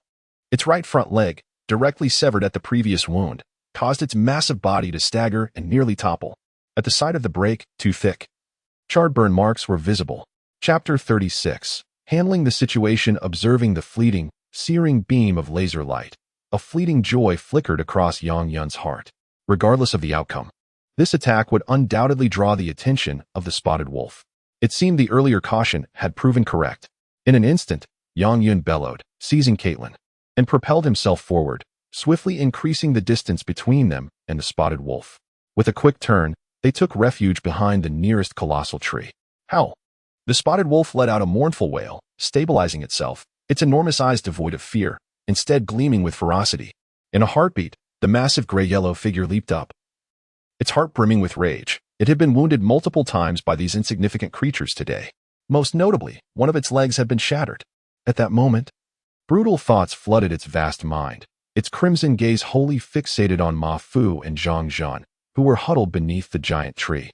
Entirely oblivious to Yang Yun and Caitlin. Kill. It yearned to shred these 2 insects. Though its leg was broken, rendering it slower and less balanced than before, it still surged forward with remarkable speed, almost instantly reaching the vicinity of the giant tree where Ma Fu and Zhang Zhen were hiding. However, due to the tree's cover, the spotted wolf refrained from a direct assault. Although it was a savage beast, its intelligence was not to be underestimated. Having previously observed Yang Yun and Caitlin's tactics, it understood that dealing with these 2 pests around the giant tree would not be an easy task. Whoosh.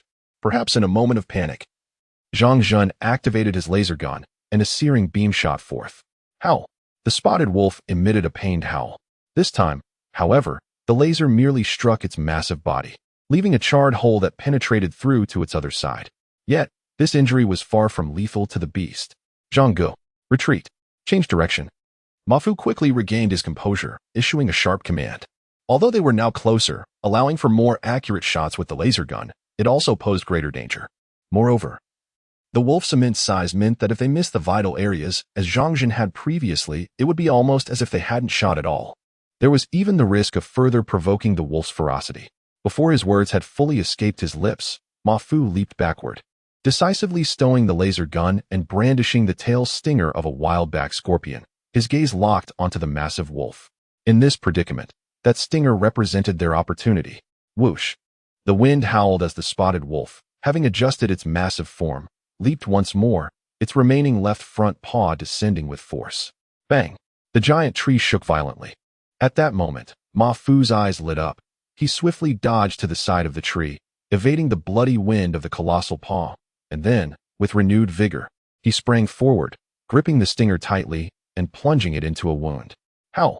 The wolf's head and body swayed, and it was evident that Ma Fu did not possess the same seasoned reflexes as Yang Yun and Caitlin. The stinger penetrated deeply, but after a brief moment, the wolf's massive, swaying body forcefully dislodged it. Ugh!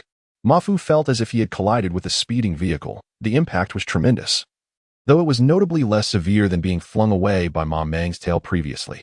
At least the dizziness from the collision was not overwhelming. Remarkable.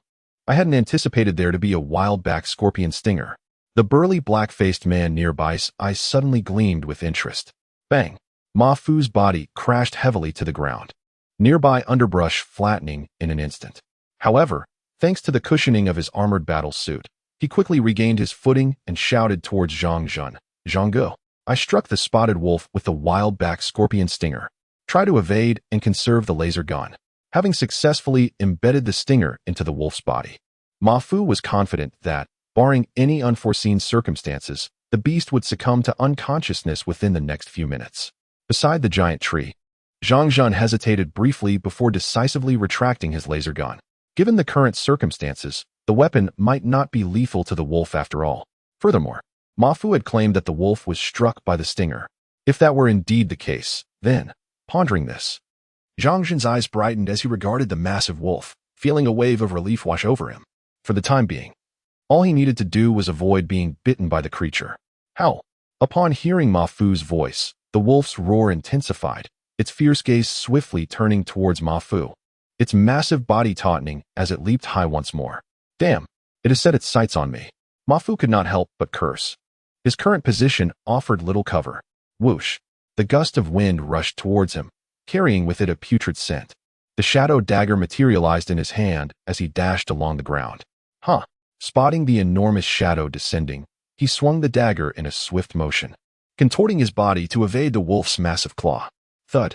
A faint sound of impact echoed as the shadow dagger sank deeply into the wolf's paw, but once again, Ma Fu was sent flying by the colossal swipe. Hiss. I cannot faint. I must stay conscious. Feeling the onset of dizziness, Ma Fu bit his tongue to remain alert. Hurry. Although he knew the poison from the wild-back scorpion stinger would soon take effect, anxiety gripped him as the wolf continued its relentless pursuit. Additionally, it seemed the wolf had adapted, sending Ma Fu towards an area lacking the cover of giant trees. Howl. With ease, the wolf sent Ma Fu flying once more. Yet it emitted another pained cry as it dragged its remaining front paw across the ground, revealing the shadow dagger embedded deep within its claw, nearly cleaving it in two. Howl. However, the shadow dagger was remarkably sharp. Without the right angle, it would not simply fall away. The wolf howled again, its fierce gaze glinting with malevolence as it prepared to leap once more, its massive form taut with the intent to tear Ma Fu apart. Yet just then, the wolf staggered unexpectedly, nearly losing its balance. Its leap momentarily halted. It steadied itself, but its massive head swayed incessantly, appearing somewhat dazed, as if the effects of the poison were hindering its control over its body. Nevertheless, its enormous gray-white eyes remained fixed on Ma Fu with a cruel intensity. Tree. The giant tree.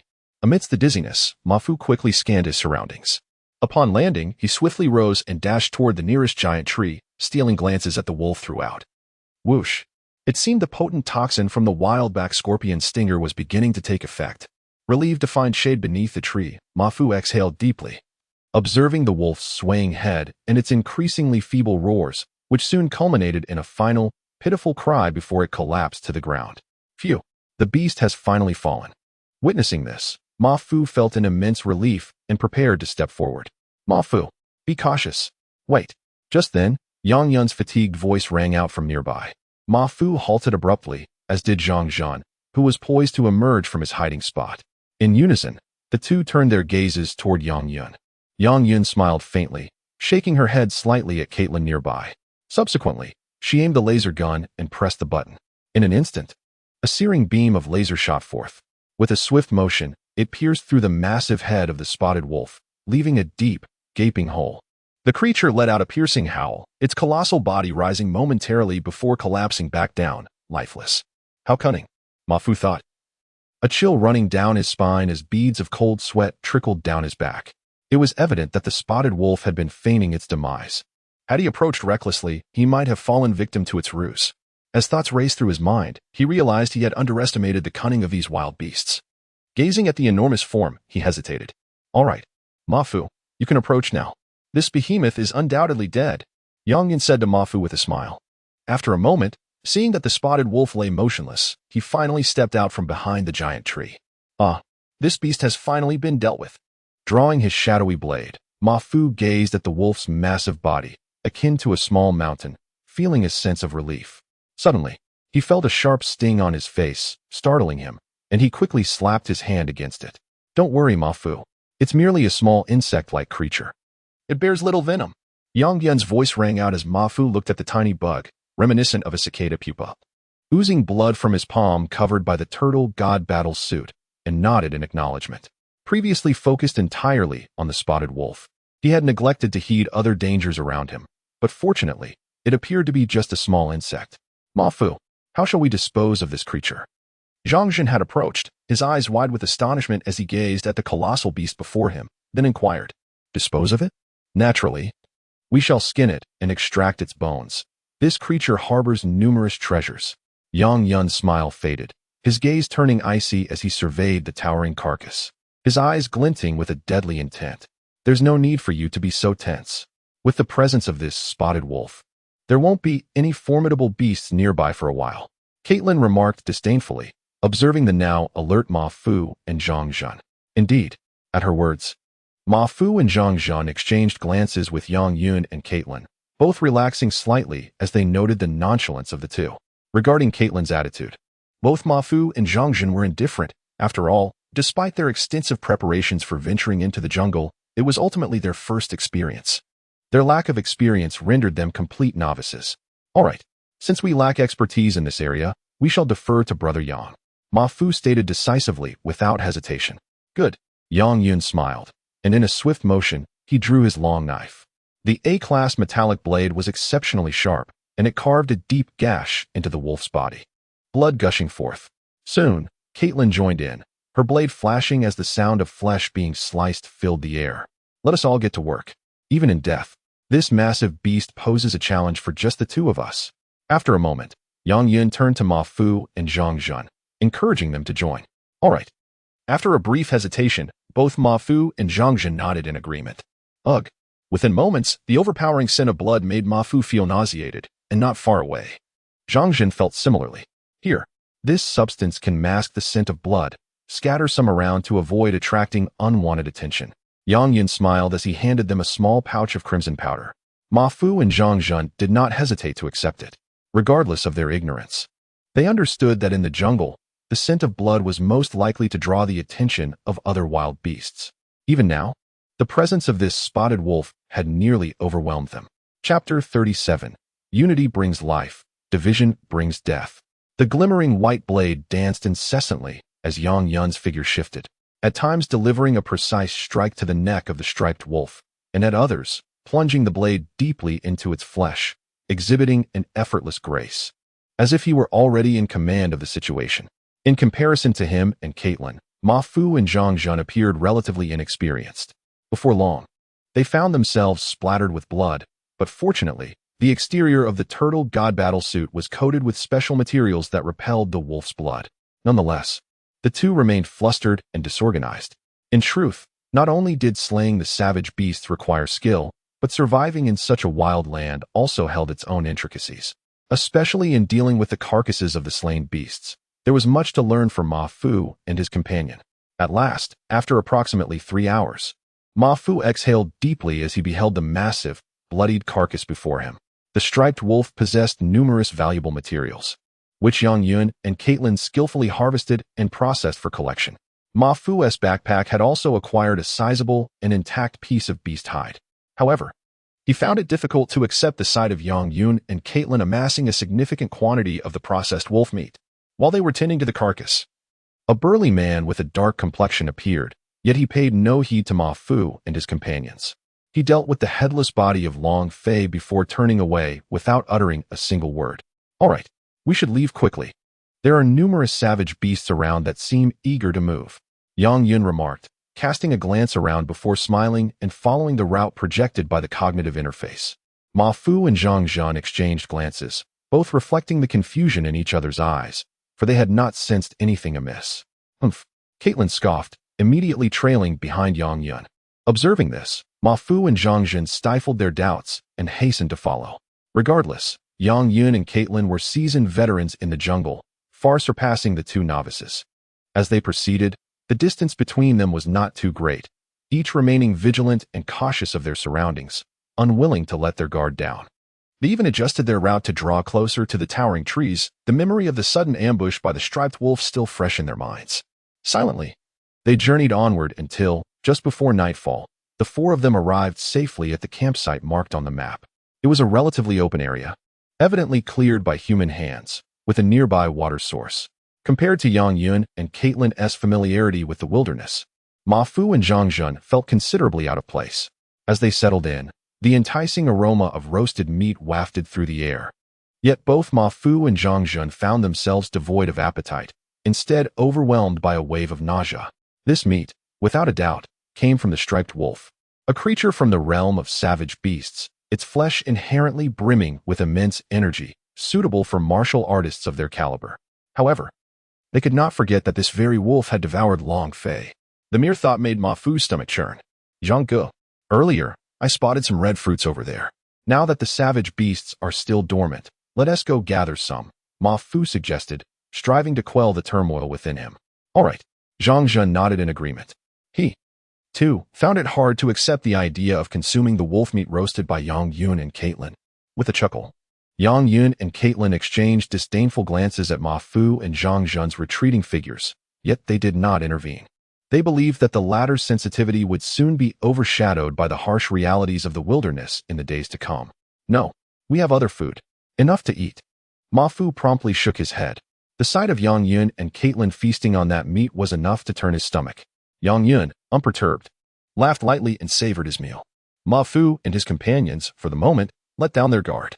Suddenly, amidst the stillness, a cacophony of savage beast roars erupted from the periphery of the campsite, accompanied by the sharp alarm signals from their cognitive interfaces. Let us go check it out. In an instant, Ma Fu and Zhang Zhen snapped to attention, seizing their long knives and dashing out. By this time, Yang Yun and Caitlin had already taken up defensive positions outside. In the encompassing darkness, they could hear the increasing intensity of various beastly cries, suggesting they were encircled by a multitude of savage creatures. In reality, since entering the jungle, they had been surrounded by these beasts. But the previous period had not been their active time. Judging by the sounds, there must be thousands of dangerous beasts nearby, Yang Yun mused, his heart growing heavy as he surveyed the inky expanse ahead. Compared to the perilous conditions on Bayou Star, this untamed environment was markedly more treacherous. His previous sense of ease and nonchalance had vanished. In such an environment, even with his experience in battling savage beasts and surviving in the jungle, he was not significantly better off than Ma Fu and his companions. It was easy to envision that the formidable beasts triggering alerts from their cognitive interfaces were not weaker than the striped wolf they had previously encountered. Even if most would not head in their direction, the arrival of another beast akin to the striped wolf would force them to flee for their lives. Moreover, lurking in the shadows were smaller yet exceedingly dangerous beasts, as well as those like the Ming, which could only be detected by the naked eye. In summary, the danger here far exceeded their imaginations. The coming hours were unlikely to be easy, and perhaps more lives would be lost tonight. As myriad thoughts flitted through his mind, Ma Fu stood silently, instinctively positioning himself back-to-back with Zhang Zhen. However, it seemed they had already grown accustomed to this arrangement, as they did not draw closer to Yang Yun and Caitlin. Instead, they continued to maintain their own defensive posture. In that moment, as Ma Fu and Zhang Zhen stood back-to-back, he suddenly sensed the precariousness of their situation and furrowed his brow. This scenario was undeniably more perilous than during the day. Even with the laser guns they had used a few times for self-defense, it would be challenging to endure. Ma Fu was acutely aware of this. With that in mind, he cast his gaze towards the darkness, remaining vigilant alongside Zhang Zhen, keeping an eye on Yang Yun and Caitlin's position. Fortunately, we still have some time before those savage beasts become truly active. Let us proceed this way, Ma Fu thought, determination glinting in his eyes as he approached Yang Yun and Caitlin without hesitation. Sensing the tension ease from his back, Zhang Zhen looked at Ma Fu with confusion, parting his lips to speak before quickly closing them and following in Ma Fu's footsteps. Yang Ge, Miss Caitlin, I wish to discuss something with you. Ma Fu addressed Yang Yun and Caitlin directly, without any pretense. Discuss? Caitlin scoffed dismissively, while Yang Yun frowned slightly. However, Miss Caitlin, there is no need for further discussion. Right now, whether it's us or you and Yang Ge, we are ill-equipped to face what lies ahead alone. Surely, you can't deny this point, Ma Fu asserted. Turning to Yang Yun, Yang Ge, do you agree with me? Caitlin remained silent, pausing slightly, while Ma Fu turned to Yang Yun and directly countered. In truth, the burly man had taken into account the strength of every warrior from both the Bayushing and Earth factions even before the grouping commenced. Over the past decade, although they had persistently hunted and driven away formidable beasts from this forest, it can be stated without reservation that, for Ma Fu and his team, any squad, regardless of which faction, would find it insufficient to endure a day and night without cohesive cooperation, even if the Baiyushing warriors were stronger and adept at working together, let alone Ma Fu and his companions, who, despite their rank, were mere novices lacking practical combat experience. However, even their weakness constituted a form of power. If they could coordinate effectively and utilize their weapons, specifically, the crucial handheld laser guns they had chosen for survival, strategically in moments of peril, the situation would indeed transform. Moreover, a larger group would imply a reduced area of vigilance required from each individual, allowing them to focus their energies on confronting the limited range of beasts. Ma Fu, you. Zhang Zhen furrowed his brow, feeling somewhat uncomfortable collaborating with Yang Yun and the others. Brother Zhang, we must unite now, otherwise, can you honestly say we will survive until tomorrow? Ma Fu interjected decisively. Yang Gu, Miss Caitlin, I recognize that you look down upon me and Brother Zhang. You disdain working with us.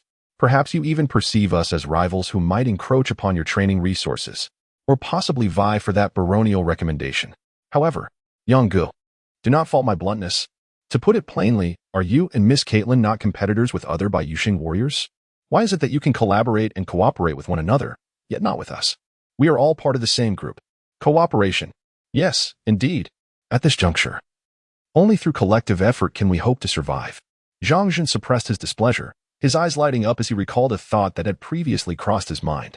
The reasoning was fundamentally simple, yet the act of choosing was undeniably challenging. Yang Gu, Miss Caitlin, do you not find your wariness somewhat ludicrous? Ma Fu continued. His words unreserved. I concede that we are in competition, but you are aware that this competitive dynamic does not preclude our potential for collaboration. If memory serves, the merits we seek for additional training resources must originate from our enemies. Thus, does your suspicion towards us hold any significance? Perhaps you consider me and Ma Fu unreliable. Yet, at this moment, Yang Gu, Miss Caitlin, do we have any better alternatives? By cooperating, our chances of survival increase significantly. If we do not unite, it is likely that none of us will see the dawn. Ma Fu spoke with resolute conviction. After this declaration, he fell silent, his gaze fixed intently upon Yang Yun and Caitlin. Ma Fu, you make a valid point. After a moment, Yang Yun's brow unfurled, revealing a bitter smile. Indeed, upon reflection, their antagonism and wariness towards Ma Fu and his group seemed rather absurd, entirely lacking in justification. It was truly laughable. They had no reason to perceive each other solely as rivals.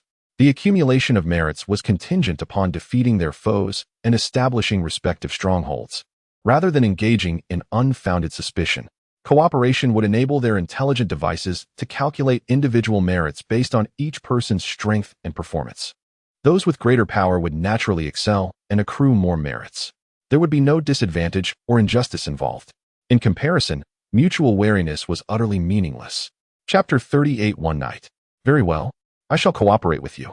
Yang Yun paused, took a deep breath, and then spoke with determination. To be honest, this was quite understandable. The challenge lay in making the decision. However, once the decision was made, Yang Yun felt a sense of relief wash over him. Ma Fu relaxed slightly, casting a glance at Caitlin, whose brows were tightly furrowed. Very well, I agree as well. Caitlin quickly followed suit. Phew. Both Ma Fu and Zhang Zhen exhaled softly. However, Ma Fu, Zhang Zhen, we will collaborate with you, but both of you must heed my command. Yang Yun's expression turned serious as he addressed Ma Fu and Zhang Zhen earnestly. You. Zhang Zhen's countenance changed instantly, ready to protest. Very well, we agree. Ma Fu interjected decisively. He understood clearly that, regardless of the circumstances, he and Zhang Zhen were mere novices compared to Yang Yun. Even if they held the initiative, they had no idea how to respond. Zhang Zhen's lips moved, but ultimately, he remained silent. With his intelligence, he quickly comprehended the situation. Yet, his long-standing habits caused him to harbor a slight reluctance. Good. Now I am at ease. A smile graced Yang Yun's face as he continued. Now, I shall allocate tasks. Ma Fu, Zhang Zhen, your combined usage of laser guns should still total 7 times. Thus, if we find ourselves in a dire situation, the two of you may cooperate, with Ma Fu taking the lead and Zhang Zhen assisting. However, I must emphasize, this should only occur in a true crisis, when our very lives are at stake. Otherwise, the laser guns must not be activated. Yang Yun's expression remained solemn. If the danger is manageable, we shall first opt for our combat knives. Yes, Ma Fu. You may also utilize your scorpion tail. Assess the timing yourself. Next, I will delineate each person's defensive perimeter, as well as. Yang Yun spoke rapidly, every detail articulated with clarity. Roar, roar. Before long, the sounds of ferocious beasts echoed ominously in the vicinity. Some even revealing hints of anger, suggesting chaos had already erupted around them. All right, that is all I have to say. Everyone, do your best. Yang Yun surveyed the surroundings and decisively concluded the briefing. Subsequently, the force swiftly moved, forming a circular defensive formation, drawing closer to several massive trees. Yet, they maintained a safe distance. While the colossal trees could withstand the assaults of those towering beasts, numerous perilous creatures lurked among them as well. Once again, the truth remains, there is no place here that guarantees absolute safety. Unless, of course, one possesses the strength to disregard all threats. This night shall be challenging. In another part of the jungle, Li Hu wore a grave expression. Although he had not allied with Bai Yuxing and the others, he gradually found himself drawing closer unbeknownst to him. They have arrived. Everyone, be cautious. In the silence, Yang Yun's voice suddenly pierced the air, followed by the rustling sounds of movement. Faintly, they could discern shadows of beasts around them, some half-human height, others comparable to human stature. Refrain from attacking. They are merely passing through. Yang Yun whispered a caution. These beasts, in truth, could only be considered minor creatures in this jungle. They posed little threat to Ma Fu and the others, and slaying them would not prove particularly difficult. However, one must not forget that Ma Fu and his companions were currently immersed in a perilous jungle, facing dangers far beyond these small creatures. According to their agreed-upon strategy, the priority for this night was to conserve strength to confront the larger threats that could very well arise. With these thoughts, the four remained stationary, vigilant, refusing to relax even slightly. Huff, huff. Yang Yun panted heavily, yet he spoke swiftly. Ma Fu, mask the scent of blood. Do not allow it to spread. Keep your tail stinger concealed. This weapon, if employed wisely, can yield extraordinary results. Time passed slowly, and the defensive circle formed by Ma Fu and his companions began to shift amidst the fierce and brutal combat that surrounded them. The sky gradually lightened. Huff, huff.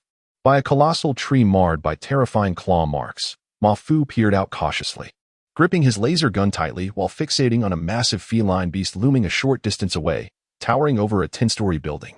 Surrounding them lay the remains of grotesque spiders and the corpses of large beetles. Meanwhile, Yang Yun remained alert, watching the giant tiger with heavy breaths. His handsome face bore several scratches, and he clutched a scorpion tail, having previously left a sharp, alloy-crafted sword embedded in the beast during their earlier confrontation.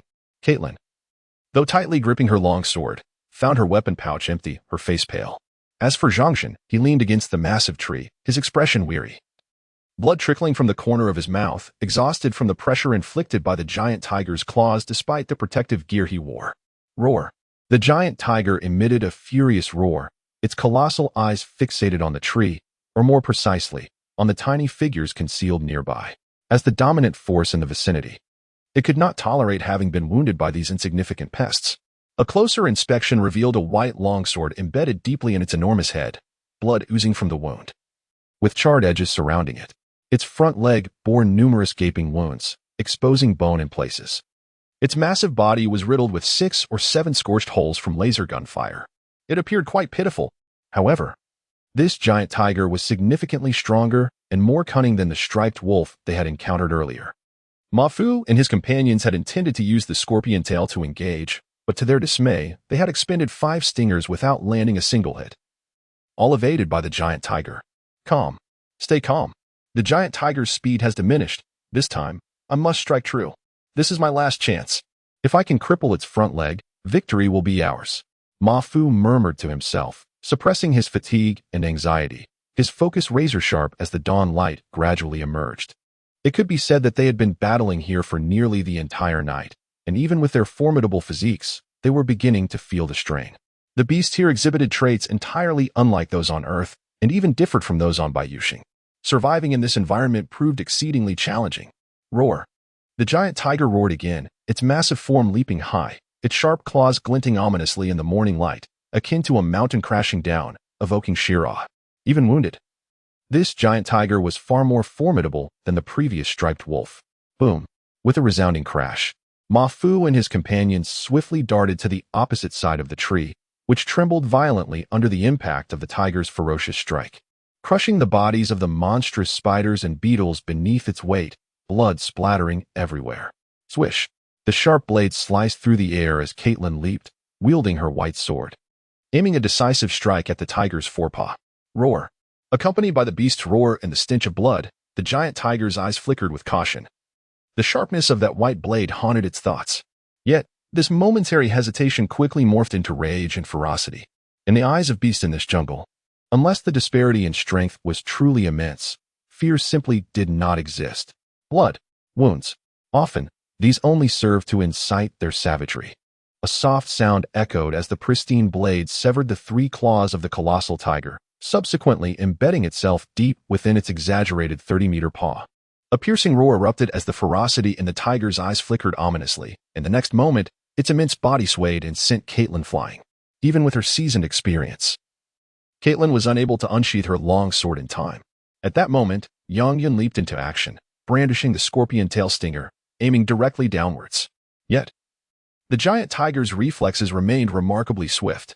Its massive form shifted, and with claws measuring over 2 meters, it struck towards Yang Yun, claws bearing down with Caitlin's unblemished blade. In an instant, a faint sound was heard as the stinger shattered. It was then that Ma Fu's eyes gleamed with newfound brightness. With a swift motion, he pressed a button, activating the laser gun, which unleashed a searing beam that struck the tiger's foreleg at the site of injury. The beam pierced through without any resistance, and under the intense heat, the surrounding bone melted away, creating a sizable, transparent cavity. The tiger emitted a pained roar as Yang Yun seized the opportunity to pivot, deftly avoiding the swaying behemoth and landing safely. With a resounding thud, the giant tiger's massive body fell to the ground. The foreleg, now compromised by the laser's assault, could no longer bear its weight and fractured instantly. The entire colossal form staggered violently. Now was the moment. Yang Yun's eyes sparkled as he retrieved his last stinger and hurled it with force. The scorpion tail struck true against the tiger's vast body. At last, it was accomplished. Witnessing this, Ma Fu felt a wave of relief wash over him as he surveyed the surroundings, spotting another towering tree nearby. From this point forth, regardless of the tiger's struggles, they could manage. After a considerable duration, the enormous body of the tiger crashed to the ground, causing the earth to tremble beneath its weight. Thanks to their synchronized efforts that night, the 4 companions efficiently processed the tiger's carcass in under 2 hours.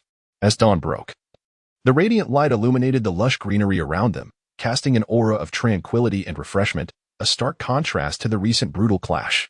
Had it not been for the turtle god battle suits, the 4 would undoubtedly have met their demise that night. Before long, the rich aroma of meat wafted through the air, igniting their appetites. "Can we eat now?" Yang Yun inquired with a smile, looking at Ma Fu. With a chuckle, Ma Fu, ignoring the lingering soreness in his arms, took a 1-meter-long chunk of meat skewered on a stick and brought it to his mouth. At this point, he had no intention of being courteous. Beside him, Zhang Zhan, weary and pale, also rose, unceremoniously grabbing a skewer of meat to tear into hungrily. Brother Yang, your cooking is quite impressive," Ma Fu mumbled as he quickly devoured the meat. However, he did not stop. Instead, he stood up to grab another skewer. As the meat of the savage beast filled him, warmth enveloped his body, a surge of heat radiating from his stomach to his limbs. With his acute awareness of his own physique, Ma Fu quickly concluded that the flesh of this beast provided excellent reinforcement for the body. In truth, within the Alliance and throughout the galaxy, human warriors with digestive systems found that eating was an effective method of cultivation. To put it plainly, the breathing technique is a means of absorbing the energy of the universe, while a warrior's digestive system serves as a natural furnace for energy absorption. After satisfying their hunger and taking a brief respite, the 4 set off on their return journey. The trials of the previous night had diminished the barriers between them. Chapter 39. Grade A Reagents. In the square, over 60 figures held their respective Grade A reagents, shrouded in silence. This time, regardless of whether they were warriors from the White Jade Star or the Mother Star, none chose to confront each other with hostility before departing. To be frank, after enduring a brutal day and night and listening to Wang Feng's unreserved words, they had all more or less come to their senses. Perhaps, in a situation akin to that of yesterday, they could manage if their strength was greater, but what if the environment became even more perilous? In this vast cosmos, danger lurked in unimaginable forms. At this juncture, their individual strengths seemed somewhat insufficient. What they required was collaboration, the ability to swiftly coordinate with any human warrior during moments of peril. Only through such unity could they survive in the treacherous expanse of the starry skies. At present, within the same small group, regardless of their origins, be it the white jade star or the mother star, everyone needed to trust one another and work harmoniously, rather than pursuing their own paths. Moreover, Wang Feng had previously made it clear that any merit they sought to redeem could only stem from their enemies, from the contributions they made. This further rendered their mutual distrust and vigilance utterly pointless and rather absurd. Indeed, in this era, as fellow humans, why should they draw such rigid lines? Furthermore, such distinctions held no significance whatsoever. On the contrary, failing to unite would only lead to fragmented strength and greater peril. In reality, within this era, under the Alliance's stringent system of rewards and penalties, strength resided solely in the individual. There were no loopholes to exploit. Consequently, merit could often be accrued in greater quantities, and with the Alliance's vastness, there were virtually no restrictions on what one could obtain, provided there was ample merit. Even in the face of thousands or tens of thousands vying for the same item, the demand could be satisfied. The sole criterion for redeeming merit was the enemies one had slain and the contributions made to the Alliance. The choice between collaboration and individualism was, in truth, quite simple to discern. They could no longer afford to act independently as they had in the past. Each group, and indeed all individuals within those groups, needed to cast aside barriers and cultivate a trust that could withstand life and death. Only in this manner could they endure the arduous process of pioneering on Yuangu Star, accomplish their objectives, and accumulate sufficient merit to obtain what they desired. Viewed from this perspective, the previous conduct of Ma Fu and his companions appeared even more laughable and meaningless. However, while clarity had emerged, how to initiate this cooperation remained uncertain for both parties. Some warriors from the White Jade Star stood adjacent to those from the Mother Star, merely exchanging glances with one another, creating an oddly tense atmosphere. As time slowly passed, an air of awkwardness enveloped the entire square. With my mind settling down, I glanced at the peculiar scene around me and couldn't help but chuckle bitterly. Since it has come to this, I shall take the lead. In an instant, Ma Fu made up his mind, shifting his gaze to the nearby Yang Yun, and directly addressed him, "Brother Yang." In the silence, Ma Fu's voice rang out starkly, instantly drawing the attention of everyone present. Yet, Ma Fu seemed oblivious, gazing at Yang Yun, who turned in surprise. "Brother Yang, in 3 days, we shall venture out again," he continued cheerfully. "This time, it will likely be even more profound. You from the White Jade Star must have encountered perilous wilderness jungles as well. Perhaps you could enlighten us on how to navigate such terrains and establish the most effective defenses." As Ma Fu spoke, he approached Yang Yun, his demeanor exuding familiarity. "Very well," Yang Yun replied, momentarily taken aback but quickly understanding Ma Fu's intention, a smile gracing his face. "Indeed, Caitlin possesses considerable experience in this area. In a bit, you and Zhang Zhun should listen closely. While it might not be of immense utility, it was certainly preferable to being caught off guard later. Yes, I must seize this opportunity. Among the 4 of us, my strength is the weakest. If I do not make the most of these 3 days, I fear I will hold you all back," Zhang Zhun interjected, having come to the same realization. "Indeed," Caitlin, with her cool demeanor, nodded without a smile. Although the 4 were not particularly close, the casual tone in their exchanges stirred a sense of camaraderie among the group, embodying the essence of a team. "Brother Tiger, it was our fault earlier. We must also thank you for your assistance last night." Soon, the previously awkward factions began to engage in conversation. All were astute individuals, and with a shared desire for collaboration, the square soon transformed, with groups that had previously been indifferent now conversing amicably. Moreover, as members from both stars introduced one another, the familiarity between groups began to grow. At this moment, no one harbored feelings of exclusion anymore. Even Yang Bai exhibited a friendly demeanor. This gradual rapport, while not immediately fostering complete trust, laid the groundwork for preliminary cooperation. It marked a promising beginning. Excellent. The pace of growth is indeed quite rapid. Wang Feng observed the scene with a smile. Indeed, Feng Xiao, this time, I truly did not anticipate that the individuals from the Mother Star would awaken to this realization the quickest, remarked a burly man with a dark complexion, pausing briefly before continuing. However, it makes sense. Those from the Mother Star possess relatively weaker strength and, when faced with danger, are more inclined to think of collaboration rather than anything else. Exactly, Wang Feng replied with a smile. Yet, after a brief pause, his tone turned serious. Uncle Wang, I hope that in the upcoming encounters, they will face danger, but that no one will be at risk of losing their life. At this point, he had begun to feel satisfied with Ma Fu and his companions. In this regard, his initial resolve had proven to be somewhat justified. Though the toll from the brutal lesson had been significant, it had undoubtedly achieved the desired outcome. Yes, however, you all must remain vigilant against danger. Wang Feng nodded, then added with a smile, as for the vacation promised to you, it may not be so leisurely after all. Hee, it's nothing really. The brothers have become somewhat unaccustomed to idleness. The burly man chuckled. Wang Feng nodded, his gaze shifting away from the scene as he mused. Yet, this is still insufficient. I hope these individuals can grow rapidly. At the very least, they must reach the refinement realm. 3 months. Yes, 3 months should suffice. Brother Yang, for the next 3 days, I shall refrain from interacting with you all. I plan to enter seclusion during this time.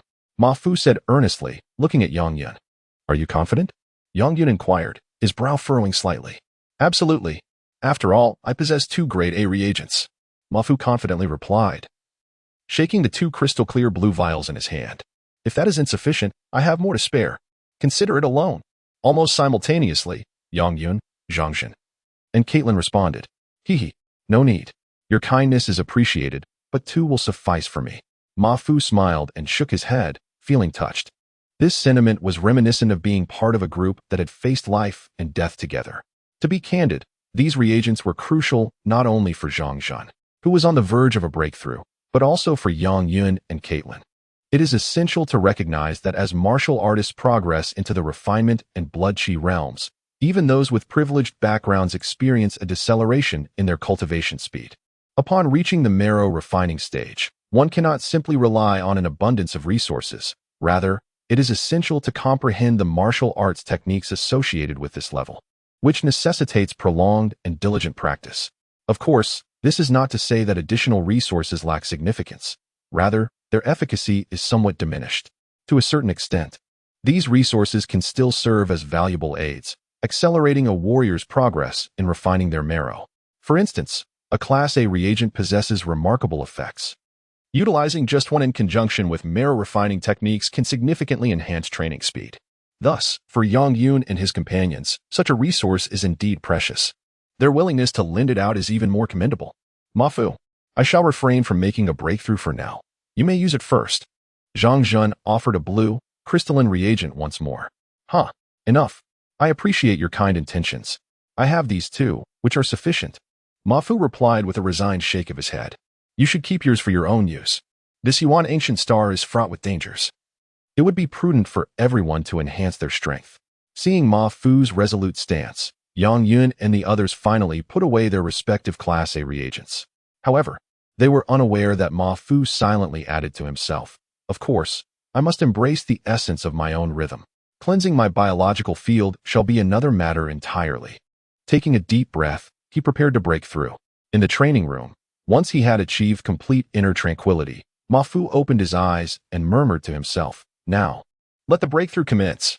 In the next instant, he swallowed the blue crystalline Class A reagent. Boom. As it entered his stomach, Ma Fu felt as though a volcano had erupted within him. A searing heat surged forth from his abdomen, akin to being engulfed in flames. Truly, the Class A reagent lives up to its reputation. The energy contained within is indeed formidable. Ma Fu thought to himself, fully aware that this sensation signified a massive influx of energy into his body. I never imagined I would experience such treatment. As thoughts raced through his mind, an overwhelming sensation of expansion surged in his abdomen, rendering him somewhat uncomfortable. Simultaneously, that intense heat quickly radiated outward, enveloping his entire body in mere moments.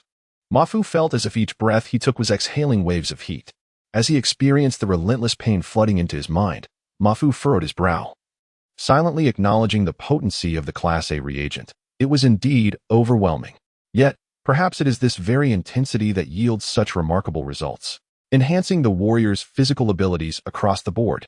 If that is the case, let it come with even greater ferocity. He resolved, his gaze resolute. Given his current physical condition, he could merely absorb the energy passively, but doing so would fail to fully demonstrate the reagent's benefits. Taking a deep breath, he initiated his training. The sound of wind from his punches echoed through the room as fists flew, accompanied by the crackling of air. Shadows of his movements darted within a 2-meter radius at the center of the training room. At this moment, Ma Fu gritted his teeth. Enduring the surging pain coursing through his body, beads of sweat forming on his forehead and throughout his frame. While the Class A reagent's effects are extraordinary, the process of unleashing its power post-ingestion is no trivial matter. After all, its efficacy entails a comprehensive enhancement of the warrior's body, involving profound internal changes. Despite the pain crashing over him like a tide, Ma Fu remained steadfast, his determination unwavering. As he executed his techniques, his form twisted and contorted, amplifying the internal pressure upon his organs. Unlike previous training sessions, this time, Ma Fu felt no concern about energy depletion or nutritional deficiencies. The Class A reagent provided ample energy and essential nutrients. Thus, he embraced the rigorous conditioning of his organs without reservation. Chapter 40. Boundless Forests, Growth Amidst Life and Death. This sword technique is surprisingly named Thunderblade, which closely resembles the title of the thunder-breathing technique I acquired. I wonder if they are part of the same lineage. Observing the name of the sword technique, Ma Fu couldn't help but ponder. Swish. As the authentication passed, the content before him shifted once more. Ma Fu did not dwell on the name. Instead, he gently brushed his palm, flipping over the cover inscribed with the Thunderblade, sparkling with flashes of lightning.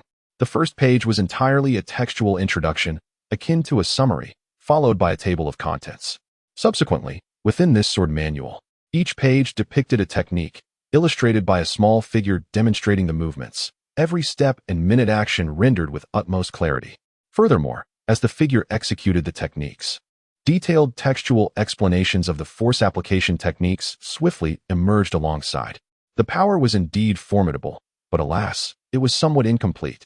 In no time, Ma Fu had perused through the content, yet upon seeing the incomplete characters on the final page, he felt a twinge of regret. This Thunderblade not only emphasized speed, but also the magnitude of force, according to the manual. The methods of exerting force could allow a martial artist to rapidly gather power and unleash terrifying combat strength in an instant. To be honest, Ma Fu felt that this sword technique was exceptionally suitable for his current situation. After all, the beasts he was about to face were mostly tough-skinned, massive creatures. Mere speed in his attacks would be of little consequence against such formidable adversaries. Perhaps, Xiaofeng had considered this aspect when making his selection. Ma Fu thought, no matter. Let us practice and see if the power truly aligns with the descriptions in the manual. Currently, his memory was astonishingly sharp, almost photographic, despite just skimming through the content. He had already committed the initial techniques to memory. In this instant, the techniques of the first move executed by the small figure vividly materialized in Ma Fu's mind. The force application techniques, methods, and steps were all clear. At this moment, power began to converge from various parts of Ma Fu's body towards his right hand gripping the sword. This was the energy accumulation technique within the swordplay. Though this technique was intricate, Ma Fu, armed with his near-photographic memory and a perceptive awareness on par with awakened realm martial artists, swiftly grasped the force application techniques for the first move of the Thunderblade. Swish. Suddenly, before Ma Fu, the pitch-black ink shadow sword transformed into a fleeting silhouette, accompanied by a howling sound, and struck forth directly. In that instant, the ink shadow sword moved like a streak of black lightning slicing through the void, swift as the wind. As the blade light cut through the air, it emitted a sizzling sound. Beep beep. Master, your recent strike reached a peak power value of 95,000 pounds. You have shattered your power limit. The voice of Xiaovi chimed in. Wow, that amplification is indeed terrifying. Ma Fu marveled. That strike had increased his ordinary full strength by over 10,000 pounds. Moreover, this did not even account for the razor-sharp enhancement of the ink shadow sword. Indeed, directly utilizing the force application techniques from this martial skill was vastly superior to my previous fumbling attempts. However, just now, that final strike lacked a bit of control. A thought flashed, and Ma Fu quickly reflected on himself. At the moment of retracting his strength, he hadn't managed it well, causing his body to lean slightly. Nonetheless, this minor flaw could be entirely avoided with familiarity with the technique. Overall, Ma Fu felt quite satisfied with the power of his recent strike. The Thunderblade aligned perfectly with the manual's description, Not only was it exceptionally swift, but it also possessed tremendous force. And when combined with the unmatched sharpness of the ink shadow sword, it was simply a match made in heaven. Swish, swish, swish. Like dark lightning, the blade light continually sliced through the training room, accompanied by the sound of tearing air. Power values of 97,000 pounds, 99,000 pounds, 100,000 pounds echoed within the training room, with Zhao Wei's voice resounding incessantly.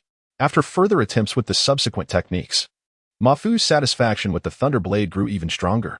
Alas, I can only execute the first 4 moves for now. However, feeling the fatigue and soreness in his arms, Ma Fu couldn't help but exclaim that this level of power was far superior to his previous simple slashing attacks. Tomorrow, who knows what challenges await? Ma Fu silently contemplated, his heart brimming with battle intent. Swish! Suddenly, with a forceful twist of his wrist, the ink shadow sword instantaneously transformed into a flurry of black blossoms. However, the sword felt somewhat lighter. Abruptly, Ma Fu halted his movements, furrowing his brow. I hope to exchange it for another one deep in the jungle. Well, first, let us seek out Xiao Feng. Although exchanging swords was smooth, only requiring a portion of merit value, the new ink shadow sword weighed a staggering 80,000 pounds, which added considerable pressure when executing the Thunderblade. Yet, compared to the previous one, its power was significantly greater. Fu Er, I heard that a few people from your side have perished. Are you all right? Before resting, Ma Fu silenced Zhao Wei's messages, and immediately, an image popped up. In the image, there was the familiar, slightly plump figure of Zhou Yang. Fu Er, how are you? Are you okay? I still think it's better to behave like an ordinary person. Being a martial artist is perilous. Following closely, Yang Quan's image also appeared, forming a dialogue box projection. I am now a refining Miro Realm martial artist. As for you, do not neglect your martial arts training. This era is far more brutal than we imagined. Upon viewing the updated content of the projected images, Ma Fu shook his head inwardly. After chatting casually with Yang Quan and Zhou Yang for a while, Ma Fu prepared to rest, for the following day would bring numerous formidable battles. Congratulations. At that moment, a message suddenly popped up in the newly formed 4-person group. Brother Zhang, what are your preparations? Ma Fu directly inquired. Alas, I think I'll rest. It won't be so easy afterwards. Ma Fu couldn't help but shake his head, casually shutting off the image. He had already prepared most of what he needed. As for the dangers ahead, Ma Fu felt confident that as long as he remained cautious, self-preservation would not be a problem. The next day, after regrouping, Ma Fu's team size increased to 9, neither too many nor too few. Following a brief period of familiarization, they set out from the settlement once again. This time, although the members of each small group still exchanged few words, the previously stark divisions were no more. Instead, there was a burgeoning sense of teamwork, with each group forming a cohesive unit. Under the cover of towering foliage, Ma Fu and his companions advanced cautiously through the jungle. This place is truly remarkable. It's a pity that humanity had not discovered it earlier. A slightly plump member from Bayou Star, Zhao Jinhu, gazed at a nearby 3-colored pot hose with sparkling eyes. But now, things are different. From now on, this territory belongs to us humans. Beside him, Ma Fu smiled inwardly, pretending not to hear, and continued to be vigilant. This little chubby fellow, Zhao Jinhu, was from the other group that merged with theirs today, and he was quite the chatterbox, talking nonstop since departure, even when faced with danger. However, having him around made the journey less dull. In truth, Ma Fu was also rather intrigued by that 3-colored pot hose. According to the information, it contained a substance known as bone-strengthening essence, which offered excellent auxiliary effects for refining Mero Realm martial artists. Everyone, stay alert. From this point on, we will begin to distance ourselves from the farthest point we reached yesterday. Suddenly, at the forefront, Yang Yun paused, then turned around with a grave expression. Understood, Brother Yang. The others felt a chill in their hearts and responded in hushed tones. Zhao Jinhui, with his plump face, also dropped his playful demeanor, becoming serious. All right, let's proceed. Ma Fu quickly adjusted his emotions, fixing his determined gaze ahead, filled with fighting spirit. If the journey they had traversed thus far was perilous, the upcoming expedition would be fraught with extreme danger. However, Ma Fu was entirely unafraid of such threats. Rather, he felt a tinge of excitement. Danger invariably coexists with opportunity. He had always believed this adage. The greater the peril, the more one can hone oneself. with swift precision. The sharp weapons forged from grade A metals cleaved through the massive tree branches obstructing their path, which tumbled to the ground, connecting with the narrow trail behind them. They had now entered an area of profound danger, surrounded by an impenetrable forest, the air still resonating with the sounds of various savage beasts. It appeared that this place bore no distinction from the previous regions. Yet, here, Mafu and his companions frequently encountered enormous footprints, claw marks, and other signs left by colossal creatures. This indicated the presence of numerous formidable and potentially perilous beasts in this area. Such a realization rendered Mafu and his companions all the more cautious. The performance of these fellows has been commendable. Observing the accumulating information, the robust man with a dark complexion at the rear wore a satisfied smile. Now, this is what one would call a team. 3 days later, Mafu and his companions arrived at the destination of their expedition, their spirits weary. They now stood over 30 miles from their settlement. While this distance may not seem far on their home planet or even in certain locales of Bayou Star, on the primordial planet, it felt akin to traversing a path of death. Fortunately, each member was equipped with turtle god battle suits. Despite facing considerable danger and some coordination flaws, none had perished. However, this experience made Mafu acutely aware that the gravest threats here were not the massive beasts, but rather the concealed dangers lurking within the jungle, those unseen perils that could spring forth at any moment. For instance, numerous highly toxic plants not catalogued, and perilous microscopic organisms. Among others, such threats were perpetually unpredictable. Over countless years, the primordial planet's boundless forest had evolved an intricate ecological system, presenting dangers that one could scarcely imagine. Brother Yang, how is the information gathering progressing? Mafu turned to Yang Yun beside him, eager to inquire. This was indeed one of their primary tasks. At that moment, Yang Yun's face bore an unmistakable fatigue. Hiki, not too shabby. A weary smile broke through as Yang Yun reported.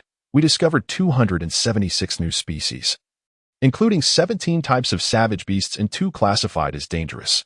Brother Yang, so it seems we've performed admirably on this mission. ZHANG WEI, slightly portly and beaming, chimed in.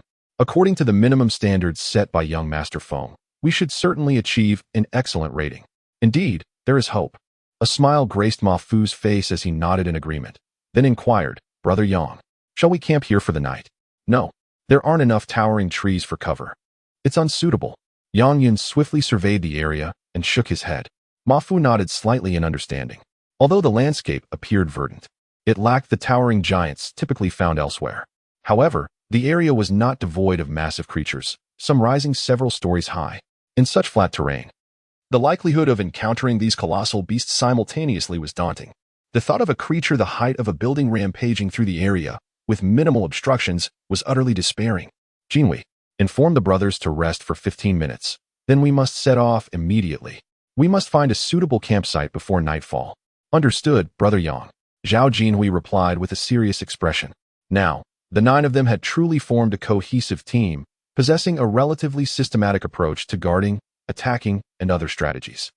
Although the environment had become increasingly perilous, their rate of growth was equally rapid. Naturally, Wang Feng was pleased with such results and generously distributed rewards based on the achievements calculated by the intelligence system for each individual and group. After 5 days of brief adjustments, Mafu and his companions received another expedition mission, this time requiring them to delve 10 miles deeper into the forest, assessing the surrounding environment and collecting biological information. The primordial planet needed to be developed and transformed into human territory, necessitating the utilization of its resource advantages. Otherwise, what purpose would cultivation serve? Clearly, every planet harbored invaluable resources in its diverse life forms. Thus, timely preparation and collection of relevant information were imperative. 5 days later, Mafu and his companions once again departed the settlement, re-entering the jungle. This time, they maintained the same group structure, comprising 9 members. Their previous experiences in the forest had accelerated their growth, endowing them with considerable expertise in survival on the primordial planet. During their journey, they began to experiment with gathering plants with unique properties along their path, yielding substantial rewards. In truth, their rapid progress was inevitable.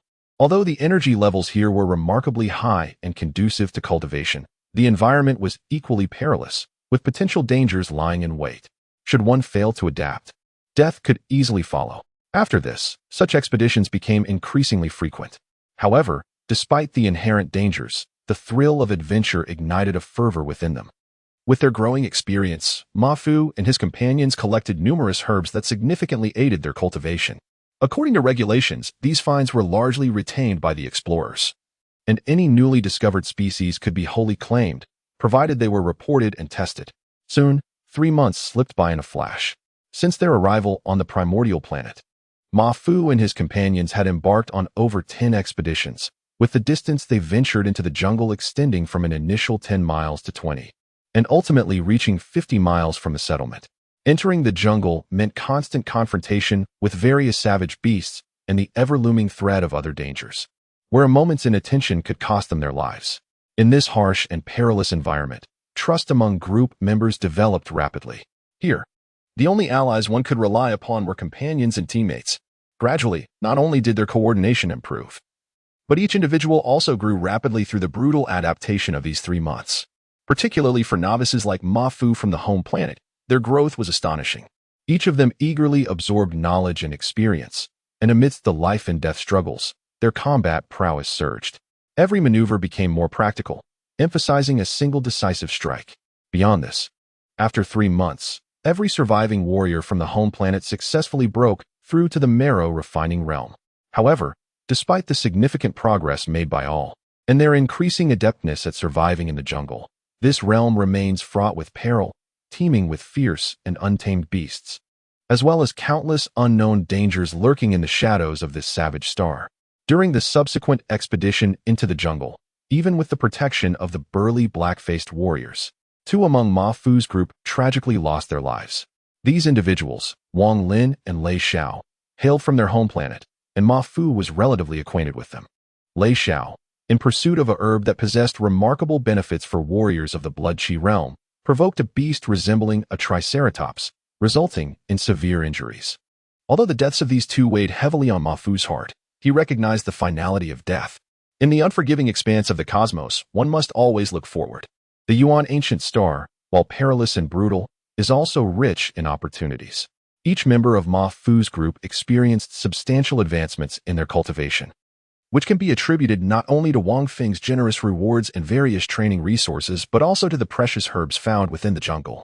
Navigating the thin line between life and death has fostered remarkable growth in each of them. This development transcends mere martial prowess and combat strength. It delves deeper into their inner resilience and mindset. They have become increasingly tenacious and fearless, with a heightened sensitivity to danger. I express my condolences to those who have perished on the Yuan ancient star. However, it is imperative to understand that this is the nature of the cosmos. In the square, Wang Feng's expression turned solemn. Below, Ma Fu and his companions stood tall, each maintaining a serene demeanor devoid of unnecessary emotions. Yet, their mere presence exuded an indescribable aura of authority, an indomitable spirit ready to face any challenge head-on. At this moment, Ma Fu's group radiated their brilliance, embodying the very essence of what it means to be a warrior. Chapter 41. The first pioneer of the Northwest, deputy team leader. With a slight chuckle, Wang Feng observed the spirited and determined figures below, secretly nodding in approval. Among these individuals, he was particularly pleased with the progress of those from his home planet. Initially, he had thought their training would yield only modest results, but the outcome astonished him. These individuals were like rough stones that had been polished, now transformed into exquisite gems. Notably, the performances of Ma Fu and Li Hu were especially remarkable. Their current combat capabilities were such that even his longtime battle-hardened comrades of the same rank could not claim an assured victory against them. Indeed, Earth, his home planet, was worthy of being the birthplace of 16 great rulers. Reflecting on this, Wang Feng felt a sense of nostalgia. However, the past is irretrievable. Now, I extend my heartfelt congratulations to each of you. You have all qualified. Wang Feng's expression turned solemn, his voice serious. From this moment forth, you are recognized as qualified interstellar explorers. You have acquired the essential qualities required of such adventurers. Yet, before you can truly embrace the role of explorers, you must assist me in the development of Yuangu Star. As he spoke, a smile graced his features. As for what comes next, whether you choose to become free agents of the Alliance, settle on Yuangu Star, or embark on interstellar adventures, I shall not interfere. Below, Ma Fu and the others couldn't help but smile. The conditions presented were indeed quite lenient. Nevertheless, all of that felt distant. The immediate priority was the task at hand, developing Yuangu Star. Now that you have qualified, the pioneering of Yuangu Star officially commences today. Wang Feng's subsequent declaration instantly stirred excitement in Ma Fu and the others. Next, it was time for team assignments. Ma Fu found himself curious about whom he would be grouped with and where the first settlement he would help establish would be located. The Southern Pioneer Team consists of 18 members, led by Wang Shu, Deputy Team Leader, Yang Yun.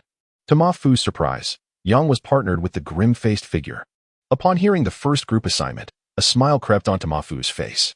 However, to be honest, by this point, their previous negative perceptions of the burly man had lessened significantly. Perhaps it was only through experiencing life and death situations that one could truly comprehend the man's icy demeanor. Reflecting on this, Ma Fu couldn't help but chuckle. Despite his naturally good temperament, the trials of the past 3 months had imparted many lessons. As Ma Fu pondered, Wang Feng announced the members of the third pioneer team, the first pioneer team of the Northwest. Team Leader, Yin Feng. Deputy Team Leader, Ma Fu. Members, Zhang Zhan. Wu Fang, Ji Bai. Deputy Team Leader. How delightful. This means an additional 20% share of resources. My cultivation speed is bound to accelerate significantly. Ma Fu remained calm regarding his appointment as Deputy Team Leader. The others did not express dissatisfaction with Ma Fu's promotion, despite not always being in the same team. His outstanding individual achievements had earned their respect. At present, Ma Fu ranked among the top 5 in individual achievements. Unexpectedly, Zhang Ge, Wu Fang, and Ji Bai were assigned to his team as well. The Southeast Pioneer Team, led by Yang Bai, with Li Hu as Deputy Team Leader. Members include Gao Yao, Caitlin. Wang Feng's voice resonated. Soon, the final group assignment was announced, surprising Ma Fu to discover that Yang Bai and Li Hu were on the same team. He recalled their previous encounter, where Yang Bai had regarded Li Hu with disdain. Yet now, Li Hu's strength was not far behind Yang Bai's. Although each individual may still harbor competitive thoughts against one another, such competition was primarily focused on their respective accomplishments in cultivation and combat strength, and would not hinder the unity of their teams. Well, that concludes the composition of each pioneer team. Wang Feng smiled at the crowd below and announced that they would have a half-month period for rest. He then joked, "So, you'd best not become complacent. I would not wish for any of you to perish before your mission even begins. Furthermore, from this day forth, restrictions on firearms would be lifted. That is all I have to say. I will not disturb you further." With a broad smile, Wang Feng concluded, buzzing with excitement. The square soon became lively. "Ma Fu, Fu team, congratulations. I'm your little brother from now on." Zhang Zhan approached Ma Fu, teasing him with a grin. "Come on, Zhang Ge, no need for jesting." Ma Fu shook his head. "Fu team, I am Zhao Jinhu from Baiyuxing. I look forward to your guidance." Zhao Jinhu, a plump figure, appeared, grinning widely and greeting Ma Fu in a somewhat mischievous manner. "Guidance? We're all brothers here." Ma Fu laughed, shaking his head. "We are one family, and together, we must expedite the completion of our pioneering tasks. Indeed, we'll work together, and surely our merits will be plentiful." Vanquishing the other pioneer teams, Zhao Jinhu chuckled. The group engaged in casual conversation, familiarizing themselves with one another. Soon, Wu Fang and the others joined them. But Zhang Zhen suddenly voiced a lament, "Alas, it's a shame that Zhou Hong and the others couldn't hold out." Instantly, the folks from Earth fell silent, while the Baiyuxing members seemed indifferent. In this era, only the fittest survive. This world is inherently cruel. Perhaps there are few like Earth in the entire starry expanse. Ma Fu sighed, a bittersweet smile breaking the silence. However, within him, there was no trace of fear. Rather, he felt invigorated. This world, this era, may indeed be harsh, but it is also extraordinarily splendid. To exist in such a world is a fortune in itself. To grow and rise against the odds in such a brutal environment, that is the mark of a true warrior, a true strongman. Ma Fu, I plan to organize an expedition in 10 days. What do you think? A cold, deep voice broke through Ma Fu's thoughts. Turning towards the voice, he saw a young man with a stern expression and dark complexion, yet exuding steadiness. Team Leader Yin? Ma Fu felt a jolt of uncertainty as he greeted him. To be honest, since Yin had been in seclusion, he had not participated in the final protection mission for Ma Fu and the others, meaning they had had no prior interaction. Naturally, Ma Fu did not truly know this team leader at all. Team Leader Yin. Despite his uncertainty, the others also chimed in to greet him. "Hello, everyone. I am Yin Feng. He nodded, offering a succinct introduction, but his gaze returned to Ma Fu. Yes, team leader. I have no objections. Ma Fu replied directly. Very well. We shall gather here in half a month. Yin Feng responded decisively. After exchanging a few casual words with Ma Fu and the others, he departed, maintaining an air of aloofness. Nevertheless, Ma Fu and the others paid it little mind. As teammates, they were quite tolerant of each other's quirks. Rest assured, Deputy Team Leader. Zhao Jinhu laughed in response. The others nodded in agreement, and soon they all dispersed. Before long, the square was left empty, with only a few figures remaining, who, after a moment of contemplation, walked toward the armory. My current physical condition has significantly improved compared to before. This time of cultivation should yield better results than previously. With this thought in mind, Ma Fu swiftly entered the training chamber. However, instead of immediately commencing the thunder-breathing technique, he began practicing the fist technique of the bone refinement stage, which he had almost mastered. The bone refinement realm cannot be rushed, yet it is not an excuse to relax in training. In truth, the cultivation of this realm is a gradual process, where understanding the techniques comes from persistent effort over time. As he trained, the sound of rushing fists echoed within the training room. Ma Fu's body twisted into peculiar postures as he executed the movements, each action flowing seamlessly into the next. Exerting pressure on his internal body and gradually transmitting it deep into his bone marrow, honing it. In this moment, Ma Fu maintained a serene yet solemn demeanor. Fully immersed in the body-refining fist technique he was practicing, feeling the warmth radiating from his body due to the rigorous training. It seemed as though he was undergoing a relentless forging process, continuously growing stronger. At that moment, Ma Fu became acutely aware of the flow of his bone marrow. The sensation of the marrow's movement felt notably slower than before.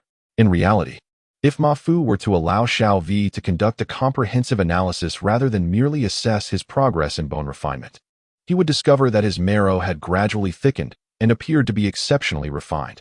It was evident that Ma Fu's advancement in the bone refinement realm was still remarkably swift, currently nearing a level of approximately 1.4. The rapidity of Ma Fu's progress was undoubtedly linked to the few tricolor green row, which their group had foraged during their jungle expedition. The bone-strengthening essence found in these plants possesses a distinct ability to stimulate and refine bone marrow. It is precisely because he consumed some of the tricolor green row that his progress in bone refinement has been so markedly pronounced. This illustrates that, amidst the vastness of the cosmos, numerous opportunities abound.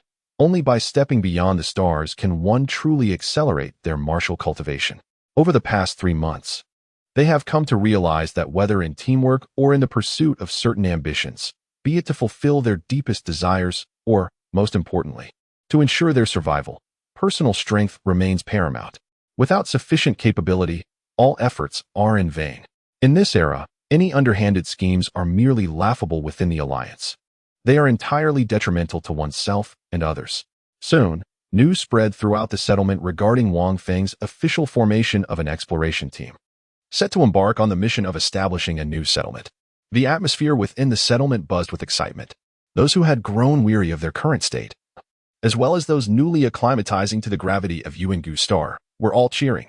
They had waited long for this day. Through their recent experiences, they had come to understand the abundant resources available here, and now, armed with their weapons, they aim to truly bring the resource-rich Yuangu Star under human dominion. Such a splendid planet, teeming with unimaginable rare resources, lying under the occupation of a horde of wild beasts, is nothing short of a travesty.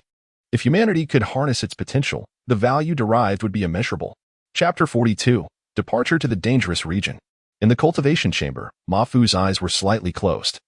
His breath fluctuating in rhythm, both rapid and slow, heavy and light, as streams of energy flowed in the air, seemingly in perfect harmony with his breathing. Time passed slowly. Throughout the entirety of his attempt at the thunder-breathing technique, although his breathing varied in pace, it conveyed an essence of calmness. Indeed, this was the foremost requirement for martial artists practicing breathing techniques, a state of mind that must be extraordinarily stable. Subtly, even the Minute V, monitoring Ma Fu's physiological state in real time, failed to notice the gradual changes occurring within Ma Fu's biological field as this rhythm took shape. Phew, this is quite challenging. After some time, Ma Fu exhaled deeply, his eyes slowly opening, a bitter smile appearing on his face. Unsurprisingly, This attempt at the breathing technique had ended in failure. His overall physical condition simply did not meet the standard. It seemed that, barring unforeseen circumstances, truly mastering the technique before reaching the blood-chi realm would be exceedingly difficult. Ma Fu mused silently. At present, each step and every critical moment of the thunder-breathing technique, as well as the significant mental state issues that other martial artists faced, posed no challenge for him. However, his internal organ strength still fell short of the required level for the thunder-breathing technique, rendering many essential movements impossible. He wondered how others were faring in their training. Nevertheless, this attempt marked considerable progress compared to previous ones. As thoughts swirled in his mind, Ma Fu felt no discouragement. Rather, his eyes brightened with inspiration. I feel remarkably well at this moment. He murmured to himself, the breathing technique truly lives up to its reputation. Its effects are extraordinary. He secretly praised the technique. With a keen perception akin to that of awakened martial artists, Ma Fu felt invigorated, as if boundless strength surged within him. I should practice more often, he contemplated. With renewed determination, Ma Fu slowly rose and walked into the courtyard, gazing thoughtfully at the towering trees forming a dense jungle in the distance. Compared to the settlement, this was a pure wilderness, a realm inhabited by ferocious beasts. Exceedingly perilous, yet rife with opportunities for martial practitioners to advance rapidly. From today onward, that will be my battleground, he declared softly after a long while. His eyes ablaze with fighting spirit. He, along with the first pioneering team from the northwest, aimed to establish a human settlement there. This impending life, long yearned for, was finally within reach. In fact, they were set to depart that very afternoon, officially commencing the work of establishing a new settlement. Thoughts raced through Ma Fu's mind, and he felt a subtle twinge of anxiety, yet it was overshadowed by anticipation and a surge of ambition. Yuan-Gu Star, as revealed by the ship's reconnaissance, showcased land and sea in equal measure. This jungle spanned a staggering 47 million square kilometers. However, in the grand scheme of Yuan-Gu Star, this jungle was merely a tiny fraction of its vast landmass. At the northwestern edge of this jungle lay an expansive grassland, measuring an impressive 75 million square kilometers. Beyond that, an immense mountain range stretched across the continent, effectively bisecting it. Further west, surrounded by mountains, lay the largest jungle on Yuan-Gu Star. To the east of the jungle, an endless ocean awaited. In comparison to its mother star, Yuan-Gu Star was colossal. The area currently occupied by humanity, namely this settlement, was insignificant not only when juxtaposed with the entirety of Yuan-Gu Star, but also in relation to this jungle. The area they could explore was but a drop in the ocean, yet, within this small region, they had already discovered hundreds of rare herbs and beasts not catalogued in the Yuan-Gu biological database, all of which possessed formidable auxiliary effects for martial cultivation. One could only imagine how many more rare resources awaited discovery across the vast expanses of Yuan-Gu Star, in diverse environments. If these could be developed, the wealth would be immeasurable. This could undoubtedly yield billions of powerful warriors for the Alliance, enhancing its military might. Thus, everything commences now, Ma Fu declared to himself, his gaze resolute. To be candid, he felt he had come to understand the sentiments of humanity's predecessors. Witnessing such a bountiful and invaluable planet squandered by ferocious beasts was truly disheartening and infuriating. If humanity were to seize and develop such a star, its potential would be exponentially greater. Moreover, if they did not act, other civilizations in the cosmos would inevitably come to claim it. Thus, it was better for humanity to occupy it and grow stronger. Colonization and expansion were not derogatory terms in this era. They were manifestations of a civilization's strength. I wonder when I might possess a star of my own. Ma Fu pondered quietly. All right, since everyone is prepared, I now declare our departure. On the city wall, Wang Feng observed the solemn figures clad in turtle god battle attire and spoke plainly. Rest assured, young Master Feng, we will accomplish our mission. The crowd below responded almost in unison, excitement flickering in their eyes. To carve out a living space for humanity amidst the wilderness was a path tread by many predecessors. It was their pioneering efforts that allowed the Alliance to thrive in such vast territories. Now, they too would embark on this journey. Though, in comparison to those who had seized countless stars and expanded entire star systems from extraterrestrial civilizations, their current actions seemed somewhat trivial. Nevertheless, it was profoundly sacred. Thud, thud. This time, the pioneering teams moved in orderly silence, each group entering the jungle with precision, leaving no trace of their presence on the city wall. Soon, the silhouettes of the 6 expedition teams vanished from view. On the simple city wall, the last 20 warriors stood sparse and forlorn, gazing at the disappearing figures with a hint of disappointment. After all, being unable to participate in the pioneering efforts was a considerable regret for them. However, their role in guarding this settlement signified Wang Feng's trust in them. At that moment, Wang Feng stared into the boundless forest, lost in thought. Establishing a settlement was no simple task. First, the pioneering team must reach the pre-marked prospective settlement area, then ascertain its suitability for establishment. After confirming its viability, they must carve a path to facilitate the migration of ordinary people to the settlement. Without a population, no territory could thrive. It would be akin to a tree without roots, unable to endure. Now, Ma Fu and his team were tasked with completing the first two steps, conducting on-site inspections of the designated settlement area based on the images captured by the ship to determine its appropriateness for establishment. Everyone stay vigilant. Wang Feng instructed a nearby youth in a serious tone. Understood, young master. Xiao Shujing nodded earnestly. A month later, deep within the jungle, beneath the towering giants that soared hundreds of meters high and spanned over 10 meters in girth, Ma Fu and his group of 19 were divided into two teams, separated by a distance of over 10 meters, advancing silently. Each individual grasped their weapons, their forms slightly bent, ever vigilant of their surroundings, poised for an immediate strike. In this wild and untamed realm, they appeared as insignificant as ants, utterly trivial in comparison. Here, even a random blade of grass towered above them. The boundless jungle echoed with the roars of various savage beasts, and at times, nearby creatures were startled, revealing their fangs and launching sudden attacks. As they ventured deeper, these beasts became increasingly formidable. However, after enduring 3 months of brutal trials, they had grown accustomed to such unexpected assaults, their hearts devoid of any panic. Suddenly, the rustling of branches and leaves filled the air. With a roar, a beast with azure horns, towering as high as 2 men, lunged forth. Its gaping maw aimed directly at the nearest Zhangzhen. Yet Zhangzhen remained composed, and with swift motions, several flashes of blade light severed the thick gray-brown hide of the beast with the sharpness of grade A metal. During this confrontation, aside from Zhangzhen and a few nearby individuals who engaged, the rest momentarily halted, maintaining their vigilance. Their coordination had become instinctively harmonious. This incident seemed merely a fleeting interlude, as Ma Fu's group quickly resumed their journey. Only 2 members stepped forward to collect the valuable parts of the fallen beast. As they walked, each member projected an image within their personal smart brain, displaying a circular area where a pointer-like object spun rapidly, silently scanning the surrounding information. After a brief period, suddenly, Infeng halted, signaling for everyone to stop. Observing this, Ma Fu's team swiftly followed suit. Silence enveloped both groups as they waited cautiously, remaining alert to their surroundings. At this moment, ZHANG WEI, slightly rotund, retrieved a glossy black metallic sphere from his backpack and dropped it onto the ground. After emitting a series of mechanical sounds, it began to flicker with blue light. Due to its position and size, this glow would scarcely attract any attention. ZHANG WEI then deftly manipulated the image projected by his smart brain, and soon, 19 blue dots coalesced on the map, followed by a long blue line extending straight back to their starting settlement. In front of the gathering blue dots lay a vast red area, spanning 10 miles in diameter.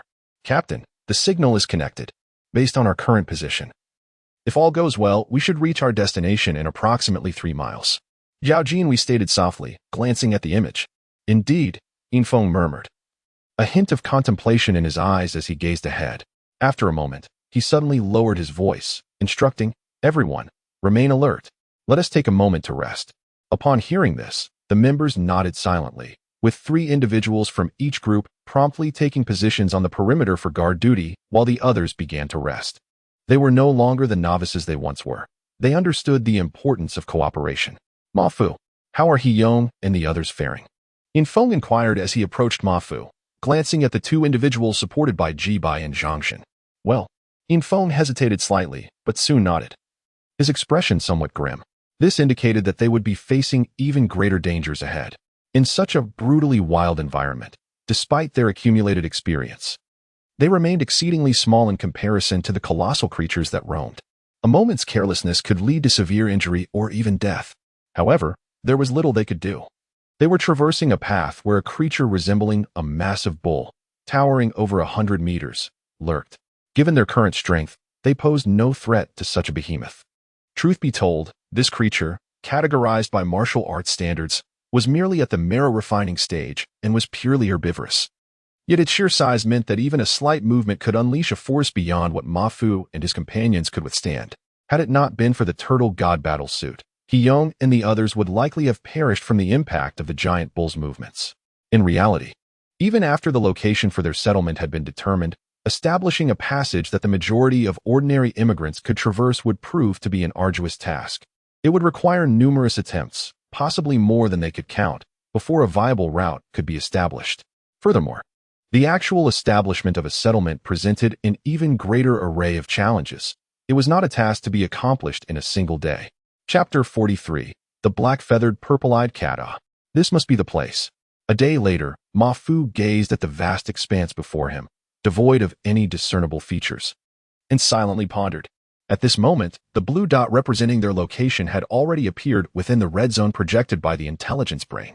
In this wild and untamed land, where everything was of colossal proportions, the only entities to be found were towering trees and dense underbrush, rendering it impossible to discern any variations.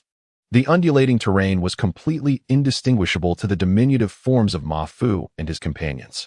Frankly speaking, had they not possessed the intelligence brain capable of rapidly scanning the terrain and determining an approximate area, they would undoubtedly have become lost within this jungle. This is it. Everyone, let us get to work. We must strive to complete the assessment of this region as swiftly as possible. The low, grave voice of Yin Feng resonated, imbued with a sense of urgency. However, it is imperative that we do not stray more than 100 meters apart. Remain vigilant at all times. Should any irregularities arise, signal immediately. Understood, Captain. Ma Fu and his companions responded solemnly. They were not foolish. The distance they currently maintained was nearly 200 kilometers in a straight line from their settlement. This place could be described as entirely devoid of human presence. The beasts here were not akin to those in the vicinity of the settlement, which had been cleared multiple times and posed little threat. This was a realm of utter wilderness, a paradise for various savage beasts, and there might even exist awakened-level creatures, posing extreme danger.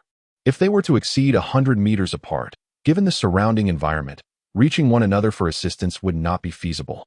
After all, a solitary individual, without the cooperation of others, would need to remain constantly alert to their surroundings, necessitating a portion of their attention be devoted to vigilance rather than solely on travel. Little V, maximize the early warning function to a radius of 100 meters. Scan at full power. Ma Fu commanded. Observing the blue dots around him were all within that distance. Understood. Please hold on. Little V's voice responded promptly. In the next moment, a luminous screen appeared before Ma Fu, showcasing various flickering dots of varying sizes. This scan was far more thorough and comprehensive than prior simplistic data collection.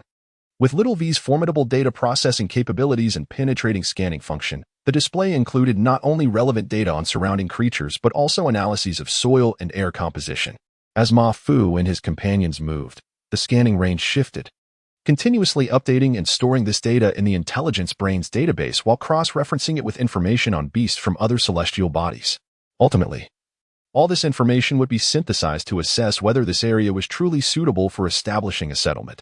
The group of over a dozen individuals maintained a distance of roughly 100 meters from one another, forming a near-circular perimeter, each remaining vigilant while gradually advancing to cover an area of 8,000 square meters. The expressions on their faces were grave, although they had previously sensed the potential danger. The stark reality of the density of life here was still shocking. The critical point was that most of the creatures present posed significant threats to humans. Ordinary individuals would not be equipped with the advanced turtle god battle suits they possessed. In an instant, Ma Fu and his companions could envision the horrifying casualty numbers should they attempt to establish a settlement in such a perilous environment. Beep.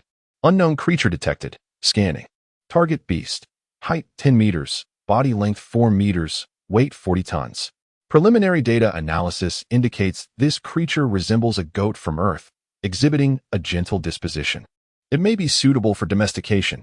Ma Fu crouched cautiously by the roots of a colossal tree, observing a goat-like beast covered in pure white fur grazing in the distance. Beside him, the image of this beast flickered on the brown roots of the tree, with data continuously appearing in Chinese characters as Little V scanned.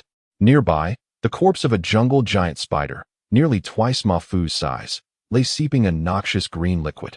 After observing for a moment, Ma Fu carefully withdrew, ensuring he did not disturb the goat-like beast that continued to munch on leaves.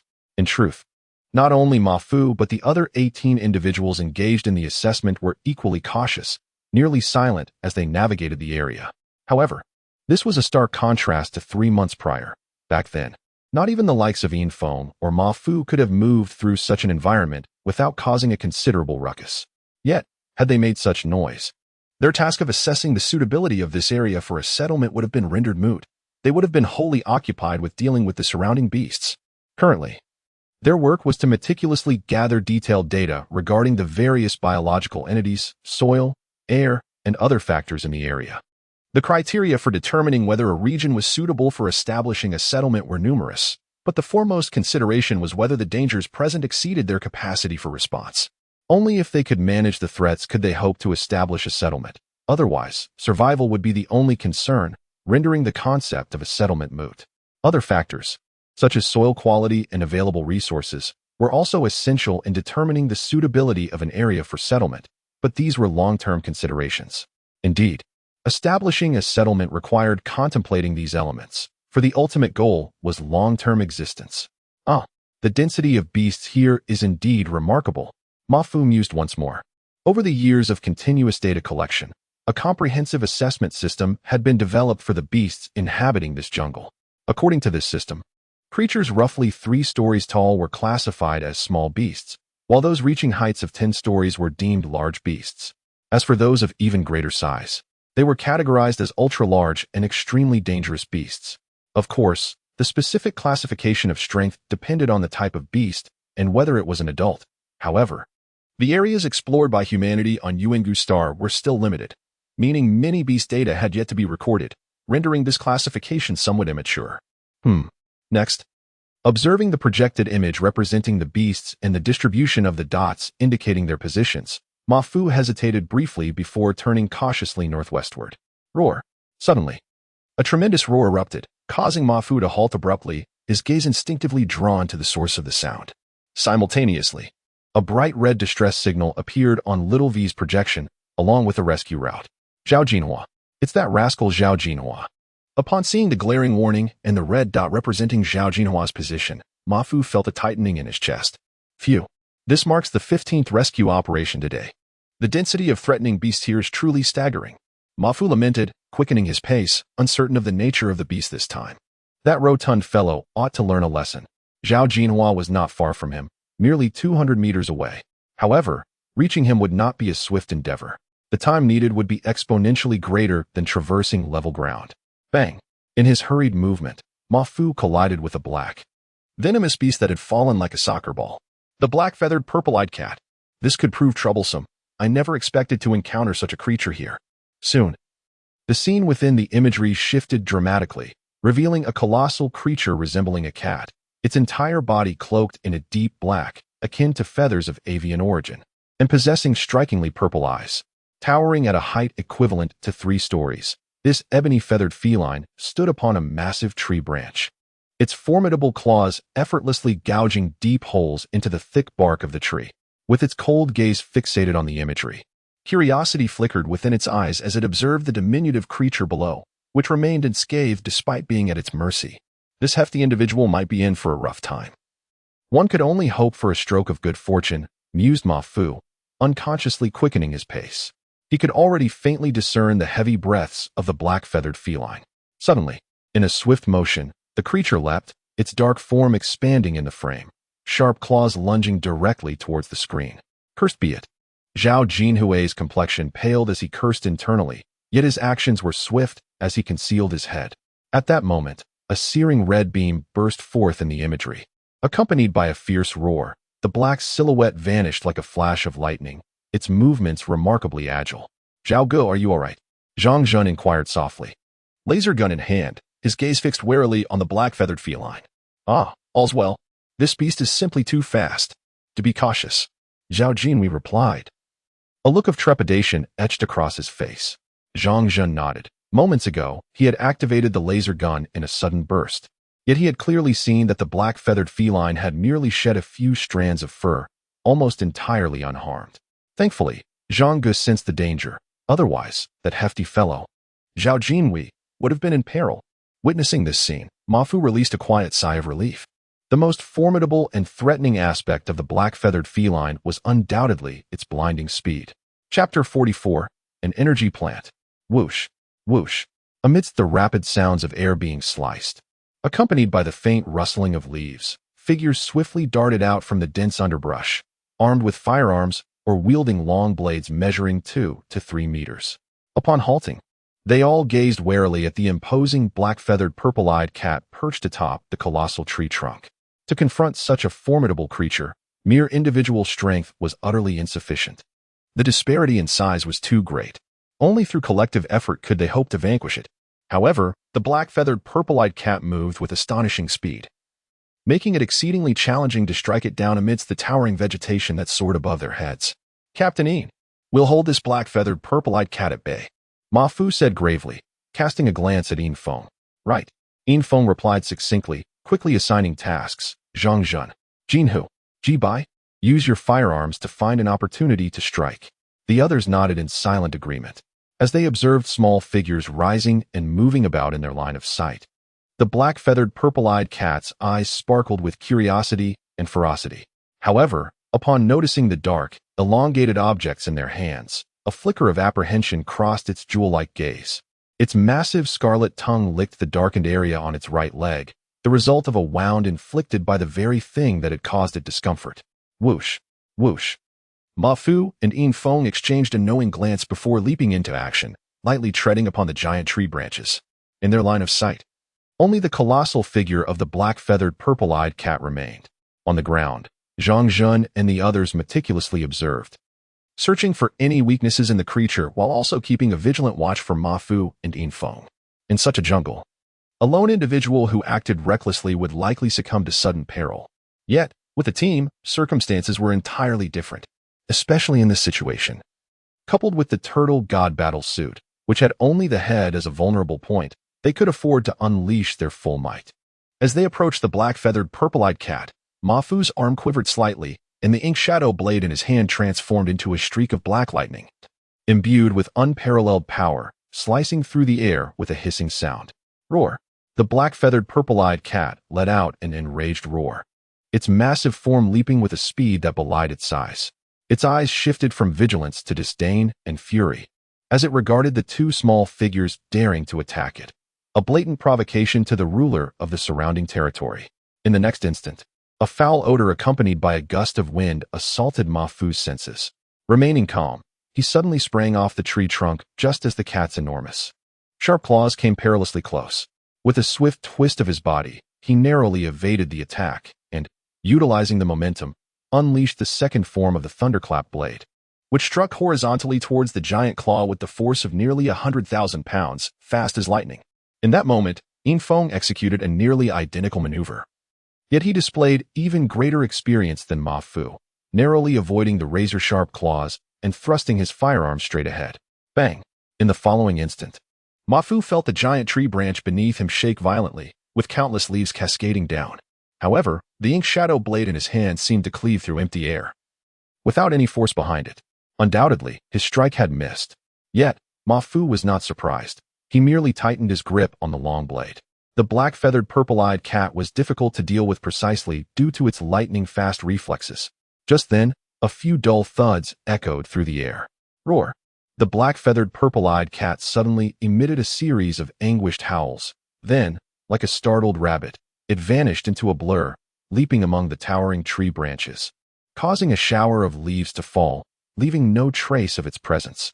Haha, this creature is indeed elusive, Mafu sighed, recognizing that the black-feathered purple-eyed cat was the fastest terrestrial beast discovered on Yuan ancient star to date.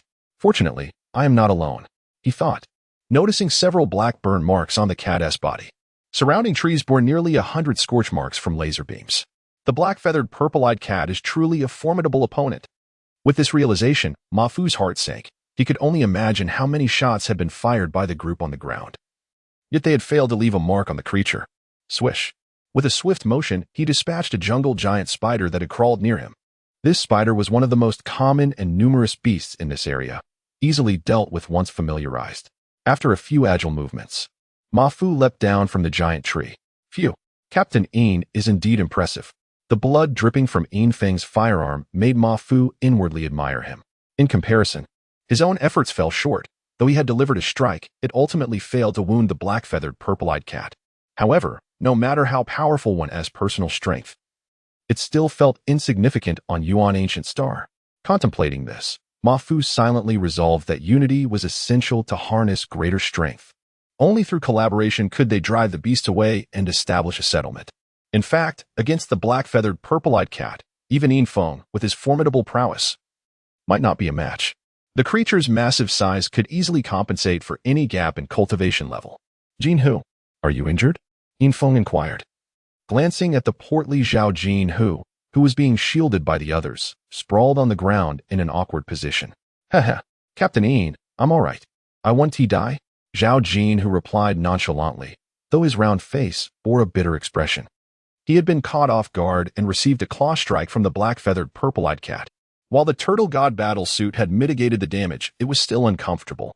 Now, even his movements were somewhat restricted. Otherwise, he wouldn't have resorted to such an ungainly posture to shield himself during the cat's attack. While the two conversed, the others remained vigilant, keeping a watchful eye. From previous intel gathered about the black-feathered purple-eyed cat, they knew it was cunning and held grudges. Captain Yin, Captain Fu, look at this. Zhao Jin, who trembled as he turned, his shaking hands revealing a cluster of grain-like objects resembling wheat ears. It was evident that this was only a portion of what had been plucked, yet each grain-sized fruit hanging from it was as large as a fist, glistening with a translucent sheen, exuding a faint fragrance. Upon seeing the grain-like object, Yin Feng's expression turned grave. An energy plant, exclaimed Zhang Zhen beside him. Indeed, this is an energy plant, to be precise, an edible energy plant, and it possesses a high energy level classified as B grade. Zhao Jinhu added, his face solemn. The others, upon hearing this, displayed expressions of astonishment. They all noted the image projected from Zhao Jinhu's smart brain, depicting a plant resembling a small tree, 1/2 meter in diameter and 2 to 3 meters tall, with the grain-like objects hanging from the top. Unknown energy plant, energy activity level, B grade high, rich in various components that promote cellular activation in the human body, edible for warriors, accelerating cultivation speed. As they gazed at the descriptions of these components, a flicker of excitement stirred within them. For martial arts cultivation, immense energy and various nutrients were paramount. Although they currently lacked for nothing, it was essential to remember that this was an energy plant, vastly different from the tasteless concoctions they had been using. Moreover, the energy contained within this plant was of high B grade. If consumed, its effects would rival those of A grade potions. Contemplate this. If such a remarkable entity could be cultivated and yield a comparable output, it would be tantamount to possessing first-rate reagent assistance. Furthermore, it bears no adverse effects whatsoever. This is the rarity of edible energy plants. For martial artists, it is exceedingly precious. In fact, these insights have only recently come to the attention of Ma Fu. Additionally, based on the collective understanding of the Alliance's current cultivation technology, there exists a significant probability that this plant could ascend to a higher tier. Its energy activity could potentially reach grade A. Achieving grade A signifies a qualitative enhancement. Such a level of energy activity offers immense benefits even to innate-level martial artists. Upon utilization, there is virtually no need for innate martial artists to expend additional time purging lower-tier impurities, as the energy can be swiftly assimilated into their existing capabilities. However, Grade A energy plants are exceedingly rare throughout the Alliance, with each specimen yielding limited quantities and requiring specific celestial bodies and environments for growth. Therefore, one can easily imagine the value of this B-grade superior edible energy plant. Almost instantaneously, the minds of the assembly were flooded with information regarding edible energy plants. Connecting the severed part of this plant to the attack on Zhang Wei by the black feather purple-eyed cat. Though beasts are indeed feral, their instincts are sharp, and they possess an acute awareness of what benefits them. This plant is immensely advantageous for the growth of beasts and martial artists alike. Thus, if successful cultivation or discovery of more specimens occurs, it would represent an inconceivable fortune. At that moment, clarity shone in the hearts of the 19 individuals. Their eyes alight with resolute determination, they must secure this territory. Now that everyone is present, let us deliberate. After a prolonged silence, Yin Feng's voice broke through. All right, let us proceed thusly. If the danger remains within manageable limits, we shall establish a settlement here. Should manpower be insufficient, I shall provide a solution. Infeng asserted. Ensure the safety of the cultivation area for that plant. And if you determine this as the settlement, the black feather purple-eyed cat must be exterminated. In the projection, Wang Feng's expression was grave, his aura emanating a chilling resolve. Understood, young Master Feng. Infeng responded with a frosty demeanor. Chapter 45, Slay. Huh. What a delightful surprise. As he turned off the holographic display, within a meditation chamber of the first human settlement on Yuangu Star, now renamed Yuangu City, Wang Feng could hardly conceal the smile on his face. A plant that potentially qualifies as an A-grade edible energy source. This is an unimaginable treasure. The practice of martial arts by humanity is fundamentally rooted in the absorption of various energies to enhance one's being, fortifying their biological field to achieve a leap in life levels and evolution. Due to the human anatomical structure, as one ascends in martial arts rank, the digestive system becomes exceptionally adept at assimilating diverse nutrients, exhibiting many unique effects. Like a furnace, it can swiftly digest edible food, converting it into the energy required for martial cultivation. Thus, humans not only harness the energy of heaven and earth through breathing techniques, but also cultivate through consumption. Typically, the food consumed consists of various grades of reagents and the powerful beasts hunted, rich in energy, followed by edible energy plants. Across the entire alliance, edible energy plants are exceedingly scarce. These plants not only provide ample energy, but can also be combined to create a variety of dishes, perfectly aligning with human dietary habits. Therefore, they are sought after not only by ordinary martial artists, but also by innate and even more powerful practitioners. In summary, these edible energy plants are highly favored among the capable martial artists in the alliance. Wang Feng was aware that the number of energy plants in the entire alliance was alarmingly low, totaling barely over 10,000. Moreover, their yields are not high. Considering the vast stretch of territory spanning over 1,000 light years and a population in the hundreds of billions, this quantity is utterly insufficient. Furthermore, a significant portion of these plants are merely ordinary crops with minimal utility for martial artists, particularly the formidable ones. Hence, the rarity of B-grade or higher edible energy plants becomes all the more pronounced. If the energy plants discovered by Infeng and his team can be mass-produced or yield even a modest output, they would undoubtedly be in high demand across various administrative planets and the territories of noble lords within the alliance. Moreover, the fruits of these energy plants are exceptionally suitable for human absorption and significantly enhance martial cultivation, thereby inadvertently bolstering the alliance's overall strength. After all, cultivating such plants is a long-term endeavor, which can, from another perspective, be viewed as an augmentation of the alliance's foundational strength. Indeed, to seize a new star is a venture without loss. With this thought, Wang Feng mused silently, his smile broadening. Each star represents a substantial wealth, and additionally fortifies the alliance's might, an endeavor entirely beneficial. Setting aside other distant matters, should nothing unforeseen occur, he could immediately reap considerable wealth from this B-grade energy plant and gain greater support within his family to further explore Yuangu Star. However, it is quite laughable that, amidst such abundant benefits and the continuous enhancement of one's foundational strength, those on the home planet would be so short-sighted as to contemplate a policy of isolation. Do they truly believe that such enticing resources would not be plundered by other civilizations seeking to bolster their own? With this thought, Wang Feng felt an overwhelming sense of incredulity. It was uncertain what his ancestors were thinking if they were to intervene.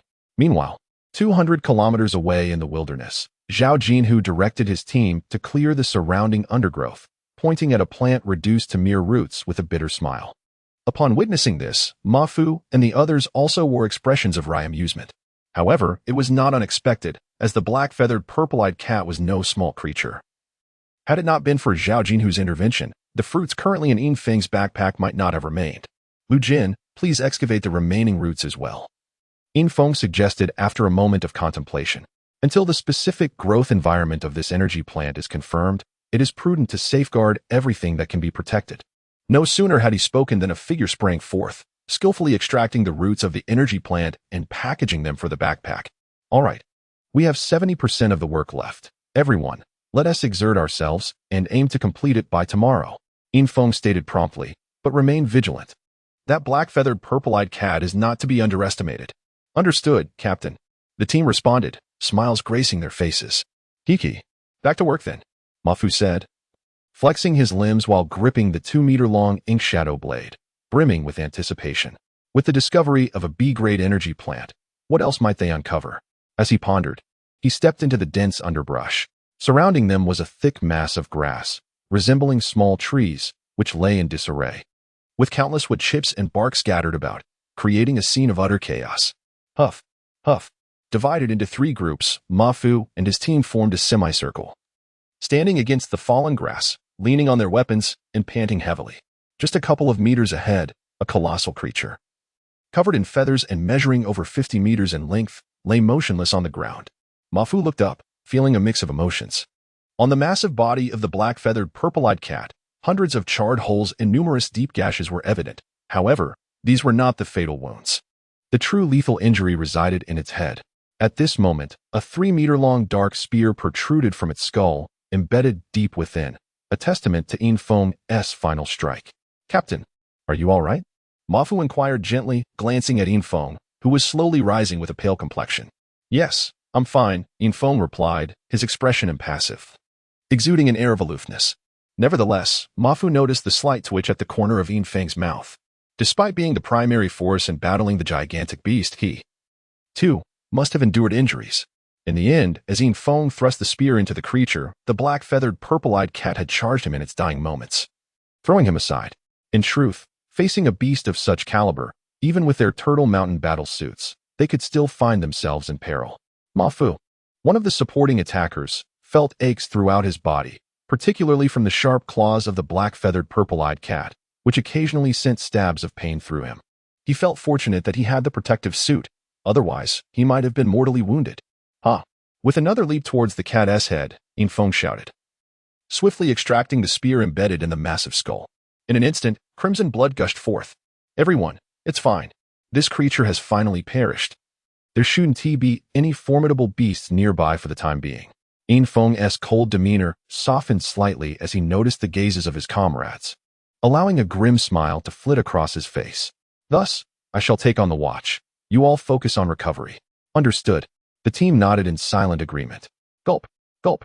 Soon, the sound of swallowing echoed around them. Mafu glanced at the 2 B-grade reagents in his hand and swallowed them without hesitation. The battle had taken a significant toll on his energy. This feels incredible. As he felt the 2 B-grade reagents transforming into a torrent of energy coursing through him. A wave of warmth surged from his abdomen. With his eyes slightly closed, he felt as though his body were a parched riverbed, desperately absorbing the nourishing flow. Time passed swiftly, and soon an hour had elapsed.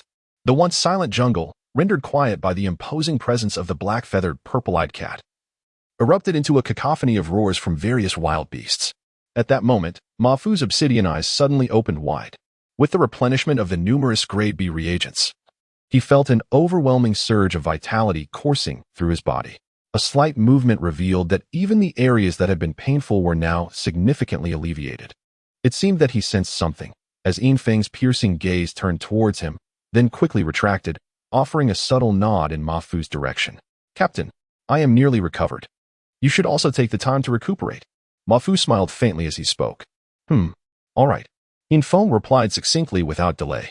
Then, under Mafu's watchful eyes, he sat cross-legged, retrieving a translucent blue reagent from his backpack and swallowing it whole. Wow, what extravagance! Mafu couldn't help but marvel at the sight. To restore himself, he was using a grade A reagent. However, in the next moment, Mafu furrowed his brow, intently observing Yin Feng's actions.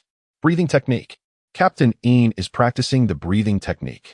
In just a brief moment, he confirmed that Yin Feng was indeed engaged in refining this method. But why didn't I think of training in the breathing technique? Although I have yet to master it, one of its benefits is to enhance one's absorption of energy. I squandered some precious time. Judging by the progress he observed, it seemed that Captain Yin's mastery of the breathing technique was not significantly outpacing his own. Mafu pondered silently, soon diverting his gaze. While one cannot learn the breathing techniques of others merely by watching, it remains a matter of respect. Who would have imagined that one day I would be able to take down such a formidable beast? The surroundings were still in disarray, with others also subtly moving as they fully recovered. When Mafu's gaze fell upon the massive form of the black-feathered purple-eyed cat, a smile crept across his face. Such a scenario was something he could not have even dared to dream of just 3 months ago. In fact, had he encountered such a creature then, he would have been utterly at a loss, devoid of any strategy to cope. Yet, in a mere few months, he had accomplished the extraordinary feat of collaborating with his teammates to vanquish what had been the most troublesome adversary thus far, the black-feathered purple-eyed cat. Despite the incredulity of it all, he could distinctly feel his strength progressing throughout this endeavor. Now that the most significant threat had been eliminated, the next course of action would be to explore the migration routes and escort the refugees from Yuandu City while also driving away the wild beasts from this area. The forthcoming tasks would undoubtedly pose their own challenges. However, this would serve as an excellent opportunity to hone his martial skills.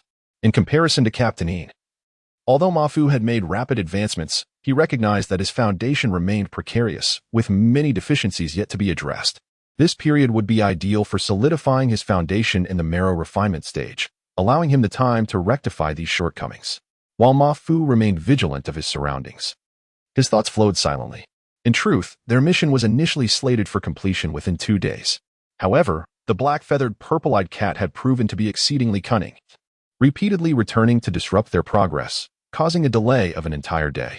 Fortunately, this formidable creature had finally been dealt with. According to the final data compiled by the intelligence brain, this area was quite suitable for establishing a settlement. Although the assessed danger level was somewhat high, it remained within the manageable range for Mafu and his team, not the sort of hopeless, hellish danger that was insurmountable. Additionally, the proximity to abundant water sources and a wealth of biological resources made this region an ideal candidate for sustainable development. It could practically be said that the resources here were inexhaustible, fully capable of supporting the long-term prosperity of a settlement. The intelligence brain's analysis of various wild beasts indicated that many of their pelts had a 99% chance of being highly coveted within the territories of the Starry Alliance. Moreover, it should not be overlooked that a grade B high-energy edible plant had been discovered here. Should a settlement be established and solidified, this place would undoubtedly become a continuous source of wealth. In essence, this plant was the key to determining the viability of the settlement.